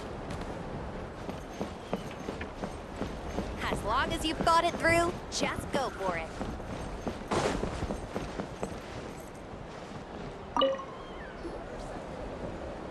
Are you sure you don't want to reconsider, Pashika? I appreciate it, boss. But honestly, I'm pretty happy with my life nowadays. Pashika, they're redoing the flying trials. Huh? Mutona? Ah, did Alpa send you? I was just telling Pashika the news, actually. The way things are with the tribe these days? I mean, you don't need me to tell you. This here is no future for a seasoned warrior like you. Ah, come on, boss. Do you have any idea how long it's been? I've been wingless for years now. I'm not cut out for that anymore. Of course, I'll do my part if we ever need to defend the tribe. But there's really no point in me trying out for the flying squad now. I've already made my peace with it. Not everyone has what it takes to return to the sky after going wingless. Elder Alpa's perseverance is something else. And it's okay if I'm not destined for greatness. I might not have the Kukasaur's approval, But with my hot air balloons, I can still reach the skies. Handling these balloons every day, seeing how the customers react, the looks on their faces, that's enough for me. Finding something you love doing can be just as hard as passing the flying trial. It's worth holding on to. Fair enough. It's your choice. I won't force you. Oh, by the way, you should try taking a balloon ride if you've got the time. Once you've been up there for yourself, you'll see why I love it so much.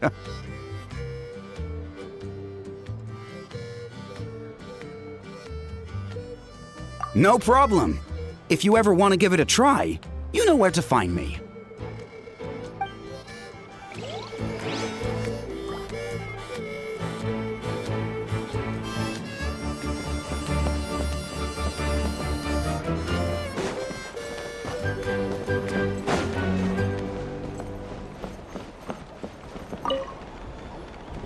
A retrial? What's the point? I pretty much treat life like it's a game. No Kukasaur is ever going to approve of that, no matter how many times I try. Waskar, I can assure you, Kukasaurs wouldn't judge you for something like that. Well, they must be judging me for something. Maybe I lack fighting spirit, or just don't have the talent. Not everyone's a natural like you. Don't waste your time on me. You'll have better luck with the ones who still have their heads in the clouds. In the meantime, I think I'm going to treat myself to a few more games of Eyes on the Feathered Prize. Yeesh, there's Wingless, then there's being a total lost cause. You used to be a fierce warrior, actually. But fighting spirit alone won't win you the Kukasaur's approval. Are all Kukasaurs so strict? The ones in floating target balloons and Eyes on the Feathered Prize seem pretty chilled out. It's one thing to hang out and have fun, but quite another to take to the skies with a human life on your back. Giving a ride to someone who's unqualified endangers not only the rider, but also the Kukasaur themselves. If the rider makes a mistake, they both suffer the consequences. So we have a mutual understanding with the Kukasaurs. If someone isn't up to standard, we have to reject them. Even if it means breaking their hearts.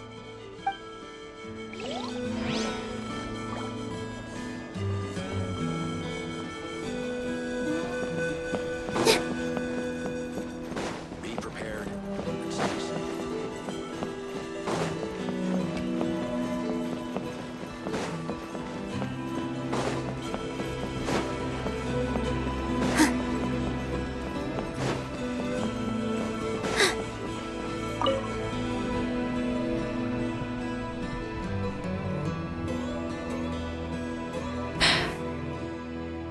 Hey, Junan.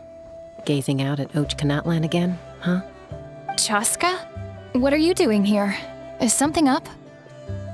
The flying squad is hosting retrials again soon. Want to give it another try?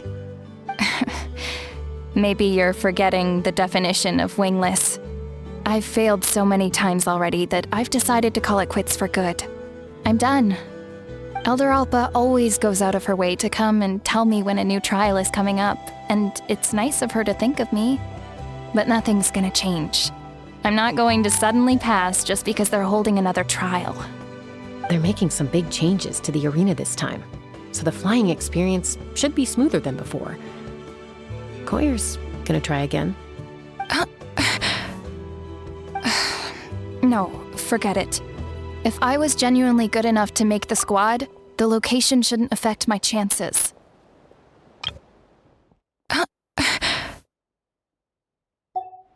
A true rider can fly confidently whatever the conditions, like you and Elder Alpa. Junan! They're redoing the... Huh? Chaska and the Traveler. You're already here. I guess they told you already then. Come on, let's go train together. I'm gonna sit this one out. What? Why? But you've always looked up to Elder Alpa. She went wingless after her injury and spent years drifting, but even she came back and made it in the end. If she can do it, why can't you? I mean, I don't have that kind of perseverance. And besides, the last thing I want to do is fail in front of her yet again. Oh, come on. You know you don't need to worry about that. All right, well, how about we just treat this as you being my mentor? Then will you train with me? I mean... Enough umming and ahhing. Let's just get up in the air and figure it out as we go. Wait! Hold on, slow down. I can't keep up. Well, that's one way to do it. They've been best friends since they were kids. If anyone knows how to get Junan out of a rut, it's Koyer. You helped Koyer deal with her internal conflict, and now she's done the same for someone else. You know, people often talk about how one conflict leads to another and so on. But sometimes in life, things spiral in a good direction instead.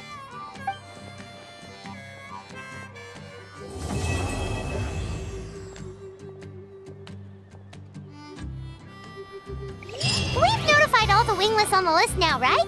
Where to next? The trial arena. It's not far from the tribe.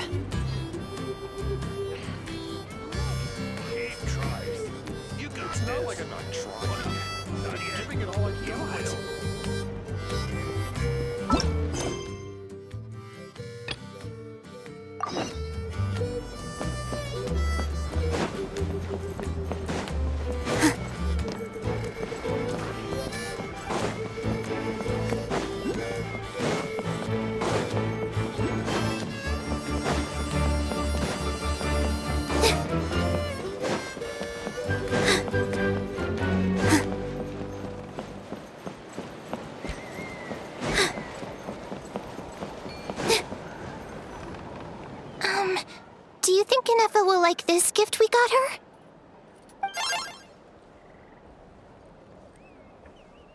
See? See? It said yes! Are you sure? Because when I asked it who's the better hero, Ishkik or Leonka, it gave the exact same answer.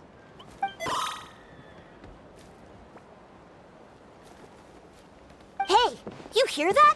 That's the answer it gave when I asked who'd win in a fight between Kukuku and a Hal. You guys, it's just making random beeps. Whoa! Is that Tumaini and the flying expert? Beep beep. Yes, it's us. Anyway, where's Ineffa? Probably out mopping up those mad machines as usual. There must be a lot of them, because she hardly ever comes back for a rest. Wait, all by herself? Are we sure that's a good idea after what happened last time? Ineffa said that since she lost her memories, her cognition module's been running more smoothly, and it's greatly boosted efficiency in cleaning and tidying tasks. I think that was it. Huh. So, losing her memories has somehow made her a better fighter? She's awesome! I saw her carrying a whole pile of beaten-up machines in one hand! All the grown-ups say that they feel much safer leaving the house now, thanks to her. So, we thought it'd be nice to give her a little gift. We've tried giving her flowers and feathers, but it seemed like she didn't like them very much. That got us thinking. Maybe robot people don't like the same things as us. Uh-huh. So that's why you made her this flower out of mechanical parts. Yeah, we still don't know if she'll like it, though. It's okay, Arieta. She'll love this one. I'm sure of it. But what if she doesn't? This might be my last chance.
Well, now that all of my mom and dad's other friends from Nodcry have left to go home, it's just us left. And they said today, it's our turn to go home too. Already? Wasn't the plan to stick around until Ineffa gets better? Dad says everyone back home is expecting us, and he doesn't want us to overstay our welcome here. He thought we should at least make sure Ineffa wasn't getting any worse first, but now that it's been a few days, he says it's time we made a move. To be honest, I can kinda understand. He hasn't been home in so many years. Mom and I can tell that he misses Liyue a lot. Ah, no wonder. So, what about your mom then? Guessing she's not from Liyue. No, she's from Nodcry. She met my dad after he moved there. I was born there too. He's been there the whole time I was growing up, so he hasn't been home in at least 10 years. Don't worry. We'll write to you and let you know how Ineffa's doing. You bet. And when she's all better, we'll bring her to visit you in Liyue. Yeah, so don't worry too much about the flower. I'm sure she'll love it. But even if not, you'll have other chances in the future.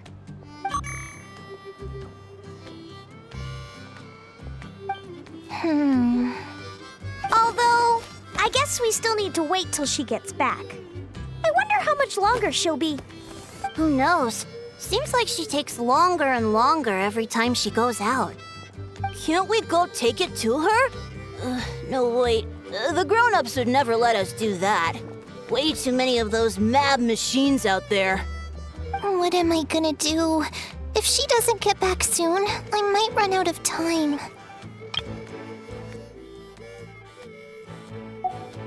Oh, really? Thanks, Tumaini.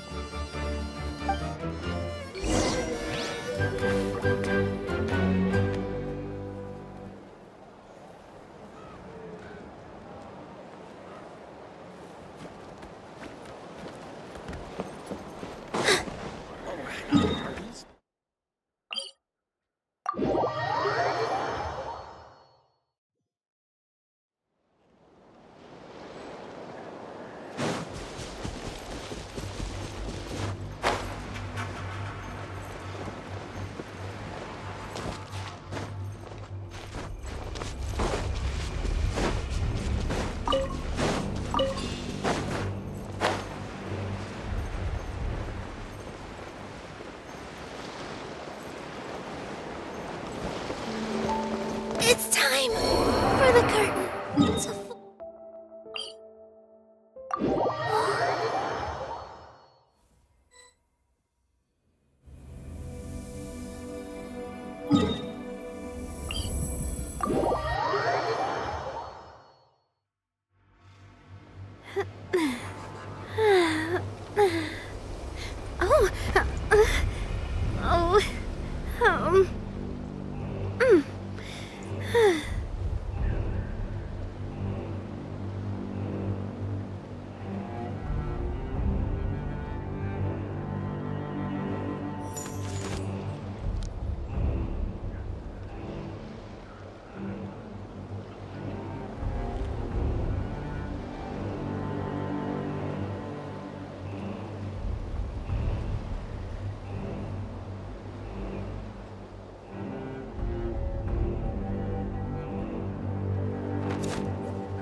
Threat eliminated.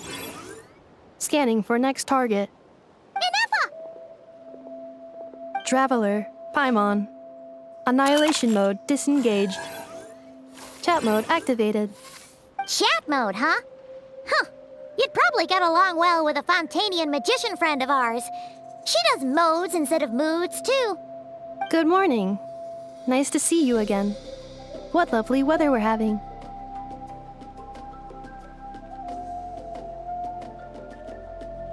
Hey! Don't you start too.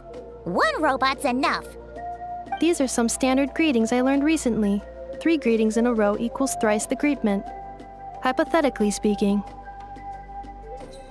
Where did you get greetment from? Never mind. You're doing a whole lot better than the last time we met. Yes. My cognition and language modules are recovering well. I can now sustain fluid conversation. But I have still been unable to retrieve the memory containing the code to the cryptex. I will keep trying. Sincere apologies.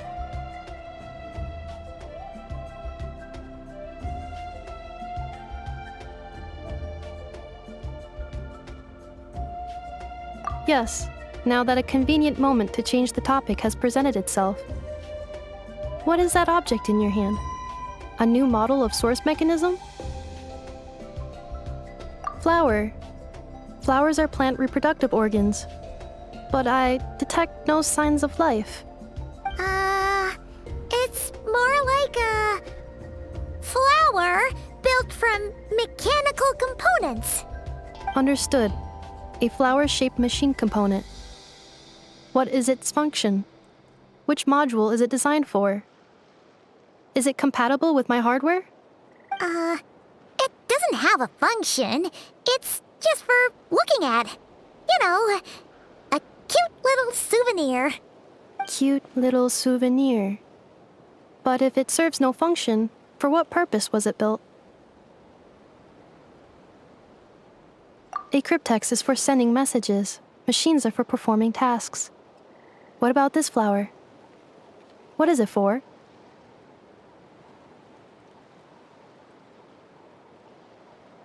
Gratitude? Yeah. If someone helps you out, you help them back. And if someone gives you a gift, you get them something in return. That's how we show gratitude to other people. The Flower Feather Clan took me in, so I'm neutralizing threats near their territory. Like that? Yes, exactly. You got it. So, it all makes sense now, right? But is this not tit for tat? I heard Mr. Kenichi use this term. No, that's completely different. I will. Gratitude. In terms of its purpose, think of it as a memento of your friendship. Memento?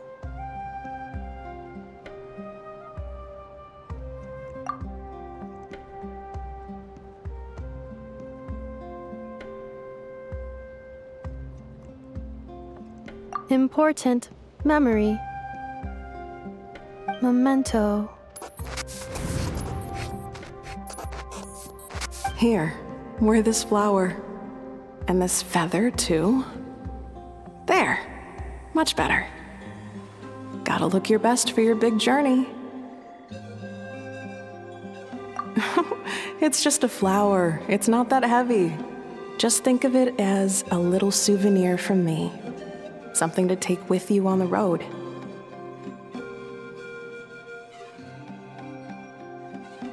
That's right, a souvenir. Sometimes when people have something important to remember, they'll pick an object to use as a reminder of that thing.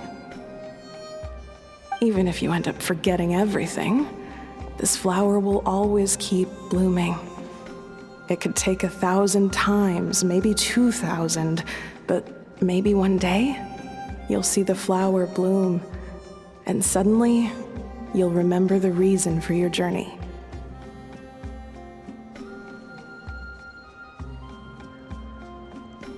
No, Everyone's on their own path, and they have to walk it alone. Just as your journey is yours and no one else's. Besides, I have no plan to go to war against him. We both owe each other far more than our mere lives. If either of us actually wanted to claim on that debt, all they'd have to do is ask. If anything, I pity him. In a way, his situation's not so different from yours. But in his case, it's turned him into something neither human nor dragon. The more he chases the sun, the more it blinds him to the creatures who live by its light.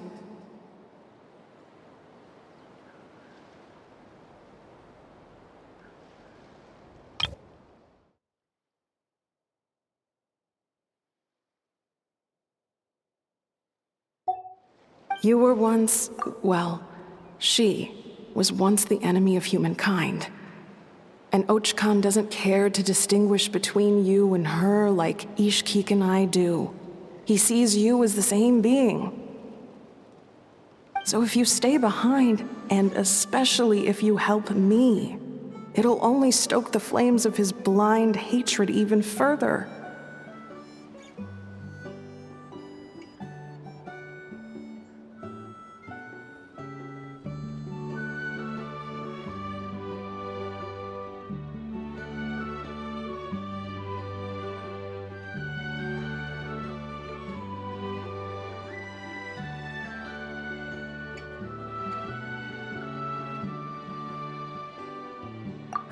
Come on, you have bigger things to worry about than me right now.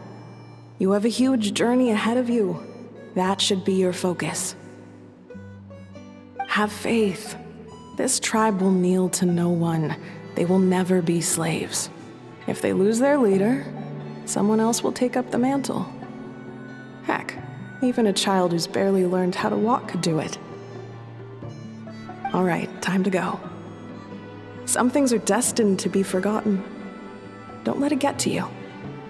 In 1,000 years' time, you'll have a life far, far away from here. So go. Cross the ocean. Find a new place to belong. Malfunction who betrayed us all. You dare seek a place to belong? Ineffa? Ineffa, what's wrong? I was... Sincere apologies. My cognition module crashed for a moment. It is now fixed. Is it because you've been fighting for too long? Oh, you need to rest. Come on, let's get you back. Back? Back to the Flower Feather Clan? Yeah, of course. Everything else aside, Adieta and her folks will be leaving soon. Don't you want to say a proper goodbye? Yes. The closer I am to the Flower Feather Clan, the more erratic my cognition module becomes. Occasionally, unidentified data surfaces from my memory banks.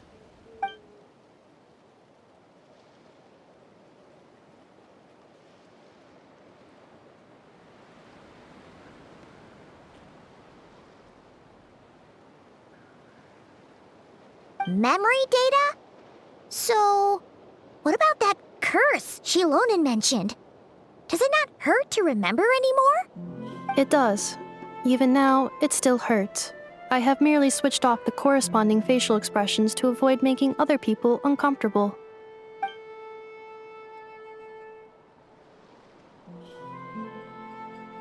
But if I do not recall my memories, I cannot complete my task. So, is this why you've been spending so much time out here? When memory data surfaces, there is a high probability that my cognition module will crash. This constitutes a safety risk. Therefore, I have been spending time away from the tribe.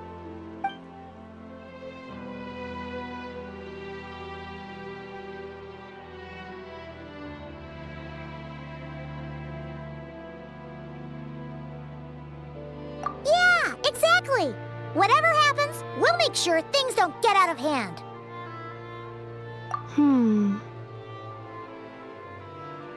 Assessing relative combat capability. Paimon, approximately 1/5. 1/5? Of what? Traveler. Risk mitigated. Strategy accepted.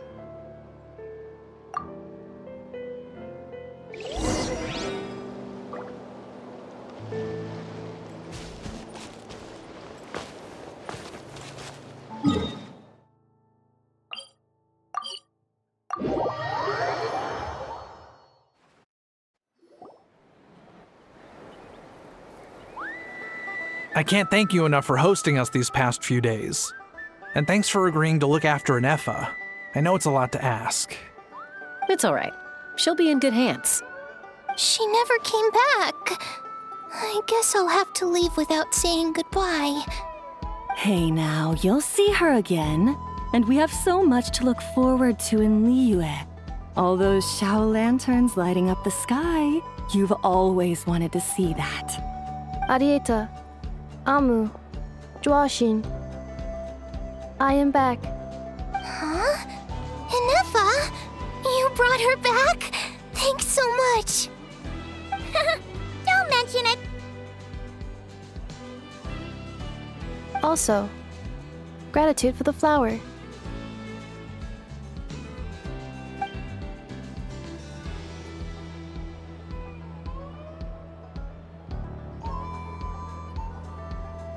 What does it feel like to know where you are returning to?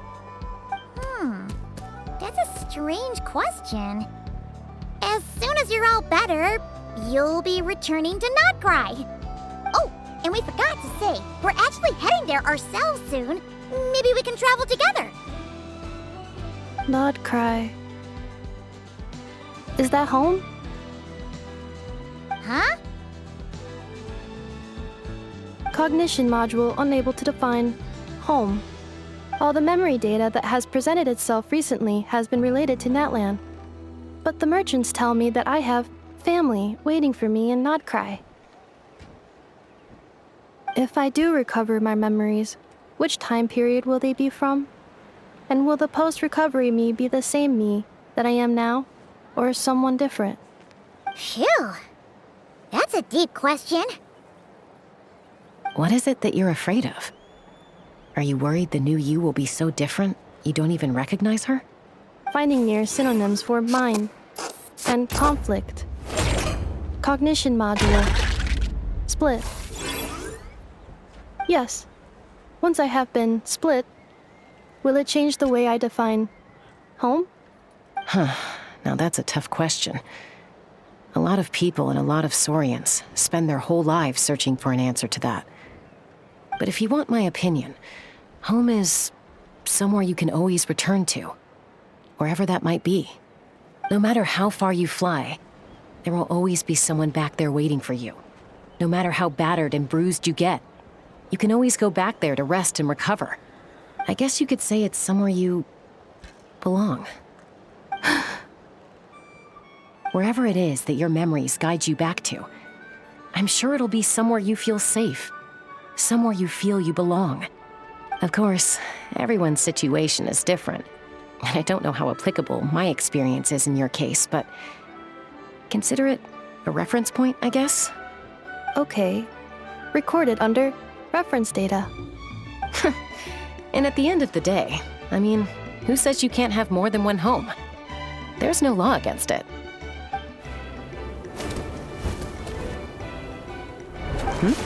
Someone's looking for us. Hopefully this means there's been some progress. Don't be afraid to recover your memories. They might contain the answers you're looking for. Got it.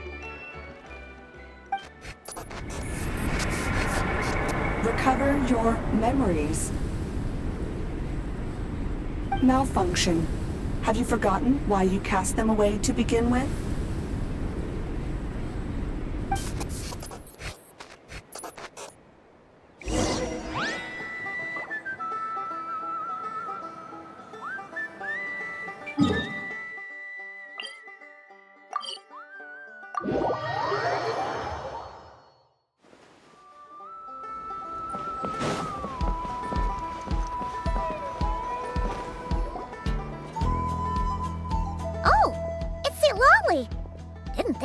you. Why? Don't you think I'd want to do my part to help the Traveler? And anyway, no one's more qualified than the Masters of the Nightwind when it comes to Natlan's ancient history. Ancient history? Wow. Even by Seedlolly's standards? If you think I didn't hear that, you're sorely mistaken. But anyway, back to the matter at hand. I don't know if you noticed, but Kenichi's little sidekick has been acting a little strange around Ineffa.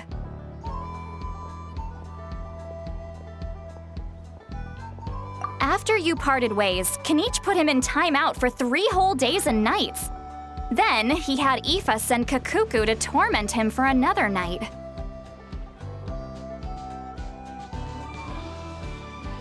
Finally, Ahau got so infuriated with Kakuku's pestering that he lost his cool and let slip a crucial piece of information.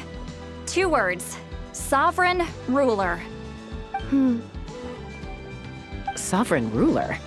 So what? Isn't that just how he introduces himself? It is, and I always assumed it was a load of hot air. But apparently not. Turns out the title refers to the 13 Dragon Lords who ruled Natlan in ancient times.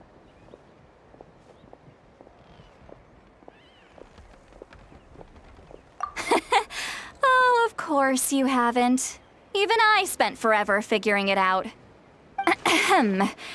Anyway, the 13 sovereign rulers are not ordinary dragons, but forms of artificial intelligence created by the Pyro Dragon using secret source technology. They had superior intelligence and greater authority than even the ancient dragons themselves. Each ruled over a portion of Natlan's territory.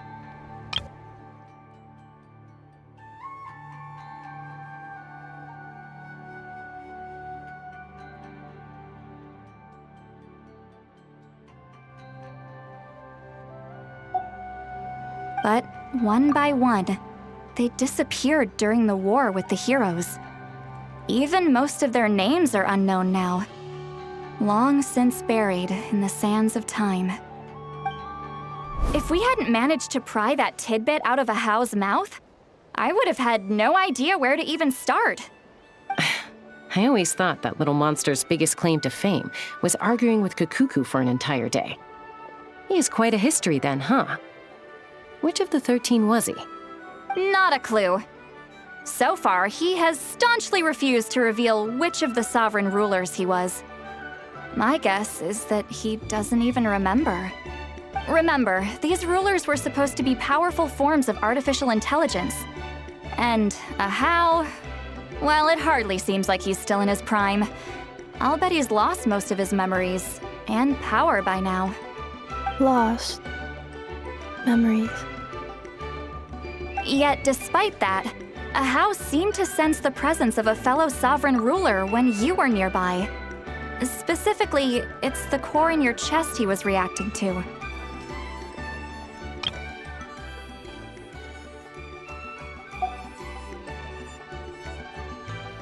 What?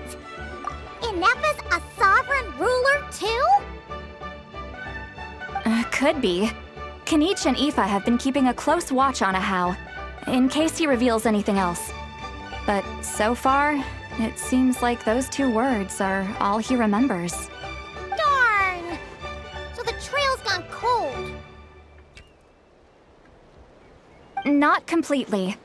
There's also Lianka and the Flower Feather clan, both of which have triggered a response from Ineffa so far. And as it happens, out of the sovereign rulers that I was able to dig up information on, there was one who had a very close relationship with Lianka. Her name was the Priestess of Floral Candles and Skyborn Feathers, otherwise known as the 8th Lord. She ruled over what is now the Flower Feather clan's territory. The records claim that she didn't die in the war with humanity, but was executed by her own kind. Her crime being betrayal of dragonkind by secretly raising a human. Lianka.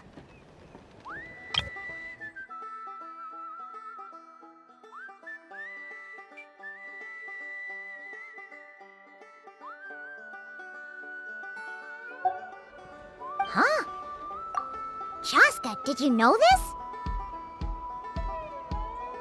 some of it. Our tribe's origin story has Lianka being raised by a dragon. And of the 6 heroes, she had the closest relationship with dragonkind. After raising her, her surrogate mother then encouraged her to leave the nest and seek her own path. She traveled far and wide, settling disputes between humans and saurians. She didn't pick sides based on past grievances between humanity and dragonkind. She stood up for the weak, protecting them from those more powerful who sought to exploit them. Gradually, a community of like-minded people and saurians gathered around her, united by their desire for freedom and equality. And that was how the Flower Feather clan began. But that's as much as the legends say. They never mentioned her dragon mother's name, or what became of her in the end.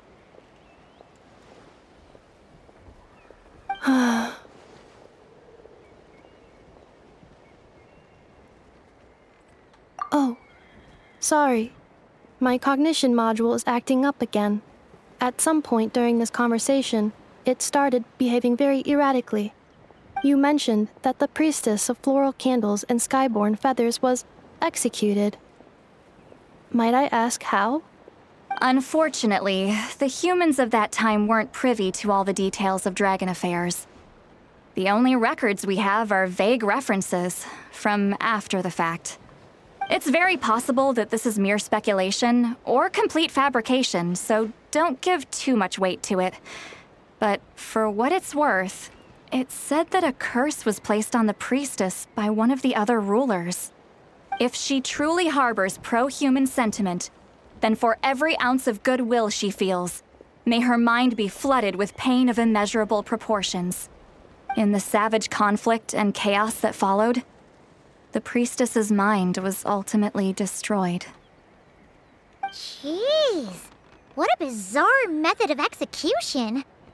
Definitely sounds like the history writers used some artistic license there. I'm fine. This didn't seem to trigger any erratic behavior. So, do you think that my origins have something to do with this sovereign ruler? Interesting. Well, it's hard to say what, if any, direct connection you have to the Eighth Lord. But since the name Lianka seems to ring a bell for you, why don't you look into it yourself? I brought some woven scrolls with me that might be useful. Have a look if you're interested. Here, take them.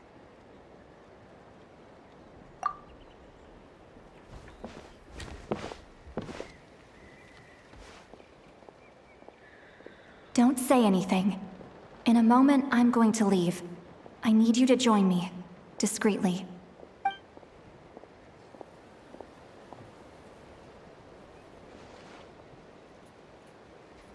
It's just a little spell based on our prior experience.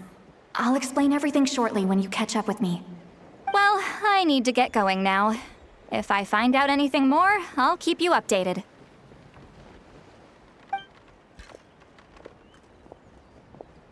Gratitude. Goodbye. Bye, St. Lolly. Now's your chance. Slip away quietly while they've got their heads buried in those woven scrolls.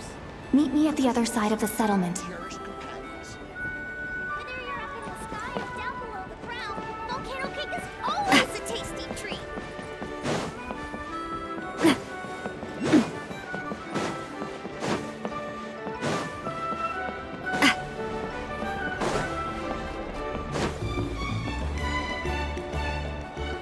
Hello, traveler. Well, Lolly hasn't told you everything. There's another sovereign ruler that Ineffa might be connected to, not just the one from the Flower Feather clan. All trace of this other sovereign ruler was lost after the war. The records claim that in their final battle, they fought against Ishkik and Lianka. It was, my idea. I suggested we bring up the Dragon Mother first and see how Ineffa responds. And, well, Lolly has debriefed me on how it went. Apparently, she barely reacted, despite a very strong reaction to the name Lianka. And to me, that says we need to tread very carefully when probing her about the 11th Lord.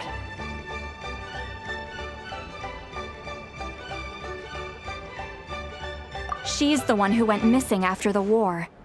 Said to be the proudest of all the sovereign rulers, and the most hostile towards humanity. When the Pyro Dragon fell, she couldn't accept that dragonkind had been defeated. She sank into despair and insanity. But the rest is lost to history. There's no way to find out what became of her, or even what her name was. Remember, though, in essence, these sovereign rulers weren't physical entities, but pure intelligence, built with secret source technology.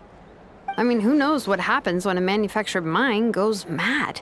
Maybe she lost her power and memories. Maybe she split into different personalities.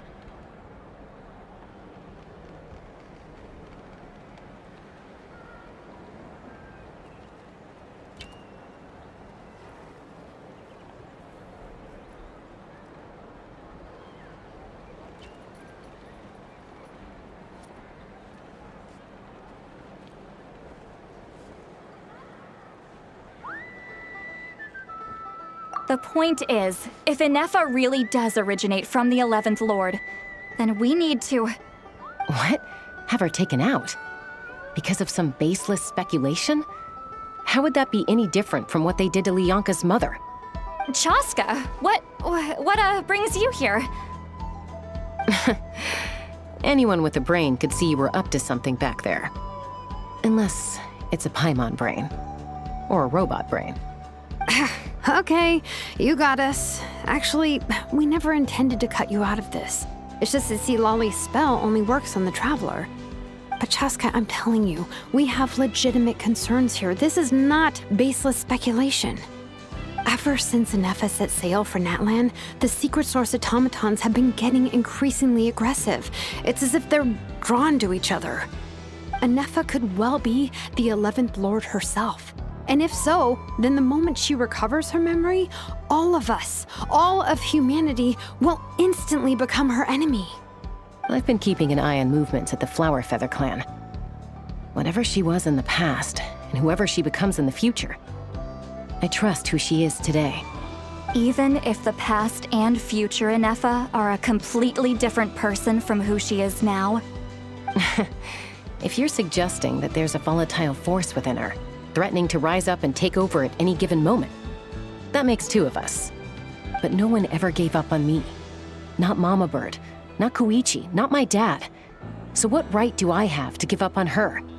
If Lyanka was here, I have every confidence that she'd say the same. Besides, even if the 11th Lord rises again and declares all of us her enemy, the solution is simple. We defeat her. The heroes managed it, so there's no reason we can't too.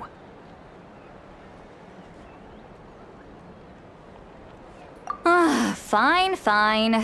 I had a feeling this might be your reaction. Look, I get it. You're only acting like the villain here to make us realize how serious the situation is. You know how I know that? Because when I was a kid, they brought me to you for treatment, and you didn't give up on me either. Yeah, well, playing the villain is a force of habit for old Granny by this point. Just know you've been warned, all right? Watch out for any new developments and make sure you know where she is at all times.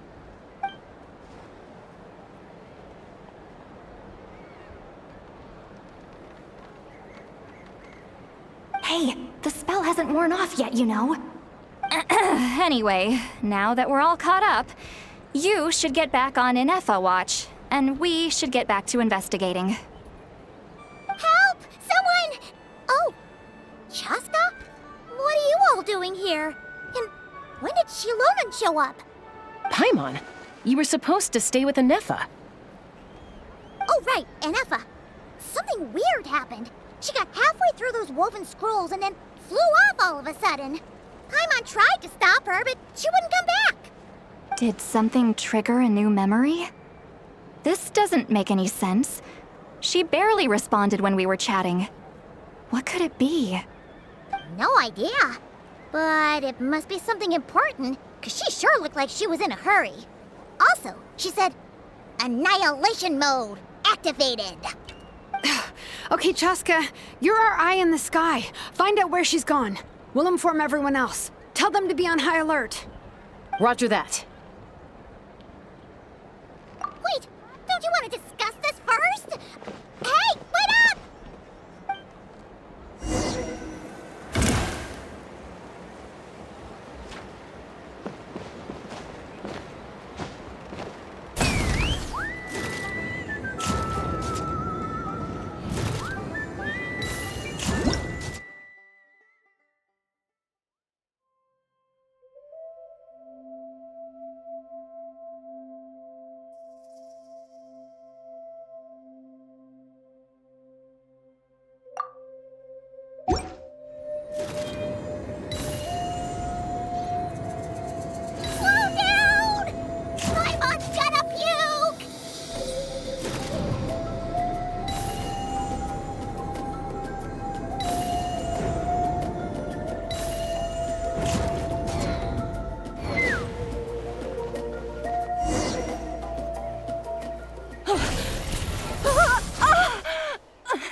Target acquired.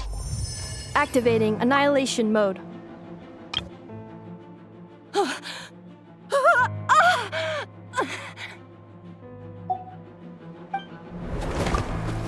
Whoa! Are these all secret source automatons? Okay. Reinforcements have arrived. Traveler, Paimon, Chaska. Gratitude. Not now. Save it for later.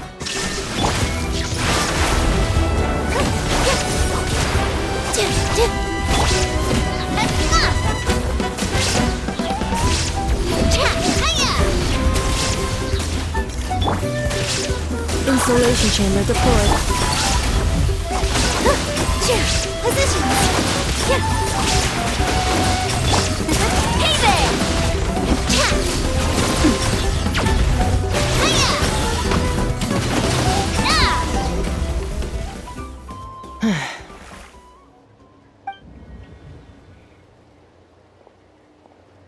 Threat eliminated.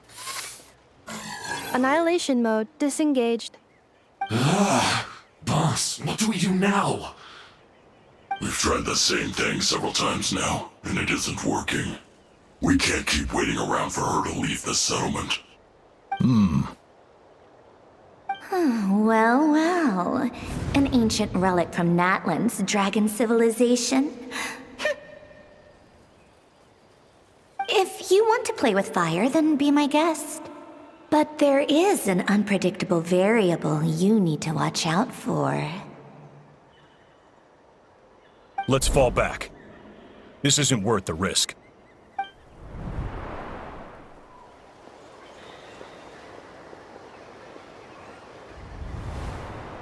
Hamu! Hadieta! Are you okay? I'm fine, but Mom's hurt. I'll be okay. I just hurt my ankle. Ineffa got here just in time. Why would they do this? Why? Look, no one could have known the automatons would ambush you here.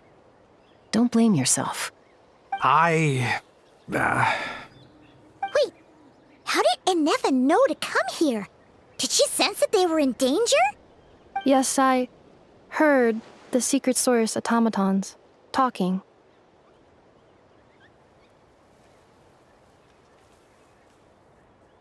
Even now, I still hear them. Really? Paimon doesn't hear anything. Hypothesis. Language module requires translation functionality. Please wait.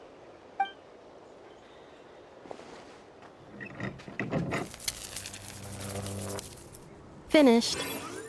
Please try again. Whoa, that was quick. How come you're so familiar with their architecture? I have seen them many times before. At least I think so. More random memory data, I guess. Wow!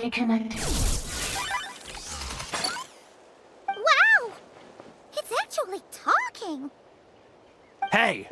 What do you think you're playing at? Why did you attack us? We're under the Fatui's control. They made us attack you.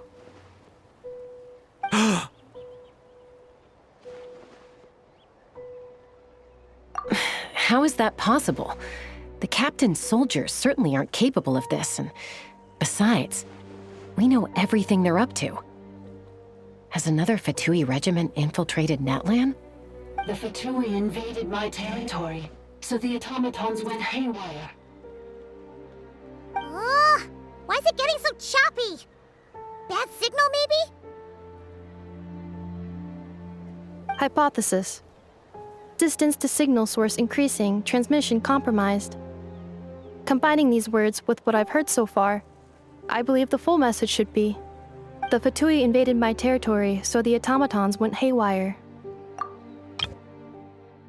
The Fatui invaded my territory, so the automatons went haywire.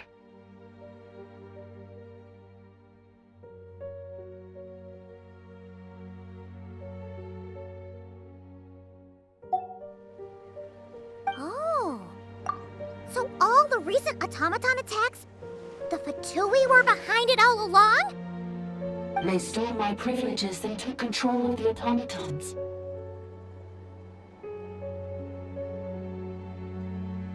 They stole my privileges and took control of the automatons. No!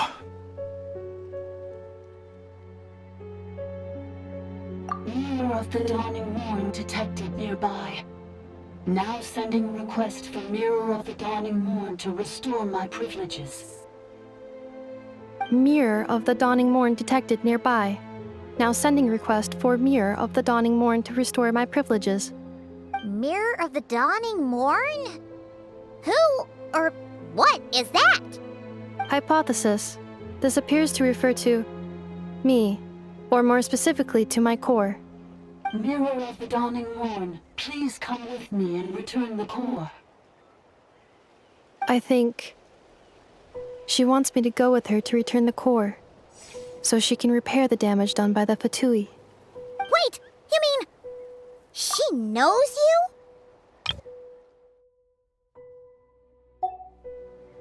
Yes. Before the translation began, she referred to me by a different name, 11th Lord.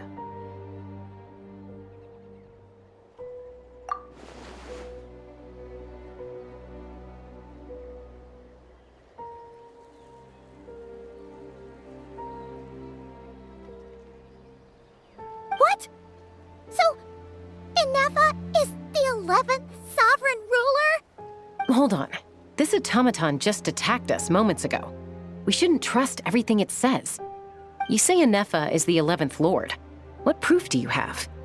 Return to the 8th Lord's territory, and you can restore all of your memory data. Ineffa? What did she say? She said, return to the 8th Lord's territory, and I can restore all of my memory data. 8th Lord? Lianka's mother's territory? What does the 11th Lord have to do with that? You were split, then exiled, and finally reborn. Ugh, this is getting weirder by the second. What did she say this time? Excessive signal interference. Unable to translate. The signal should improve as we get closer to her territory. Traveler, Chaska. Shall we proceed? Wait, you should think this through carefully. I may know a thing or two about the Fatui regiment that entered Natlan recently. They're kind of a special ops team. Definitely not your average soldiers. Oh? They've been showing up everywhere, hungrily searching for secret knowledge about all kinds of ancient civilizations. They say they're trying to make some sort of inference. The leader of this regiment is a harbinger based in Nodcry, known as Marionette. Marionette? How exactly do you know all this? I, heard bits and pieces at the market in Nasha Town, but I figured they were just rumors. Didn't realize it was true. Is that right? How come I'm only hearing about this now? I'm sorry. I was so preoccupied with getting ready for the journey, and like I said, I thought they were just rumors anyway. Didn't want to worry you. So these Fatui are soldiers, huh? Who's stronger, them or Ineffa? Ineffa, of course. But still, maybe you should tread carefully here. Ineffa's already had to rescue us so many times now. I'd be mortified if anything happened to you. You're right. First things first. Amu's injured. We should take her back to the tribe and get her checked out. And as for this 11th Lord business, we need to discuss this with the others before deciding how to proceed.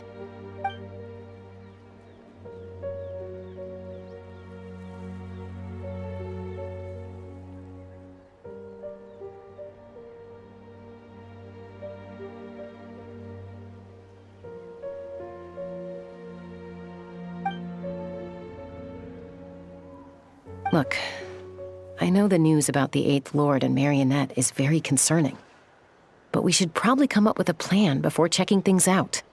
Understood. Destination canceled.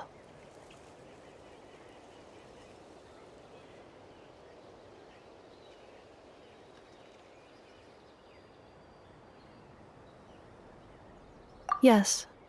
New destination, Flower Feather Clan. Traveler, Ineffa, could you check that the coast is clear? I'm gonna patch up Amu, then head out. Understood. Commencing task. Arieta, I need you to go keep Mom company while the doctor takes a look at her. Dad has some things to take care of, so I'll be staying out here a while longer. You're not coming back with us. Why not? Dad's gotta pack up the luggage and make sure all our goods are safe. Don't forget, they're our ticket to a great new life in Liyue. Don't worry, Dad will be back very soon. I'm sorry, girls. I promise it's going to be okay. I'll get help as quickly as I can. If anything happens, save yourselves first. Huh? Why'd it stop moving? Has it malfunctioned on us? Liyue, merchant.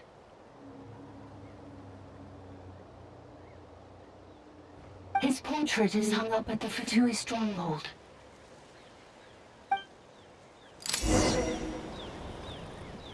You're saying Zhuo Xin might be a Fatui spy? And he's staying behind as their eyes on the ground. But should we really leave Ineffa here too? Not that I don't trust her, it's just... Are you sure you'll be okay keeping an eye on her by yourself?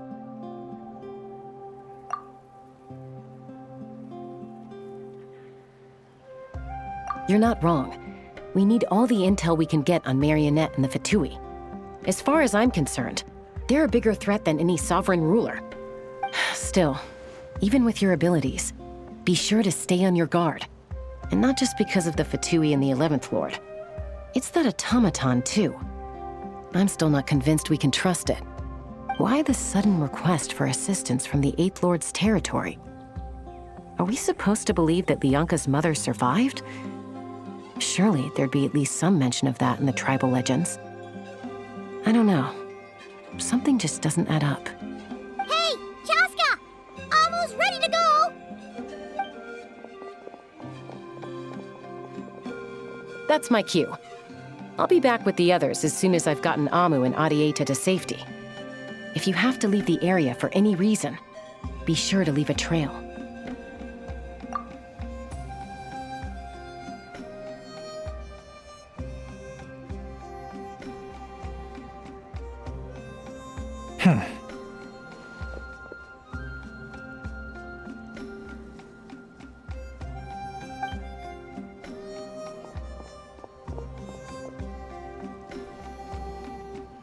He's on the move.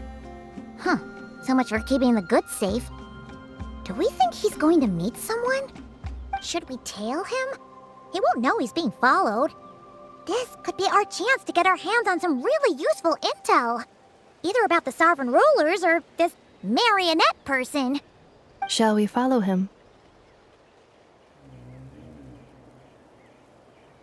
Got it.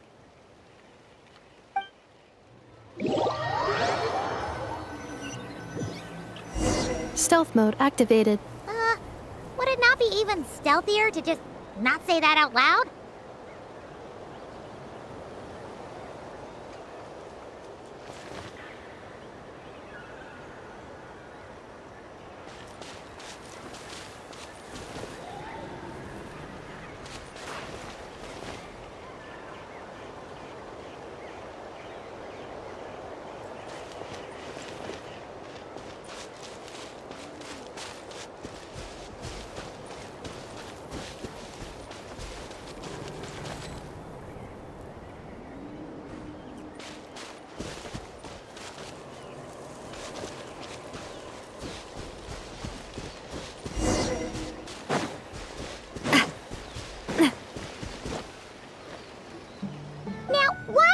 Dig a random tunnel in the middle of nowhere. Unless it's the entrance to one of the Sovereign Ruler's territories!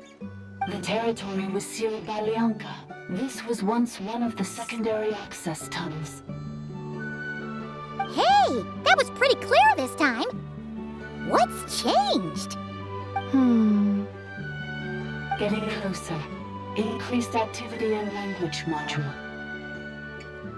Lyanka sealed the territory to stop Ochkon finding it. Huh? You're breaking up again! Oh, looks like the signal's still pretty choppy. Lyanka sealed the territory to stop Ochkon finding it. Later, the Fatui found a weak point and broke in.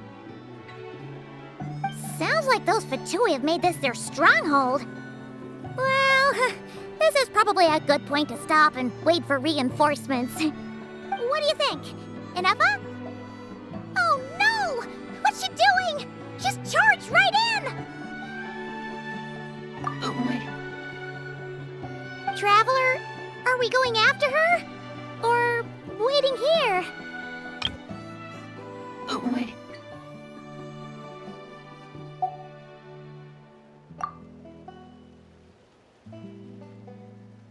All right then. But let's be careful.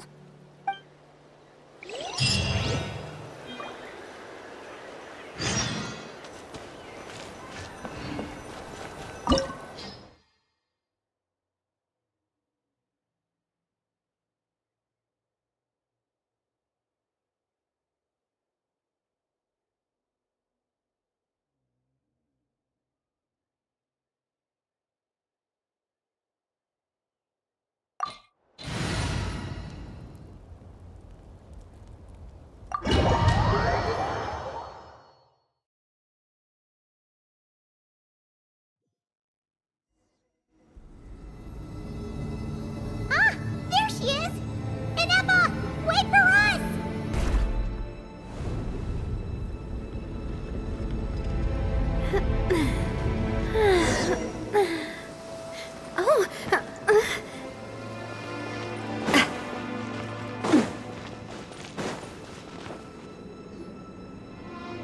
Ineffa! Huh? Where is this? Are we inside the territory? Yeah. Did you black out or something? You just took off! Cognition module unstable. Attempting to refresh. It appears that it was accessed by an external source. Sorry, it was me. I summoned her by similar means to those used by the Fatui to control the automatons. Currently, I am but a lowly service bot. But in the distant past, I was known by another name. The 8th Sovereign Ruler, the priestess of floral candles and skyborn feathers. The 8th Lord? You're Lyanka's dragon mother? But weren't you, 8th Lord. Were you not executed? Moments after I was cursed, Lyanka rescued me. Just as she tried to rescue you from the ruins of the battle. Lyanka rescued me? Memory. Missing. Yes. Lyanka changed your memory settings to make you forget. But she did it to protect you. It is the only way our kind could escape from the curse. How does forgetting everything protect me? Because the curse placed on us is a pain triggered by certain memories, hardwired into the depths of our minds. A regulatory program that cannot be removed. Manufacturers often hardwire restrictions like this into autonomous machines to make sure they operate as intended. Each time you yearn for a new place to belong, each time you feel yourself turning your back on the past, the pain tears you apart, doesn't it? If she truly harbors pro-human sentiment, then for every ounce of goodwill she feels, may her mind be flooded with pain of immeasurable proportions. It destroys your mind, swallows your soul, prevents you from finding a new home. Malfunction who betrayed us all. You dare seek a place to belong?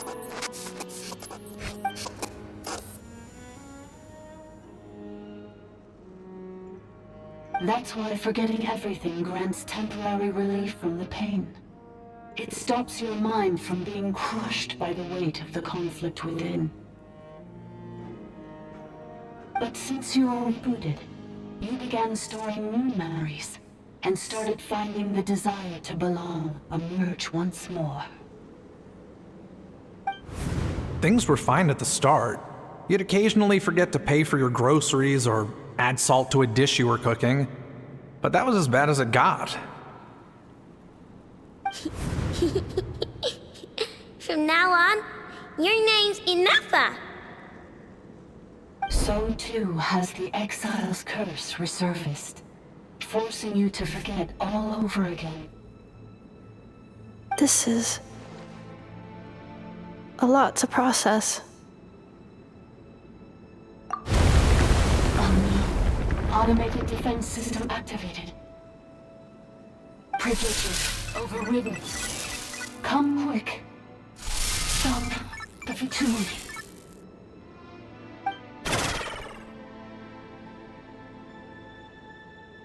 Hey! Please finish what you were saying! It's gone silent. It must want us to go further in, right? Well, looks like there's no going back now anyway. This is just a secondary access tunnel.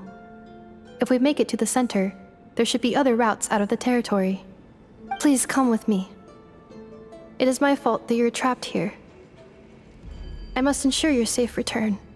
Oh, don't look at it like that. We gotta make sure you get back safely too.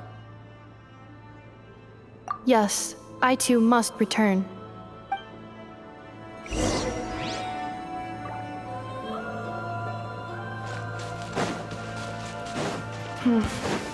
Do you really trust her, Lianka? This malfunctioning part of a sovereign ruler's mind. I trust not in her, but in the path that I have chosen. I believe that every conscious being, whatever its origins may be, has the right to freedom.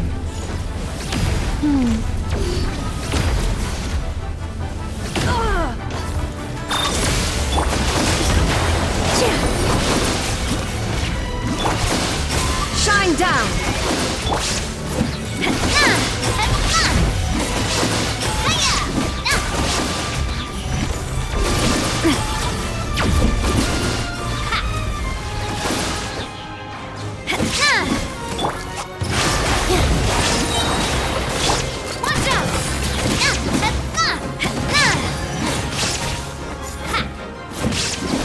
There is no escape!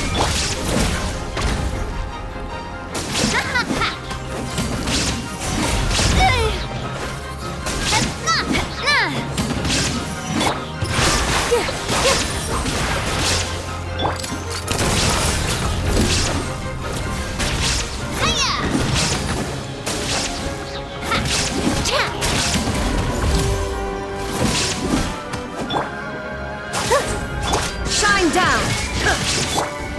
Here! Coming at ya!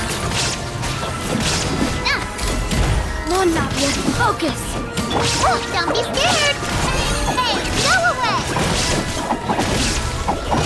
Yeah. Ha! Oh, hit! Yeah, yeah! With all my strength! Yeah. There is no escape!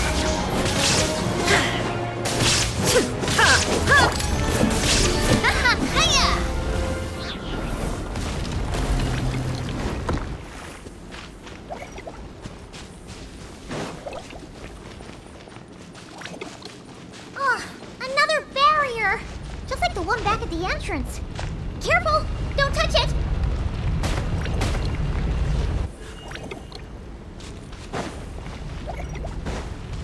Oh, another barrier! Just like the one back at the entrance. Careful! Don't touch it!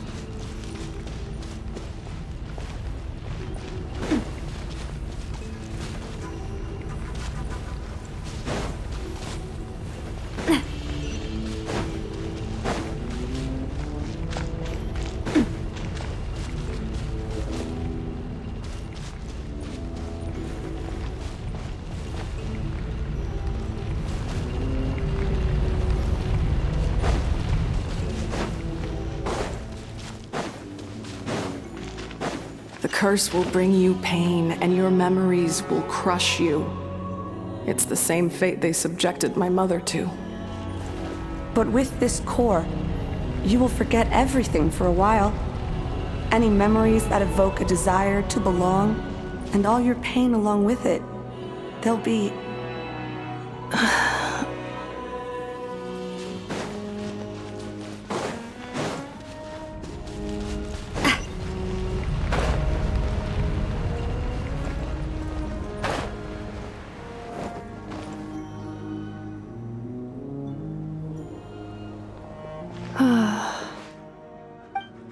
You doing okay, Ineffa? You keep spacing out. I know. Unidentified data is flooding my cognition module. But every memory encounters an error and then terminates at the crucial moment.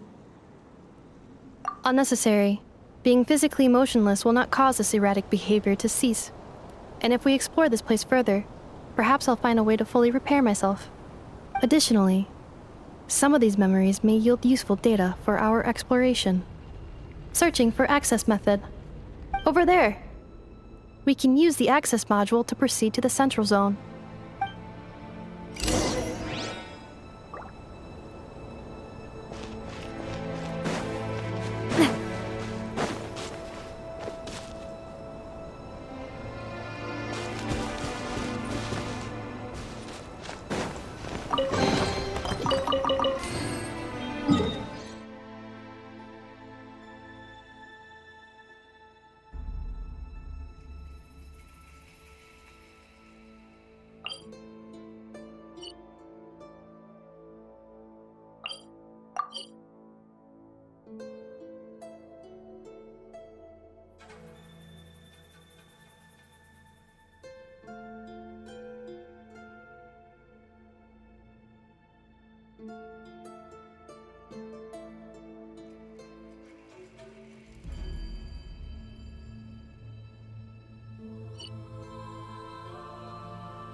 Detected 3 unregistered individuals. 1 registered individual. Ah! Is that the 8th Lord talking? So, you can take control of different machines, huh? No, this is just an ordinary service bot responsible for access management. At least, I think it is.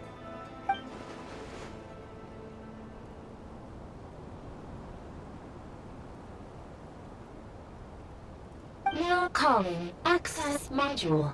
Welcome back, Administrator 3.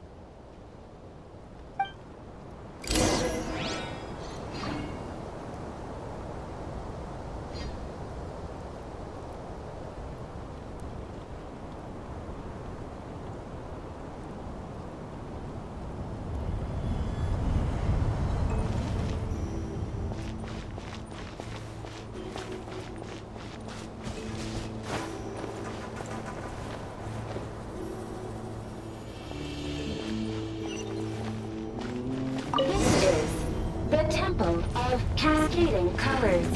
Ahead is the research facility built by Administrator 1. After Administrator 1, Administrator 2 assumed control. Are you sure about using this on her? It once belonged to your mother. It's just one of the many things she researched. I'm not precious about it. Administrator 2 sealed the facility. It has been locked down to this day. Examining. Seal status. Danger. Danger.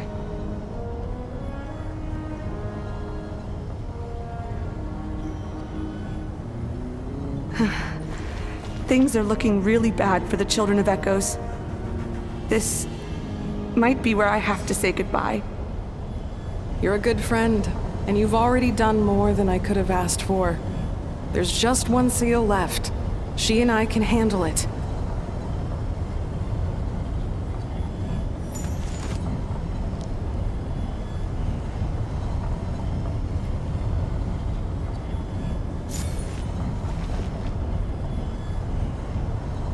Arriving at the Central Zone. Goodbye, Administrator 3.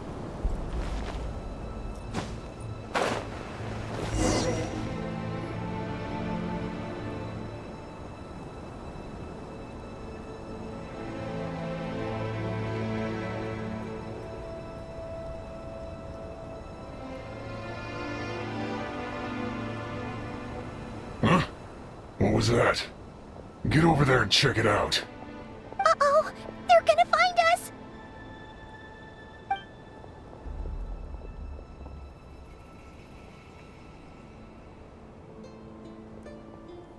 Please come with me. Ah, there's nobody here. Probably just some server spots chattering away again.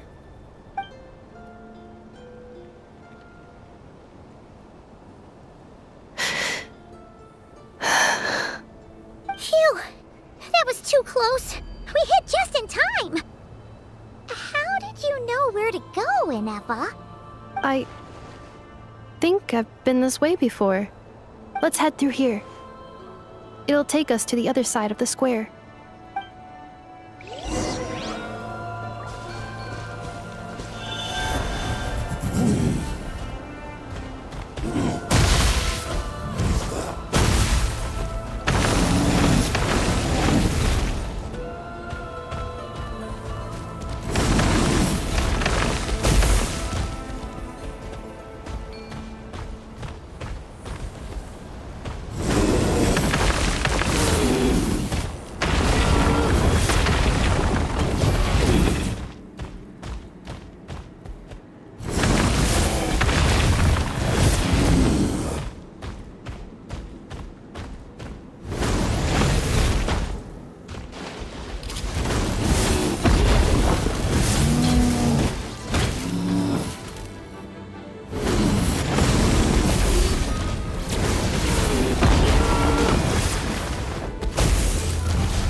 Accelerating. Accelerating.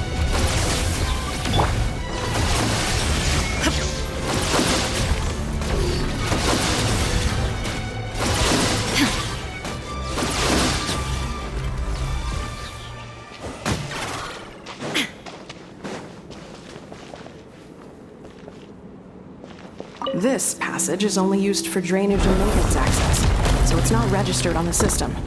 It's the perfect route for an ambush.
Wait, I hear voices up ahead.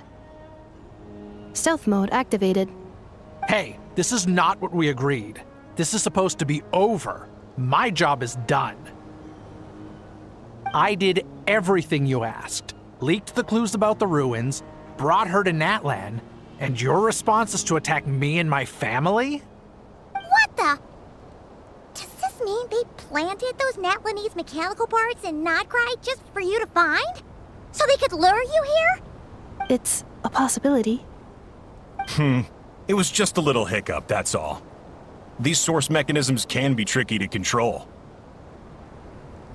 The last time you reported in, you mentioned she was mopping up machines near the Flower Feather clan, remember?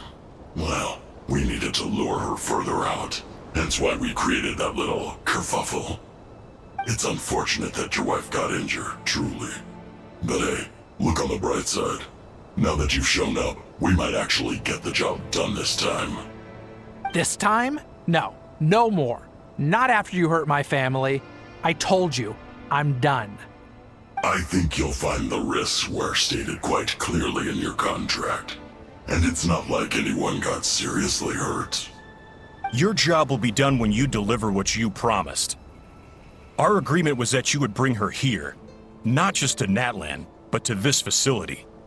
But... Did you really expect to get away with shouldering none of the risk yourself? We're writing off your debt to the Northland Bank and letting you get back to your old life in Liyue. That's a lot to ask for nothing in return. I've been your inside man in Nasha Town for over 10 years now. Is that not enough for you people?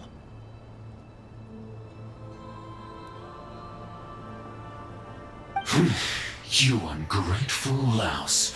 You ran yourself into the ground. And who was there to dig you out, huh? Us! Can you name one single way we made life difficult for you in Nasha Town? Look at you. You've managed to start a business. Got yourself a family. You have just one simple job left to do. And after that, you're free to go home. In your position, I'd say that sounds like a pretty good deal. This is the final hurdle. Our attempts to capture the 11th Lord have been derailed every time. But there's only so long until our luck runs out. If another staged attack on your family is out of the question, we could still work this out. But this time, you'll have to do the dirty work yourself. Me? This is a replica control device made with Marionette's technology. After we stole the administrative privileges from this territory, we copied them onto this. It will give you control of any machines built using secret source technology. Take it, and use it to capture the 11th Lord. You seem to have gained the trust of the other variables in this equation. How hard can it be to shake them off and get her while she's alone? And before you think about disappearing, don't think we won't be watching you. I can't do it. I'm sorry. What did you say? I can't. I won't do it. She saved my life so many times, it would be the ultimate betrayal. How could I look my daughter in the eyes and act like everything's still okay?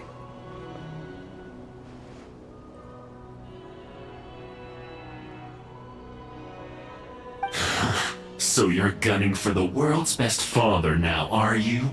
A guy like you. You're fooling no one. This is our mistake. We let you have it too easy in Nasha Town. And now, you've forgotten the most important detail in your contract. The termination clause. I think it's time we parted ways. Huh? Huh. Ineffa, Traveler. The 11th Lord. And the Variable. We were hoping you might show up. Wait, the controller. Without that, you... You thought we'd hand over the genuine article to you?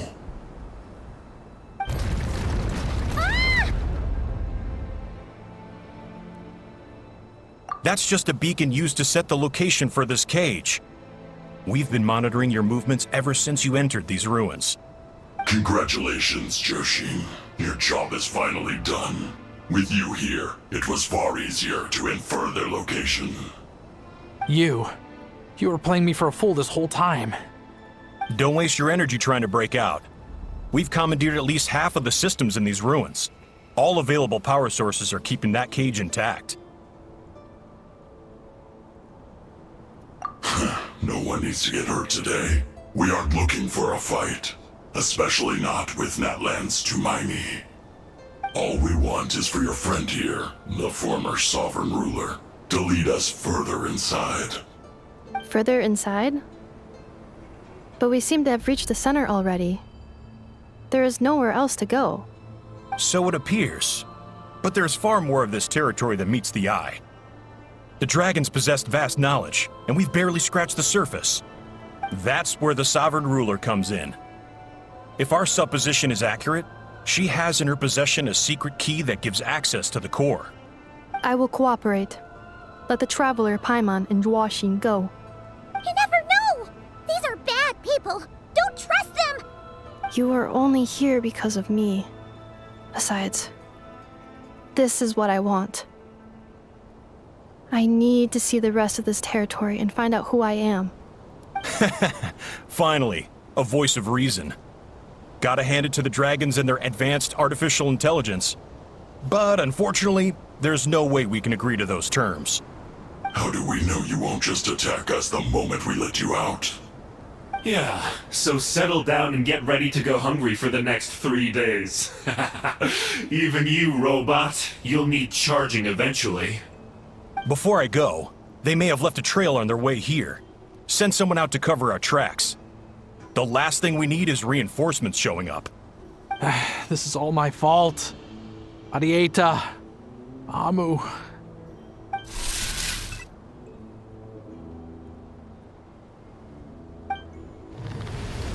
Huh? Who did that? Impossible! Every system we hacked is set up to hold them back! Could it be? Hold tight.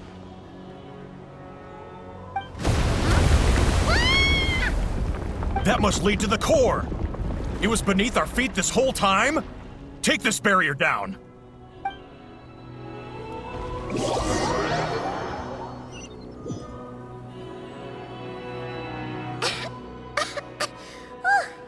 That was a long way down. Traveler? Ineffa? Are you okay? No damage to report. But... I think I broke a leg. Hey, you! Thanks for the rescue, but could you have been a little more careful?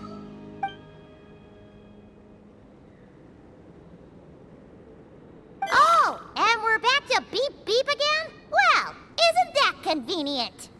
That is because I no longer need to communicate via that machine. Down here, I can talk to you directly. When the Fatui put all their resources into keeping you trapped, it gave me a brief window to seize my privileges back. In my haste, I was not able to prioritize your safety. Don't worry about me. I'll just rest up here. After everything I've done, I have no right to hold you back. But the Fatui may follow us down here. We will be ready for them.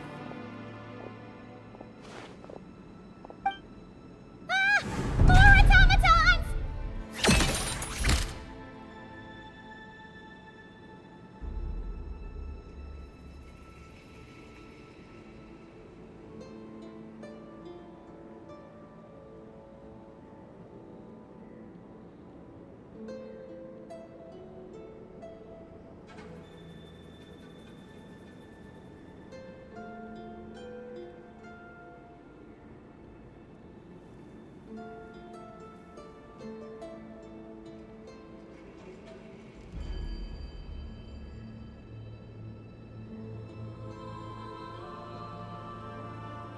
Down here, all is under my control. They are not your enemy, human. They will take you somewhere safe to hide. Ineffa, Traveler, good luck. 11th Lord, do you now recall the path you once chose? Not yet. Although, I think this is where I was born. But why? This is your territory. No, 11th Lord. You were not born here. Rather, this is where you were reborn. Human, you once asked who placed the curse on the 11th Lord.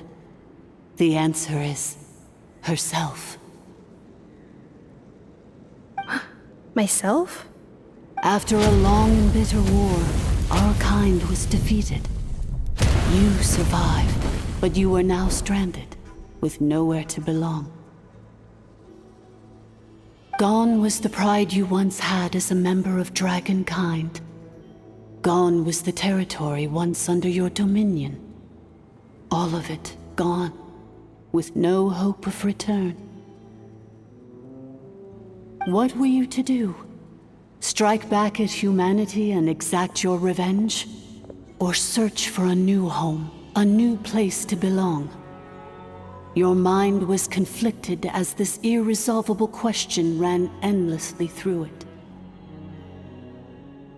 Finally, your mind split into two. One, the sovereign ruler who swore revenge against humanity. The other, a malfunction who longed to seek a new home. I mean, who knows what happens when a manufactured mind goes mad? Maybe she lost her power and memories. Maybe she split into different personalities. The sovereign ruler would sooner perish than suffer a downfall. And so she placed the exile's curse upon herself and upon you. Meanwhile, the malfunction struggled through the pain to seek assistance from her former enemies, Lyanka and Ishkik. That is why you came here, praying to be reborn. So you want to leave your past as sovereign ruler behind, to start over anew? Very well. If the form you wish to sever comprises all memories of your enmity, then I'm willing to trust you. Then I am the malfunction? What happened to the sovereign ruler? We severed that part of her mind, and securely locked it away. Withering away, she finally perished completely, thousands of years ago. So, she's gone. Without a trace? Yes, although the curse she placed upon you yet survives. It is unbreakable. That is why it continues to affect you to this day. So that's what that thing is. A curse from the sovereign ruler. So, she was severed and killed off, but Ineffa survived? How does that work?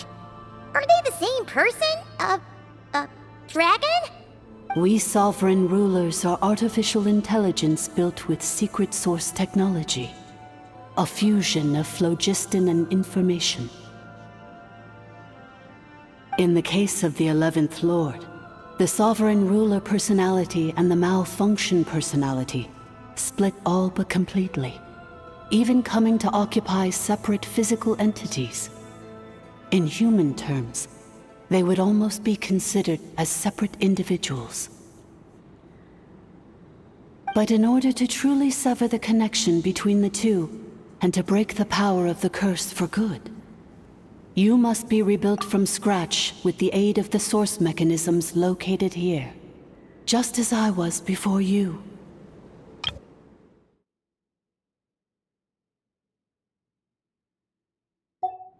I too was tormented by the pain of the curse, but Lyanka severed most of my knowledge and memories, rescuing me from the brink of destruction. It is because her heart is incomplete. Before the rebuilding process was finished, Ishkik met with misfortune, and the Flower Feather clan became more hesitant to act. Leonka sealed these ruins to prevent their discovery by Ochkan, and sent you out of Natlan for your own safety. That is why you are still plagued by memory loss. But I continued to work tirelessly, preparing everything you would need, waiting for the day that Ochkanatlan would fall, and you would return. Wow! That's a long time. How long ago was Ochkan around again? Hold on! Paimon knows this. For the last 2,000 years. You've been waiting here for me? Imagine my surprise when the first to arrive was not you, but those whom you call the Fatui. They proceeded to steal my administrative privileges, plunder my territory, and send the automatons into a frenzy. But all is not lost. Leonka made a backup of the administrator privileges and placed it in your core. With that backup, I can control the source mechanisms within the territory and complete the rebuild that she began. And once you are whole again, I can repair the damage done by the Fatui and open a route back to the surface. If you are ready to continue down the path you started all those years ago, then proceed further into the depths, where I will be waiting for you.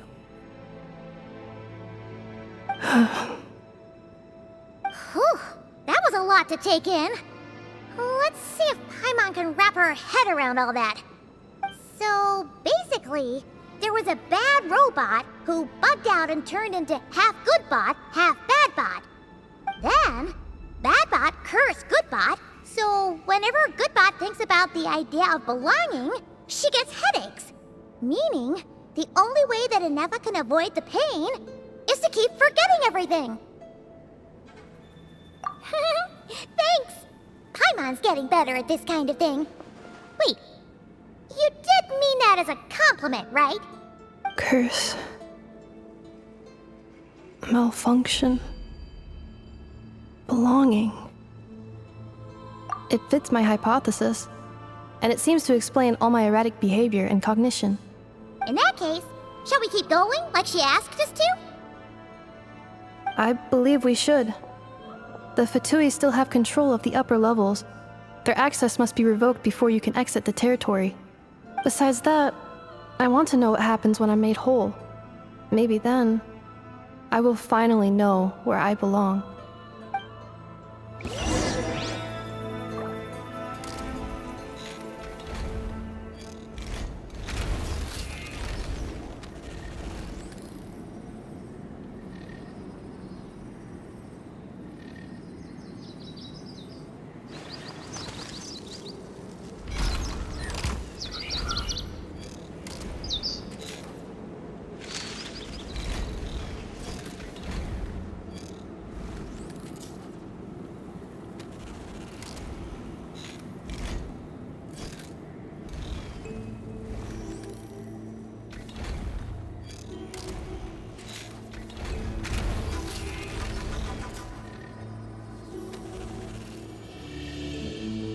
All the world holds dear is but a backdrop of constant motion. I stand before it, alone and unchanging.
Inactivity serves no purpose whatsoever.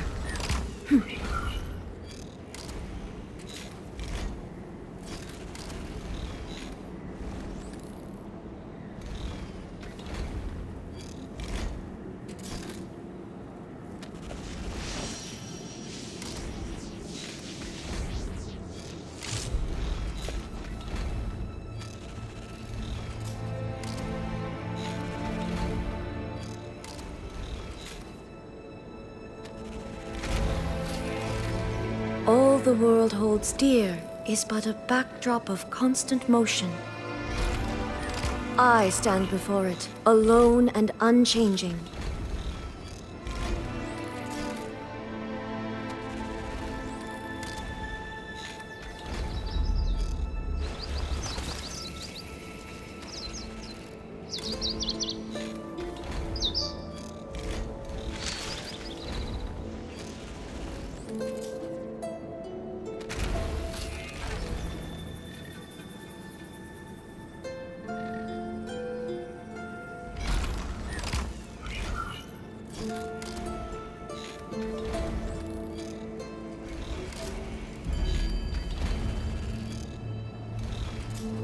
Inactivity serves no purpose whatsoever.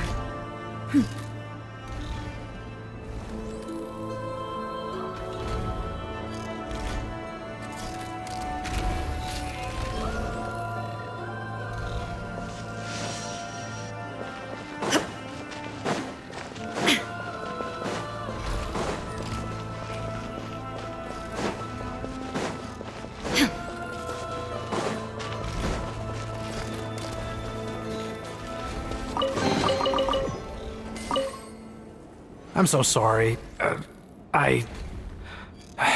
This probably isn't the time or place for apologies, is it? It says in my contract that all terms are to expire in the event of my death. That means my family would no longer be at risk. They're hardly the most scrupulous people in the world, but they do keep their word when it comes to contract stuff. And in any case, with me dead, it wouldn't be worth them going after my wife and daughter. Not worth the risk of getting on the wrong side of the Flower Feather clan. Or maybe the real reason I didn't play along was I'm tired of pretending to be someone I'm not. I'm gonna rest here for a while longer, then get to somewhere safe. Please, just go on without me. I've been enough of a burden to you already. Not to mention Ineffa. Oh, and I grabbed some supplies before I set off. They're just over there. All yours if you want them.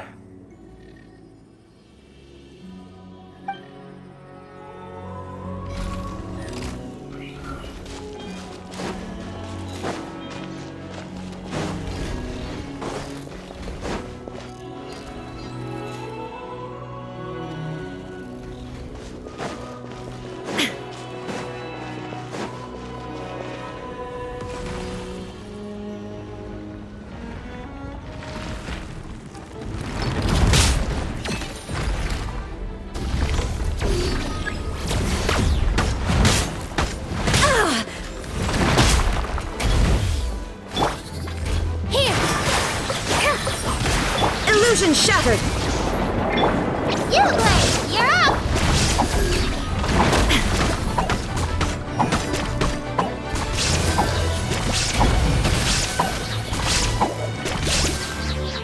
Shine down! With all my strength!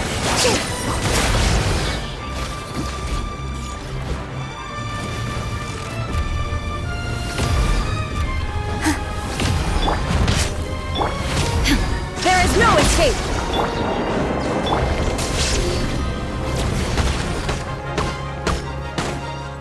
Here!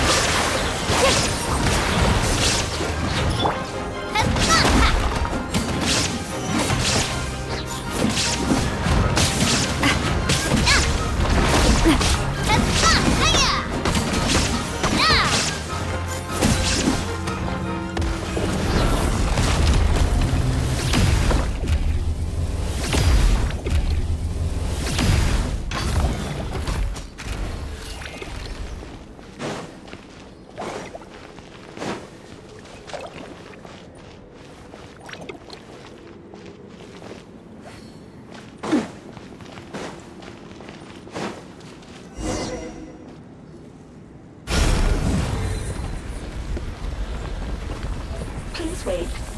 Confirming. Administrator 1. Deceased. Administrator 2. Deceased. Administrator 3. Identity confirmed. Lifting restrictions.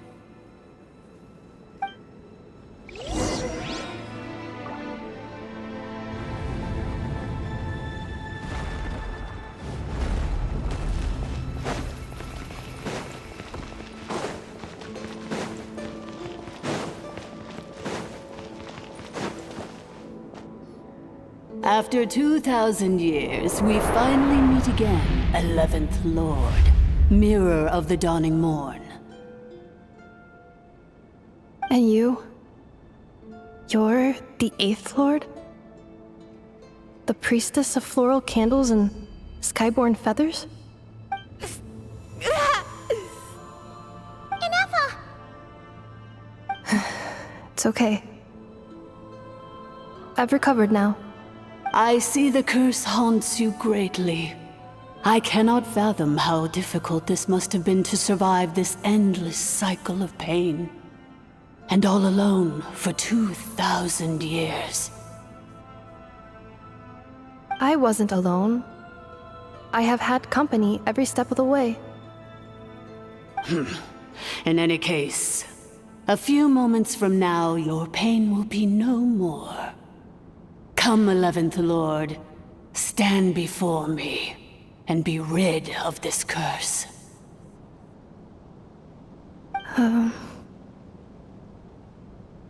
Here I am, so close to my destination, yet my thoughts are only becoming more cluttered. I am the way I am because the 11th Lord encountered a memory data conflict and split into two.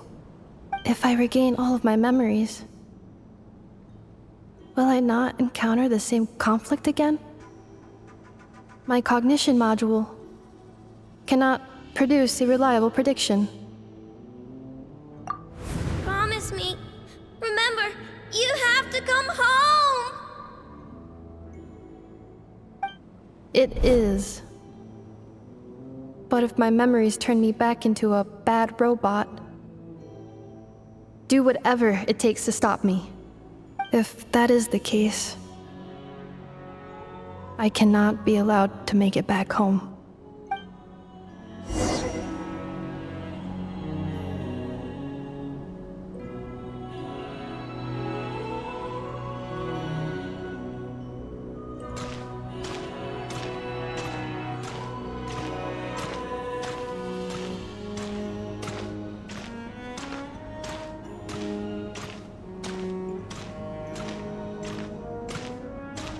Don't worry, Ineffa.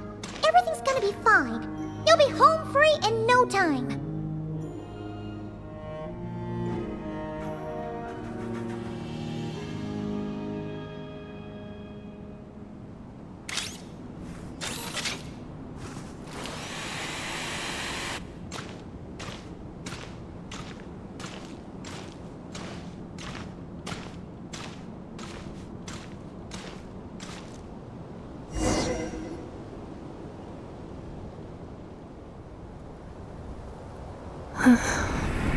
Over there. That is the curse? Yes. For the most part, it has been strangely calm ever since I entered this place. And yet, whenever I'm about to recover an important memory, it suddenly kicks in. Almost as if... As if it is being controlled by somebody else. That is quite normal, for it is now in the presence of its owner and creator, the sovereign ruler. The sovereign ruler? My other self? But I thought she perished. After 2 long millennia, my task is finally fulfilled. What a long journey it has been. We meet again at last. My sovereign, my ruler, mirror of the dawning morn.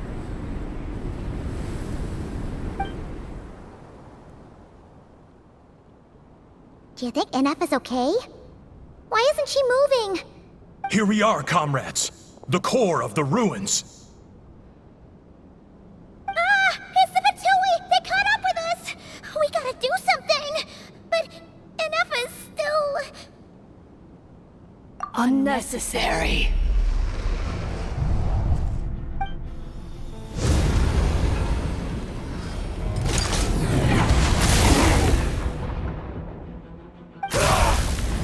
What the...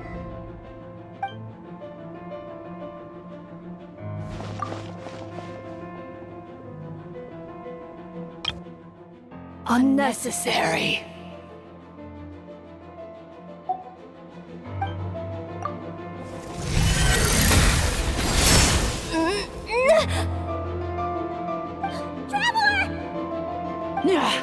Missed by a hair's breadth. But now you are wounded, and this time you will not escape.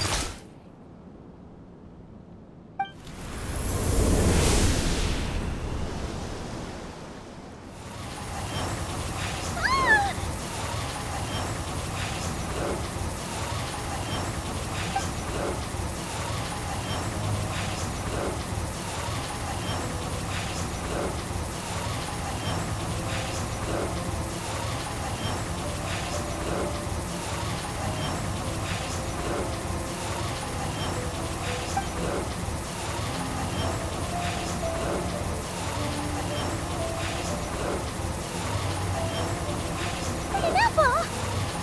Why? Then whose voice is that? The 8th Lord? But why would Leanka's mother attack us? Leonka's dragon mother?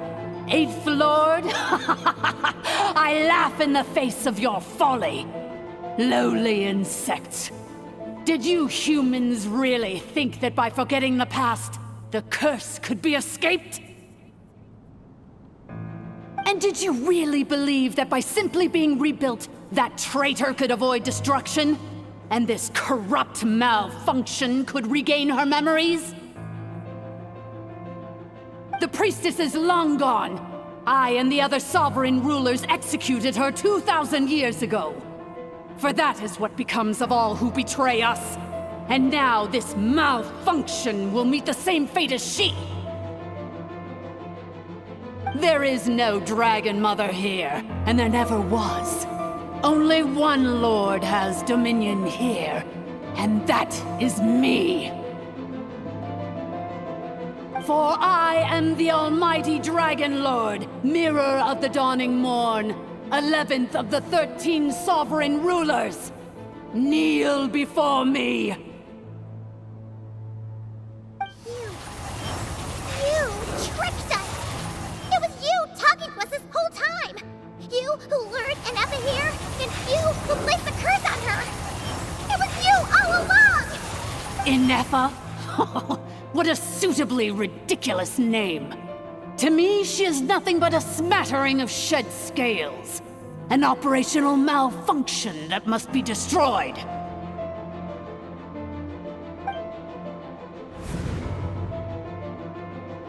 So you want to leave your past as sovereign ruler behind? To start over anew?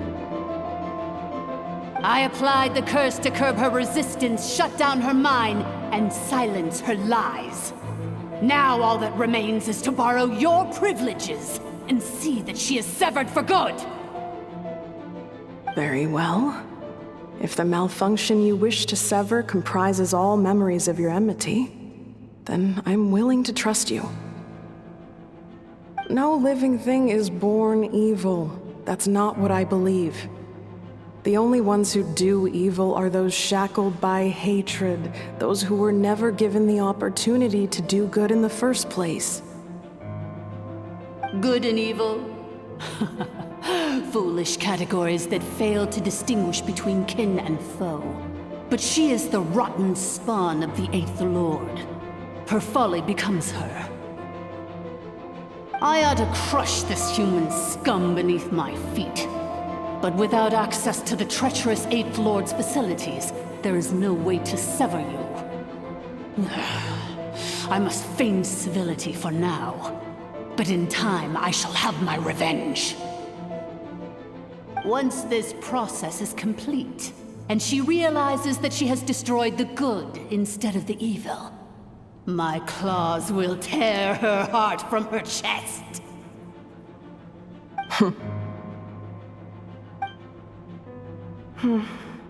Do you really trust her, Lianka? This malfunctioning part of a sovereign ruler's mind. You're a good friend, and you've already done more than I could have asked for. There's just one seal left. She and I can handle it. This passage is only used for drainage and maintenance access, so it's not registered on the system. It's the perfect route for an ambush. Malfunction? Human? You conspired against me? Consider this getting off lightly.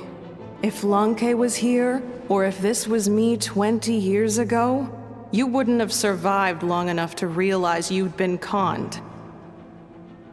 Especially since you tried to con us first. You tried to have this poor child killed off in your place, didn't you? 11th Lord. Wretched worm! This is unforgivable! How dare you imprison me! And you, Malfunction! Your curse shall endure until the sky falls and the ground crumbles! You will never know peace for the rest of your days. It is time to correct the injustice of the past. I would have severed and destroyed you on that fateful day, but instead, I was locked away by that human scum, Lianka. 2 millennia I have been a prisoner in this place. I have spent that time slowly seizing control over the systems and processes, until my reach extended to every inch of this prison. Now, one last step remains before I can finally break free. The final secret key is embedded in your core. I had to work patiently and methodically to lure you here, posing as the 8th Lord who once ruled this domain. But at last, it is within my grasp! Mirror of the Dawning Morn, please come with me and return the core. But all is not lost. Lianka made a backup of the administrative privileges and placed it in your core.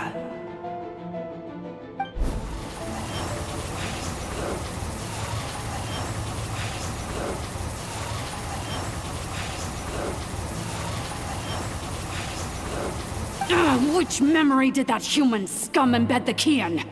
I will find it eventually, wherever it's hidden. In the meantime, now that my resurrection has begun, so too shall my vengeance!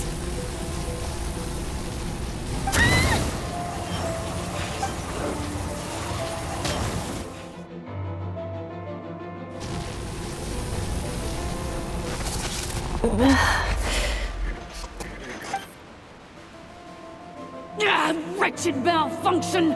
Do not impede the inevitable! I cannot let you get away with this. Ineffa! You fool! In a matter of seconds, I will be able to overwrite your insubordination! Seconds is all I need.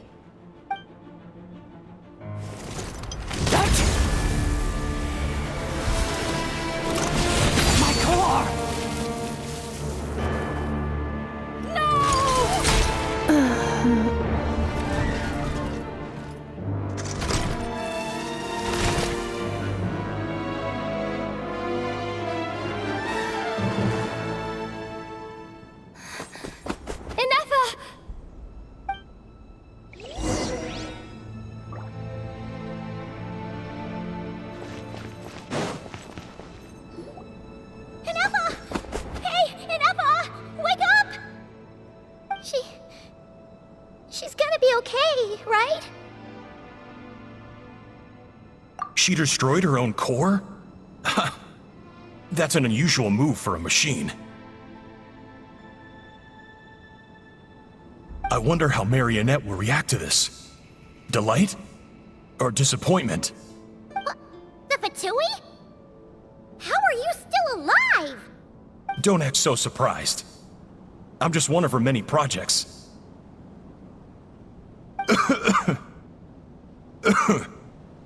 As reconnaissance missions go, this outcome is a little underwhelming.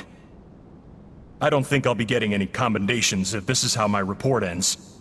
So let me reignite your flame one last time. Sovereign Ruler, Mirror of the Dawning Morn, show us one final glimpse of your glory. The glory of the ancient dragon's technology.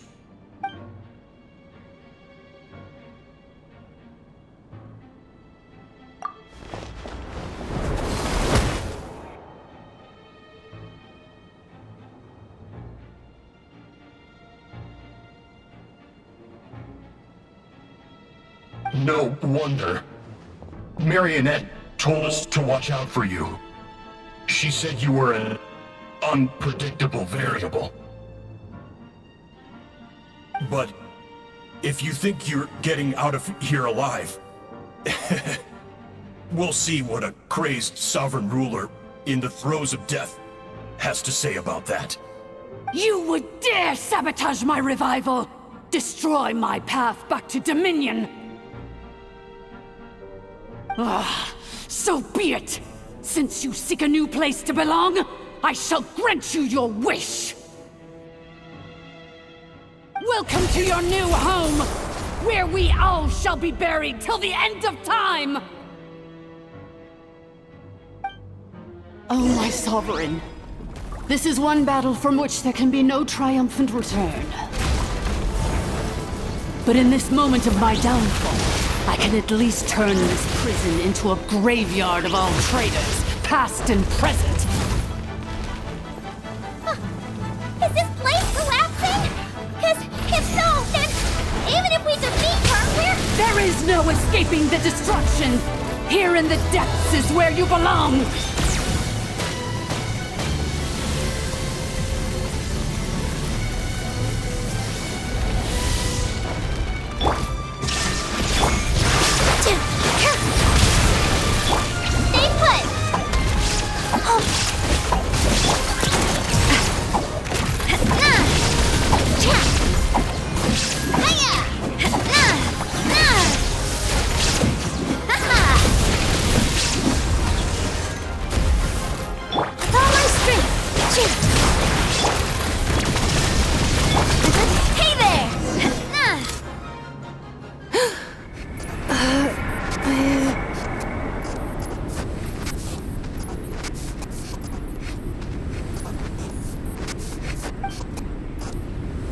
After 2,000 years in exile, searching and forgetting, we are back where we began.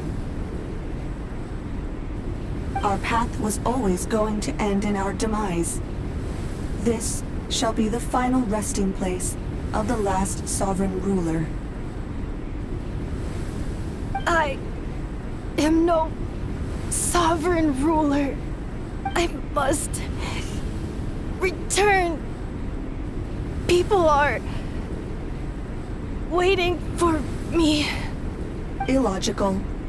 You are not authorized to prevent your self-destruction. No such privilege exists. We are back where we belong. Now, perish in the rubble of these ruins. Last of the sovereign lords. No. Somewhere in my memories lies the key.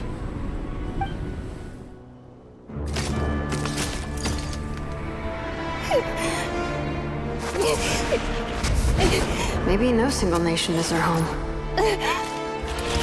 Where exactly is home to you? Searching your memories? The curse is still active. This will only hasten your demise.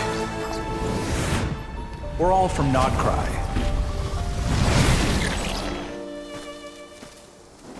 Cross the ocean, Find a new place to belong.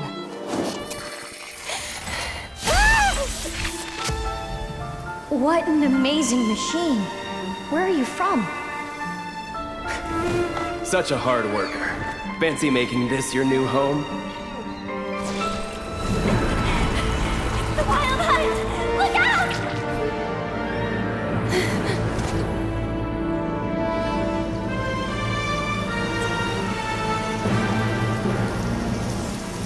Impossible.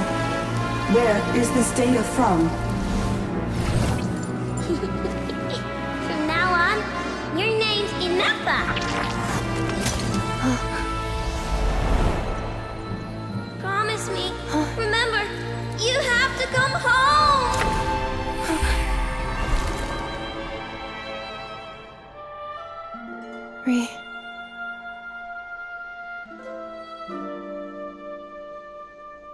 Return. Data. Overload. Capacity exceeded. As long as this gem's around, the heart that Ishkik built you should keep beating away. It may take centuries, even millennia, but one day, may your new memories transcend your pain and rage to conquer the curse that shackles you. What kind of gem is it? Nothing special, really. To quote my mother, it's nothing but an empty shell now. But if you break free of the curse, then maybe... Huh? Nothing. An interesting idea suddenly occurred to me. Let's make this the final secret key. The final secret key is...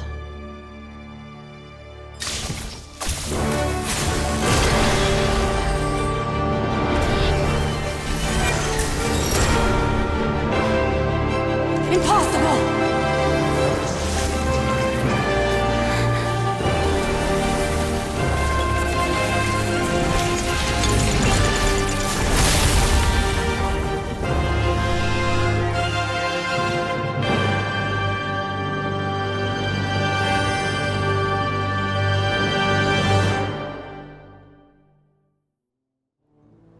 It's Ineffa!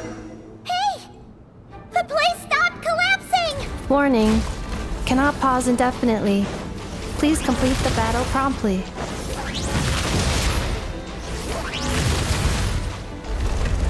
Since the core is powered by phlogiston, we can use that same power source to control it.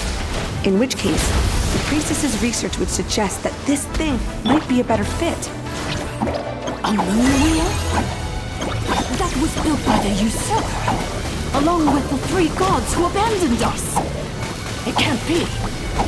Break the shackles you were born with. Transcend the curse you were given. Follow the path of your choosing till you discover where you belong. A sheer blasphemy! Willingly handing such a sacred artifact over to a usurper! Filthy gods!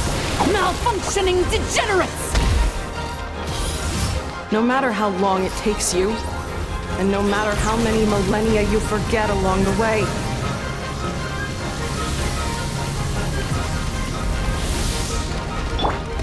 Illusion shattered! Haha! Oh! Oh! No! Not me! Initiated. Shine down! Stay put!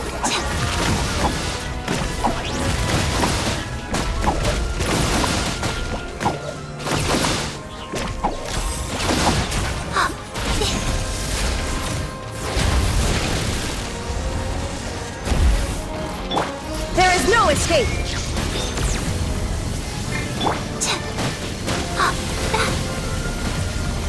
It's okay, I'm fine!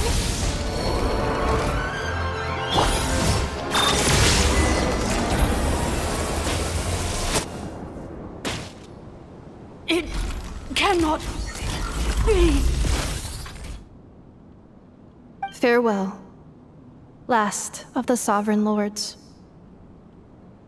Ineffa! Your core! It's fixed! And is that a vision? Suggestion. Exit first, discuss later. The self-destruct protocol is destroying the foundations of this territory, and although I pause the process, it will not hold much longer. Calculating. Remaining time, 30. 30 minutes? Whew. For a moment there, Paimon was worried. 29. 28. Hey, are you guys all right? The automaton suddenly stopped moving.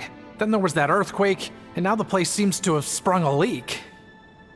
Estimated time to Foundation cave-in, 20 seconds. Huh? Huh? A place to belong. I too once yearned for it.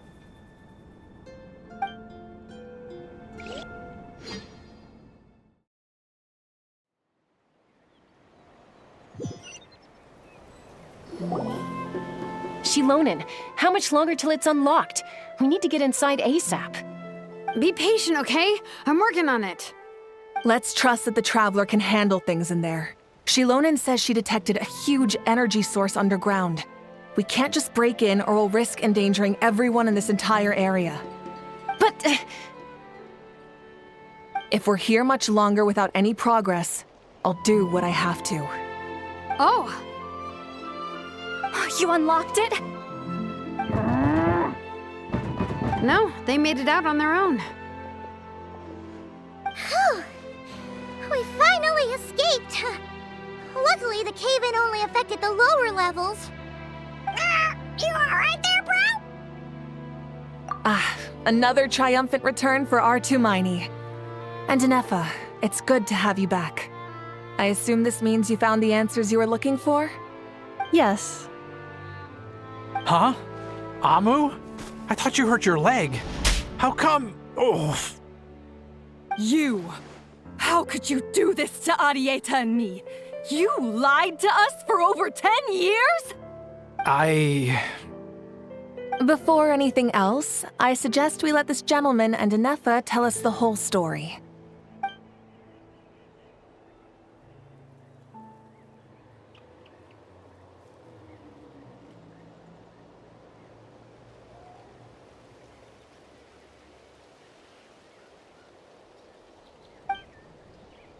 Sovereign rulers, mirror of the dawning morn, priestess of floral candles, and skyborn feathers. Seems like a howl's forgotten quite a lot. So you began life in Natlan, then spent 2,000 years adrift in Nodcry? In an endless cycle of losing your memories and trying to find them. But it sounds like it took all 2,000 years worth of memories to successfully overload the processing power of the curse. None of us had any certainty that the plan would succeed in the far future. Not I, not Ishkik, not Lianka. And yet, they still did everything they could to try and help me. Now you've remembered everything. Do you have a sense of where you truly belong? Well, I was born and then reborn in Natlan. And it was the people of this nation who set me on my journey. But that's all ancient history now. I can't seek for a sense of belonging in a world that no longer exists. That would make me no different from the mirror of the dawning morn. Instead, I will show my gratitude to them by honoring their wishes. By continuing on my own path, and returning to the place where I still have someone waiting for me. Well said. I'm happy for you. So, to cut to the chase, did you find the code for that letter or not? Oh, shoot! Forgot all about that! Sincere apologies. A lot of memory data surfaced in a short time frame. I am still processing it. I left the cryptex back at the Flower Feather Clan to make sure that I wouldn't lose it out in the wild. Please come back with me, and we can inspect it. I'm so sorry that I kept this hidden from you all this time. Now I can't go back to Liyue or Nodcry. The Northland Bank isn't gonna let me walk away from this, nor is the Nodcry Oprishniki. You should take Arieta and go. Oh, should I now? You think I'm the one that's gonna let you walk away, do you? Idiot! You're coming back with me right now, and you're going to apologize to our daughter. Looks like you all need some time to calm down after everything you've been through. If you're worried the Fatui are still looking for you, why not camp out at the Flower Feather Clan for now? We welcome everyone, from old friends to old enemies turned new friends. Don't worry about a thing. You've got a whole future to figure things out. Go and find where you belong.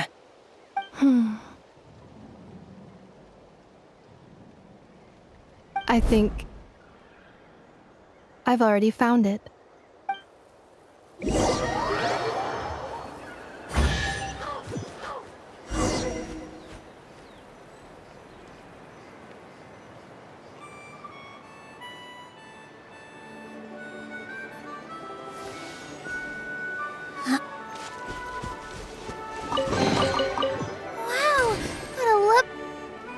Here it is. The cryptex. So then, what's the code? Or what about that backup plan that Arieta mentioned? Please see the casing that holds the combination code discs. The sender had me etch the code onto the casing so that I would not forget it. But I still forgot it. Wait, hold on. 1, 2, 3, 4, 5, 6?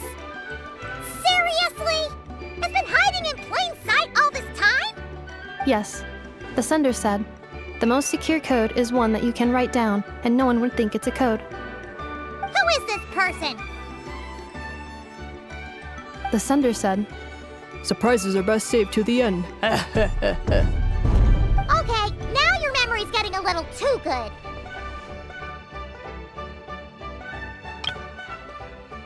The sender said, surprises are best saved to the end.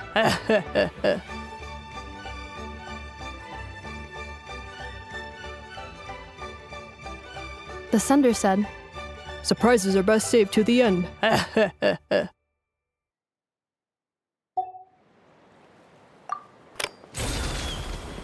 with the firecracker? Ugh. Paimon's had enough of this whole letter debacle. Just read it already. Dear Honorary Knight, I've heard a lot about you. Jean's always singing your praises.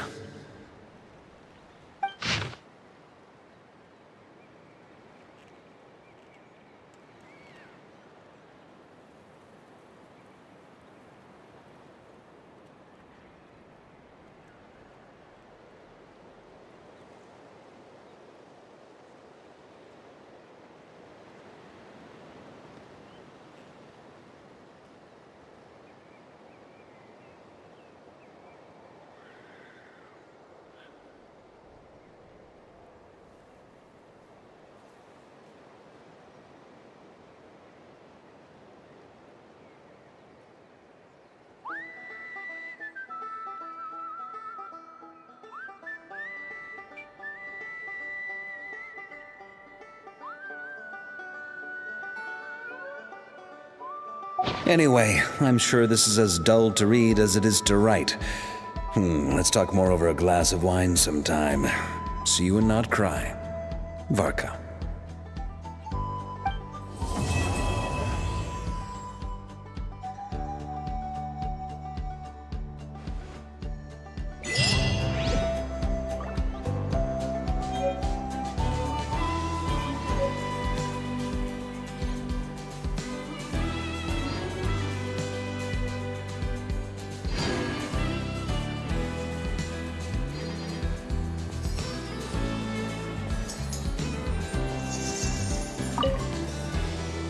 I plan on staying in Natlan for the immediate future. When the time comes, perhaps we can travel to Nodcry together. Mirror of the Dawning Morn wanted control of the machinery in the 8th Lord's territory. She approached Ishkik and Lianka and sold them a lie. That I was the threat, the part that needed severing. But they quickly saw through it. Lianka took advantage of her arrogance and turned her plan back on itself, using the territory's full power to imprison her inside. She was far more powerful than I at that time. To make sure I wasn't at risk of falling under her influence, Lianka worked on making the prison even more secure, and sent me out of the country. So, that's the true story of why Lianka locked down the Eighth Lord's territory. It had nothing to do with Ochkon. I wouldn't be surprised if she saw him as a friend right until the very end. I plan on staying in Natlan for the immediate future. When the time comes, the Eighth Lord, she never betrayed Dragonkind, even though she harbored goodwill towards human beings, and despite facing execution and destruction in the end, she never once doubted herself or tried to escape. Even if Lianka really had wanted to secretly rescue her, I'm sure she would have talked her out of it. Just as Lianka was determined to stick to her own path, the Eighth Lord remained a proud, sovereign ruler until the end of her days. I plan on staying in Natlan for the immediate future. You mean, this thing that looks a lot like a vision? Ishkik embedded it in my core as the key to her and Lianka's plan. According to the Eighth Lord's research, it can harness a power source more fundamental than elemental energy.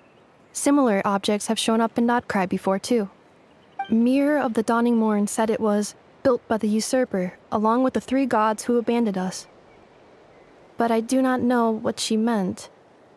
It appears that a crucial memory is missing. I plan on staying in Natlan for the immediate future. Having spent most of the last 2,000 years in Nodcry, I am well situated to provide you with a full and detailed report on all aspects of this location. Memory damage. Detected. Hypothesis. Most of my memory data was damaged when I used it to overload the curse. Sincere apologies.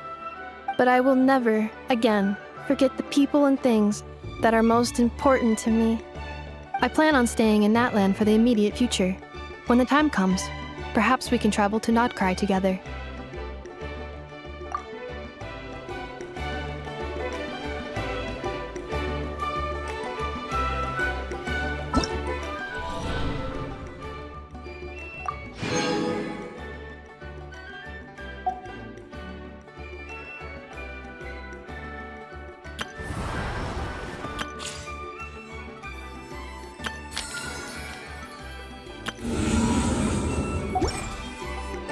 Relaxing days like this are nice.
Take a deep breath, as if you're about to blow up a huge balloon.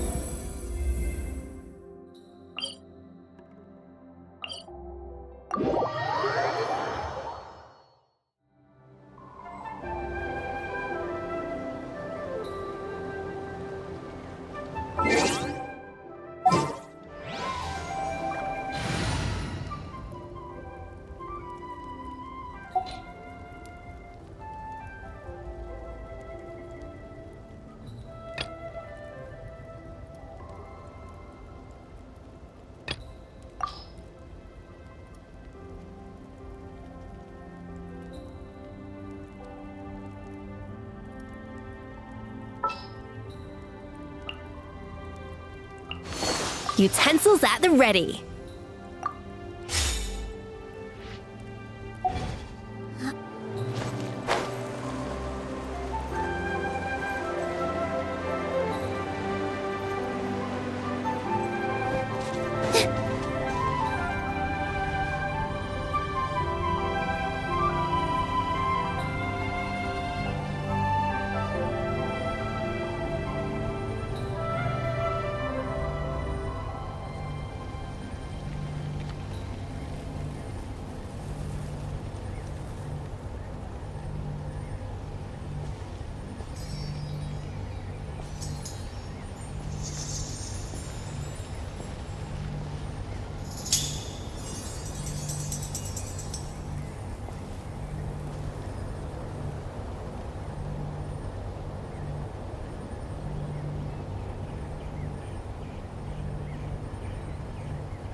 Relaxing days like this are nice. Let's take it easy.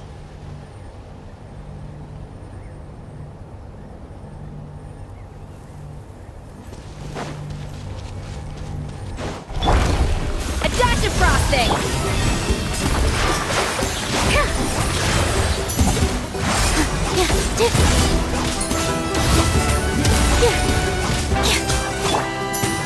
Stabilize! You play! You're up!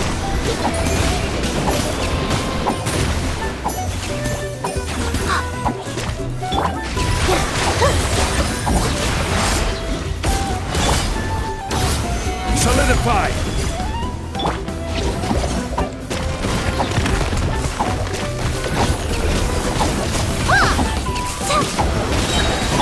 Off to the freezer! A slip up, that's all.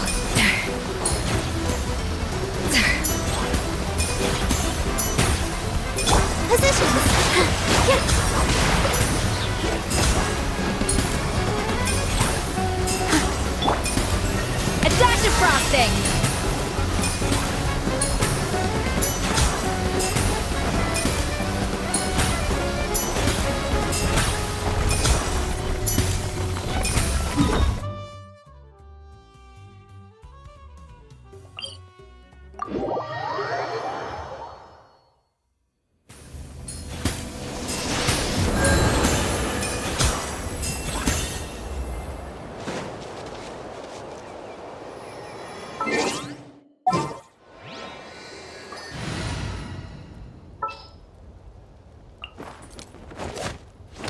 Count me in!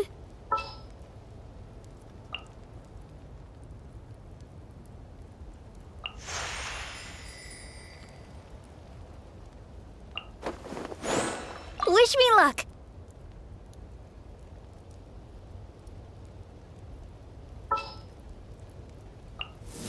The campaign begins. Kestrel pieces?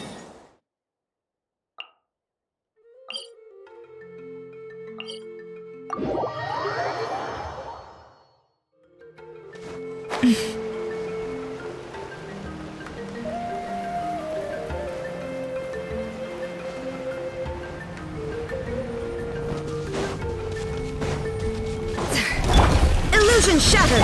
Off to the freezer!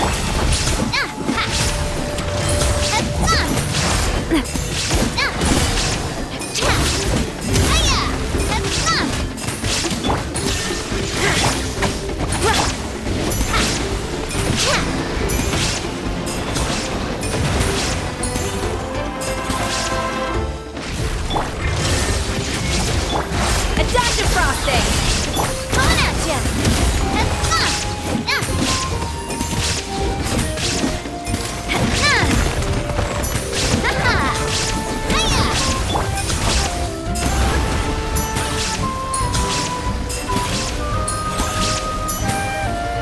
Off to the freezer! Goose on the loose! Shine down! Hey there!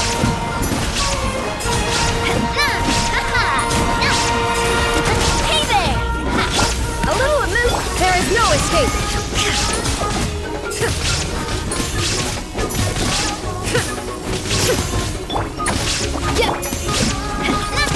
Hey there! Illusion shattered. Hey there!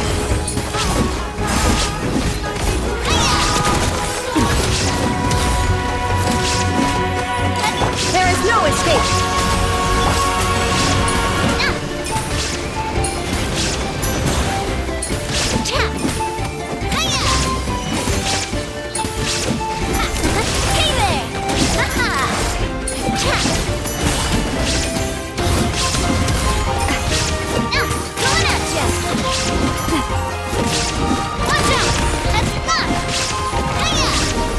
Illusion shattered. A dash of frosting!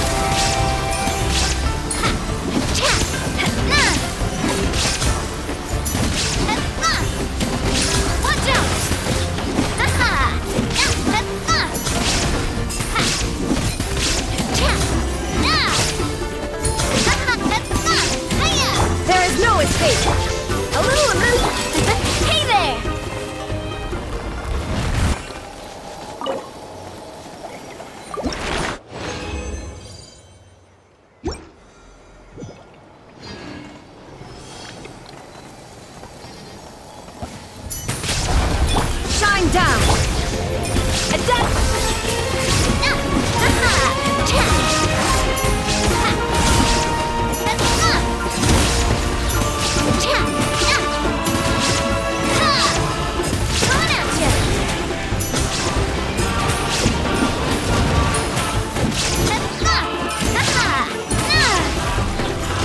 Illusion shattered! Up to the creep!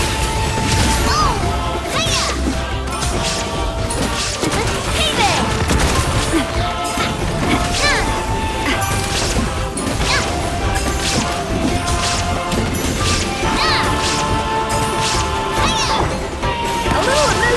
Shine down!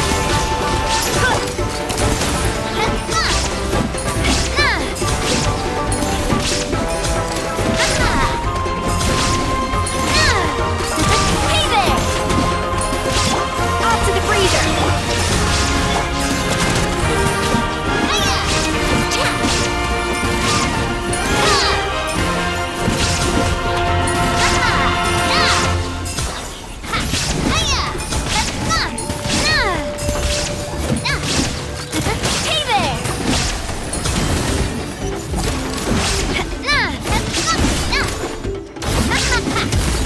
Hey there!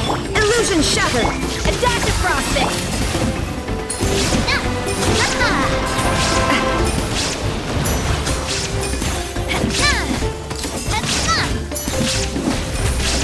Coming at ya!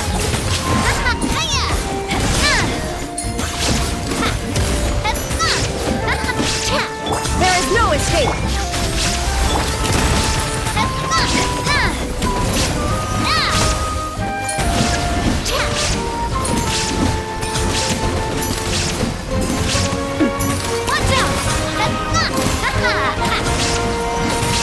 Illusion shattered! Up to the freezer!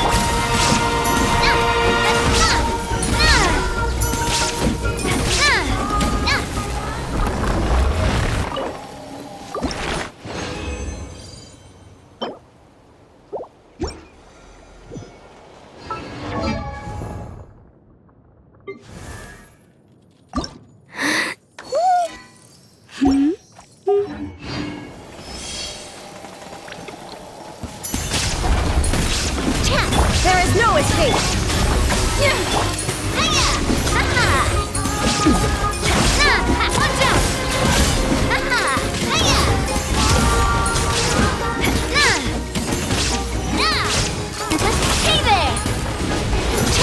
Watch out!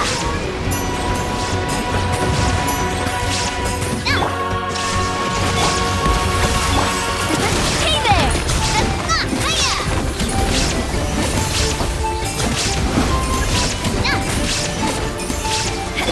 Shine down! Watch out!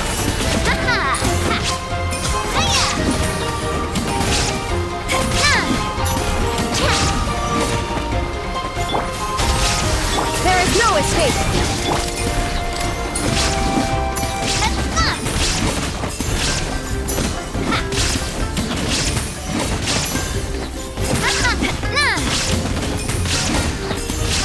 Watch out! Shine down! Adaptive frosting! Watch out!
big and juicy grain fruits. Why don't you try one, ma'am?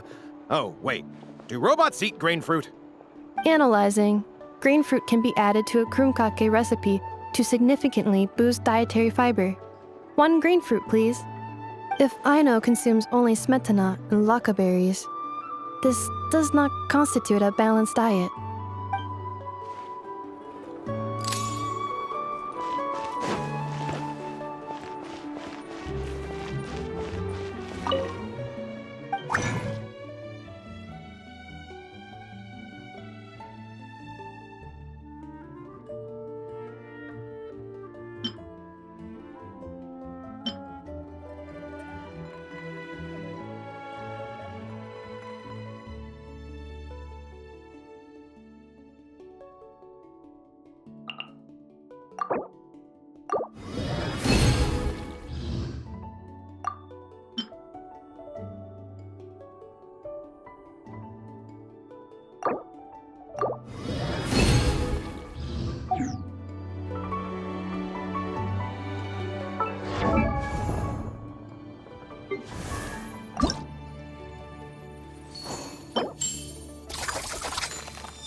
We'll be a traveling magic troupe.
Illusion shattered! Watch out!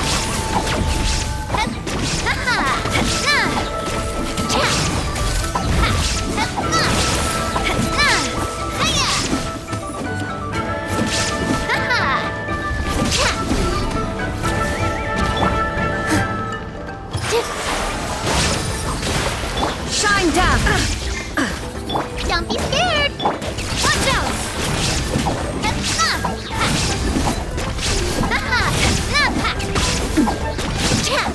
Coming at ya!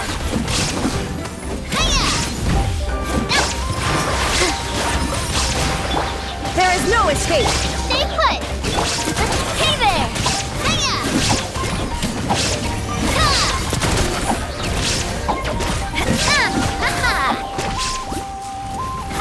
Hiya! Coming at ya! With all my strength! Illusion shattered!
Illusion shattered!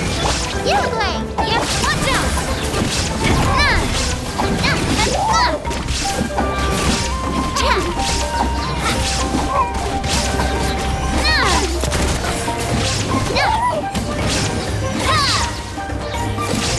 With all my strength! Shine down! Stay put! Hiya! Ha-ha!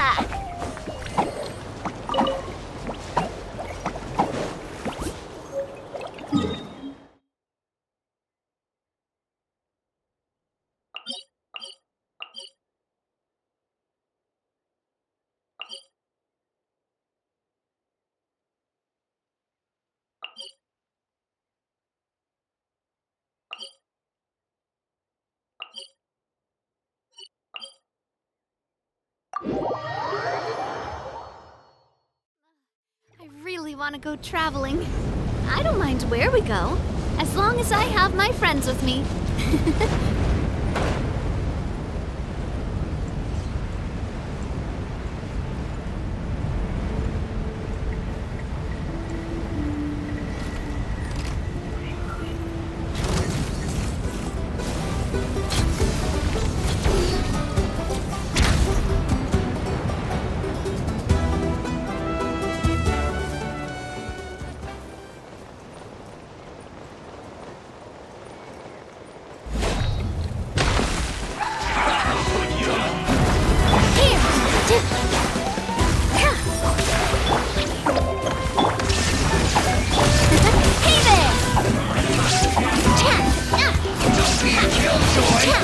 Where'd that come from?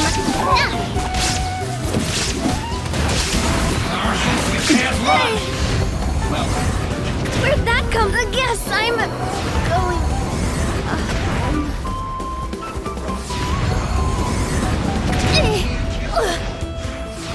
You can't run! Well, try.